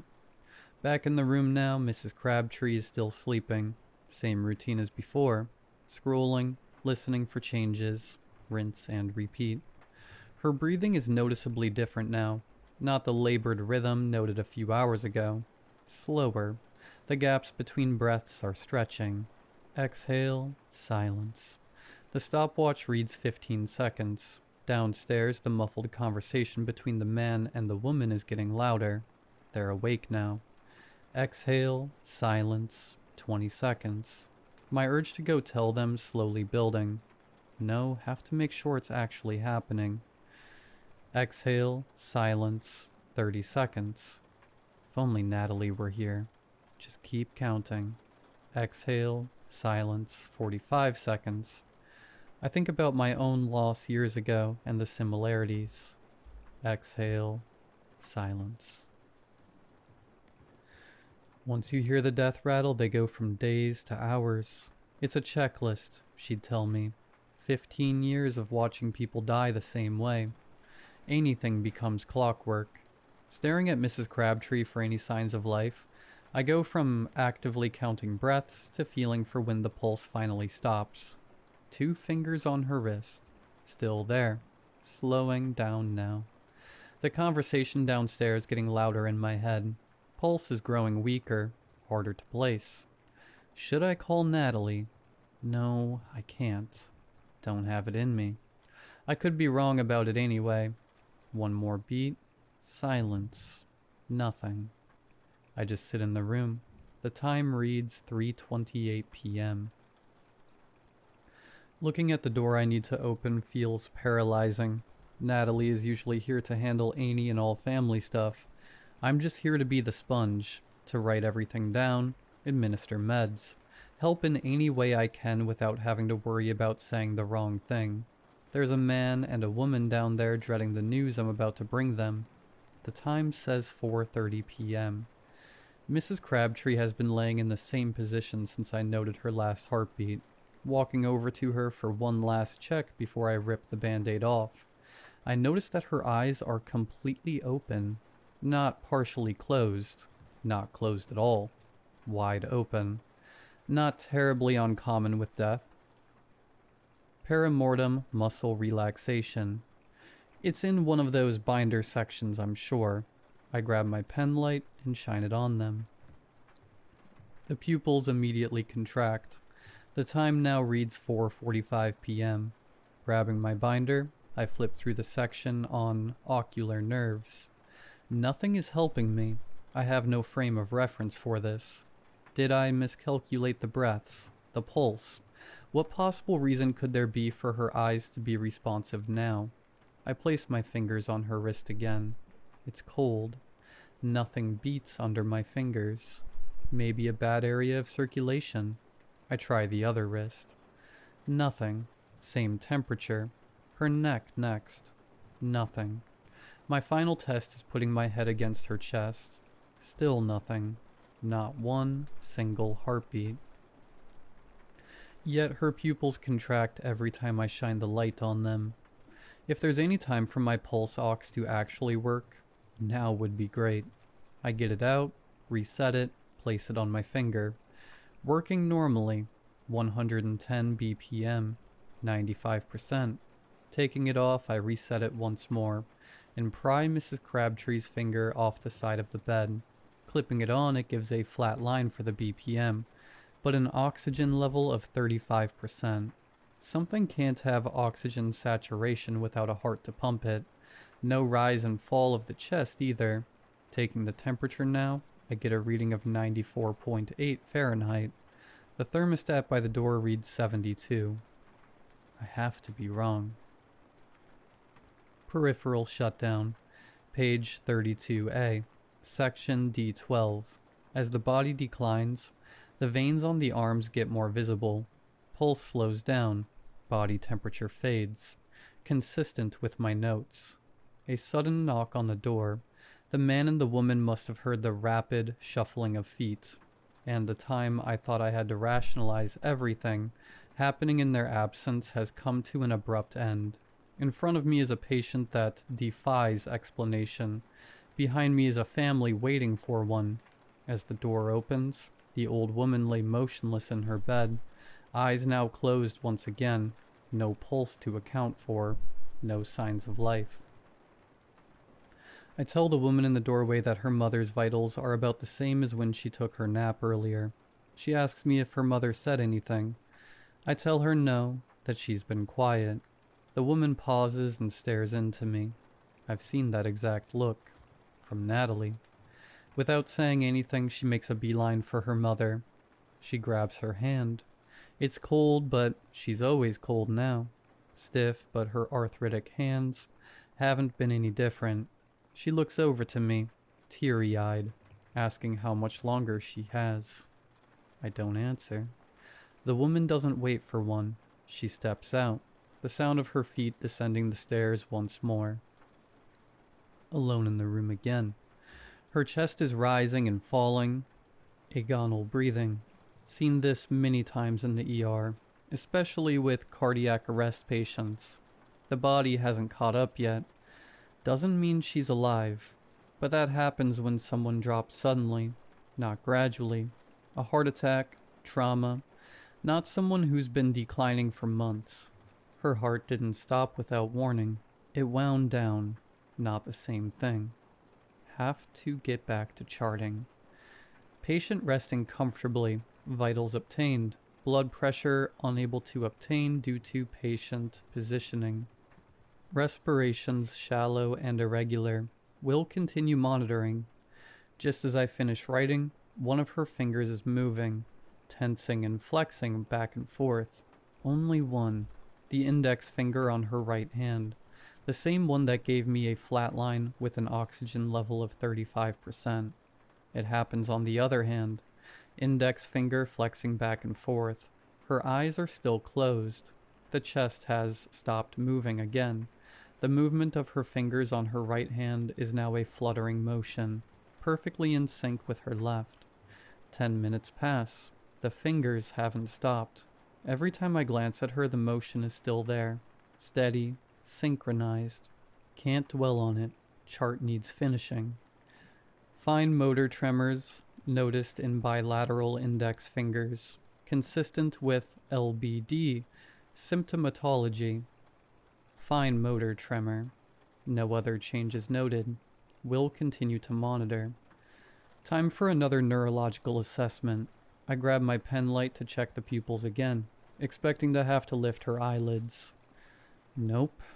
Open. Constricting pupils just like before, but no other movement to note. Moving the light back and forth horizontally yields nothing. Still looking ahead. Moving the pen vertically is when the eyes lock on to the light. The time now reads 5:02 p.m. I don't know how long I've been standing here, or when exactly I put the pen light away, but it's now in the pocket of my binder. My first instinct is to open it, flip the page that has all the answers. The hum of the air conditioner is loud now. Looking down at the old woman again, her eyes are still open, fixated on the area where the pen light was shining from, eyes not moving. Checking her pupils again with the pen light, the vertical track from earlier, gone. Not tracking vertically or horizontally now. Eyes still in the same general direction they were. Pupils are contracting again when the light hits, this time at the exact same rate, both returning to the exact same size, like watching two camera apertures synced together. Her fingers start back up, moving faster with both sets flexing and twitching in a choppy, glitch-like rhythm. Arms are motionless at her sides, the wrists turn toward me. I take a step back, my eyes watching her hands. I nearly trip on the chair behind me. She stops. Everything does. My phone vibrating cuts through the silence. Natalie. Hey, just checking in. My bad about today. I couldn't stop throwing up last night and I woke up with, like, a fever of 103. Throat is killing me too. How's Crabtree doing? She doing okay? Me. No, you're fine. It's been alright here. She's been very quiet. Not a whole lot changed since last time, lol. Oh, okay. Good to hear. How's Jake and Allison? Jake and Allison. I type back. They're coping in their own way, I think. Jake has been glued to the TV most of the day, and Allison has come up to check a few times, but she's been sleeping, so not a whole lot of back and forth conversation going on. And then she replies. She mention any changes before you got there? Or was she awake yet? Me. Just that she's been moving irregularly, muscle spasms, repeated hand motions, that sort of thing. Consistent with LBD symptoms so far. Natalie. You notice anything weird about her breathing yet? Her heart rate? Me.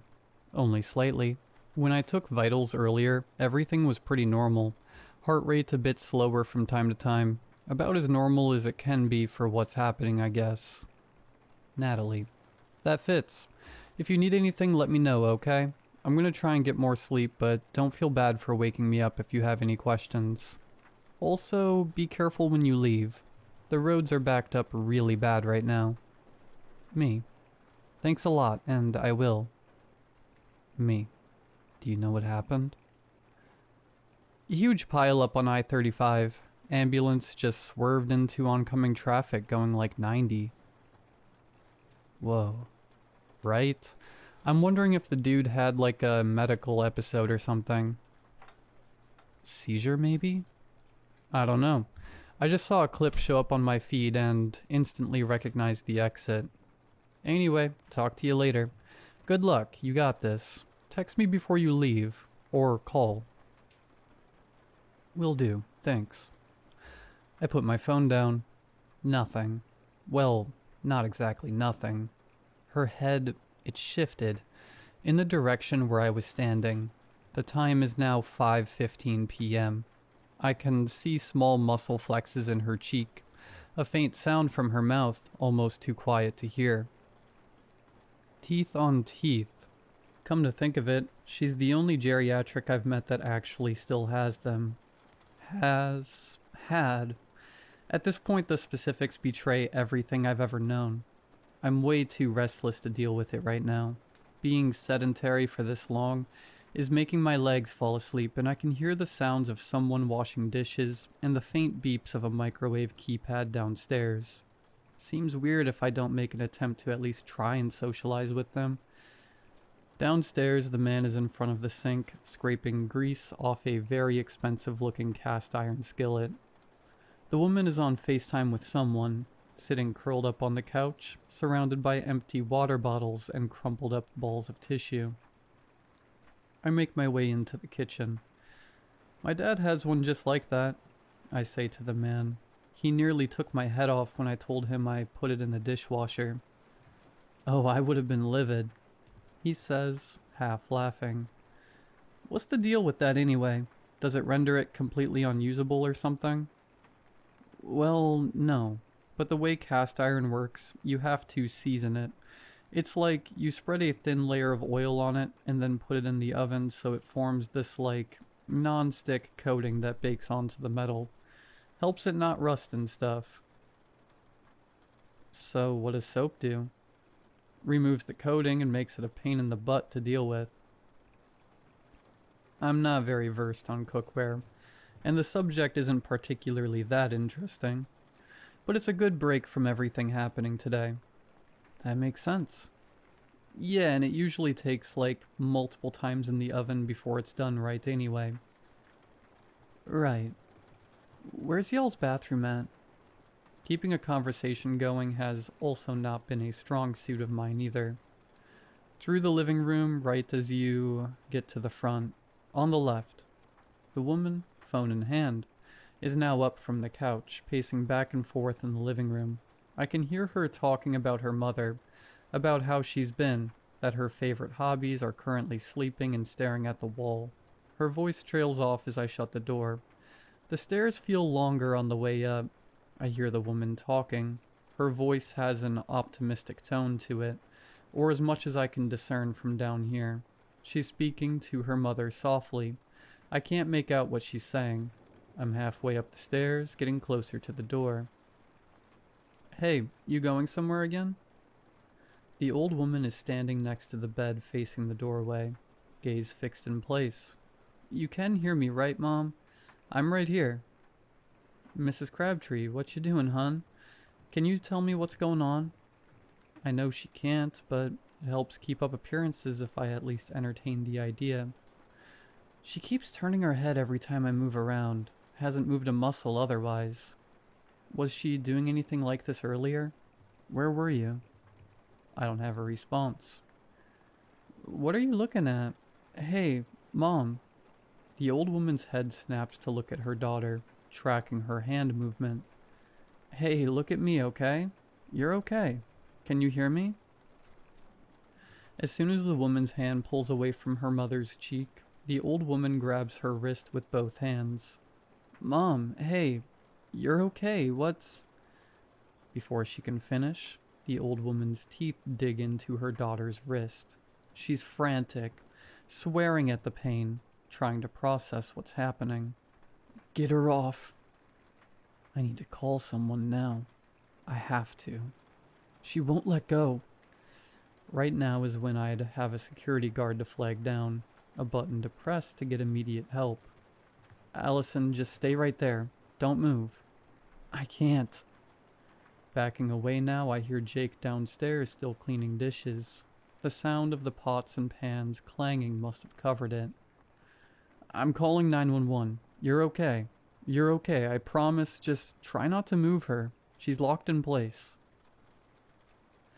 The old woman's grip on her wrist is not letting up. Blood is now pooling from the spot she's latched onto. I back away into the hallway, phone in hand.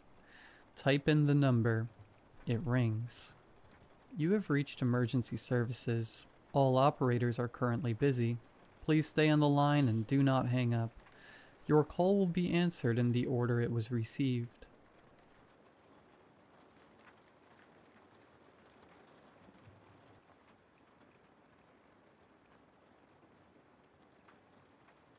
A few years ago, I lived in a quiet town where nothing much really ever happened.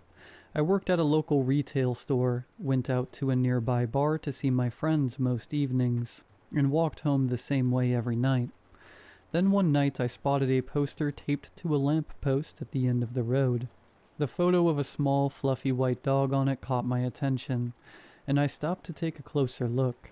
It looked like a Bichon or something similar, with big dark eyes and clean fur. One of its ears didn't sit quite right, slightly folded, like it had healed that way, and its lower teeth poked out just slightly. Lost dog. Biscuit. Microchipped, no collar. Friendly, but please approach cautiously. He is afraid of men and loud sounds. If found, please call. A number at the bottom. By the end of the week, I saw many more of the same posters on lampposts down my street and the ones next to it. Whoever owned Biscuit clearly cared a lot. Having lost our family's golden retriever a few years ago, I couldn't help but feel for them. I was walking home from the bar and had just passed the local corner shop when I spotted her. A middle-aged woman, walking slowly down the opposite side of the street. She wore a long, dark, navy trench coat. Her hair was tucked in her collar, and she wore sunglasses. Even though it was dark out, Walking beside her was that dog. Same fluffy coat, folded ear, lower teeth poking out slightly with its mouth closed. I blinked and glanced back as she kept walking. I debated following, but as she proceeded further down the street and out of view, I told myself I probably saw wrong and went home. After all, it was almost midnight, and I only saw the dog clearly for a moment under a street lamp. But the uneasy feeling persisted. A few nights later, I was walking down the same street when I stopped and did a double take. It was the same woman walking the dog as I passed the corner store. I stopped in my tracks and took a proper look this time. The dog was Biscuit. I was absolutely sure of it. "Hey," I called out, but she didn't respond. Just kept walking with her head slightly down, leash loose in her hand. I called the number as soon as I got inside, and it rang twice before a man answered. "Hello?" "Hi," I said quickly. "I think I might have just seen your dog." There was a pause. "Oh my God, are you serious?"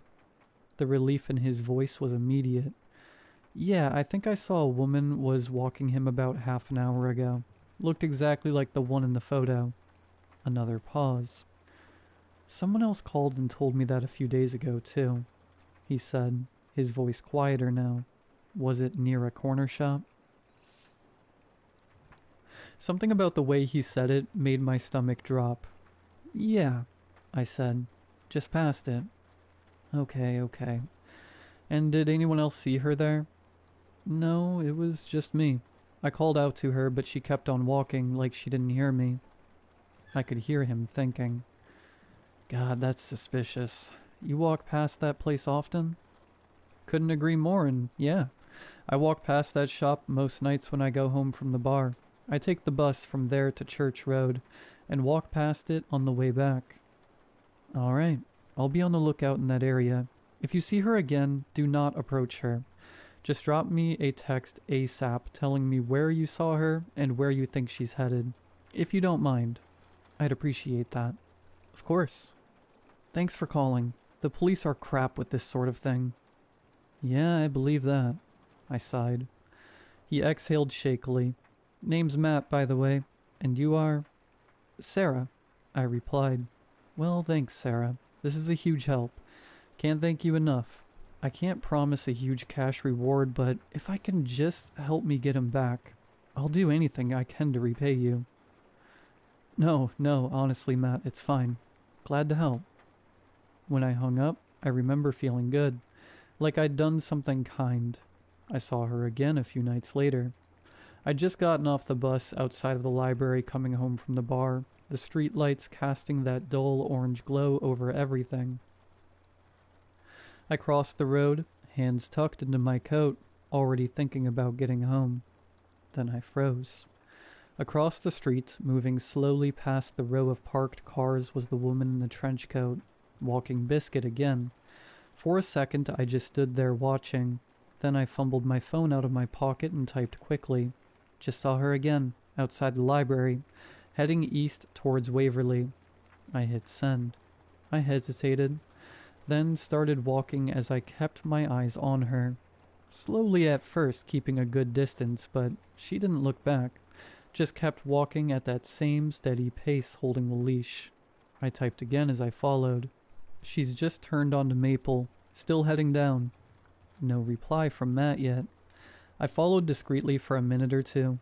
I kept well back, my footsteps quiet against the pavement, my eyes fixed on her, trying not to lose sight of Biscuit. She turned down a road, then again down another a few moments later, a narrow road I no longer recognized, and then she slipped into an alleyway. It was long and dark, running between two rows of buildings, barely lit except for a flickering light at the far end. She didn't hesitate, just walked straight into it. I approached its entrance. She's gone into an alley off Maple. I'm right behind her. I pressed send and stepped in cautiously. My footsteps echoed faintly as I moved forward, and my eyes adjusted to the dim light. I could still see her, further ahead now. Her silhouette stretched long against the wall. She kept walking, but she was speeding up now. I took a few quicker steps, my heart starting to pound, but it wasn't long before she disappeared into the darkness. Dang it, I muttered to myself. I stood there for a few seconds, breathing unevenly, listening, then looked down at my phone. Still no reply from Matt. I swallowed, suddenly very aware of how alone I was, deep in the alleyway, hoping Matt would see the text in time to do something about it. I put the phone back in my pocket and turned to leave. That's when something grabbed me from behind. An arm wrapped around my upper body, yanking me backwards before I could even react. Another hand clamped over my mouth, cutting off the scream that tore out of me. Panic exploded through me as I thrashed, kicking, trying to wrench free, but the grip tightened instantly, strong and controlled around me. I tried to scream again, but it came out muffled against the hand as I was dragged towards a van parked further down the alley. My phone slipped in my grip slightly, then suddenly, light. The torch had switched on, bright and blinding. I didn't think, just twisted my wrist and shoved it back toward the attacker's face. The beam hit him directly. He flinched just enough for his grip to loosen. I elbowed him as hard as I could on his side and tore free. My feet pounded against the concrete as I sprinted down the alley, my breath coming in sharp, panicked bursts and sobs. I didn't look back. I just ran as fast as I could. When I reached the end, I finally glanced over my shoulder. Nothing. The alley behind me was empty, like it had never happened. I didn't stop running until I got home. Slamming the door behind me, I locked it with shaking hands, my chest heaving as I pressed my back against it. Then I sank to the floor, tears streaming down my face as I called the police. I gave them the details they asked for, and when I hung up, I checked my phone, scrolling up my notifications. Absolutely nothing from Matt. My blood ran cold when I saw the article a week later. Lost dog posters linked to attempted abductions. Police in Oregon are issuing a public warning following a call from a woman connected to fake lost dog posters. Investigators believe the posters featuring a small white dog and a contact number were used to identify and target individuals in specific neighborhoods. A similar incident was previously reported by a young woman in Colorado, prompting concerns that the method was used across multiple states. Police are advising residents, do not call numbers listed on unofficial posters, do not follow associated individuals, and report suspicious activity directly to authorities. I stared at the screen as everything began to fall into place. Only people living in my area would have seen those posters in the first place, a predictable radius. Then the woman. She was placed walking the same route at the same time every night. Only people out that late would notice, and she was dressed suspiciously, conspicuously enough to be noticed. Out of those people, only some were out late, predictably enough to see her more than once to be sure, predictably enough that no one would report them missing for hours. And out of those, only some would care enough to call. People who liked dogs and felt bad, people who were easy. And then, it was just a case of picking out the voices belonging to young women, his target of choice. Did anyone else see her? At the time, it sounded normal, but it wasn't a question. It was a filter. Were you walking alone at night? Not only had I answered, I told him everything. Where I usually walked and where I'd seen her. I thought I was just being helpful. Well, he was mapping the route I took home, so he could place her along it, where I'd be sure to find her. Just drop me a text ASAP telling me where you saw her. Live updates, real-time tracking, and where you think she's headed. Of course I followed her. Not too far, just enough to step exactly where he needed me in the middle of that dark alley. I had wondered that night how there were hands on me out of nowhere, like he'd been standing there the whole time waiting. It was because he knew exactly where I was, and exactly where I'd be. There could have been no victim more perfect, and his system had been designed to select it. Thousands of people had walked by those posters, possibly hundreds caring enough to stop and notice. Maybe a dozen of those calls. Then they were crossed off one by one, until there was only one left. I slowly lowered my phone, my fingers trembling. While I was looking for his lost dog, he had already found me.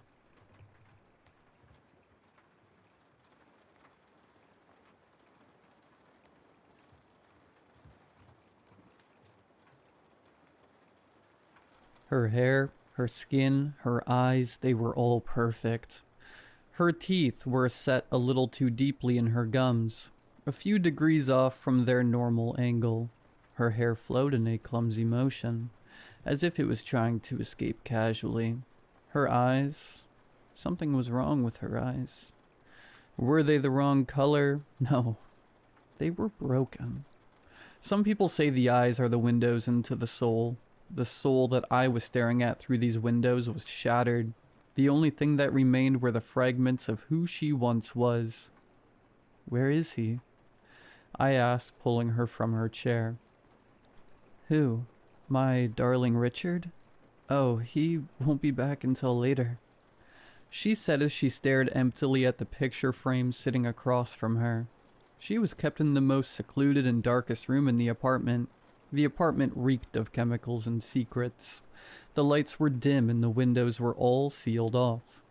I knew that I was not meant to see this place. I knew that Richard kept this place quiet, like that deep part in the back of your head. What was this all for? I thought to myself. The room was lit by a singular light. It stood over the table which held the picture frame, the one Molly couldn't take her eyes off of. I need you to come with me, I commanded her. Her broken eyes remained fixed on the picture in front of her. Come on, Molly, we have to leave, I pleaded, pulling her as she resisted. No, stop it. I can't make my little Ricky angry, she said with a strong defiance. Please just leave with me, I begged. She sat back down, her eyes still glued to that picture frame. I turned and looked at what had captured her attention. The room was filthy, but that table and frame were pristine. I approached it, seeing two figures embracing each other.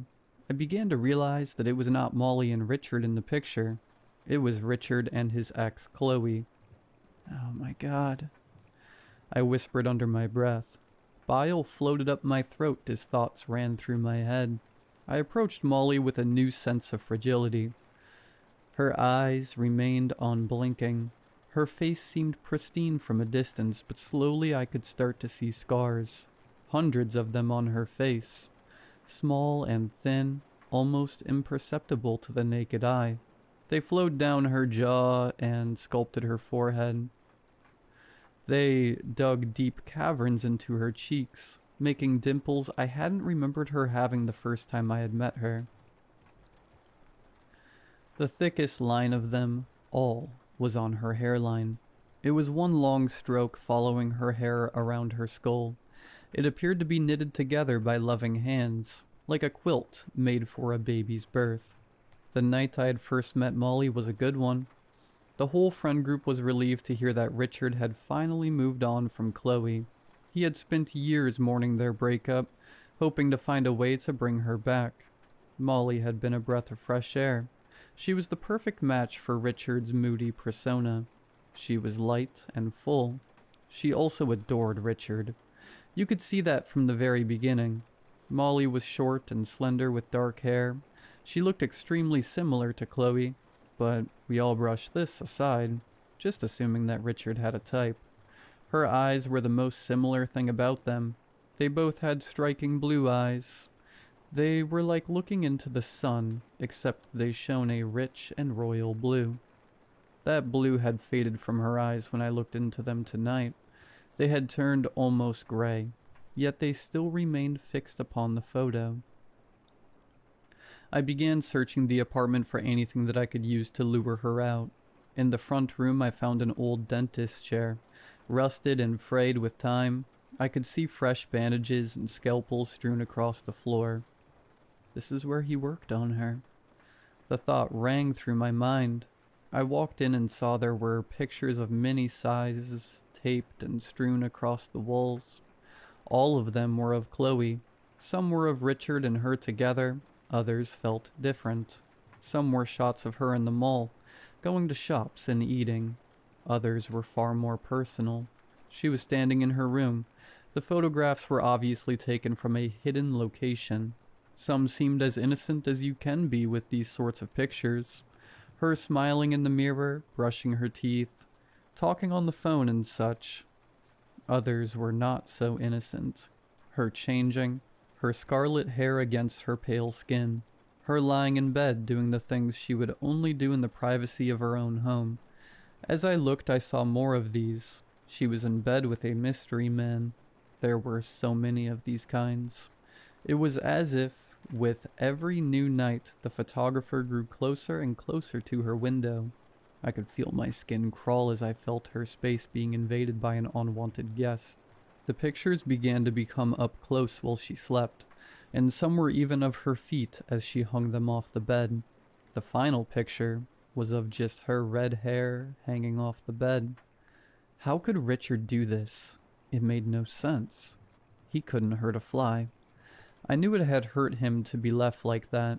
He made sure to tell me in the nights after Chloe left. He seemed to think the world would never turn again, that his sun would never rise again. I would tell him, "Hey dummy, the sun rises every day." He would smile and agree, but I could see that he felt like his sun would never rise again. He lived with me for a couple of months after that. He seemed to be getting better as the days passed by, or maybe I had selfishly convinced myself that he had. In the nights I could hear him shuffling around restlessly. I could hear the empty dialing of a phone. I chose to ignore those facts. I chose to believe it was something else. It was even easier to ignore the facts when he finally told me he would be moving out. I had hoped he had moved on, and I decided to move on as well. My friend is fine now. Cured. The door opened with a quiet click. My skin tensed as I heard the old hinges swing open and close slowly.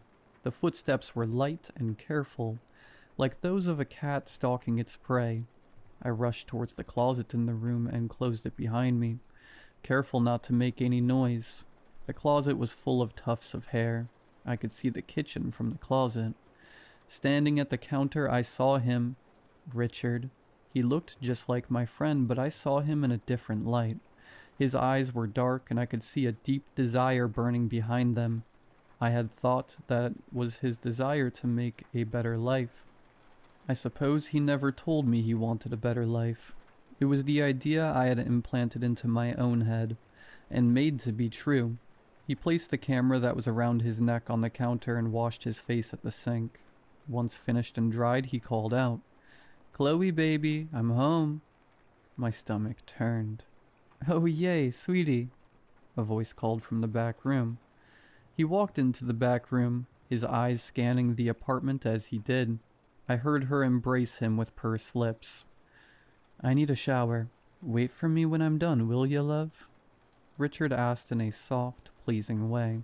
"Of course, my love. Let me know if you need company," Molly said with a sensual undertone that turned my stomach. Once I was sure he was in the shower, I rushed into the room and found her sitting and staring just like before. "We have to go now," I whispered to Molly. "We can go to the police and they can take you far away from him." She slowly turned and looked at me, her eyes and smile wide. I could see where the cuts made her lips pull unnaturally against her teeth. Her teeth sat in near perfection, minus a slight change in angle. "I will never leave my little Ricky," she said with an iron tone. My guilt was immeasurable. I had heard this monster's birth and done nothing. I had ignored his pain just so I could get a full night's sleep. I had to end this. I ran to the kitchen and grabbed a knife. I had to end this. The handle was cold, the tip was heavy. My legs felt like lead. The bathroom was steamy. Richard hummed as he washed his hair, unaware of my presence. I raised the knife above my head. heart pounding in my ears. A cold pain sifted its way through my side. I fell to the ground, caught by a pair of arms. A hand wrapped around my mouth to muffle the sounds of my pain. I had been dragged back into the room that held Molly. She had pulled me out, a bloody scalpel between her teeth. "You can't ruin this," she whispered in my ear. "I'm almost ready to be shown to the world." My heart sank. "I asked for this," she said, looking down at her newly shaped hands. "I always knew that my sister was perfect, and now he's making me perfect just like her," she said, looking deep into my eyes. Her glowing blue had returned. The water stopped and her head turned to see Richard exiting the shower. I took that moment and ran. I ran as far as my hurting body would take me. I moved as far away as I could. I erased everything I could from that night. I always ran from the real Richard. This was always my fault.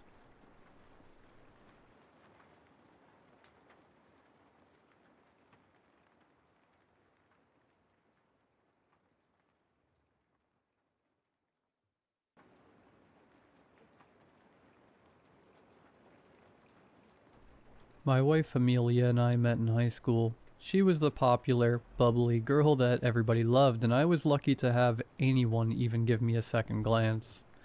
I honestly don't know how the hell I pulled it off, but after a chance encounter in the library, we became inseparable. Fast forward 4 years and we were married, ready to take on anything the world could throw at us together. At least, that's what the plan was. Ami was at the ripe old age of 24 when she began to experience severe headaches and frequent nosebleeds. When we got the news, I felt as though we had both been given the 8-month prognosis. I'll never forget the tears and sobbing, the cries of anguish that resounded through the doctor's office. That had all been from me. Amelia sat quietly, a faraway look in her green eyes. I took off extended time from work and dedicated my hours to Ami, whether she was in the hospital or at home with me and her family, as she became more and more withered. I wouldn't help but to notice the looks her father and sister would give me. It was as though they blamed me somehow for their daughter's condition. The venom in their eyes seemed to hiss. It should have been you. One night as Ami and I lay together in bed, the insignificant voices droning from the TV, she began to ask me about something we had never discussed before. In all our years together, do you think we go on in the afterlife? The question hit me like a brick wall. I had never been religious, but what was I supposed to say to the love of my life, who was facing her own fading mortality? Of course, baby, without a doubt in my mind. Your light is too bright to ever go out. I believe that it'll shine forever. She had looked into my eyes after that, as if examining me for dishonesty. Thankfully, she did not detect it. Good. I'll be waiting for you. I'm sure it'll feel just like a few seconds or so. Time and suffering won't exist anymore. I should have let the conversation end, but playing up my lie even more, I said, I want you to send me a sign, Ami. Send me a signal of some sort that you're thriving. Whether it's that old Madonna song you like, or a canary out on the porch, singing its heart out. Anything. Anything so that I can think of you. Amelia had wound herself even tighter into me at that point, a sad smile on her face. I will. The doctors hadn't been quite right with their grim prediction. Amelia persisted for almost 10 months before that light of hers finally faded. I'm ashamed to say that, though I tried my damnedest to speak at her funeral, I broke down and couldn't do it. I was forced to sit and watch with red eyes as her family and friends told wonderful stories about the love of my life. My best friend, and I, her husband, had nothing to offer the congregation. Time seemed to slow down after she left me. My performance at work dipped. I began avoiding my own friends even more. and I picked up the bottle. There seemed to be a hole, deep and hollow, a black chasm that had formed deep within me, and it would never, ever be filled again. The first sign came 2 months after she had passed. I was sitting on my porch, drifting into sleep, the glass of whiskey in my hand slowly sliding out. There was a quick movement, and I jerked back to full consciousness. A white cat had darted out of nowhere, and was now sitting at the bottom step of my porch. I had a mind to shoo it away, but somehow my booze-addled brain was still able to recall the conversation that Ami and I had had all those eons ago. I sat forward, hardly believing it. The cat merely looked up at me with green eyes, and I could swear that it looked as though she was smiling. I began to smile myself, tears forming in my eyes.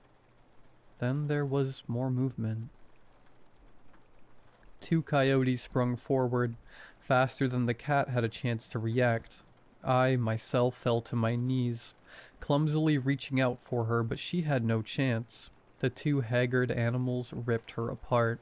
A flurry of white fur and red blood stabbed into my eyes and heart. The brief feeling of happiness that I had been snuffed out. One of the coyotes looked up at me, and this time there was no doubt. It was smiling. 2 weeks later, I had my old radio plugged in, listening to sad music. Yes, I have a phone and YouTube, but listening to the radio had always been something Ami and I had done. Going back to high school, I was again nearly asleep when I could hear Madonna's seductive voice over the airwaves. I could feel a sort of relief, though my cynicism wouldn't allow me to believe that this was actually my wife. It's just the radio. How many Madonna songs are played a day? I closed my eyes tight and turned over. But then suddenly there was a terrible static sound blaring from the radio, and amongst that static, what sounded like screams. Screams the likes of which I have never heard before, born from some place that should not exist. I sat up in bed, glancing at the old unit, but now there was only Madonna, singing a Spanish lullaby. I had to have been losing it. Either the liquor or the sadness it was supposed to be killing were finally getting to me. I had to do better for myself.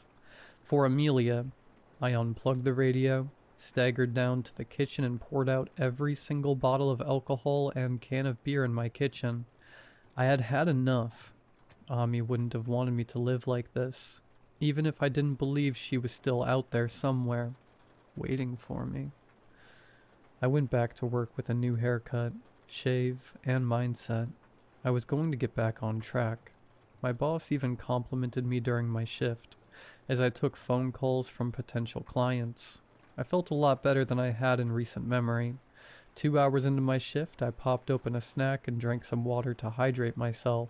As I answered my next call, I spat the water out as the low, scratchy voice whispered to me, "Life is terrible, but death is endless, my love." The voice wasn't Ami's. I fell over backwards in my chair, kicking over my keyboard and unplugging my headphones. I jumped up and looked at my phone, but the call had ended. There was no record of it when I attempted to do a redial. I've since bought more alcohol. Hell, even more than I had before. Whether I'm sitting on my porch, driving home, or even laying in a ball in my bed, I can't help but to notice the inherent cruelty in life, seemingly magnified twofold. But I asked for this. I did ask her to send me a sign, after all.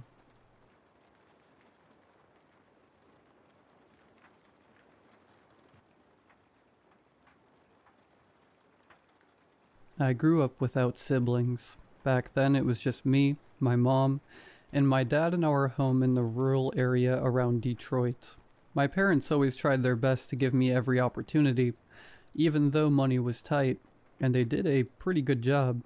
I'm now the owner and founder of a fairly successful construction company, living my best life with my beautiful wife and our 2 daughters in a 2-story home.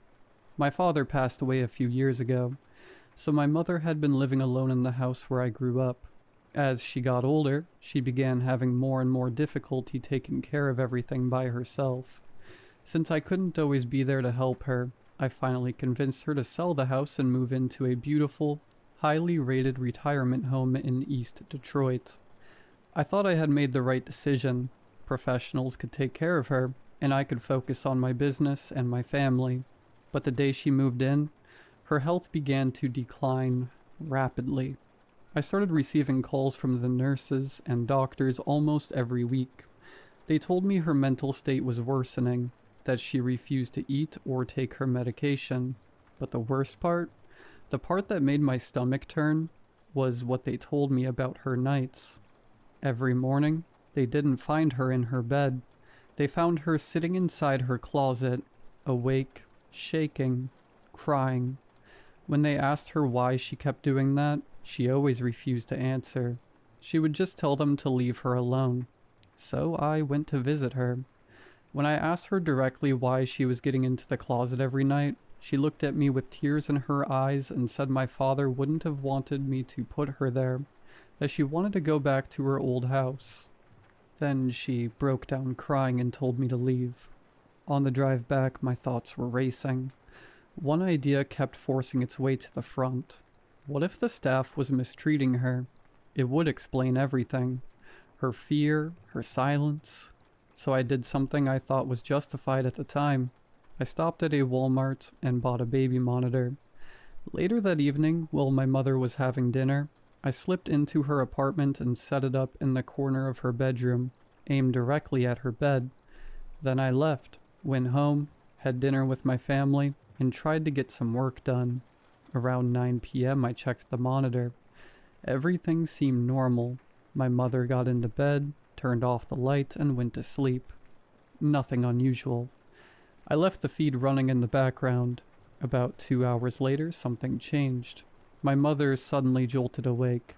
She didn't move at first, just lay there staring at the door, completely still. Then, without warning, she sprang out of bed.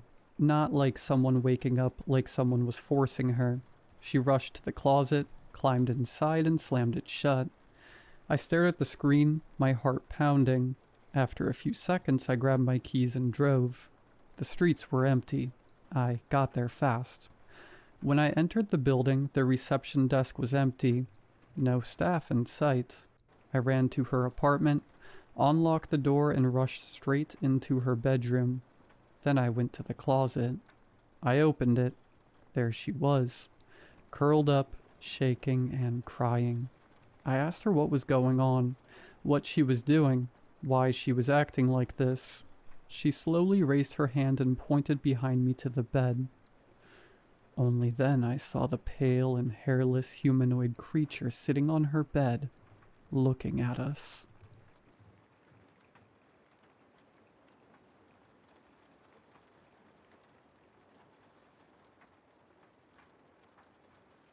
If you're reading this while sitting on a train, do me a favor.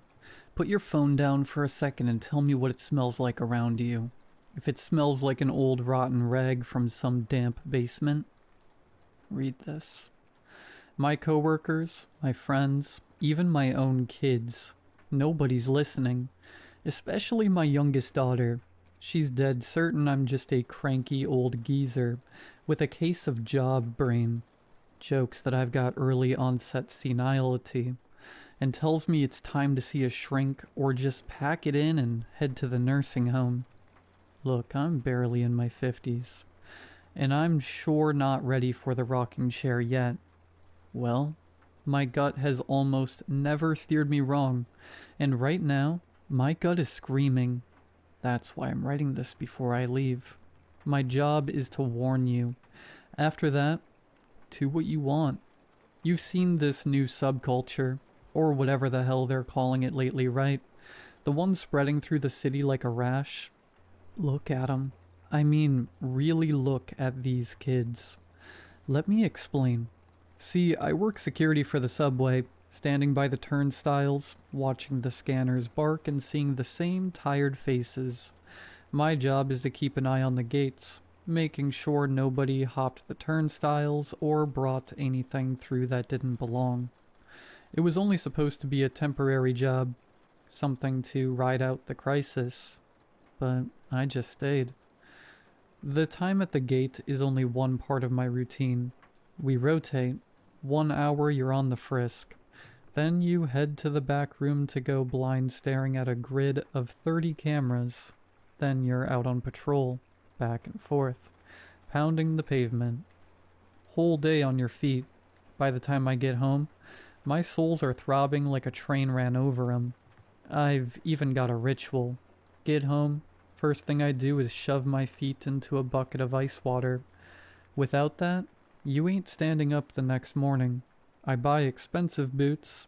I shove orthotic insoles in there. Never cheap out on that. But don't mind my whining. The pay is decent enough. I'm not gonna buy a gold toilet or something. But it covers life in this meat grinder. I even took my wife on a real vacation every year. She would have believed me, or at least she'd have listened. She always listened. I still carry her old Polaroid around. She's always with me, even though she's been gone for many years. Nancy is watching me from above, keeping me safe. I know it. Anyway, I'm rambling again. Point is, there are perks to being stuck underground. You find them after a while, like the sounds and the smells that used to drive me nuts. I grew to love them. That cocktail of creosote and ozone, hot metal and the human soup. Cigarettes, sweat, perfume, cheap food, and all the rest.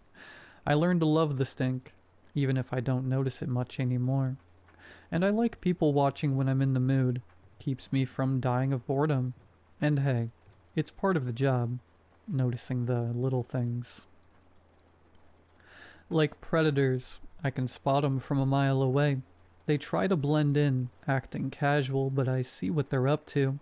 I see the way they eye someone's bag, their pockets, or how tight a person is clutching their phone. They're looking for the soft spots. The office drones, too. They're exhausted, shoulders slumped, all wearing the same drab rags, always in a rush. Their bosses, though? They've always got better shoes and this calmer air about them. They look at me like I'm a piece of furniture, if they look at all. Tourists and locals, I snap 'em like twigs. Especially, I like watching the kids. Even if I don't get 'em half the time. The fashion is weird, sure. I've watched the clothes and the hair change for years, but some things stay the same. They want to rebel, to show they're different. They think they won't be standing here 20 years from now with a bad back and shot legs. God willing, kid. God willing. The most consistent thing is seeing the little groups. You see a pair and you know. Yep, those two are in love. You can tell instantly. It's like the crowd and the stinking subway just vanish for them. Anyway, enough of the sappy stuff. I just wanted you to understand that I've been looking at crowds for 23 years. Every day. I know how to spot details, even the tiny ones. Usually it's all quiet. Most people are just buried in their phones, business as usual. But about 3 weeks ago, this kid caught my eye.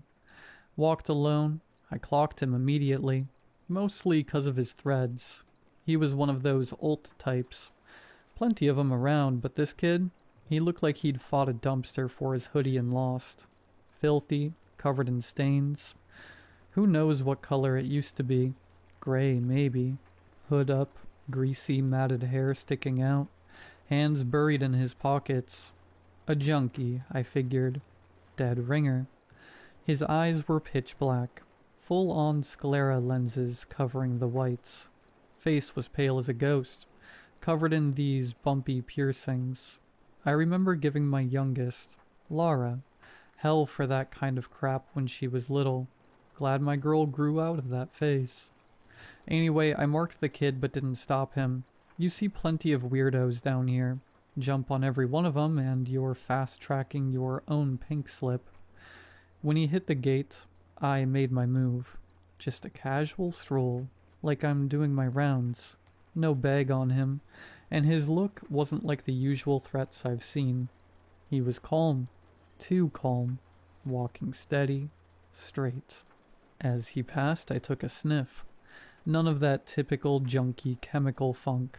It was more like a basement smell, like the cellar at my cabin, damp, moldy, with a hint of a dead rat somewhere under the floorboards. Pure rot. Garbage notes, too. Spoiled food. But here's the thing. The hair on the back of my neck stood straight up when he went by. No idea why. Kid passed. I tracked him on the cams. Sat down, rode his stop, got off. Normal. No incidents. I probably wouldn't have given him a second thought if he was the only one. The second one, I remember her like it was this morning. Next day, early shift. She was wearing an office suit that didn't fit her rebel vibe, or those black scleras at all. She walked straight, looking straight ahead. Didn't glance at the crowd, just a steady, focused glare. No bag, no deep pockets. On her white blouse, there was this weird yellowish stain, like someone had puked a long time ago and tried to wipe it off. She was clutching a wilted rose with both hands. Her nails were incredibly long, probably manicured, grayish black. And that same trail followed her. I thought right then, are she and that kid hanging out in the same stinking basement? They were too similar to be a coincidence. And get this. When she was close, I started breaking down her perfume in my head. Rot, trash, dampness. And then that one note.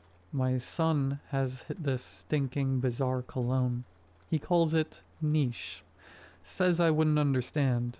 He spends half a paycheck on that crap.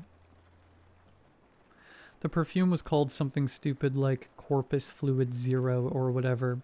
You know the stuff. Smells like spit, urine, and milk, and all kinds of weird animal business. That's how she smelled. Like she'd climbed out of a cellar, dug through a dumpster, and then doused herself in that stuff. And no, it wasn't your regular homeless combo. It was really something else. Anyway, I couldn't let her pass. "You okay, miss?" I said, stepping into her path. She stopped and looked me in the eyes. God, I felt it then. Every hair on my body stood up. Every molecule was screaming at me to run. Just run. But I've been doing this a long time. I'm the law here. It's my duty. So I kept my cool and braced myself. The girl smiled, but just with her lips. A smile like she was wearing braces or something. She didn't answer. She just stood there, staring at me and smiling. Marcus was on shift with me. He's a cop, and he stepped up immediately to see why I'd stopped her. "Miss? Officer Marcus, Transit Police." Oh, how happy I was when Marcus caught the vibe and moved in. "My colleague here has a question. Are you all right? Do you know where you are?" The girl just kept standing there, smiling. Now she was drilling her eyes into Marcus. I had a good look at her then. Filthy blonde hair. Hadn't seen a shower in a long time. That stench she was wrapped in killed any appetite I had for lunch. And those weird bumps on her pale skin. I thought it was piercing work or something, 'cause they were all the same size and perfectly round. Not acnes, but bumps under her skin.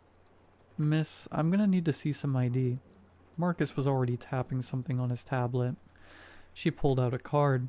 The plastic was chewed to hell, stained and yellowed.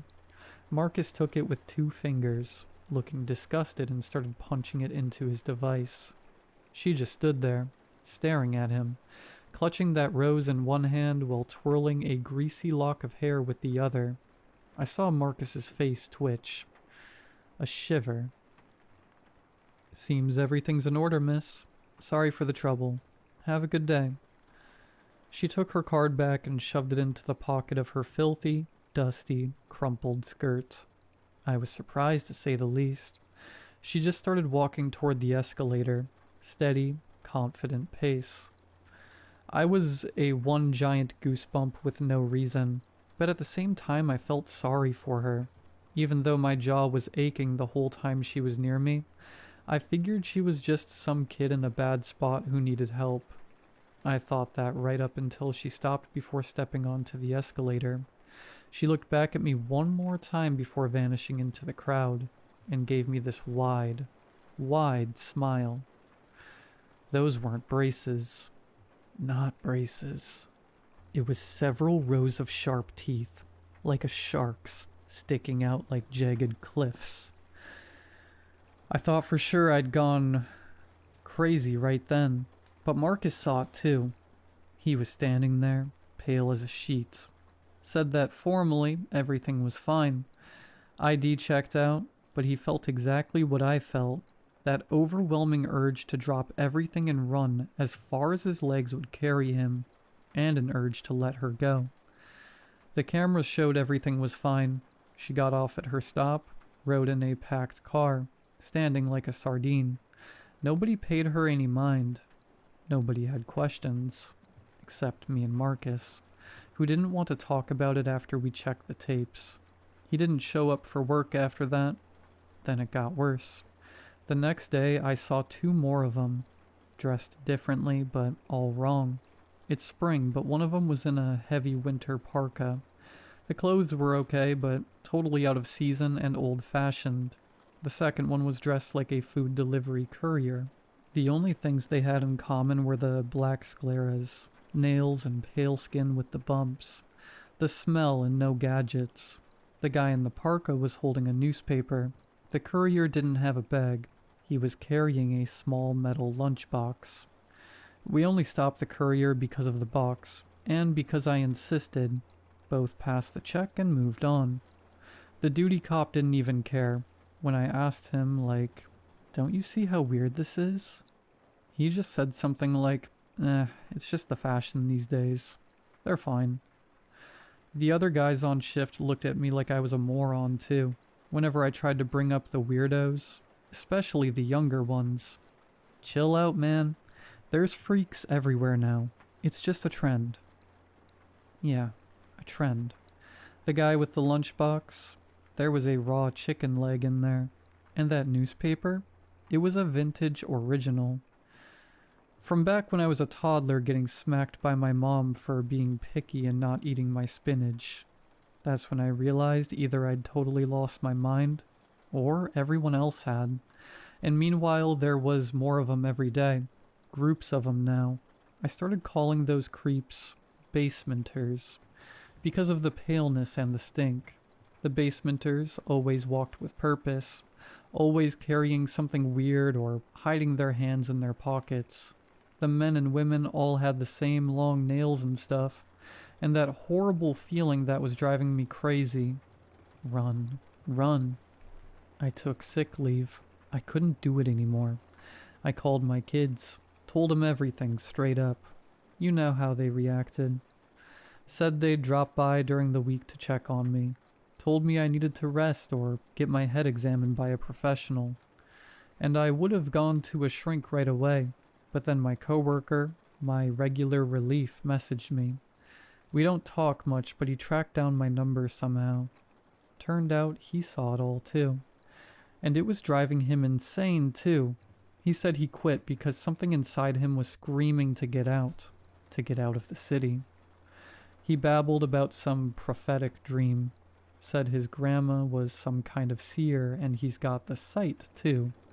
And his gut told him that whatever this thing is, it feeds on the big city. And it's spreading fast. Faster than that whole 2020 mess did. I was exhausted. I decided we were both crazy. Me and my buddy. Felt relieved at the same time because I wasn't alone anymore. But in the end, I went to the shrink. And on the way there, I saw maybe 20 of those basementers in the crowd. I accidentally locked eyes with one of them. Usually they just look straight ahead if you don't touch them. They don't do anything and don't pay attention, but this one looked. I nearly messed my pants.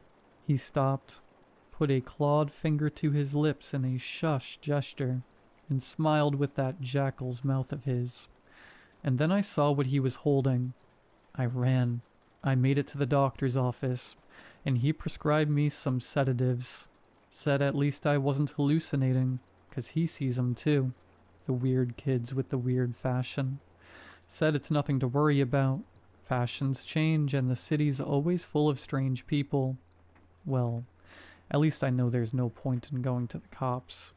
They'll just turn me away too. Besides, my instincts are screaming that I need to leave now. Time's running out. I don't know what's next. I've been blowing up my kids' and friends' phones. Some of them listened, promised they'd at least head out to the country for the weekend if they can. My kids said they'd come too. We aren't that close, but they're my kids. If they don't show up, I don't even want to think about it. I'm finishing this message now. My bags are packed. I'm catching the first bus to my place in the countryside, and I suggest you do the same.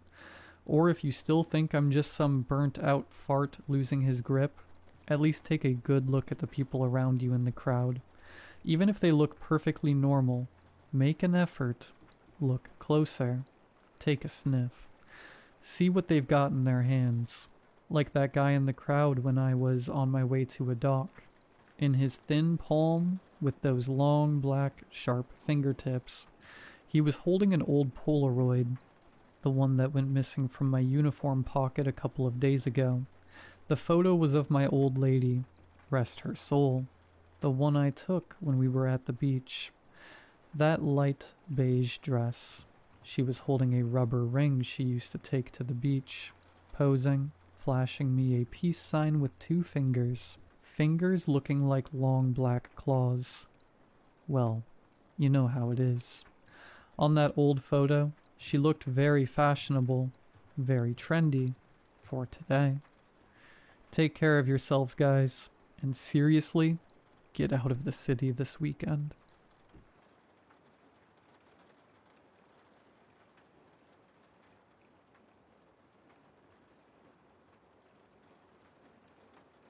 My husband has always talked in his sleep. Nothing creepy at first, just random, half-formed sentences. Stuff about work, grocery lists. Once he sat up and said, "Don't forget the bananas," and then laid back down like nothing happened. It used to make me laugh. About 3 weeks ago, it changed. The first time I woke up around 2:30 in the morning because I heard him whispering. Not mumbling. Whispering like he was trying not to be heard. I thought he was awake and on his phone, so I rolled over to tell him to keep it down. He was facing the wall, completely still. Still whispering. I couldn't make out everything, but I heard one sentence clearly. "She's not ready yet." I froze for a second, then nudged his shoulder. He stopped immediately. Just silence. When I asked him what he was talking about, he sounded groggy and confused. "I wasn't talking," he said. I brushed it off. People say weird things in their sleep. But it kept happening. Every couple of nights I would wake up to him whispering again, always facing away from me, always too quiet to fully understand. Until last night, I woke up because I felt something. You know that feeling when someone is watching you? Not a sound, not movement, just this heavy awareness. My eyes opened slowly. The room was dark except for a bit of light coming from the hallway. My husband was sitting up in bed. He was facing me this time. I couldn't see his face clearly, but I could tell his eyes were open. "Hey," I whispered. "Are you okay?" He didn't respond. He just kept staring at me. Then he tilted his head slightly, like he was listening to something. And that's when I heard it. A voice. Not his. It was faint, like it was coming from somewhere far away. I couldn't make out where. It wasn't in the room exactly, but it wasn't outside either. It sounded like it was right behind me. I held my breath and listened. "Can she hear me?" The voice was quiet, almost curious. My entire body went cold. I didn't say anything. I didn't move. My husband nodded, slowly. Yes, he whispered. My heart started pounding so hard I thought I was going to pass out. I hadn't said a word. The voice spoke again. Does she know? He shook his head this time. No, he said. Not yet. I couldn't take it anymore. I reached out and grabbed his arm. The second I touched him, he collapsed back onto the pillow like a puppet with its strings cut. Dead asleep. I turned on the lamp so fast I nearly knocked it over. He looked completely normal, breathing steady, eyes closed. I didn't sleep the rest of the night. This morning I asked him if he remembered anything. He laughed it off, said I probably had a nightmare. But here's the part I haven't told him yet. I checked the hallway camera this morning. We have one set up because of a break-in last year. At 2:37 a.m., right around when this happened, the camera recorded something. The hallway light flicked on by itself. And then for about 10 seconds, the audio picked up whispering. It wasn't my husband. It wasn't me. And right before the clip ends, you can hear him clearly, from inside the bedroom, answering it. If she wakes up, you have to leave.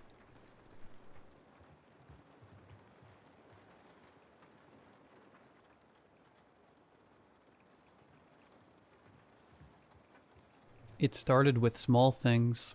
Electronics would break a lot when he was around. I had to get my laptop fixed twice. My fridge went out once and I had to scramble to drive all the food to my parents' house, so it didn't go bad while I was getting it fixed. Arjun helped. My house's circuit breaker tripped one time too when he went to plug something in.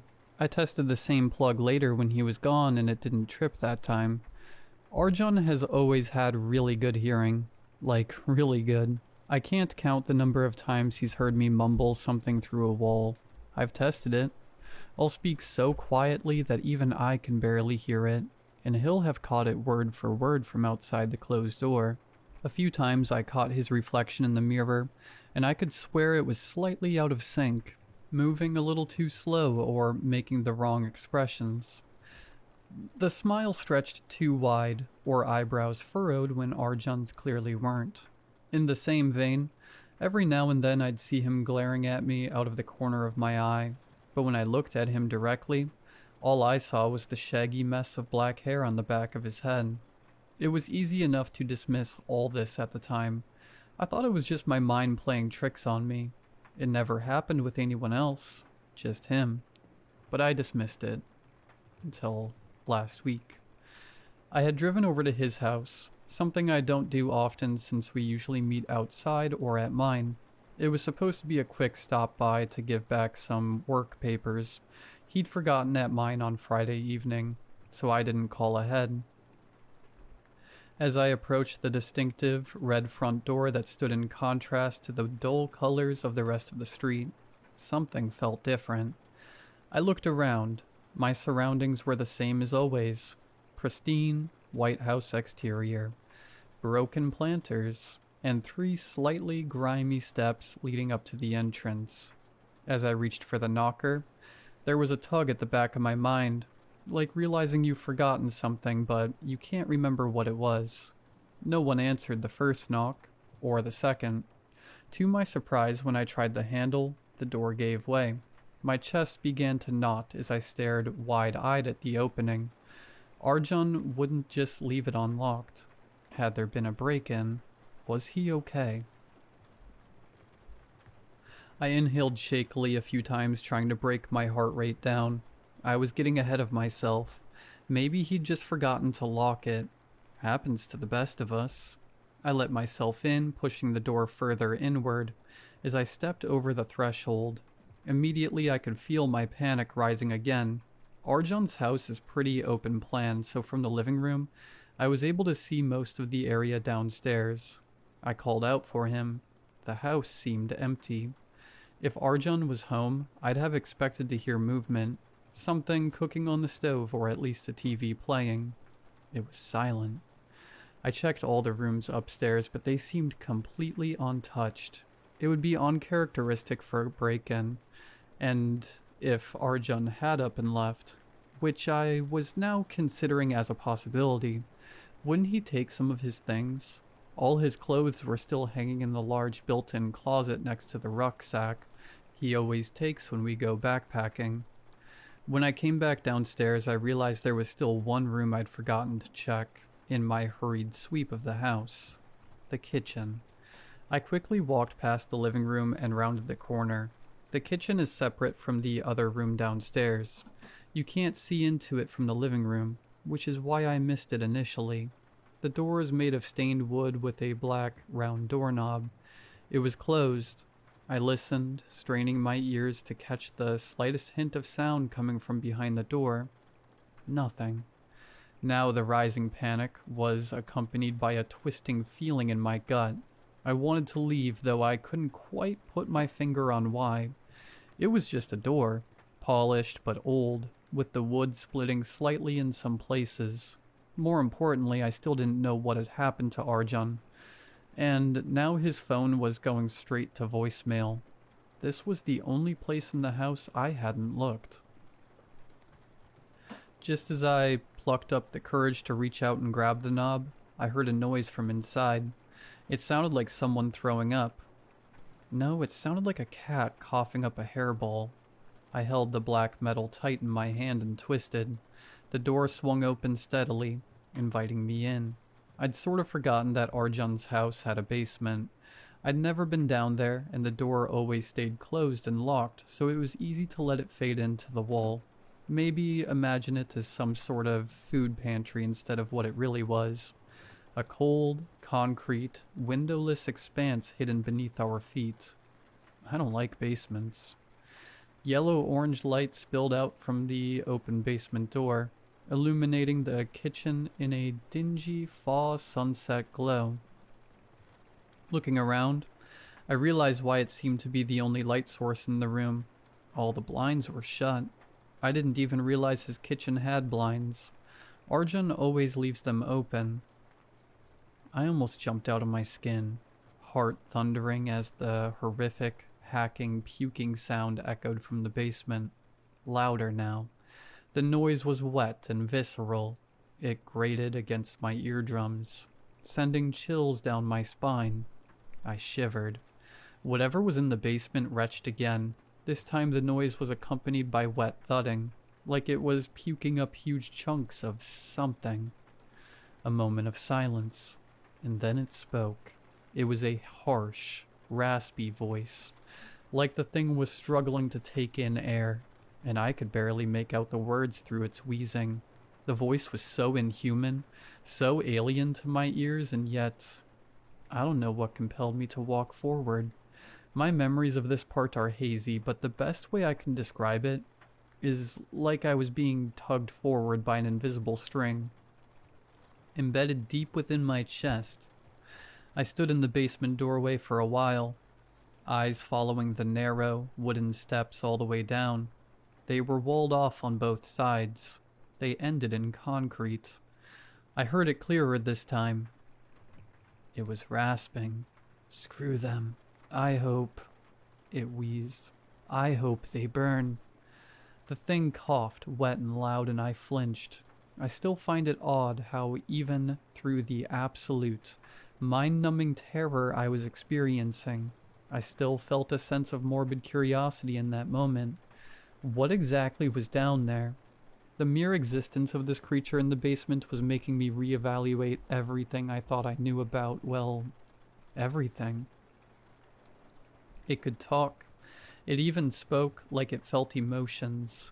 It was angry at someone, and it sounded ill, very ill.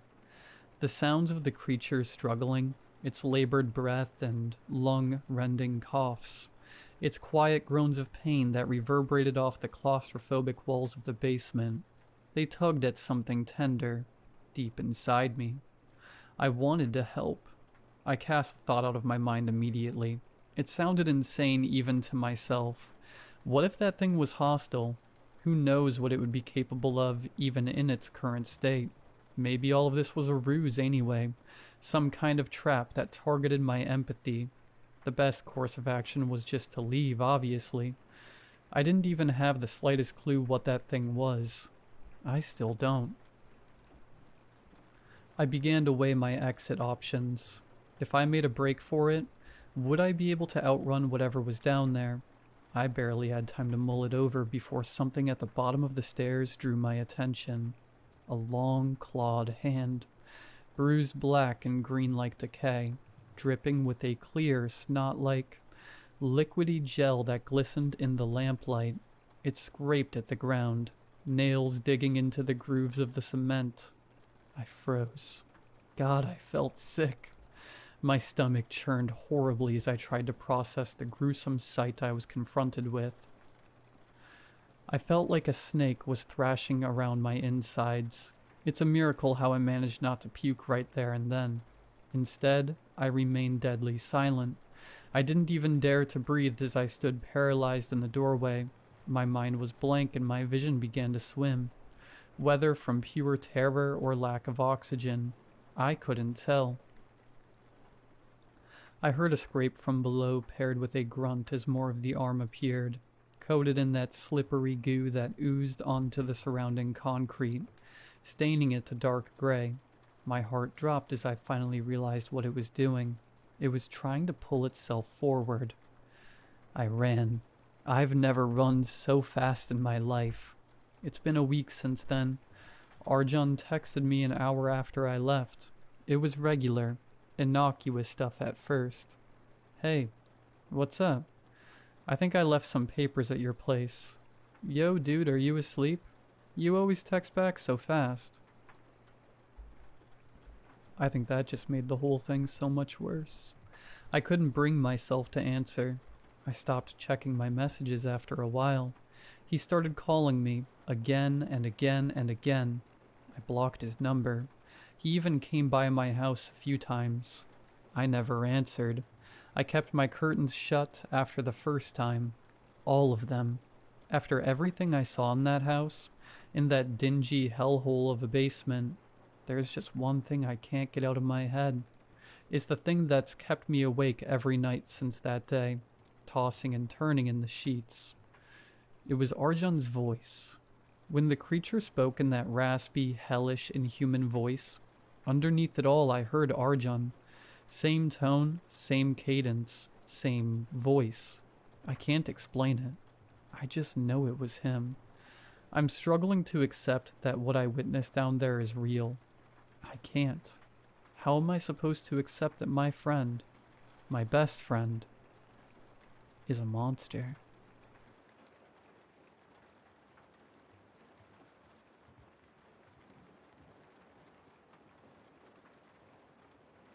I've been friends with this girl I'll call Sarah since I can remember. Her and I were raised together, our families being good friends since before either of us were born. She's older than me, but only for 2 months. And that's helped us stay together even in school. Currently, we are both 21. Sarah has always been a really funny and charming girl. Between the two, she's the more outgoing and social, always wearing bright colors. Meanwhile, I could be considered somewhat opposite to her, being more reserved and choosing darker clothing. Still, differences in style and personality never forbid me from loving to spend time with her, and I often found myself tagging along in whatever escapades she came up with. Close to a year ago, everything about Sarah changed completely. She called me one day, and the moment I picked up the phone I knew something was up. "Hey Sarah, what's up?" I asked. The voice that came out the other line was definitely Sarah, and she didn't waste a second before starting to question me. "Hey, this might sound off, but you're OP, right?" I laughed to myself, thinking she was building up to some sort of prank at first. "Yes, this is OP." "Okay, that's good, that's good." She went silent for a bit, then continued. "Do you remember inviting me to hang out at the park last week?" "I recall you inviting me, yes."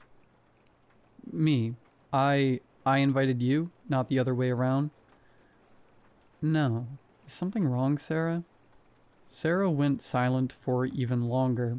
The way she was speaking prior lacked that energetic and contagious attitude I always expected from her, even in the most dire of situations. "Sarah, are you there?" "Sorry." After a short pause, she began asking yet another question. "Listen, do you remember—" "Do I remember what?" I pushed. "Do you remember Lucy being there?" "Lucy? What Lucy?" I asked, now trying to figure out the punchline of a joke that wasn't there. "Oh, no. Is this a prank? Come on, you know I'm not good at these." "Lucy, don't tell me you don't know who Lucy is.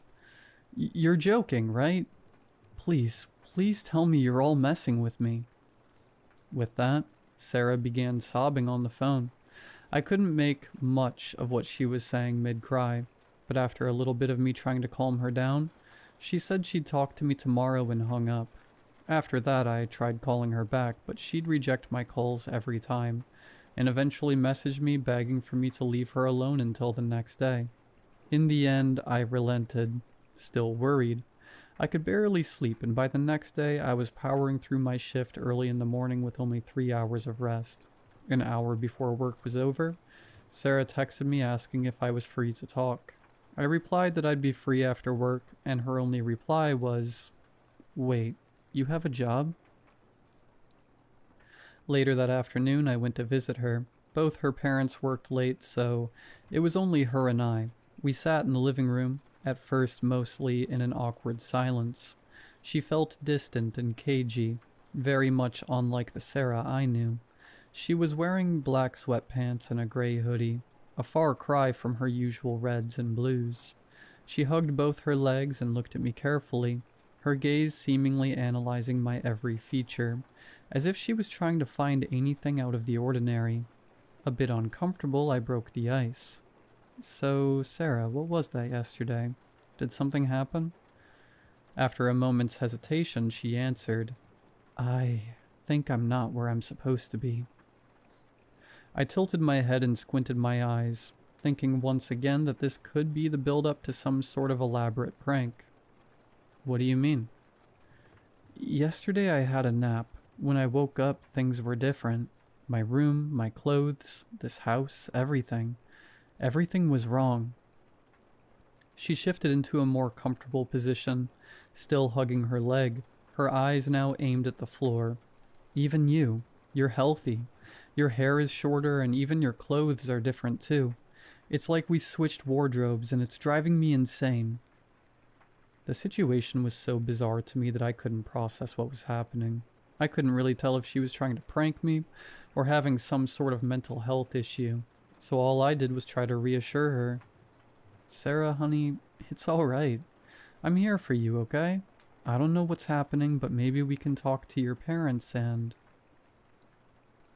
Sarah interrupted me by raising her hand, motioning me to stop and speaking over me. No, that won't work. They'll think I'm crazy. I can see even if you think I'm crazy." "No, OP. I'm not having some sort of crisis or going insane. I don't know, but I think I woke up in a different reality." "Different reality? What do you mean?" "You know, the timeline shifting, multiverse theory." I looked at her, puzzled. At this, she shouted impulsively, "Jesus Christ, OP. We watched so many videos on the topic last summer." During her little outburst, I was left speechless. The Sarah I knew hated swearing with a passion, and I recalled we did something completely different the summer prior. "Dude, we went to a beach resort with both our families. You were flirting with this Jamaican boy half the time." Of course."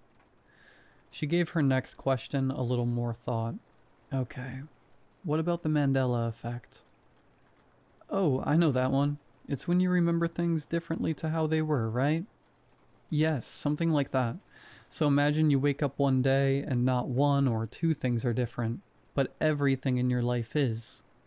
As she said this, she tightened her grip on her thighs to the point I could see them sinking into the folds made from pressing into the pants fabric.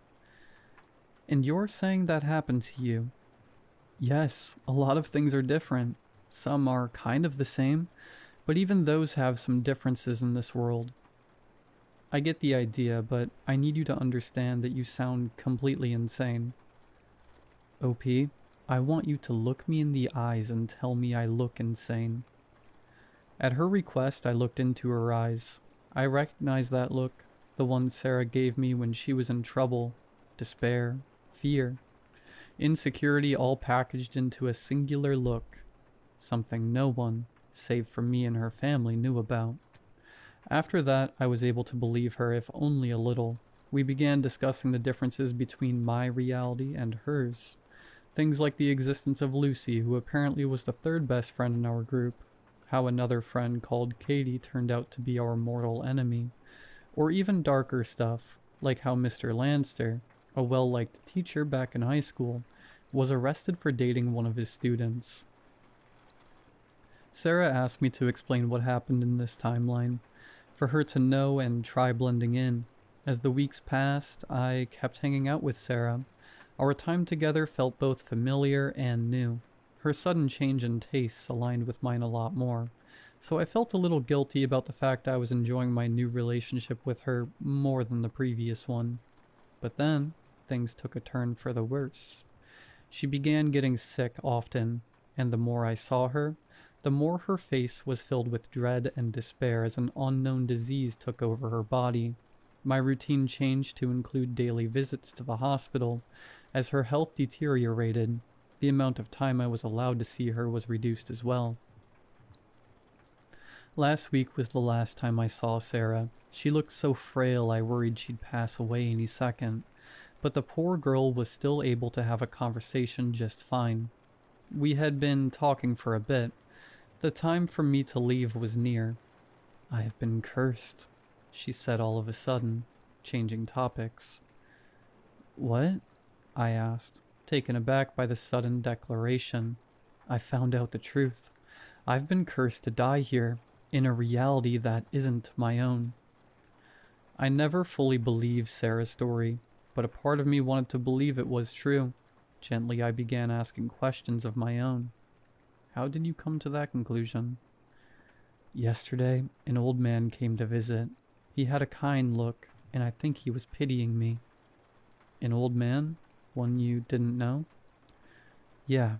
He told me he knew about my situation, offered to help me, said I was cursed by someone back in my original reality, that this one can't sustain my form." As she told me this, she looked down at the white bed sheets covering her lower body. For some reason, she refused to meet my gaze. "That's suspicious. Have you told other people about what happened?" "Only you. So it's weird, right?" "How did he offer to help?" "He said he could undo the curse, send me back before I die, but it has a cost I'm not sure I want to pay." "A cost? What cost?" "I'll tell you later. I need to process things first." Something about what she said bothered me, but I didn't want to pressure her to speak. I figured that maybe she was having some sort of delusion, so after saying goodbye, I went home. Today I woke up in a room that's not my own. It's not where I'm supposed to be. I look the same, but my clothes are different. My room looks different. The house I live in should be the same, but the wallpaper is the wrong color, and there are pictures on the wall I don't remember taking. The living room has different couches. My email and usernames are different.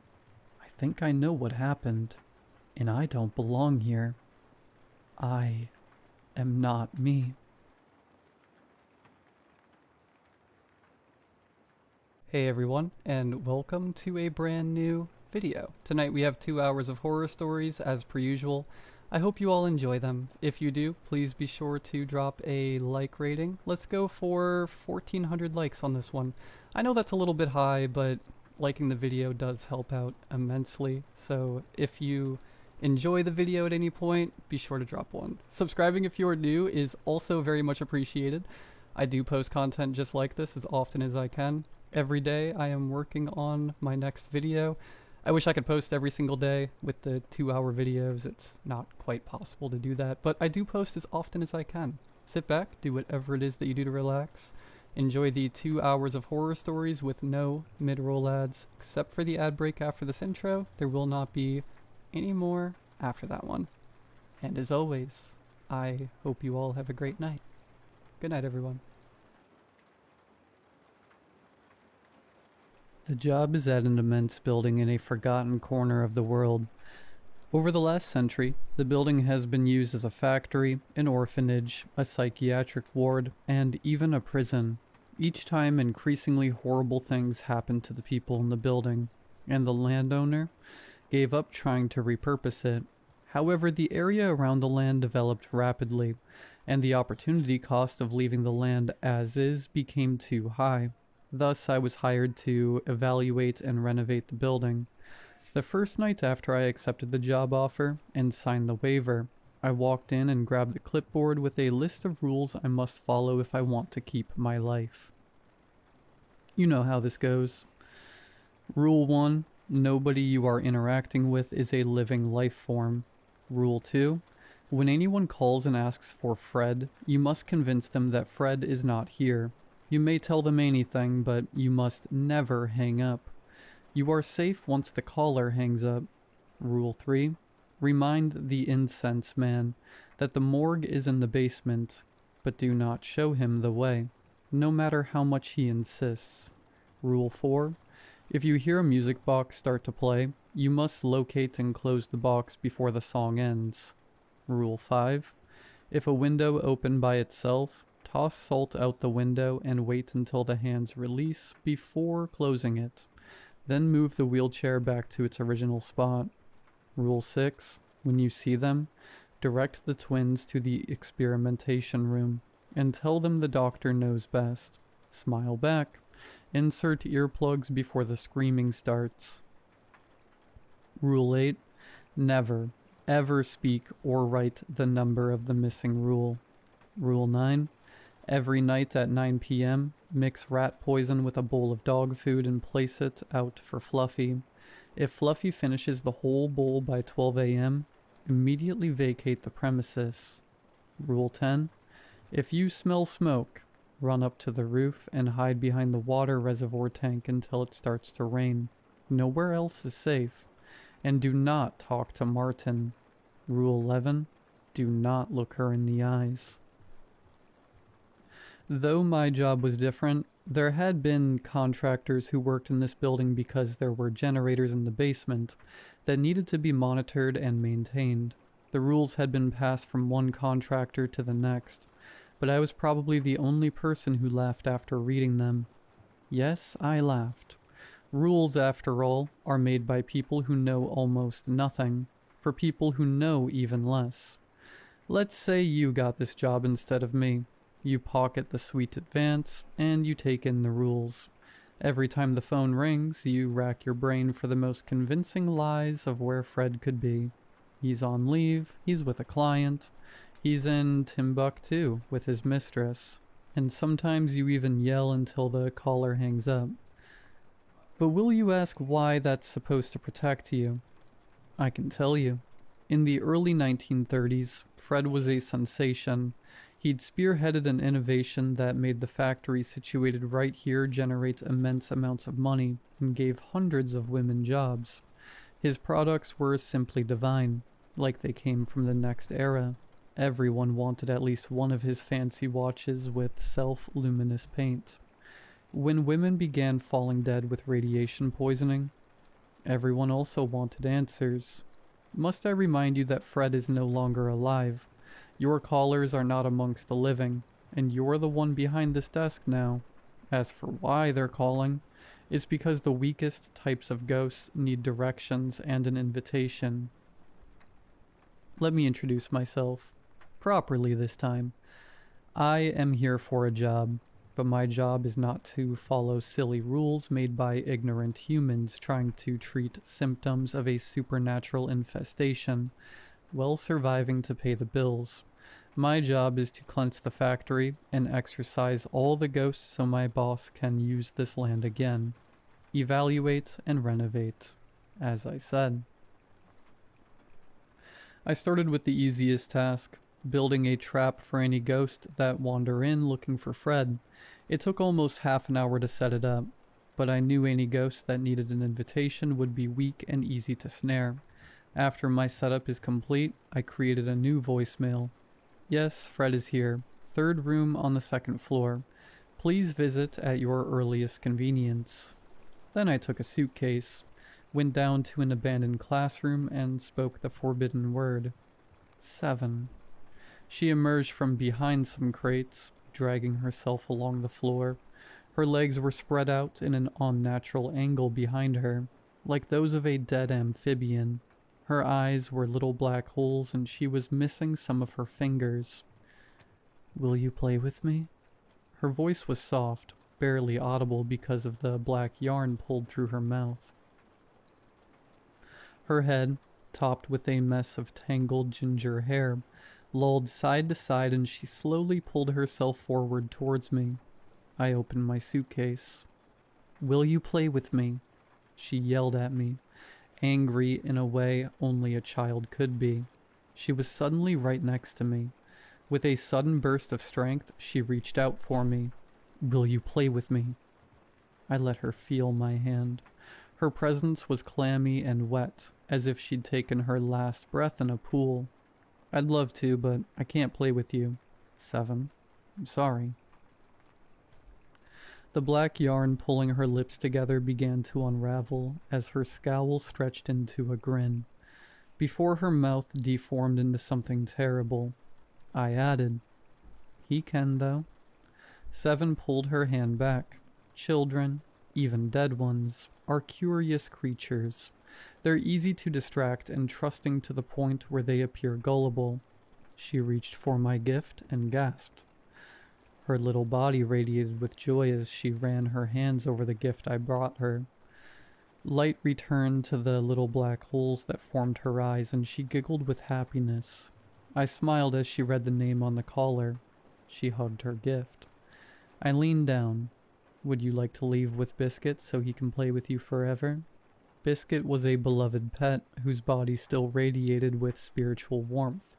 His owner took him to be cremated, but could not resist handing him over when I offered to pass down words from her dead grandmother in exchange.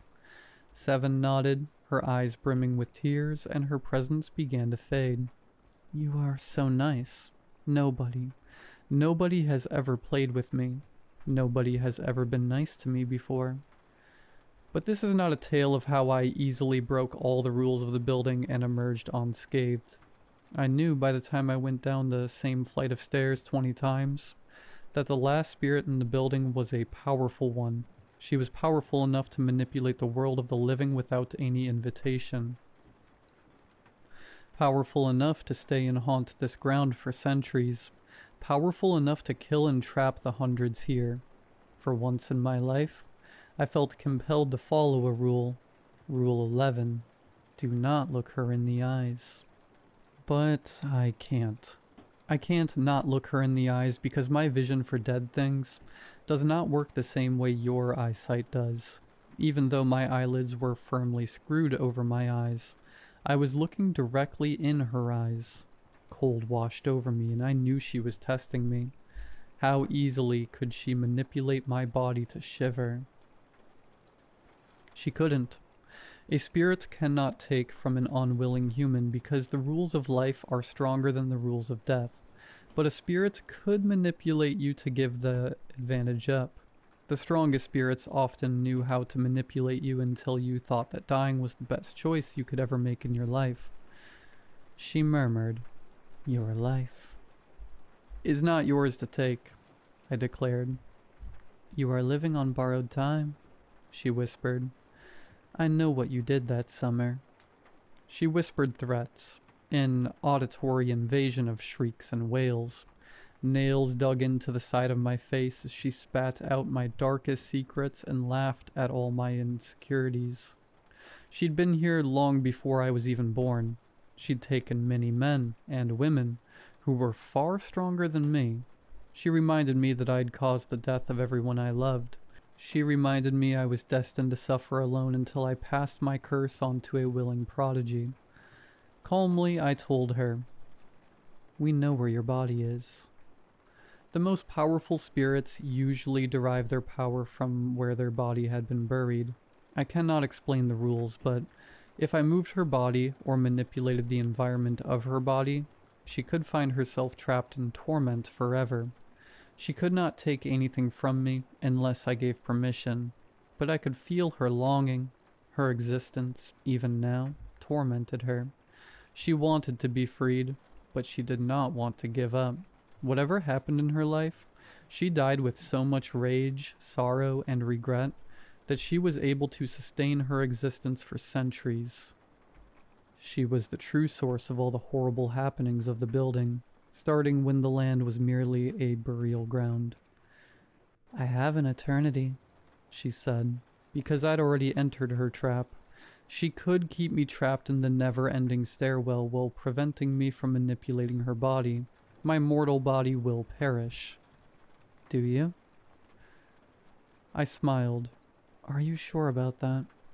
You see, I don't just waltz into haunted buildings because I could. I knew dozens of ways to repel ghosts, to reach into the spirit world and tear them apart. I chanted one of the most powerful spells I know. The coldness receded, her presence became less overpowering. Then, one by one, my fingernails popped off. I silenced myself. Her presence sharpened again. A spirit typically cannot take from or harm an unwilling medium, but when I started my chant, I'd willingly established a connection with her. In my decades of dancing with the supernatural, I'd never met a spirit strong enough to resist an exorcism and attack me at the same time. I'd seen plenty of attacks on humans who unwittingly gave permission. There were endless ways you could invite the cursed energy in, but I was trained to resist. Glancing at my bloody fingers, I straightened my shoulder, took a seat on the floor and said, "An eternity, you say? So, how was your day?" My antics caught her off guard. She had an eternity, yes, but we both knew time was of no value to her. I was the last hope for the landowner. If I couldn't exercise his land, the land would simply be sealed off. I'd already sent away the hundreds of souls she'd accumulated over the centuries. Her eternity would become more damned than ever. Her presence stirred, as if she was settling down. We simply existed in the same place at the same time. My soul was already cursed. She could not trap me here even if she killed me here. She'd simply be alone, and, based on how many victims she collected in the last centuries, she was terrified of being alone. She responded, "I want you to listen to my story." So, she wanted validation and a witness to believe her as she shared the horrible ways her life unfolded before she met her end. A person dies a second time when somebody says their name for the last time. Whoever she was, she'd died so long ago that even my extensive research couldn't unearth her name. Despite how calm I was, I did not have a choice. "I can't do that." Then she hissed, "And after, I want to rip out your tongue." "I will permit nothing else, but I will permit you my tongue. You must promise to leave this world." She began. Her name was Kanawa. Hours later, exactly as the clock struck noon of the next day, I emerged from the large building with blood all over my shirt. True to her words, as she was bound, she left after she finished her life story and ripped out my tongue. Contrary to what you might have thought, being the only person in this world who knew her name, her pains, her deepest secrets, and how unfair her life had been, didn't make her more sympathetic towards me. I don't know if I could have negotiated and gotten away with a less damning injury, but she was certainly too powerful for me to remove by force. I texted the landowner to tell him that his building was now free of ghosts, and I threw the list of rules into the trash. I was starting to feel faint from the loss of blood, but I did take emergency medication for the bleeding. and the ambulance was already on its way.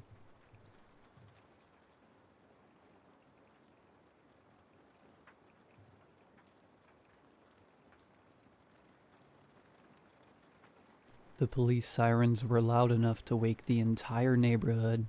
I heard them before I even opened my eyes. The overlapping echoes kept getting closer. My mom and dad were already out of bed by the time I stepped into the hallway. My sister right behind me. We all went outside together and saw that nearly every neighbor was doing the same thing, drawn down the sidewalk toward a cluster of flashing red and blue lights. As we got closer, I realized all of it was happening in front of the Dreadmore house. The house had been abandoned for as long as I could remember. The boarded windows, the sagging porch, the stories people told about it being haunted. Crime tape stretched across the yard as officers moved in and out. No one spoke a word. Then a stretcher came through the front door with a body bag strapped tightly on top of it. Someone gasped. I felt my mom's hand grip my shoulder. That was enough for my parents. They turned us around and made me and my sister go back inside. I didn't sleep after that. I just laid in bed staring at the ceiling, wondering what could have possibly happened in that house. The next morning, I went through my routine and headed to the bus stop like normal. I was standing there when I heard my name being shouted. I turned and saw my best friend Joshua running toward me along with Damien, who was right behind him. They were both out of breath, talking over each other so fast I couldn't understand a word. I told them to slow down. Joshua finally blurted it out. "Nick's dad is dead." I stared at him, waiting for him to laugh or take it back. When he didn't, I asked him to say it again. He did, but louder this time. Damien jumped in, explaining that someone had called the police the night before about screams coming from the Dreadmore house. Nick's dad, who was already working patrol, had gone inside to check it out. According to rumors, he just died. No explanation or struggle. He just collapsed. The bus showed up before any of us could say anything else, and when we stepped on, we noticed Nick wasn't on it. He wasn't at school either. Days passed, then weeks eventually. Missing person flyers with Nick's face started appearing on light poles, strip malls, bus stops, just about everywhere you can think of. I saw his mom out there almost every day, stapling them up for hours. Police cars even started stopping by her house regularly.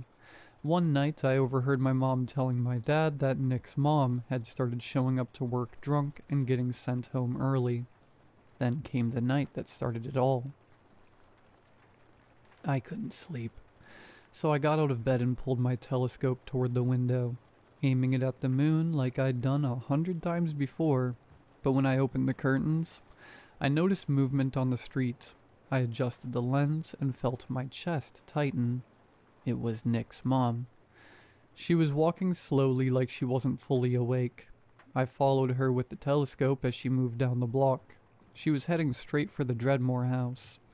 I watched as she reached the porch and lifted her hand toward the doorknob. Then she stopped for a second. Everything was still. Then her head turned slowly. Too slowly. She looked straight at my window.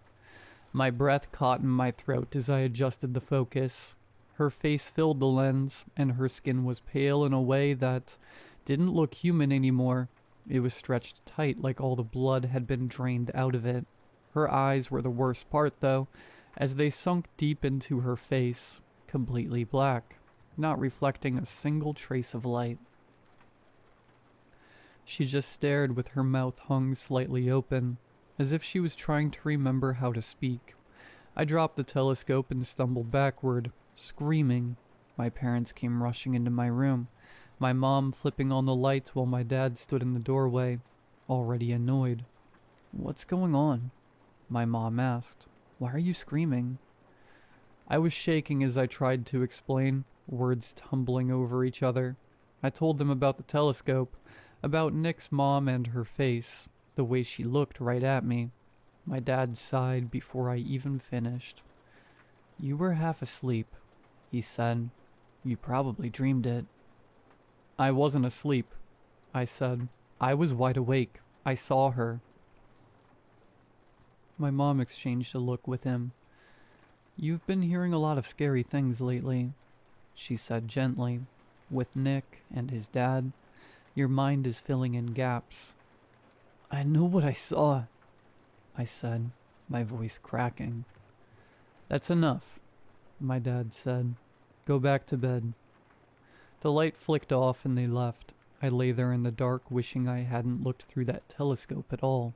The next day, I went to Joshua's house and told him and Damien everything. We sat on the floor in his room with the door shut, like we were planning something illegal. Damien laughed after I finished explaining. So you're saying she turned into a ghost now? He said. Come on. She didn't look normal, I said. I'm telling you, something's wrong. Joshua didn't laugh. He just sat there, quiet, staring at the carpet. He knew me too well to think I'd make something like that up. Damien rolled his eyes and suggested we should go and investigate ourselves. No, Joshua and I said at the same time. Later that day, we went outside to walk the neighborhood and saw police cars parked in front of Nick's mom's house. Damien asked one of the officers what was going on, but the cop brushed him off. As we walked away, we heard another officer say, her coworkers say she didn't show up this morning. I stopped walking. My heart pounded as I turned to them. I told you, I said quietly. We ran back to Joshua's house and talked it over. If she went to the Dreadmore house, and Nick was missing too, then maybe that's where he is. We should tell our parents, Damien said. So we did. They asked a lot of questions, but none of them sounded worried, just confused or annoyed. My parents were more upset that I'd been awake late than anything else. Later that night, lying awake in Joshua's room, I finally said what I'd been thinking all day. No one's going to help, I said. If Nick's still alive, he needs us. Joshua sat up in his sleeping bag. You're talking about going inside that house. I know, I said. I don't want to, but we can't just do nothing. Damien didn't say anything at first. He stared at the wall, jaw clenched. Then he nodded. Joshua looked at him, then at me. Let's do it, they both said. And that was the moment I would soon regret. After Joshua's parents finally fell asleep, we quietly got dressed, grabbed our flashlights and climbed out his bedroom window. We dropped into the bushes below, branches snapping and scratching at our arms as we landed. None of us laughed, none of us spoke. We moved quickly, cutting through backyards and hopping fences until we reached Wicked Lane. The Dreadmore house waited at the end of the street. We approached the house and stood there for a moment, staring at it. The house looked bigger than usual, like it was leaning forward, watching us. Maybe this wasn't the best idea, Damien whispered. We should head back. Before I could answer, Joshua shook his head. No, he said. We're going inside. We're finding Nick and his mom. But what if they're dead? Damien asked. Joshua swallowed. Then at least we'll know, he said, and we'll tell the police where to find them. He stepped onto the porch. We followed. The front door was already slightly open, so Joshua pushed it and it creaked open. We were greeted with darkness until we turned on our flashlights and stepped into a living room frozen in time with old furniture from the 50s or 60s. Thick dust coating everything, cobwebs hanging in the corners. My light drifted upward and stopped on a large portrait above the fireplace. In the painting was a family of 5. A mother, a father, and 3 children. Something about their eyes made my skin crawl because as I looked closely, I realized they didn't look painted. They looked aware. This has to be the Dreadmores, I said. Joshua nodded. You remember the story, right? I asked him to tell it again. He said, the family moved in decades ago after making a deal that was too good to be true. The real estate agent promised them the house for almost nothing. For weeks, everything seemed fine until the youngest daughter, Rebecca, started talking about the red door. Upstairs, at the end of a long hallway, was a single door painted red. No one could open it. The agent claimed it was just a storage space, but whispers came from behind it along with loud sounds of scratching. Soon, the family started seeing things and hearing voices. Eventually, paranoia set in. Then one night, they left everything behind and vanished. Joshua finished the story just as something shuffled above us. We froze. Slowly, we moved towards the staircase. Every step creaked under our weight. When we reached the top, we turned to our left, and there it was, the red door. Nick and his mom have to be behind that door, Damien whispered. None of us answered. We just slowly moved down the hallway with every step carrying an impending sense of doom. But we abruptly stopped as we started to smell smoke. I looked over the railing only to see the entire downstairs on fire. Flames climbed the walls, roaring upward. Panic took over as we ran from door to door, yanking handles, screaming for help, but none of them would open. The fire crawled up the stairs. Then, to our surprise, the red door creaked open. We didn't hesitate to sprint towards it. Joshua ran through. Damien followed. I was right behind them when the door slammed shut so hard in my face that my ears rang. When the ringing stopped, I turned around. The fire was gone. The house was filled with silence. I rushed to the railing. The downstairs was untouched. No flames, no smoke, no heat. Just darkness. Joshua and Damien were gone. I ran to the red door and yanked the knob. I pounded on it until my hand swelled, until my throat was raw from screaming eventually. All I could do was sit there and cry. The police would search the Dreadmore house from top to bottom after I told them everything. They said they never found a red door. They questioned me for hours, going over the same details again and again, trying to make sense of something they couldn't explain and something I couldn't prove. Months passed. Life kept moving, even though I felt stuck.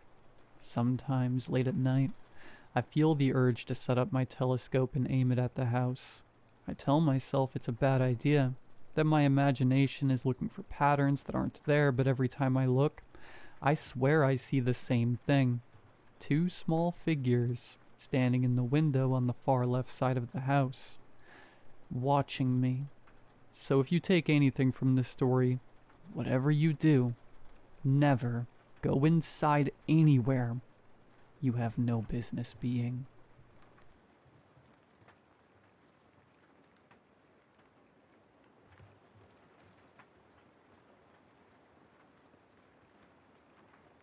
I'll start by saying I'm not a superstitious person. I spent 11 years staring at spreadsheets in a Chicago office on the 14th floor. Numbers, deadlines, the same coffee machine that always burned the bottom of the pot. I was good at my job. I was miserable at my life. So I turned 34 and my doctor told me my blood pressure was that of a 60-year-old. I did something my coworkers thought was insane. I quit. I sold my apartment.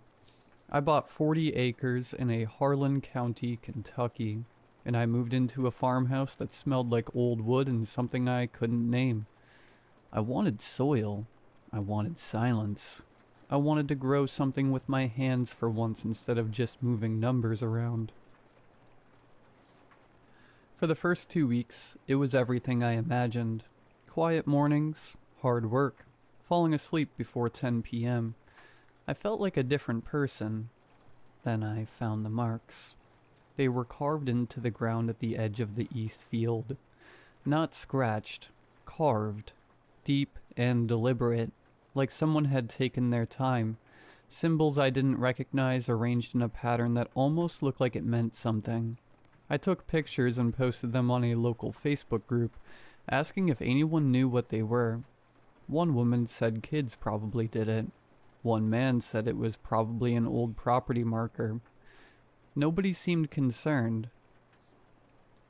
I told myself they were right and went back to work. 3 days later, the corn in that field was already 6 inches tall. I'd planted it less than 2 weeks before. I'm not an experienced farmer, but I did my research. I knew what the growth rate was supposed to look like. This wasn't it.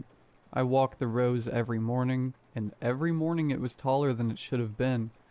I called the guy I bought the property from and asked if the soil had been treated with anything.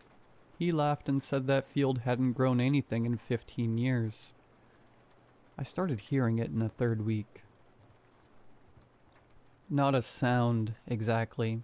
More like the absence of sound moving. Like something was walking through the field at night, and the crickets going quiet wherever it passed. I'd sit on the porch and watch the silence move between the rows, a line of nothing cutting through the noise.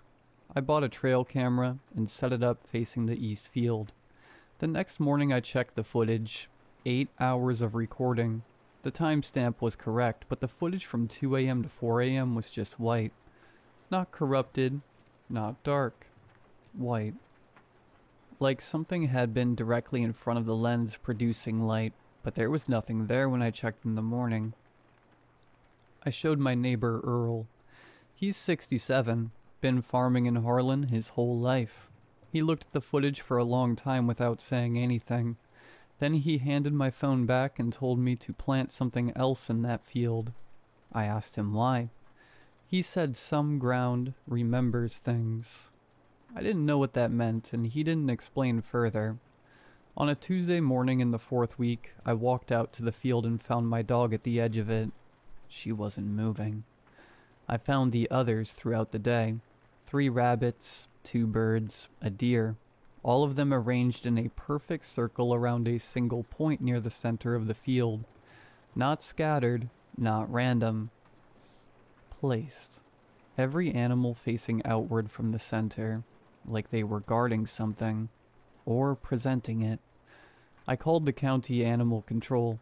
They came out, looked around, took some notes, and told me it was probably coyotes. I didn't argue, but I stood there after they left and looked at that circle for a long time. Coyotes don't make circles. Coyotes don't arrange things. That night, I didn't sleep. I went to the center of the circle the next morning with a shovel. I don't know what I was expecting. Maybe nothing. Maybe I was hoping to find nothing and finally convince myself that I'd made a mistake moving here, and that everything had a rational explanation, and I could go back to being a boring accountant who thought the most terrifying thing in the world was a quarterly audit. I dug for maybe 20 minutes before the shovel hit something that wasn't soil. I cleared the dirt away with my hands. It was a woman. She was wrapped in leaves from the corn, the same corn that had grown too fast in the wrong soil in the field that hadn't produced anything in 15 years. The leaves were woven around her like someone had taken time with it, like it meant something. She looked like she was sleeping except for the fact that she was clearly gone. Her skin was the color of the soil. Her hands were folded across her chest, and she was smiling. Not the slack expression of someone who died peacefully.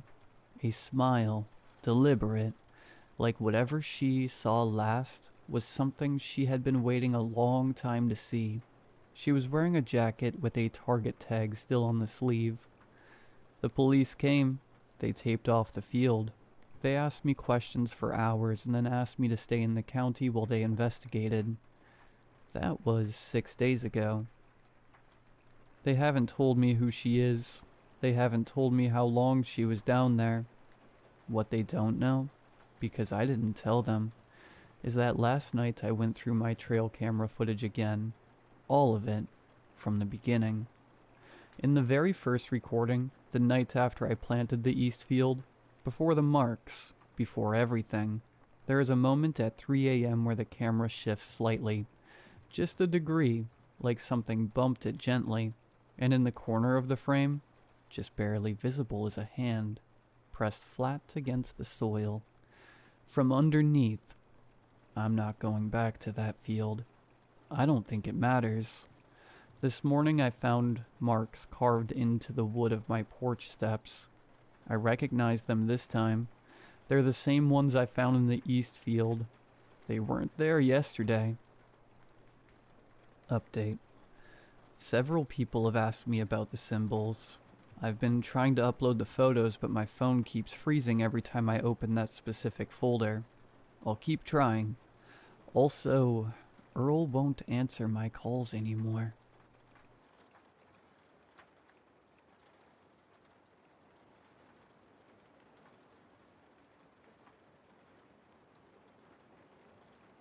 When I was a little girl, I heard the soft hoot of an owl nearby. I got out of bed and made a run to the window in the living room, where I presumed I would have the best chance of seeing the owl. I grabbed the curtain, but before I could open it, my mother stopped me, awakened by my loud steps. "You can't do that," my mother said in a gentle but strict voice. "Sorry," I answered, avoiding my mother's eyes. "It's fine, but just remember you can't open the curtains at night because you might catch the attention of the witches." She reminded me as she walked me back to my room and tucked me in. I can't remember if I gave her an answer, but I do remember her holding me tightly, and at some point I fell asleep. There is a well-known story in my town. Owls are witches in disguise. They transform at night and fly around the neighborhood searching for their next victim. Once they choose someone, they will stand on the roof of a house and tell the resident of the impending death. Sometimes death isn't immediate, but on this occasion it was. 2 houses away from mine, a couple's newborn baby had passed away in his sleep. The news spread quickly. Medically speaking, the baby boy died from SIDS, but we all knew what had really happened. A witch had stolen his soul. A few months later, everything had calmed down again. The couple that had lost their baby had moved away, and a new couple moved in. No one had heard an owl in those same months, and finally everyone slept in peace. One morning I went outside to our backyard to search for ladybugs. Finding them meant I would have good luck. "Good morning, birdies." I waved to the budgies inside the cage. I loved seeing them fly around the large cage my father had built for them. But that day, I was on a mission and quickly ran towards the garden to find as many ladybugs as possible. Every time I found a ladybug, I would count how many spots they had and then place them on my hand in the hope they would become my friend. I laughed as they tickled me with their small feet. Every time one flew away, I felt a little sad, but quickly recovered and went back to my search. The chirping of the budgies had become my background music. An hour passed, or maybe 2, or maybe it had just been 10 minutes when the budgies' usual clatter became terrified screams. I quickly turned around to see an owl trying to reach for the cage. I forgot my task at hand and ran towards the cage and the owl. Once closer, I realized the owl was injured. There was some bleeding on her left wing. It took me a moment to realize the budgies had quieted down and the owl was staring directly at me. "It's okay. I'm not going to hurt you," I tried to reassure the owl. The owl continued to stare at me, giving the cage occasional glances. "Let me get you some band-aids and then I can give you some food. Please stay," I yelled at the owl as I ran back inside. I ran to my room and grabbed several band-aids just in case the owl had a large cut. I always felt better when my mom would put a band-aid on me. I hoped I could do the same for the owl. She still stood by the cage when I came back. I approached slowly, trying not to scare her away. I touched her head and marveled at the softness of her feathers. "This will hurt a little, but I promise you will feel better soon," I told the owl as I lifted her wing and placed 2 pink band-aids. The owl didn't move. She stared at me the whole time, but never tried to bite. Then another thought occurred to me. She was probably hungry and that's why she was standing by the cage. She wanted seeds. I didn't know at the time that owls were carnivores. I thought all birds ate seeds. I grabbed the bag of seeds under the cage and placed a handful of them in my hand. I offered them to her, hoping that if she ate, she would feel better. The owl looked at me for a long time. I couldn't tell what she was thinking, but I still held out my hand in the hope she would eat and feel better. As if making up her mind, the owl took a bite of the seeds, but with it, she bit my hand. "Ouch!" I cried as I moved my hand away. The owl stood there, watching me. I felt tears welling up in my eyes. I had been bitten by the budgies before, but I had never bled from it. I told myself this was probably an accident, and while I didn't want to get bitten again, I still extended my hand to the owl in the hope she would eat more. The owl took one more glance at me and took it upon herself to finish the seeds that were left on my hand. Once she ate all the seeds, even the bloodied ones, she left without a warning. I'm not sure why I lied to my parents about how I cut my hand. I told them I had tripped and had caught my hand on some sharp rock. After they made sure I didn't need stitches, they put some band-aids on and just told me to be more careful. A few nights later, I heard the owl's warning of impending death. Remembering my mother's warning, I didn't go check on the window. Instead, I prayed the owl wasn't at my neighbor's house because Don Cristobal made the best tortillas and I wanted to go ask for some in the morning. That night, the owl was particularly busy. Usually we would hear hoots for a few minutes and then she would be gone. This time her warnings continued through the night until the sun broke the night. The next morning, nothing happened. With my parents' permission, I went next door and ate some of the best tortillas I've had in my life. The neighbors whispered about the occurrence of the previous night, wondering who would be next to die. The fear of death dwindled in the next few days as nothing had happened. Maybe this time the owl had been wrong. Maybe this particular owl wasn't a witch. Maybe. And then it happened. I was sitting outside with my parents having sandwiches when I saw the owl I had fed. The bandages were still stuck on her wing. As I was about to point her out to my parents, the ground began to shake. My parents tried to reach out to me. I tried to get up and run towards them, but it was impossible. In my desperate attempt to reach my parents, I hadn't realized the owl was heading towards me. When I saw her, I was confused. I saw her grow. She became big, almost as big as my parents. She swooped down and extended her wings over me, covering me. I could hear my parents' screams, the houses around me falling and the cracking of the ground. When it finally stopped, everything was silent. The owl removed her protective wings and without warning she flew away. Everything around me was destroyed. The whole neighborhood was gone. I would later be told I was the sole survivor. My story of being saved by the witch owl was dismissed as a child's way of coping with the unimaginable. I know what I saw. I still see her flying by my house from time to time.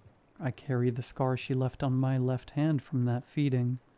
And I know that one day she will stand on my roof to announce my death.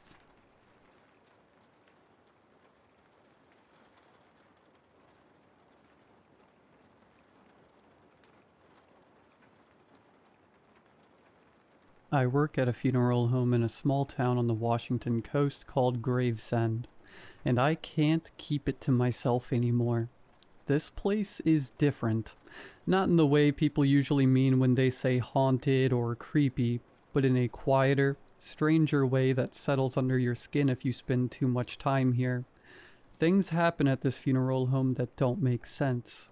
It was small things at first, like a misplaced file, an odd sound in the preparation room, or flowers arranged differently than I remembered. Then there's the bigger things that make me question whether the dead are actually staying where we put them. I've started writing these stories down. Maybe it's to keep track before I forget, or maybe it's to prove that I'm not imagining it at all. If you haven't heard of Gravesend, that's normal. Most people haven't. The town sits on a thin stretch of land between the ocean and the ocean cliffside where the highway eventually runs out and turns to gravel. If you keep driving past that point long enough, the road narrows, the fog gets thicker, and eventually you are here whether you meant to be or not. The funeral home sits at the very edge of town, which is fitting, I guess. Most people only end up there once. People imagine funeral homes are unsettling places, but the truth is they're usually very calm. The dead don't cause problems. The living do that well enough on their own. I started working here just 3 years ago after moving back to my hometown, and sometimes I think about my old roommate, Elsie, back in my college dorm building, daring me to see what was behind locked doors and forgotten rooms.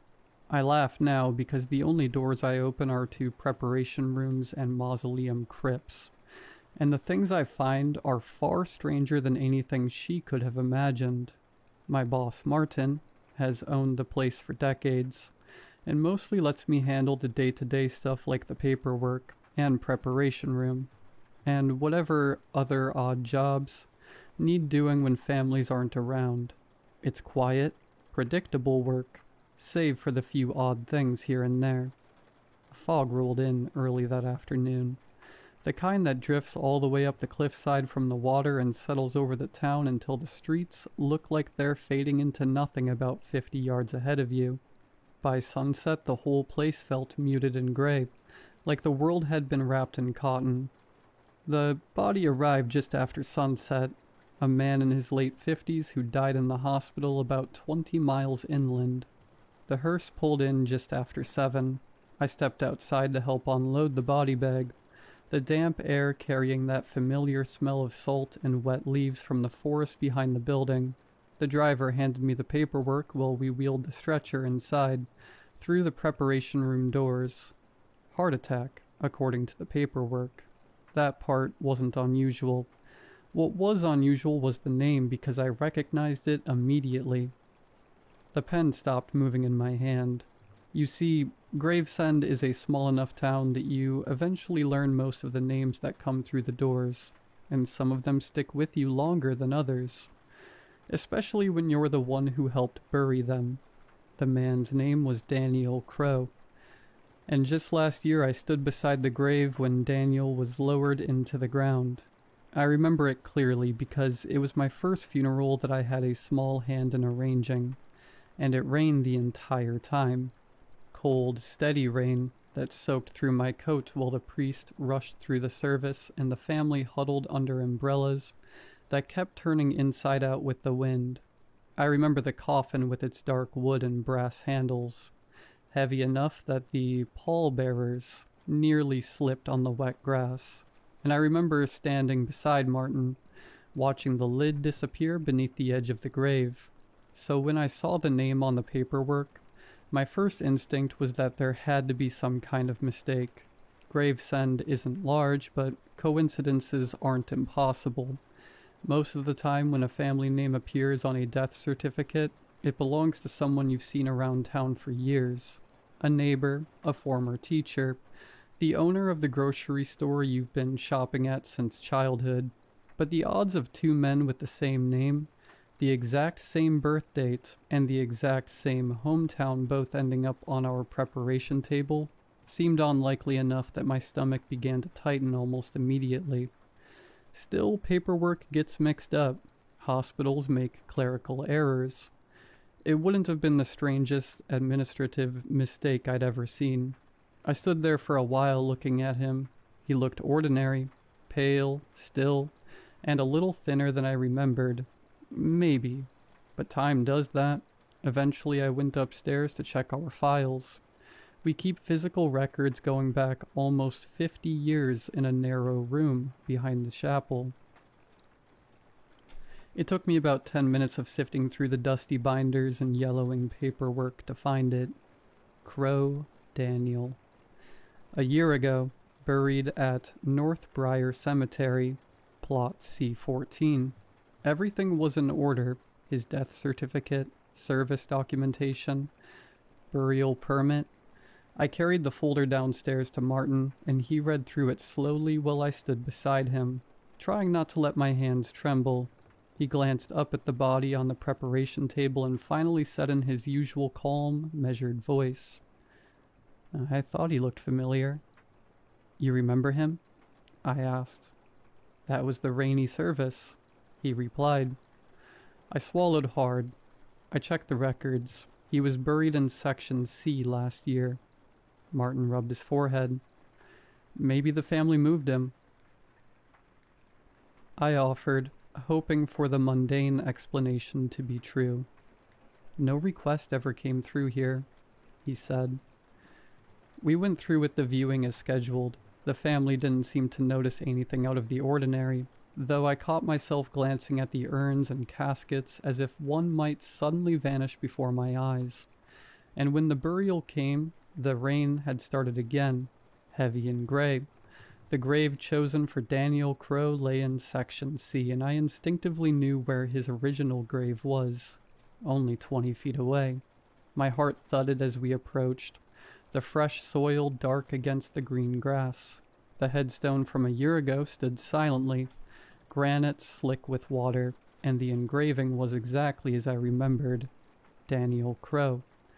I tried not to focus on it, on the fact that it looked untouched, exactly as it had been when we first buried him. The pallbearers lowered the coffin into the new grave while the priest murmured the short service, and I felt an irrational sense of wrongness settle over me, like watching a duplicate layer of reality overlap the one I had accepted. After the family left, when the fog had thickened and the cemetery gates had closed, Martin suggested we check the original grave. I followed him through the mist, the path barely visible, the trees looming overhead. Digging was slow work, the soil soft but tangled with roots and stones. My fingers ached, but worse was the creeping sense that the night was watching, that some quiet awareness in the town itself had noticed our intrusion. When the coffin surfaced, I saw what I had feared. Empty. No body, no clothes, no bones. Only a thin layer of soil that had fallen through the seams, disturbed by nothing we had done.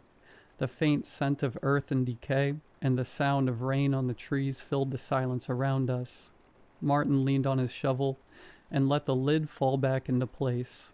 Neither of us spoke for a long time. Finally, he looked toward the freshly dug-up grave, then to the fresh grave from earlier in the day and mumbled, "Well, I suppose we'll find out soon enough." I shivered, wet and cold, thinking not just about the body but of everything I'd come to notice about Gravesend in the years since returning. The fog that settles over town and seems to hide more than just the ocean of the cliffside.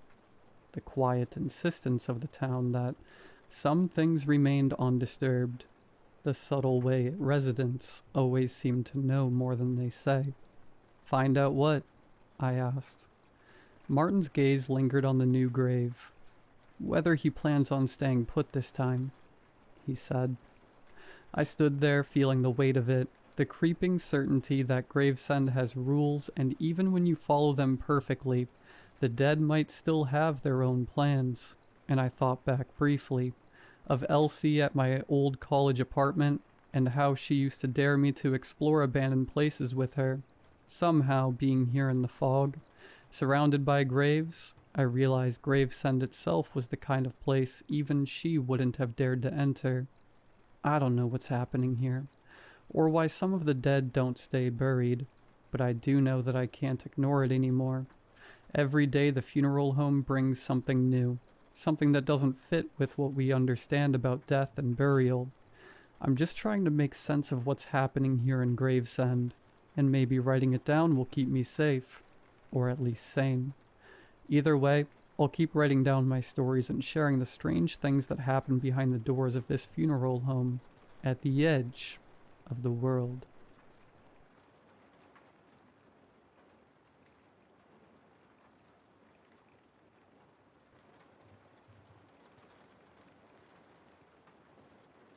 I grew up in a house tucked into the woods not far from Seattle, close enough to a main road that you could still hear the world if you listened. but far enough that the trees felt like they were alive and watching.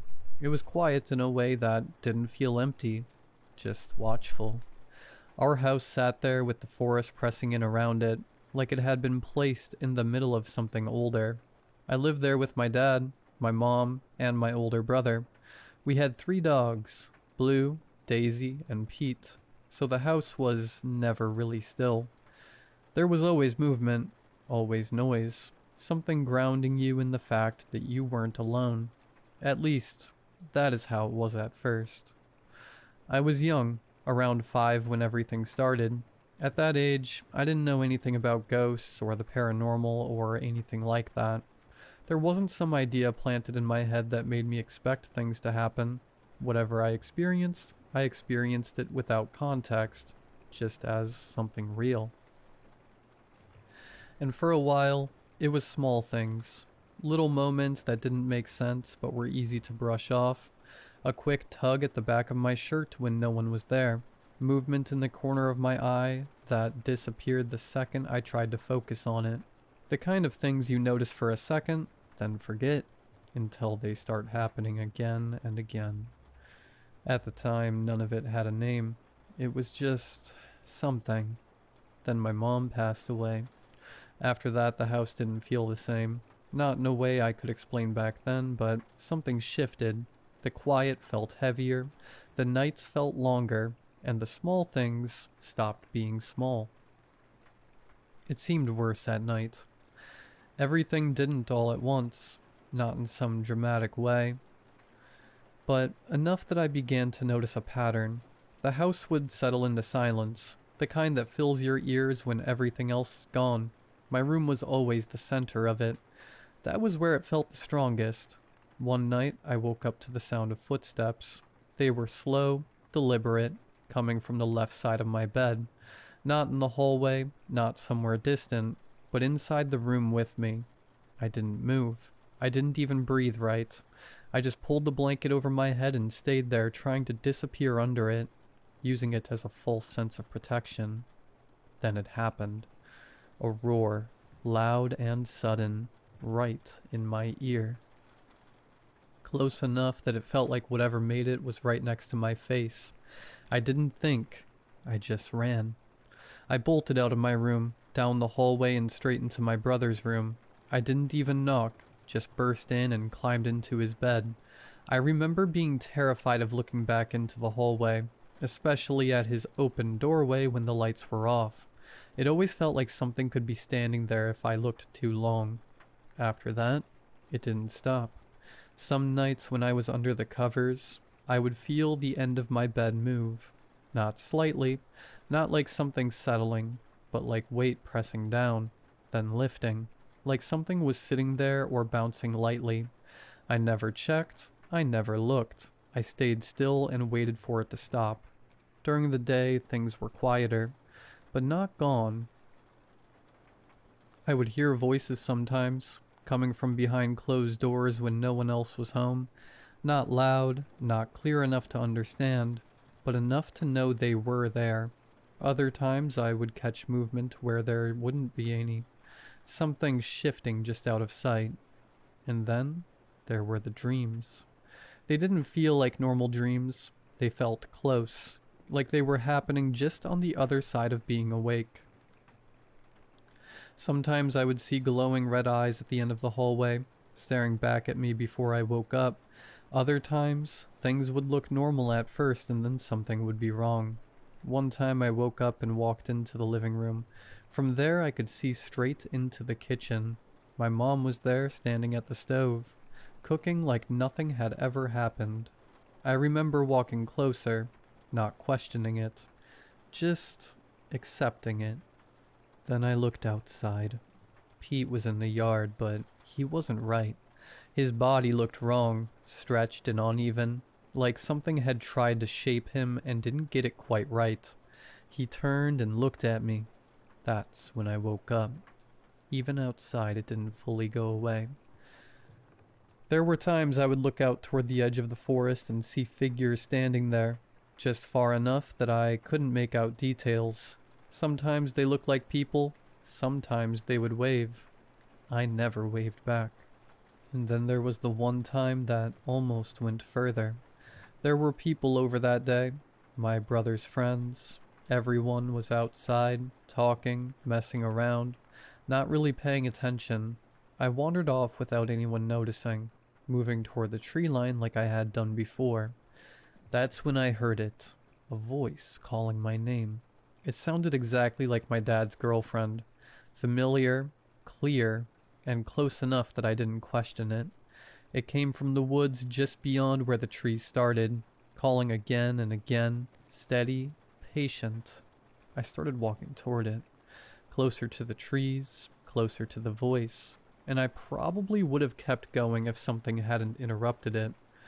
I heard a dirt bike getting louder, cutting through everything else. One of my brother's friends came up fast, stopped, and pulled me onto the back before I could go any further. He took me back to the house. When I got there, I asked where my dad's girlfriend was. They told me she wasn't there. She had never been there. Edit. I remembered a few more things about the house I talked about before, and the more I think about it, the more certain details stand out. First, the layout. If you walked out of my room, there was a hallway. On the left side were two doors. The first was the bathroom, and the second was the washroom. On the right side was my brother's room, and then my parents' room further down. At the very end of the hallway, on the left side, was the side door that led outside. That door led directly to the area I mentioned before, where the old flower bed was. It was only about 5 feet from the door. I was told it had already been there before we moved in, and neither my brother nor I ever really questioned it at the time, but looking back, both of us had the same thought about it. We both believed it might have been a grave, not based on anything concrete, just a feeling we both had. Another thing I realize is that I don't remember ever seeing any of our dogs near that flower bed. Not once. They never dug at it, never laid near it, nothing. It just kind of existed there, untouched. There was also the staircase my dad had uncovered on that same side of the house. It was made of what looked like old stone or cobble, leading down toward the backyard since the front of the house was elevated. I never thought much of it at the time, but now it feels strange that something like that was just buried there. When I think about everything together, the layout, the side door, the flower bed, the staircase, and the fact that most of the things I experienced happened around my room in that hallway, it all feels a lot more connected than I realized as a kid. I'm still trying to piece together what was actually happening, versus what I might have just imagined at that age. But the details don't feel random anymore.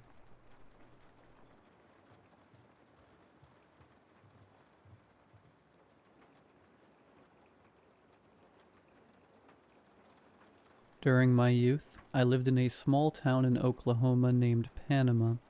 I stayed in a tiny, wooden house with my dad where the floorboards creaked and the house rattled with every step. Our house, like all of Panama, was surrounded by miles of forest with nothing else in sight. Every year, dozens of people go missing in that woody maze. During one summer, as I was laying in bed, my dad came in my room and told me to get out of the house for a while. "You're 14 now, Mike. I trust you to play in the woods alone. Just don't go too far. Never let the house leave your sight." I usually just spent my summers in my room reading. It was a small town, and I was too shy to make friends with the few kids that lived around there. I found a tall oak tree to sit under, and was in the middle of picking at the grass when I heard a sound in some bushes a few feet in front of me. I jumped at first, but relaxed when I noticed it was just a dog. I was surprised. Not many stray dogs could be found this far out in the woods, but that thought left my mind when I really looked at it. It was an older, female dog of medium height. She had blue eyes and a short, black coat of fur that covered her slender body.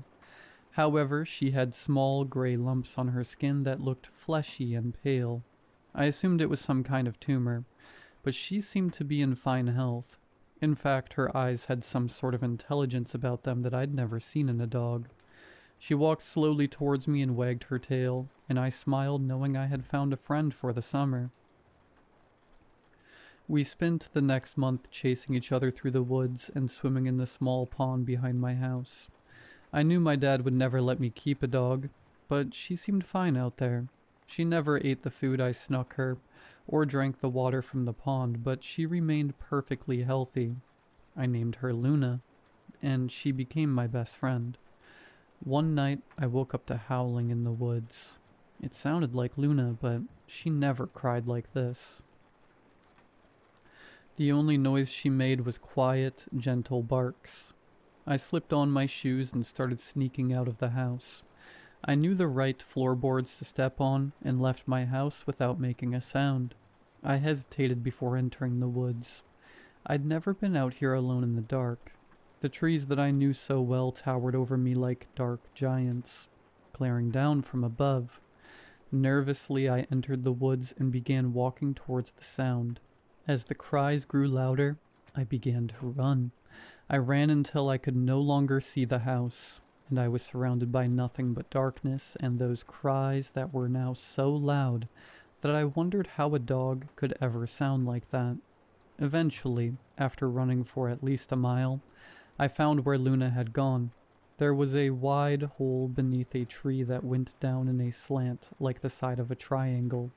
Inside the hole, I heard the shouts of Luna that were getting quieter as she went further inside. I yelled her name over and over again, praying she would come out, but eventually her cries faded completely. After taking a deep breath, I got on my knees and crawled inside the hole, determined to find my friend. After crawling a few feet into the hole, I was in complete darkness. The faint moonlight could no longer reach me, and I felt so alone.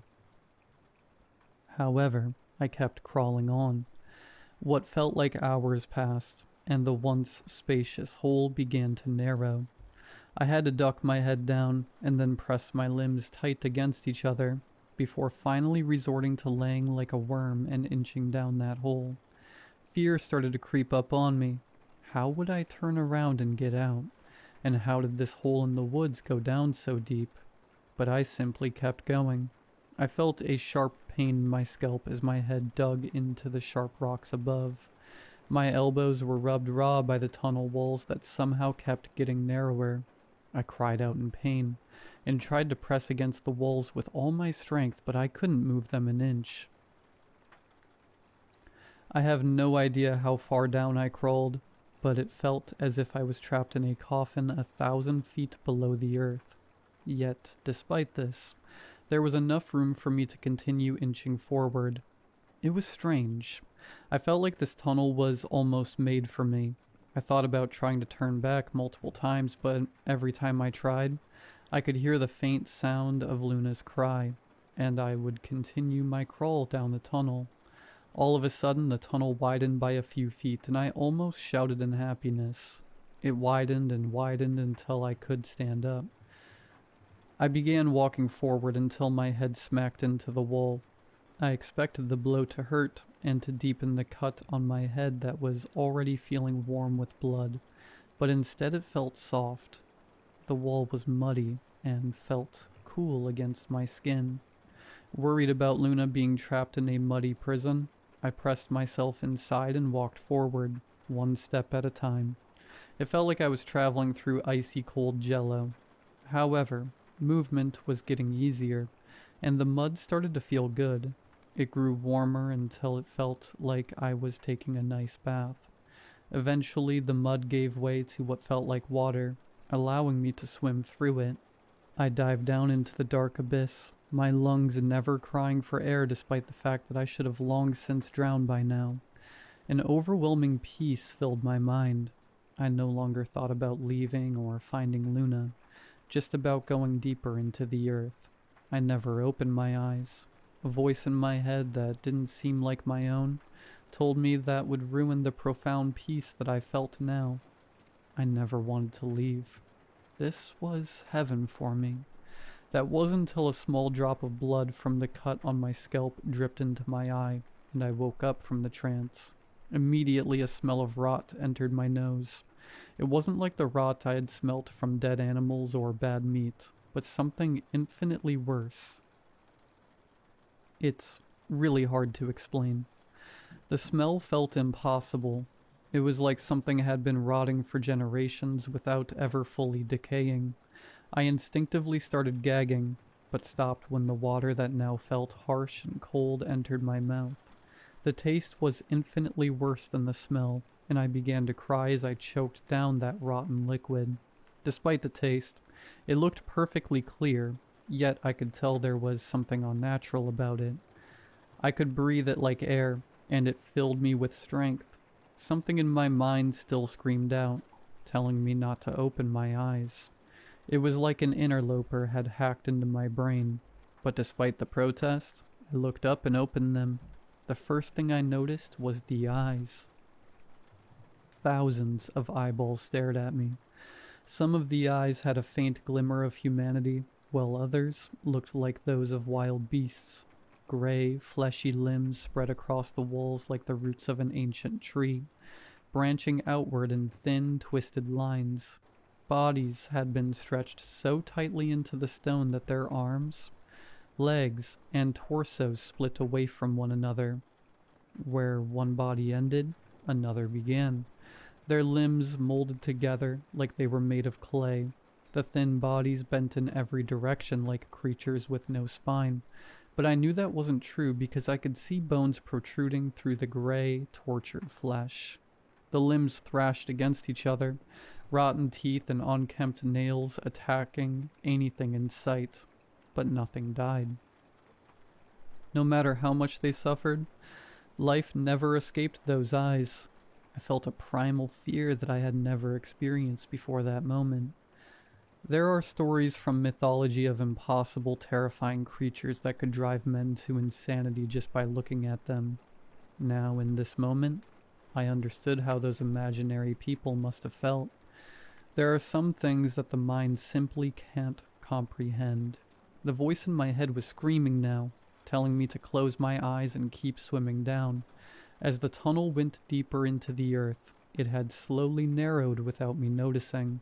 Because of this, I could see the entire creature that lay at the bottom of the hole.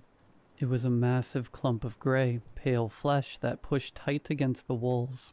The sides of the creature were red and bloody, as if its massive body was forced into that small space.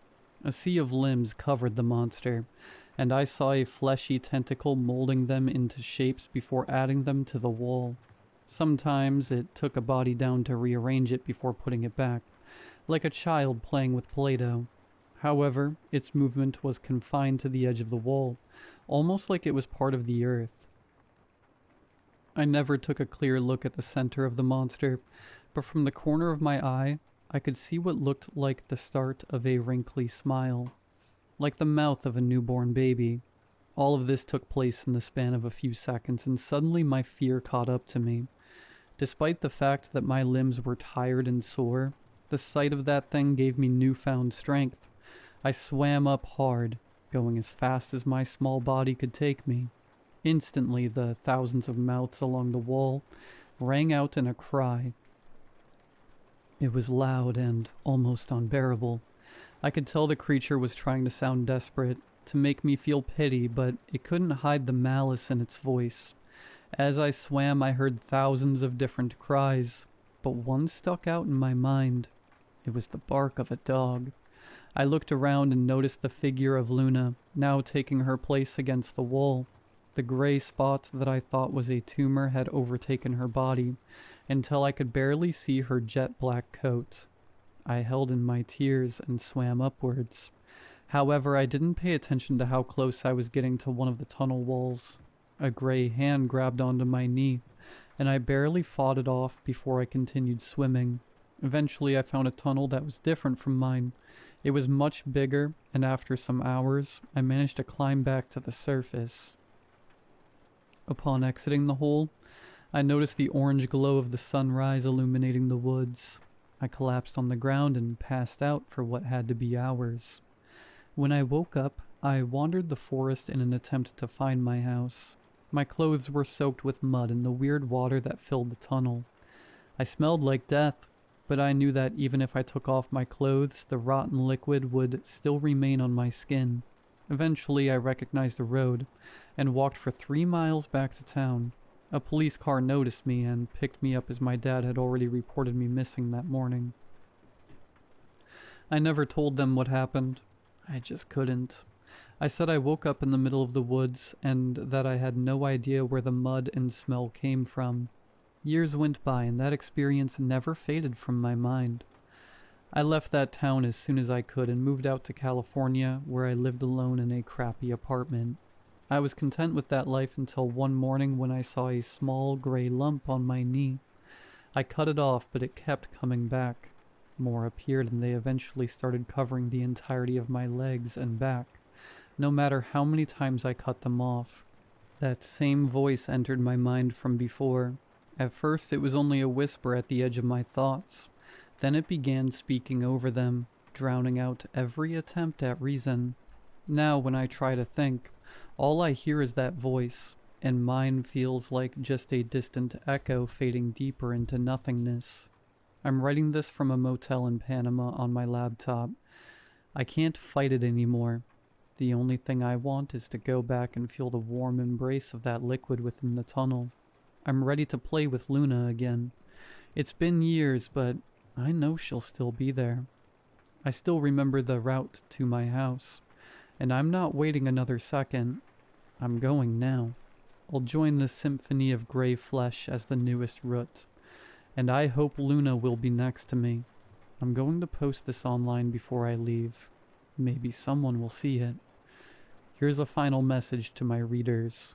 If you ever find yourself in Panama, Oklahoma, take a stroll through the woods. The creature there will give you everlasting peace.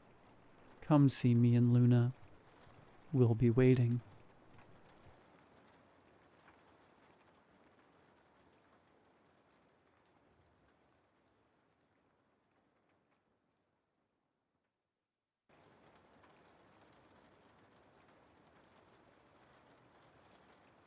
We met on Craigslist of all places. It might seem like a strange way to meet a new friend, but my band was looking for a singer, and that's where he found us. His audition was a surreal experience. He can't sing for anything, but it turns out we're into a lot of the same kinds of books. So he didn't join the band, but we hit it off in a different way. He lives in a fancy gated community on the edge of town. These days I go there once a week for a sort of 2-person book club. We're working through Backer's Aspect Emperor series right now, but that's irrelevant, other than the fact that I sometimes think he likes it for the wrong reasons.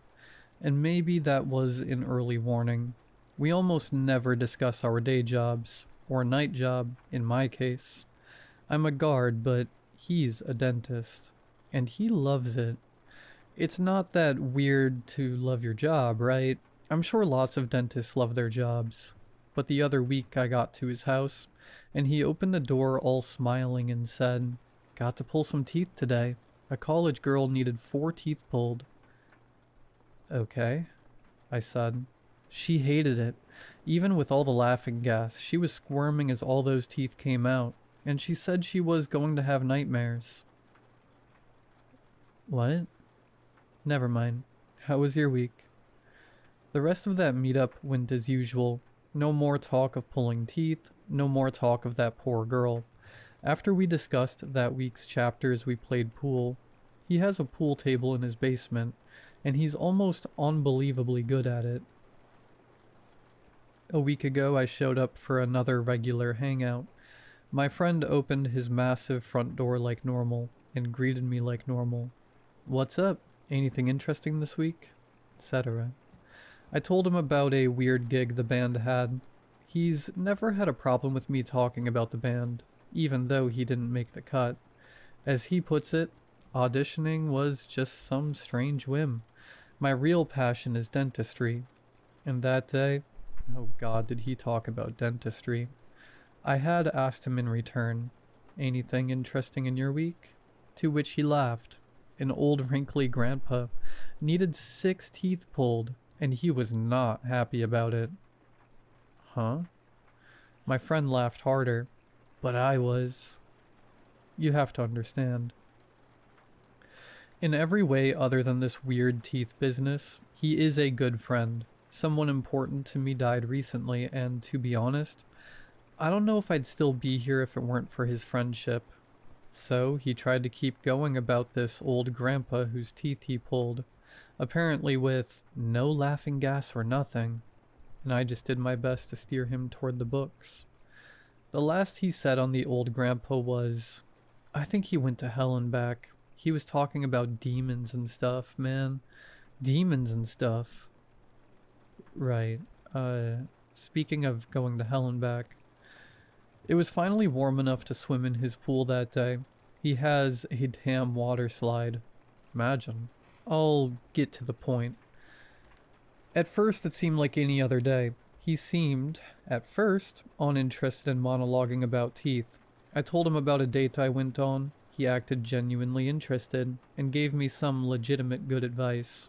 We discussed a horrid chapter in the book, and spent half the discussion laughing maniacally at jokes that would take too long to explain. Eventually he got out his chessboard, and I saw that closet had so many games in it.